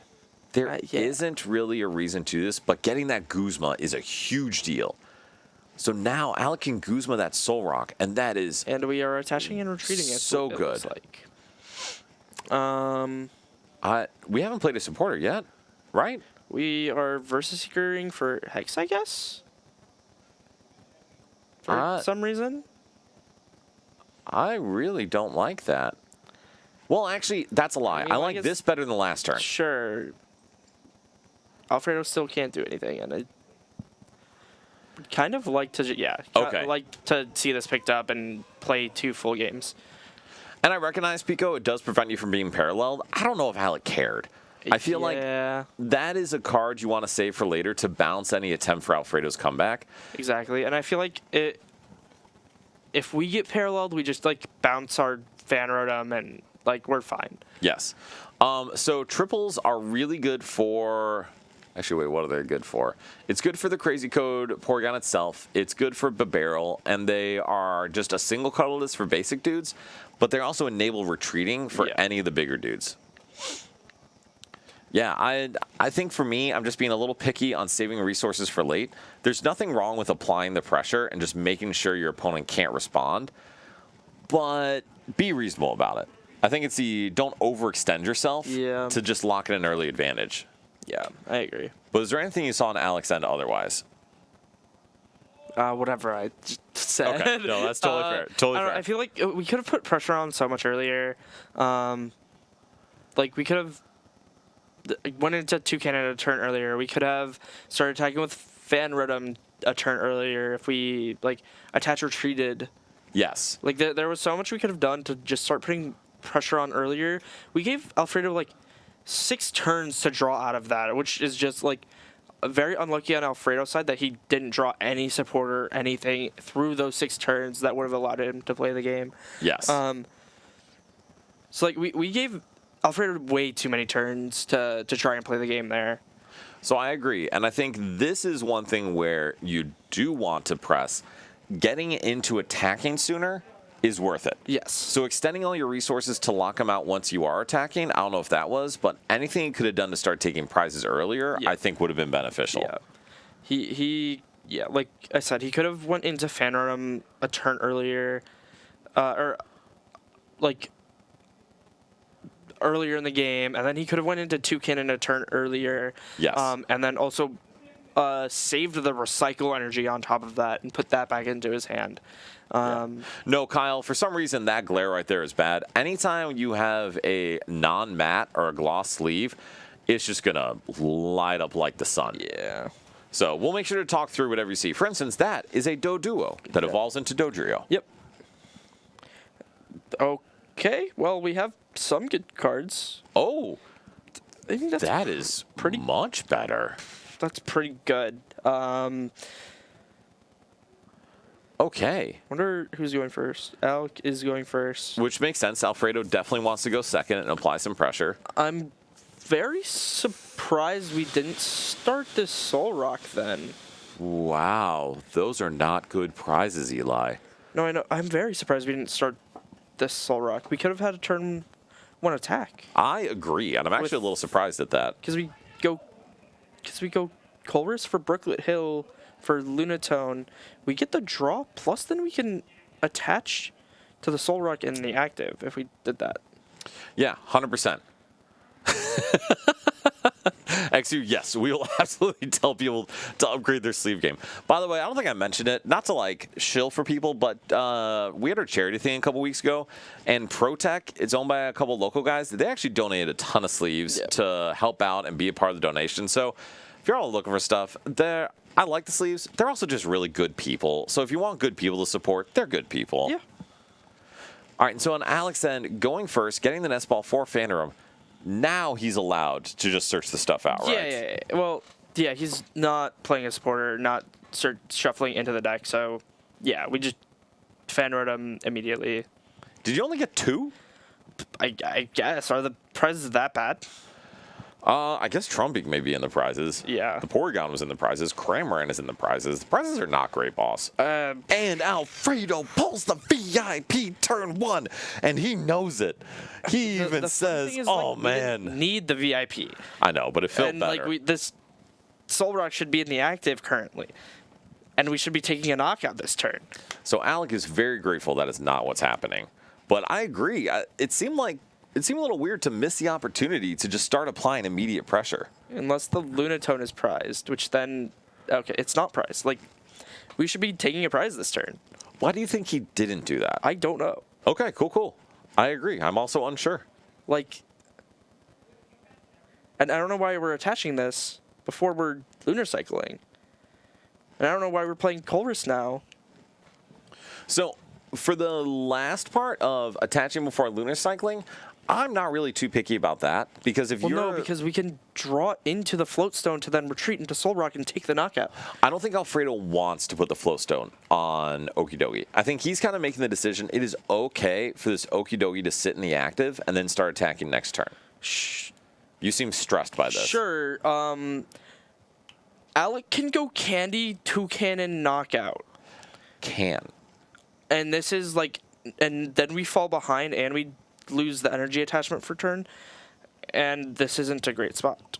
So I do agree with you. From where Alfredo's already at, I think he's locked into committing that attachment, but I agree with you. I think it would have been better just to have Soul Rock in the active. Yeah. And I also would have liked to see the lunar cycle before playing the Colress. So I agree with everything you're saying.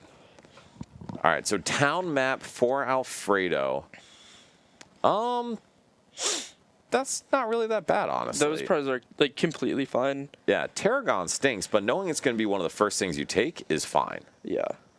Wow. Oh, wow. Okay, then. And then over to Alec's side. Alec, I think, is probably just a little grateful that Alfredo didn't take a prize. Yeah. Oh, sorry. Oh, yeah, there is a Picky Peck. Yeah. It's a great point. Like, I don't think Alec's going to be able to get to the Two-Cannon this turn. However, just, like, giving him the chance to is not something I like. Losing our Okidogi and a Luminous Energy before we even get an attack off just is so bad. So I agree. I think the big thing for Alec is Alec's going to have to find a way to get a follow-up attacker, because this Picky Peck, Trumbeak, whatever, is probably going to go down. If we don't get into a Two-Cannon, yes. Is that an Arven in the hand? It is. There's And a Hilda. Recycle Energy, Hilda, Arvin, Snorlax, Lilies. And it looks like the Lilies may be the play. And I actually don't mind benching that Snorlax Yeah, at I think all. that's completely fine. It gives us the Pokemon to attack following this Pikipek getting KO'd. Yes. And this is one where I think getting that Jet Energy into Fan Rotom is going to be a big deal. Because applying some pressure to set up a Snorlax follow-up is going to be huge. Or, hear me out, Okay. Candy, Toucannon, Jet Energy. I am assuming the likelihood of that is relatively low. Yes, So. but But I actually love Parallel here. yeah. There's actually like a very strong parallel here if we go into it. I don't know. I actually like that Yeah, too. I like think that that's a better, too. great attachment. I would very much like to see this parallel come down. Oh. Because that parallel would force him to discard like Terrakion plus, Probably the Binacle. yeah, and then we know that like the Terragon is in the prizes, so he only has the like Clara and Stretcher as outs to get him Right. back immediately. And yeah, targeting down the Picky Peck. Oof. I kind of would have liked to. I kind of would have liked to Lunar Cycled and just seen if we draw an energy, and if not, we have the Clara in hand to attach, or we have the other, like, just see more cards. Execute. It's possible. I know I think the Trumbeak is prized. Yeah. The Toucannon is in Alex's hand currently, so maybe the rare candy is prized? That could be. Porygon Z is pretty nice. I think just hitting this guy for 170 is pretty good. Yeah, because we can always Hex to shut off the ability on the following turn if we're able to set up. I agree. And so knowing that the Dodrio's in the prizes, this Hilda doesn't really do much. Yeah. And I'll say I probably would just fail it so that way we can thin the hand a little more. I agree. Because we want to see cards off this Bidoof.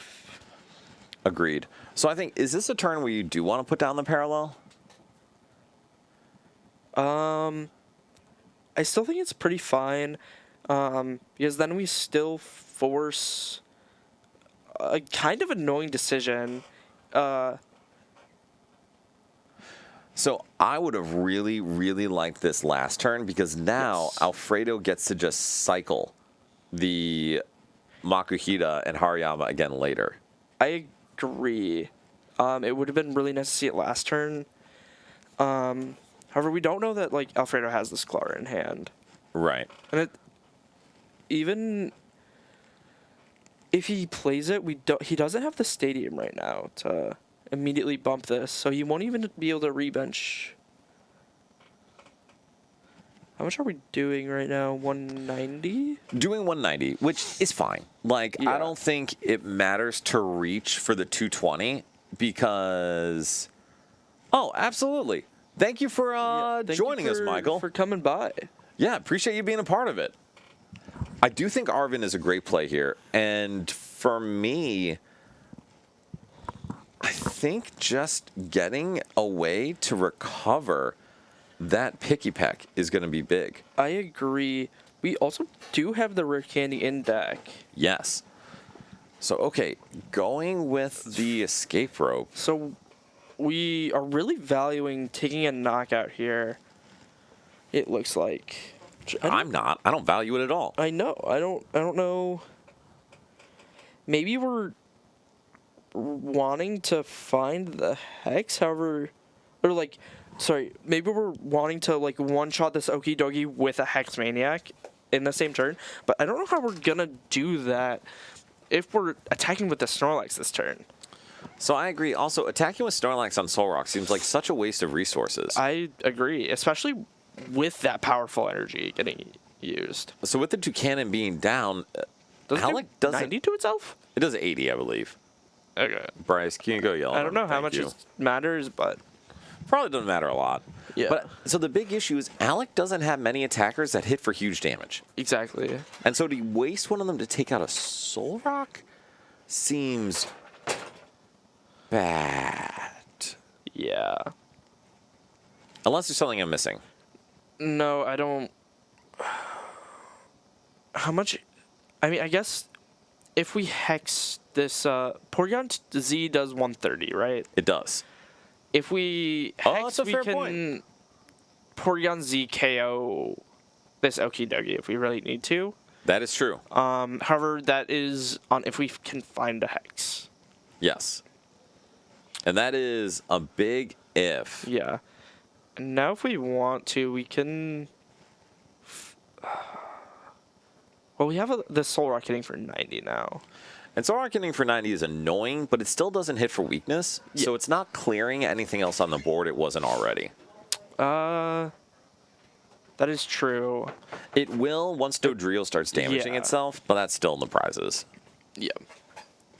So is there, I guess, what is your reasoning on why we didn't hit into, or why Alec didn't hit into Okidogi?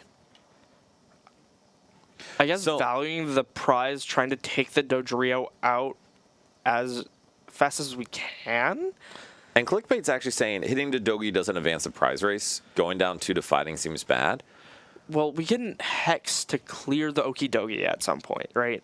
So yes, and also, as much as you want to stay 1-1, with that Dogi down, you're never going to stay 1-1 in the prize race because you just don't have anything except 2 cannon that can get over that. Yeah, and the 2 cannon just keeps getting KO'd, right? Yes. We have this Hops Cram that we can hit into this Okidogi with, but that's still not enough to, even KO it after a hex. No, it is with powerful. Didn't Because we didn't attach the powerful to the Yes, stars, did we? the powerful was attached to the Snorlax. That's why I really didn't like the KO on the Solar, using the escape rope because we attached the powerful. I agree completely. On the bright side, Alec can Guzma Hala for the Hops belt. And yes, Hex is always an option to hit Dogi for KO. And I think that's actually great to go get the Picky Peck. So now, Alec will be able to start to set up towards that 2 cannon by getting the Picky Peck, which is in deck, right? No, it's in discard. Sitting on top. It's sitting on top of the discard. Oh, you're right, because we got It an got escape KO'd. rope instead of shuffling it back in. Yes. Eli, I have concerns about our I strategies. don't know. Okay. So, the thing with hitting it early and then hexing is that you can take a 2-prize turn and take out 2 things with, damage on. You can go, double, bring something, or not double. You can, hex and then kill something. Just take a knockout on something else Yes. in the same turn. Which can, bring the prize trade back to where it would be anyways. But you're already putting the damage on the Okidogi. And does Lost City say when something's knocked out from damage? Oh, wait. Hold on a second. Well- Thinking through this. If there's a pot helmet... Oh, no, because it is Cram is 110 HP. Never mind. But say that again? Lost Lost City City. wording. If he gets hexed, does it go to the Lost Zone? If a Pokemon is knocked out when it is in play, it goes to the Lost Zone. Okay, so it would. So then, you even have the extra turn, you give yourself turns to find, Lost City Hex. Yeah. If you just attack into it, and you don't need to, set up something to KO, to hit for 130. Wait, why are we getting the pot helmet and not the choice belt? I don't know. I also don't know. Does he think he's knocking it, or does he think he's going to be doing enough damage to then hex it later? I don't know. I'm very confused by this. In fact, I have no understanding of what's going on. I don't know. We're going to draw 2. None of that helps. Yeah, I'm so confused. I'm also very confused. I think I don't know if Alec has his prize map in mind or game plan in mind here. Because I think you and I are talking about it of, hey, he's got to get to a certain number to combine with Hex. But he could just be saying, I just want to two-shot this. And, like, that's his whole win condition is just two-shotting it. I guess, but that feels bad. I agree. And I don't think I agree with the approach, but, yeah, that seems like the line is he says, I'm just going to two-shot this and force him to make hard decisions. Because we can't really, like, push something. I guess the Snorlax is kind of big, but it just gets KO'd by an Okidogi being brought back. So it Right. does. And with that Binacle down, it's going to be relatively simple for Alfredo to load it up. And Alfredo put Tarragon in hand, I believe. So He did. when this Okidogi goes down, if Alec doesn't disrupt, he's just going to have it. Yeah.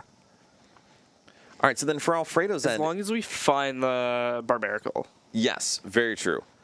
And Oh, hey, there it is. Barbarical. I feel like I've done that multiple times today where I've set a card and they've just drawn it. Just manifest it for him, Eli. Just manifest it. So then Alec is really going to need a way to disrupt and get this Cram back. And that's tough because that is a lot to ask for with this deck. Well, we don't need the Cram, right? Because we can just push the Snorlax. True. He's probably going to want the Cram because that's the only time it can attack. Sure. And It would be nice. Oh, we did find the reset stamp, by the way. yes, From So Alfredo. We've talked about it a little bit, but one of the big things with this colorless deck is Cram is an incredible attacker in the mid game and literally never else. So you do not want to have it once you've gotten through that 3 and 4th prize turn. I agree. I feel like we don't want the Cram, actually. I feel like we really want to get Pikipek back on the board. Oh, so that's a good point. It is probably very important to get Picky Peck back. If we can. Because I feel like we should go into Snorlax this turn, take the knockout with Snorlax, and if Alfredo gets through it, then we have the Pikipek to try and candy Toucannon on the following turn. I think that makes sense. Okay, so Iono is in the prizes, and I don't believe Alec plays N. So this Roth could has be the deck list. sketchy. Ooh, this could be tough. So I agree with that. Yeah, that has to go there. And I don't Tate, are we Ultra Balling Special Charge and Guzma? I feel like it has to be a better decision to special charge first, especially with powerful in the discard. I agree. And then I feel like we just have to Ultra Ball Guzma, Tate and Liza, and the Barrel. I don't especially disagree. I think really Alec needs to find a way to get that Picky Peck back. Since I know you all hear us just say over and over again, bird, bird, bird, bird. But in reality, Picky Peck is the main attacker in this matchup. I mean, that's like the only way that he can take a one-shot without using Hex. Right, exactly. All right, so Alec drawing 4 before using Tate and Liza. Did Alec find this Ash? He did. Found the Sacred Ash and a Nest Ball. Quick Ball. Quick Ball. For the love of God, Alec, play the Sacred Ash. Thank you. All right. I apologize, Alec, when you watch this back. I don't like that we're grabbing the Hops Cram. So I agree. I don't think Cram is necessary unless he's going to Quick Ball for Cram. Well, we attach for turn. Wait, what do you mean attach for turn? We attach the Recycle for turn to Snorlax. You have Crazy Code. Oh, I forgot the Crazy Code is on Yes. in play. Yeah. All right, so Alec does Quick Ball out the Picky Peck, which is a big deal. The Field Blower doesn't really matter right now. And then see the Tate and Liza Shuffle Draw 5. Yeah. This is not great for Alec, but it's not terrible. Because he is in a position to get the Toucannon up next turn. Yeah. So, I mean, he's going to attack with Snorlax, right? We should be. The one thing is that we can Soul Rock KO this Pikipek again. And True. Oh, this is a big deal. Massive draw off of the 5 cards from Tate and Liza. 100%. And Candy in hand as well for Alec. But taking the knockout on Okidogi and Lost Zoning it is immense. Yeah, I mean, that's just like an insanely lucky draw from Alec there. And then, Bryce, do you mind And a lucky flip. making sure Alfredo knows to lost zone the Okie Dokie? Thank you. And we should be going Guzma KO Picky Peck with the Lost City in play here. So, yes, absolutely. And prior to Okie Dokie getting yeeted, that is a backbreaking play. Now, Alfredo was a lot less scary Pokemon to attack with. Correct. Since that Okie Dokie is really the primary threat. The one thing is that if we KO this Pick-a-Peck here with Soul Rock, and if we're able to set up like Terrakion, we should be fine. Terrakion, I think, is the big guy to respond. I think it may be challenging to set up Terrakion and KO this Picky Peck, but we'll see if Alfredo's able to pull it off. Well, we have the energy already, right? The energy is there. I don't know if there's a basic search. I see. And we're Terrakion. Okay. Yeah, so Terragon is good. Alfredo can respond with Pseudo Voodoo on Snorlax, and it would actually still knock it out because it does 180. Yeah. Oh, and Terrakion is already in the discard. Never mind. This is all fine. Okay. How much? So I would really like to Terrakion first, because then we can Sudowoodo copy Toucannon. Ooh, but instead going with the Sudowoodo. Right, because Terrakion does one-shot this Snorlax, right? It should. So I believe it does, even if it does 120, it's still weak to fighting, so it would do 240. Yeah. And then minus 30, 210. Yeah. Still plenty. I very much would have liked to see the Terrakion come up this turn. I would agree. And so the Sudowoodo is going to knock out that Snorlax. It does not get Lost Zoned. It does not, because we did bump it with the Training Court. And yeah, we'll see the knockout. Alfredo goes down to 2 prizes remaining. Sudowoodo also is awake for whatever it's worth. And I'm going to be straight with you, Eli. Alec needs... Oh, Alec has it. He's a god. I was going to say Toucannon is necessary. And Yeah. boy, oh boy, does Alec have it right away. Yeah, Alfredo might have just enough to get through this game. And I think really having Gust available is going to be the big part, because Yes. he's really going to need to take his prizes on Alec's bench. Yeah, if we can go like Terrakion, Guzma, KO something, and then on the following turn, Solrock, Guzma, KO something, that would be just enough to get through the game. Or like boss something. Yes. And we do have both the Guzma and the Lysander in hand. And we have plenty of energy. Agreed. And then I think for Alec, though, Alec's going to take this knockout. I think he's going to have to take Iono off of these prizes. I would agree. And then draw 1 with Toucannon. Gift is fine. And I would slap that down on yes. Perfect. And a couple Did triple we- acceleration. Not attach... What's on attached to the active? Recycle energy. Did we not attach that this turn? We did Wasn't crazy that- code. Oh, I keep forgetting about crazy code. You're good. I don't like this Pokemon. Well, so Alec making the right choice does go get the Iono off of the prizes. And so I agree with what you were saying, Eli. Alfredo probably has enough to get through these guys, but only if he's able to effectively stream attacks. And right now, that could be in question if Oh, we're someone going gets Iono'd away. We're going into Sudowoodo this turn. Oh, and again. Then in that case, if Alfredo can Sudowoodo again, that'll close it out, essentially, Yeah, because that this will knock out the bird. Yeah, and then anything should be able to get responded to by Terrakion as long as we find the energy Yes. and Oh, the E-Hammer and boy. the gift. Yeah, this is... Okay. And so does Alfredo have... Yeah, he's Yeah. got the fighting in hand.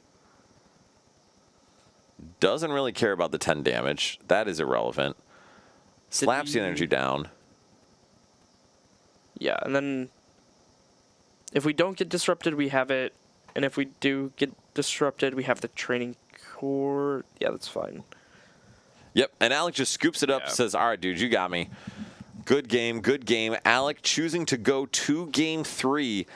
And I mean, I can't even blame him because Alfredo did set up better, but Alec also just kind of made some interesting decisions there. Yeah, there have been a lot of interesting decisions in this finals. There have indeed. Now, granted, there's also been some really good ones. Yeah, Alfredo with the back-to-back closeout with Sudowoodo was sick. Like, I think I would have liked the Terrakion so we wouldn't first, so that we wouldn't have had to burn the stretcher on the Sudowoodo the second time. However, going back-to-back Sudowoodo was a fine decision.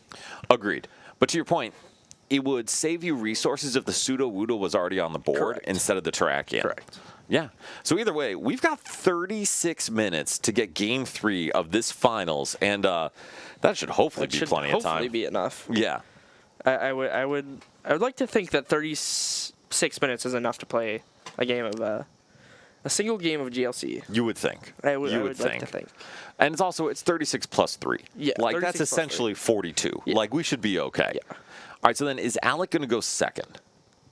I would think so. Just so you get the supporter to help you find the fan rotom turn 1. Yeah. No, I would completely agree with And that. so that you don't get Soul Rocked turn before you get to play a supporter. Alfredo's saying, please Oh give me my- a basic Pokemon. Oh, he gets one. Last one. It is not a basic. That hand is nuts. Oh my gosh, that hand is Pokepad insane. battle pass fighting and honestly, Rainbow- parallel. yeah. Parallel turn 1 would be immense because if Alec doesn't have the stadium bounce, Depends. he can't fan road him effectively. Sure. If Alfredo is going first, yes. Yeah, And yeah. It's one of those where, It like, should be. playing the parallel down turn 2 when it's not super impactful, bad. But playing it turn 1 when you lock your Yeah. opponent from doing anything, so good. Yes. All right, so then who are you betting on for this last game? I think Alfredo. I think if he plays the game, Out of just pure draw, aura, like matchup, what's the decision maker here? I think because even if Alfredo goes first and has a somewhat okay, can play the game, he should be able to take the first prize, and should have a decent way of streamlining. Oh boy. Can Alec just win here? Can Alec get Guzma Hala and just close out the game? He got That the wrong is one. not it. All right. Well, that is a tag team supporter, but not the tag team supporter. Yeah. Alfredo says, please do not donk me right now.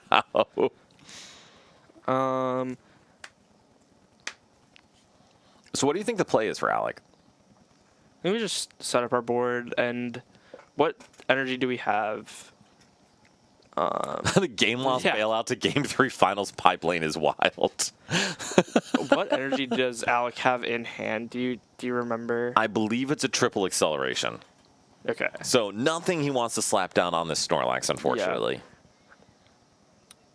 I don't know if I like this. Actually, the muscle band is fine, I guess. All right, so there is... I'm like going back and forth and thinking if this muscle band is fine or not. So the muscle band adds 20. Terrakion does 30. Is it 30 or 40? That actually matters. I think it may be 30. So I think it may be 30 plus 90. Bryce, can you look that up, please? Terrakion revenge damage.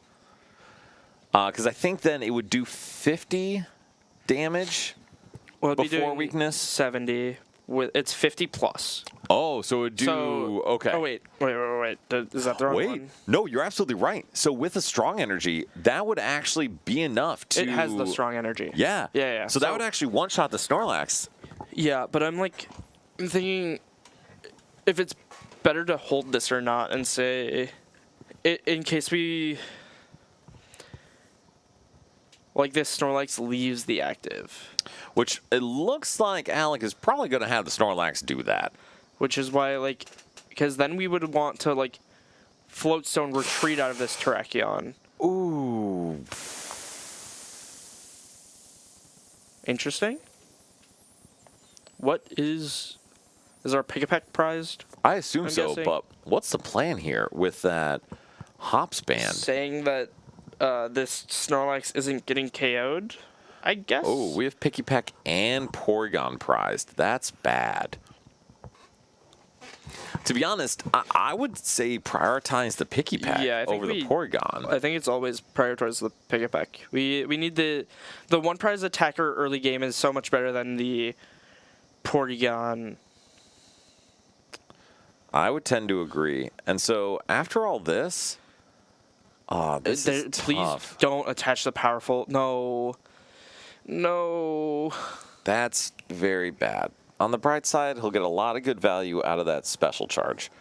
Now, on Alfredo's end, Oh wait, did we top deck the parallel or did we have it? we had it. And so to my point earlier, Yeah, I you actually should've think that would have played been it. so You should've good to played it. play. All right, so Alfredo using the Ultra Ball to go get the Binacle. Oh, okay. No, checking he's prizes. checking prizes. I think Okay. we should grab. I was gonna say I think we should grab one of the rock pieces. And there's the parallel. Fan Rotom goes down. Oh, that's so tough. I think getting rid of the. Like, what's tough? Getting rid of the Fan Rotom? Yeah, because now there's no attacker Alec can go into next turn easily. Easily correct. Yeah. Because the But candy is prized. oh, I did not see that. Yeah, so the candy is prized, which is a huge deal. And so Alec is probably going to have the Snorlax go down. Dodrio is not an out to attack yet because there's no damage on it. Obviously, the barrel's not fighting. This is tough. That's Or- insane. Well, he has the He has a Luminous to take the knockout. Yeah. The Luminous can't take the knockout. This is crazy, but yeah, that.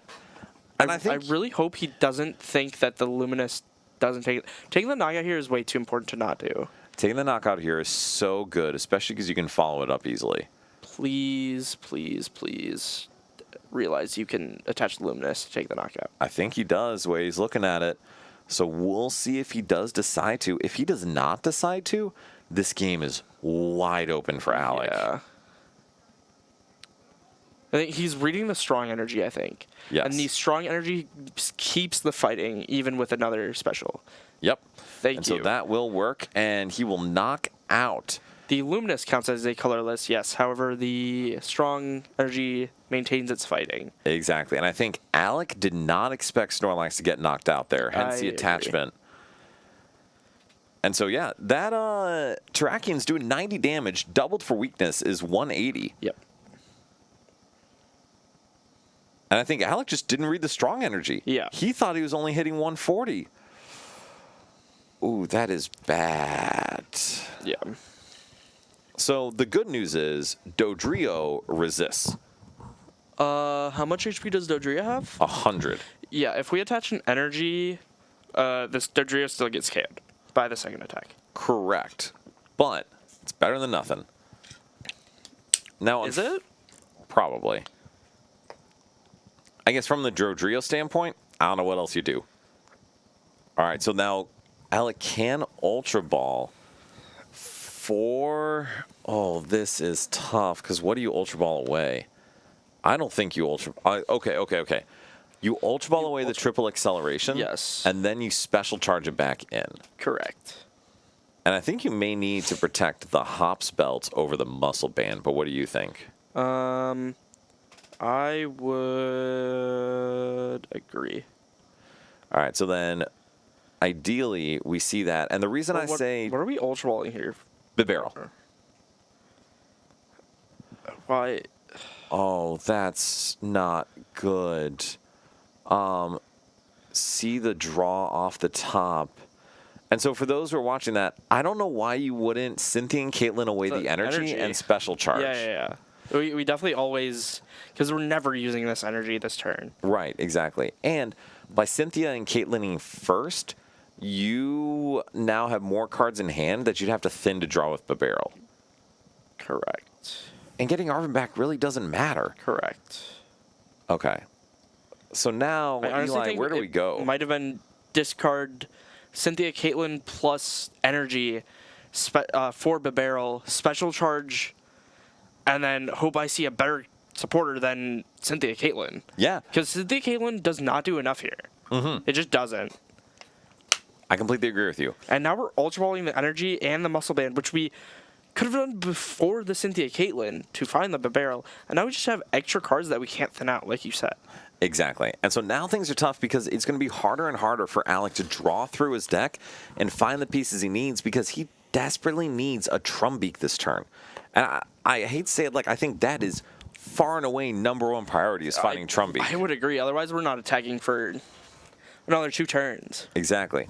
So with that Sudowoodo out, that is a really, really good thing for Alfredo, but it's not everything.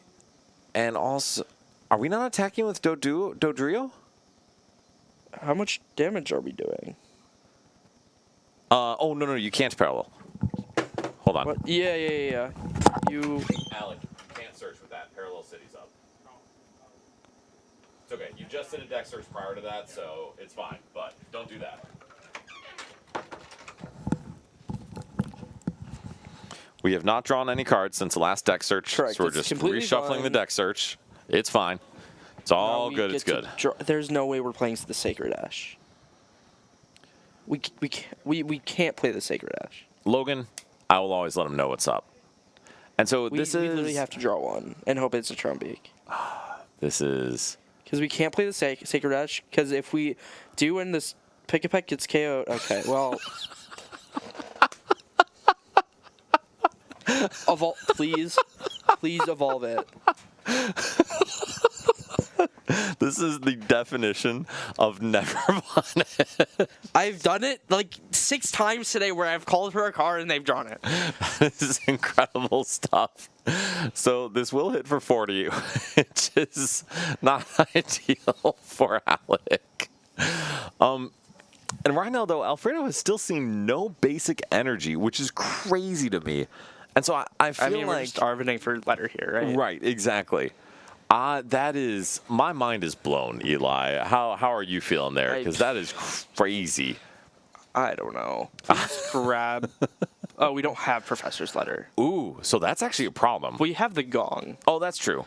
So, like, that's fine. And Alfredo, I think, probably has to think about it because got to keep in mind resistance here. But Alfredo's also committed a lot of resources to this Terrakion. Correct. I don't think if I like this Arvin, if I'm being completely honest. What would you have preferred to see? I don't know. So there was a Skyline hand, feel like- Clara, which unfortunately is not very helpful. Isn't there Cynthia Caitlyn? There was. Maybe not. Maybe Arvin was the best. I think Skyla might have been slightly better there. No, I actually like Arvin because Arvin, you really did want you wanted an item to search out energy. Skyla gets you exactly that. Arvin also gets you the float stone. Or U-turn board if it had been available. All right, so Lunar Cycle for 3. Okay, Battle VIP, not the most helpful. Field Blower, not the most helpful. I mean, we got the energy. Yes, which that is a big deal. Wait. So we're not taking that knockout. Oh, apparently not. Wait, that. Wait. Oh, Why? boy. Why? Y'all, we are seeing... Wait. Well, this now KOs us. Exactly. Why did we do this? Because this energy on this Sudowoodo doesn't do anything next turn. Agreed. I agree with everything you're saying. And now He knows. He knows now, that's for sure. All right, so then draw level ball. This is a great quick ball target to thin your hand. Yeah. Like, we could have So go ahead. attached to the because we're gonna need to attach to the Soul Rock this next turn to take the KO, anyways. Yes. So, which means the Sudowoodo does. Why are we? Wait, why are we attaching that? There's no way we're retreating and attacking with Toucan this turn, as we just saw our opponent attached to Sudowoodo. So I would agree. I think taking the knockout here with Dodrio is just so much better. I agree. And also, I really don't like thinning away that Hops belt. Like, you prioritize that over Muscle Band and your agree. special energy. All right, so then Barrel for 3, I guess. I'm so. So, Goose Hala is not a bad play here, but I think you have to... Goose Hala to, like... But why are we getting rid of Tag Call? Or why aren't we getting rid of Tag Call? I don't know. I also don't know. Because we already played Cynthia Caitlyn. We are playing the Guzma Hala. We have no other tag team supporters in deck. And so the other thing is, this Ignition Energy is going away. So there's no benefit to attaching this here except for to thin for Barrel. And I don't know if it does you any good. We only have 10 energy, and there's, like, 1, 2... I think there's, like, 4 in play. Exu, that is actually a great suggestion to show cards on screen that we're talking about. I do not know if I have the technological capability to do that, but it is a great idea. And that's definitely something we'll think about. Our software is going to get updated so we can do that. Our software... Our software is getting updated. That's right. Norm was talking about that. Okay, so, Exu, you are right on track. Norm's actually talked about that a couple times. Bryce is saying we are updating software to be able to do that. This is just so... And we're Sacred Ashing for the Hops Snorlax? Just to get it back with Artisan?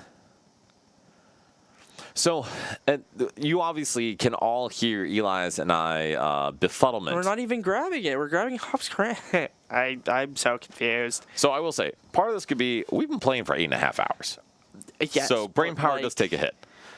But also, this is one where as you get late in the game, as you start to kind of piece together what the game plan is, you can lose track of your prize map. And I think for Alec, he kind of lost track of what resources are going to be necessary for him to close out the game.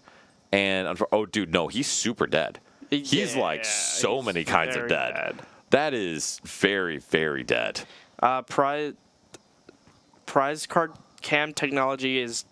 I don't think we will have That was probably not ever. happening. Bryce is very confidently saying I'm very it's not befuddled. happening. It's definitely me. If you saw my face right now, you would see how confused I am at like everything that's occurring in this game. And so, again, part of what we want to trace it to is what is the long-term plan? Alfredo kind of have his long-term plan mapped out, getting the energy on the Sudowoodo so that way it can respond to Toucannon. I think that should have been a Binacle. Is our Binacle in the discard? No, I didn't think so. I think that Okie Dokie should have been a Binacle if we have access to it. Or, like if it's in deck. I don't disagree with you. That actually seems much better.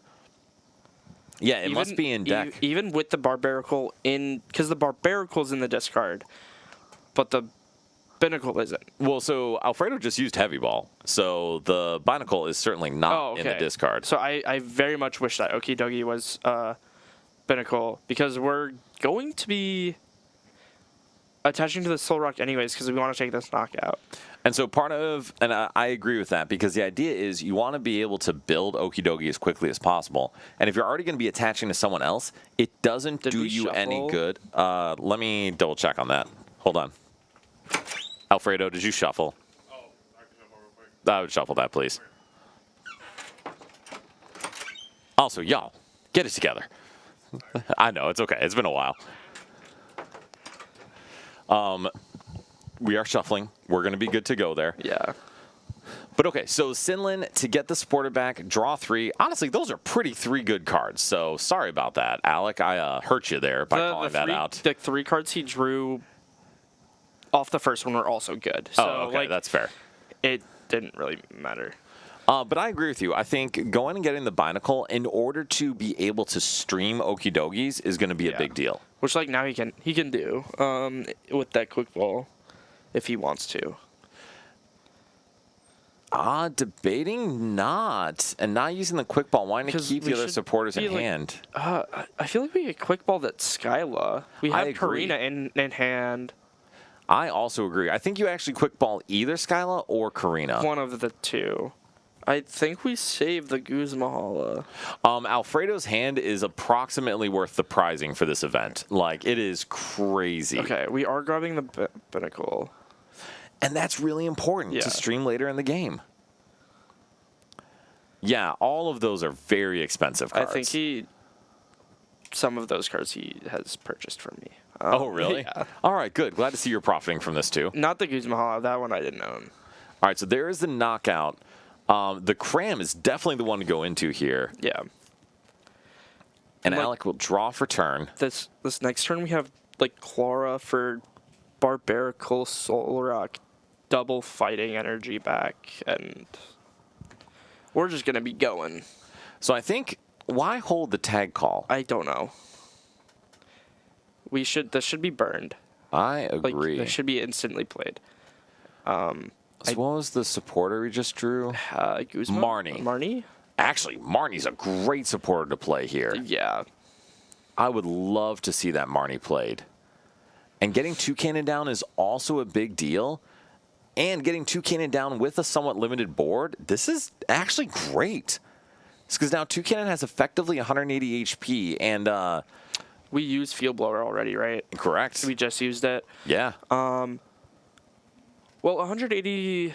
It's probably not quite that expensive, Logan, but it's a few $100 at least. I maybe 180 is easily KO'd by the Pseudo Udo. if Alec fills his board further. 5 plus 3 is 220. Resistance. 190. So he would have to get to 210, which is doable. No, no. If Alfredo fills his board, he takes the knockout. Is that true? 160, 561? 220, down to 190 minus the 30 from the pot helmet is still enough. Parallel, Resistance. Because two cannon resist I fighting. included. I went no, so 220 down to 190. Oh, With this okay. Parallel though, it's It changes things. Sharpie, it is effective 210 against a fighting attacker. And then, ooh, that's probably tough. the Lunatone. Yeah. I mean, this now turned in favor of Alec pretty clearly, unless something crazier happens on Alfredo's end. Because there's no clean way for Alfredo to set up a follow-up attacker. Well, so we have. I didn't like that. What do you mean? I think we have to go in a pseudo here So Pseudo-Wudo doesn't knock it out. because of resistance. Yeah, Exactly. Yeah. Ugh. Resistance Yes. is annoying. Yeah, Logan, a good chunk of that is just Skyla. Yeah, this is actually, all of a sudden, a very challenging position for Alfredo. I don't know if I like getting Guzhala there, though. Well, so Because our Alfredo just has to Iona this, right? because our Barbarical is in the discard. Right.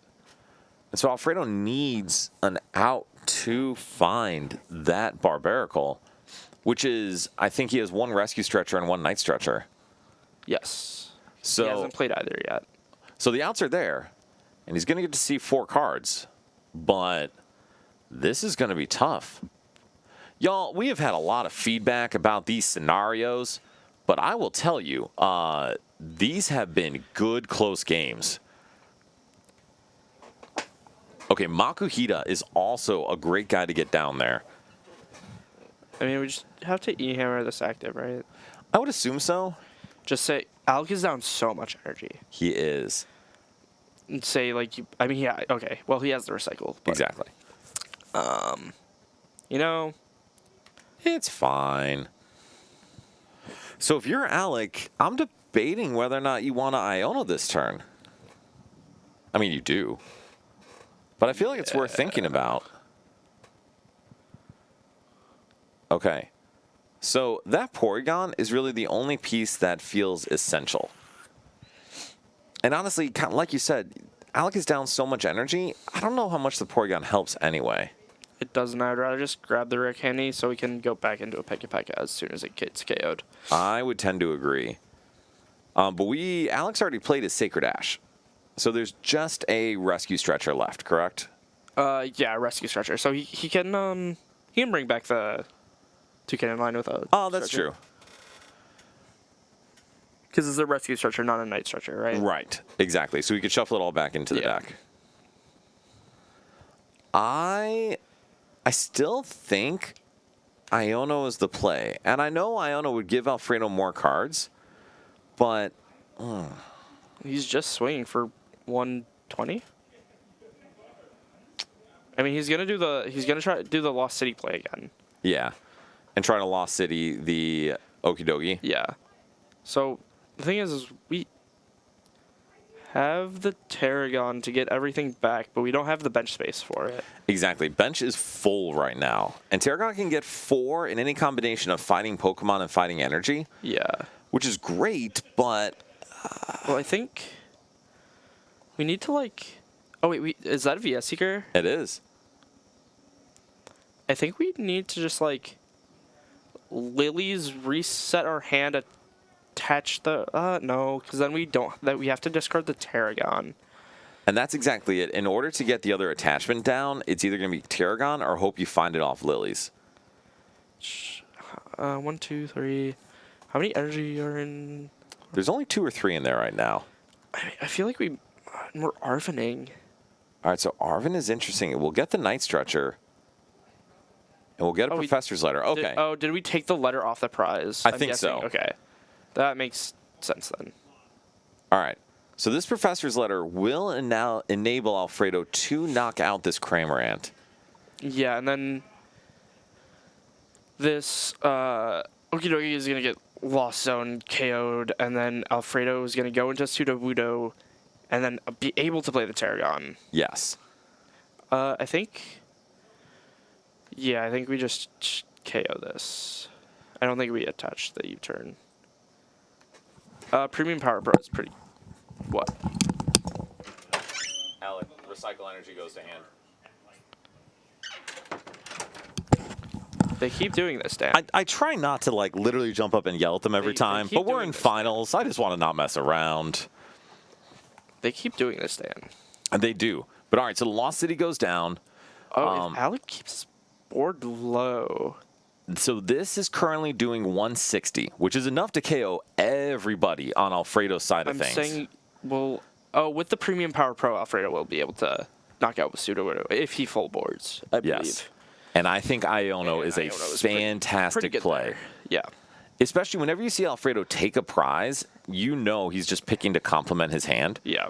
Oh, that's pretty good. What was it? Clara? It was Goose Hala, an energy, and I didn't see the last card. I think it was Clara. Oh, no, it's Raihan. Oh, so we have Raihan to reset up the Sudowoodo. That is pretty good. All right. However, and to search out the Premium Power Pro, but we don't have all the basic Pokemon that we need. Right. All right, so then this is going to be pretty good. Alec is going to Lost Zone Okidogi. Yeah. Which is a big deal. So 190 is, well, actually. He needs to hit for... Right now he's hitting 140. And that's before Resistance and the Pod Helmet. So Alfredo's going to need to fill his board completely. That will get him to 200, and he would still need Premium Power Pro. Yeah. So that is a lot to ask for here. And actually, I don't know if it's doable. So Alec is going to have a turn to set up follow-up attackers, and he's going to need it because I don't know how he's going to get his last 3 prizes. I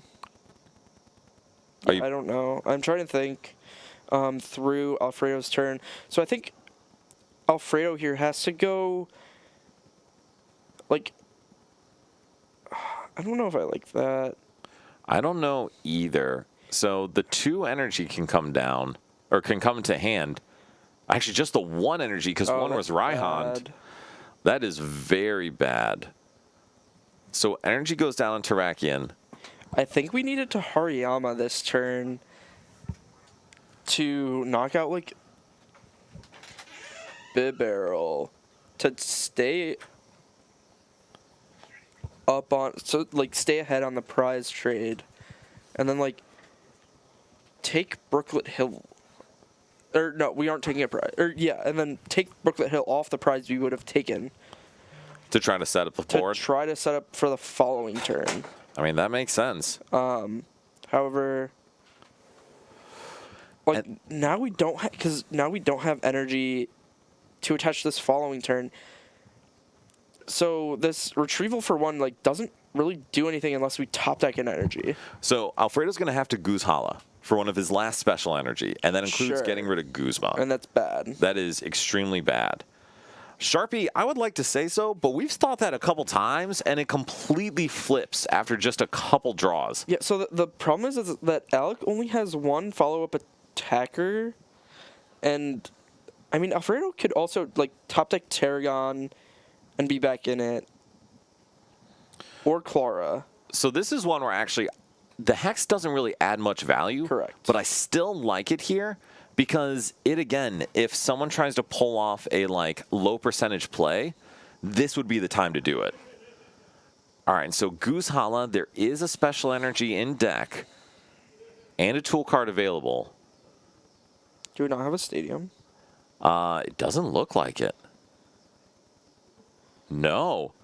So this 2 cannon will get Lost Zone, but that's fine. Yeah. Okay, I think, and I know we're saying, like, you know, there's a chance, and it's not over yet, but Alfredo's hand is down to a single tool card, and he's going to have precious little after taking this prize. He's still going to be in top deck mode. Losing this, Thank you, Alec, for taking the recycle energy to not hand. having a stadium to bump this and losing the Terrakion feels bad, I It believe. feels very bad.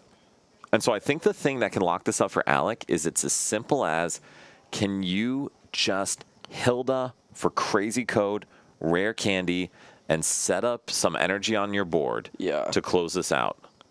Yeah, I don't know why this tag call is just getting played now. It should have been thinned out a long time ago. Yeah. I agree. Did Alfredo play Reset Stamp? Did he play it like turn 1? He played it turn turn 3 or 2? 4. Like, it was early in the game, just when Alec had built up a major hand. Sure. But I agree, this would be the time for it. I don't know what supporter Alec wants here, to be honest. Does he have Hilda in hand? He does. Oh, I don't know. Yeah, I have no idea 'Cause what we supporter have he's the looking for. energy. Exactly. Like, just get Hilda, set up your last attacker, and then be ready to go to follow up. Wait, do we have... Yeah, we have energy after this, too. Okay, we're playing Hilda. Yes, good. Thank goodness. I don't know. And actually, there is no energy left in deck. There's 2 in hand. There's a counter energy... Well, 3. So there's draw energy, counter energy, and the recycle energy. So that's the last energy that we have, by the way. So this recycle has to come down on Snorlax. There is a jet energy, too. Oh, and a jet. Okay. Which, actually, the fact that there's exactly that many energy left is immensely important. Yeah. Alec's final attacker is going to be either the Snorlax Porygon. or Porygon, because Porygon does hit for 130. All right. And I mean, Alec, just hold the hand, just knock out with Snorlax, call it a day, and say, you will not have a way to knock on my guys. Do not attach that energy for the love of all that is holy. I think it's actually fine. Maybe. Okay. It would have so been is fine it because sleep? we have Escape Rope in hand. True. And I assume Alec is going to take Tate and Liza. Excellent. Sure. All right, so Nest Ball for Alfredo. There are no basics in deck. The only card in hand is a tool card. Yeah, we have Tool Energy. I think this is about it. Well, so Alfredo has to double draw and hope that Alec doesn't have Jet or Escape Rope, but we know that he does. That is true.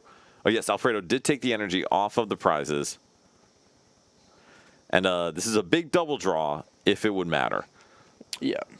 We needed to draw like our Tarragon or Clara over these past couple turns. Yes. And I think one of those was Tarragon, just a little too late. Yeah. But Well, just Escape Rope and then Jet Energy. That is game. Alec takes down the GLC 1K with colorless, but not regular colorless, crazy code colorless. did he play a supporter that turn, by the way? What do you mean? Did Alfredo? No. He didn't have one. Tarragon. No, he drew that off the he double draw. drew. Yes. I'm so tired. Jesus. Nope, that's fine. It has been a long day. But no, Alec taking down the tournament with Crazy Code. We figured Colorless may win. I was not expecting Crazy Code to win. I wasn't expecting Crazy Code. That is kind of wild. Why do you think that is the one that got through here? Aside from just shenanigans. Shenanigans. Okay, that's a fair answer. Shenanigans make sense. All right. Yeah. So any thoughts on that game outside of the befuddlement we've described? No. No, just befuddlement. befuddlement. All right, fair enough. A lot of things that could have been played differently. That is very fair. But yes, Colorless did win again. Aixu, just so you know, and so everyone else knows, we will be posting all these lists on our Twitter, NRGTCG. So if you guys want to see these, go on Twitter, X, just follow NRGTCG. You'll have them all there. Also, we sometimes post relevant things. Mostly we just talk about what we're doing here. Aixu, thank you. Appreciate it. So, Eli, I need to go home. Are there any last thoughts you have for everyone here? Thank you for watching. Come watch us on Thursdays, every Thursday. And then, again, we will have a 3v3 coming up. Huh? Thursday at what time? Thursday at 6:30. Thank you, Bryce. And then we have our 3v3 coming up in 3 weeks. Yes, exactly. So, like Eli said, we will be back here 6:30 p.m. on Thursday, and we're here every Thursday streaming on Twitch and YouTube. And we will always let you guys know when big events are coming up. We just had a charity thing that was awesome.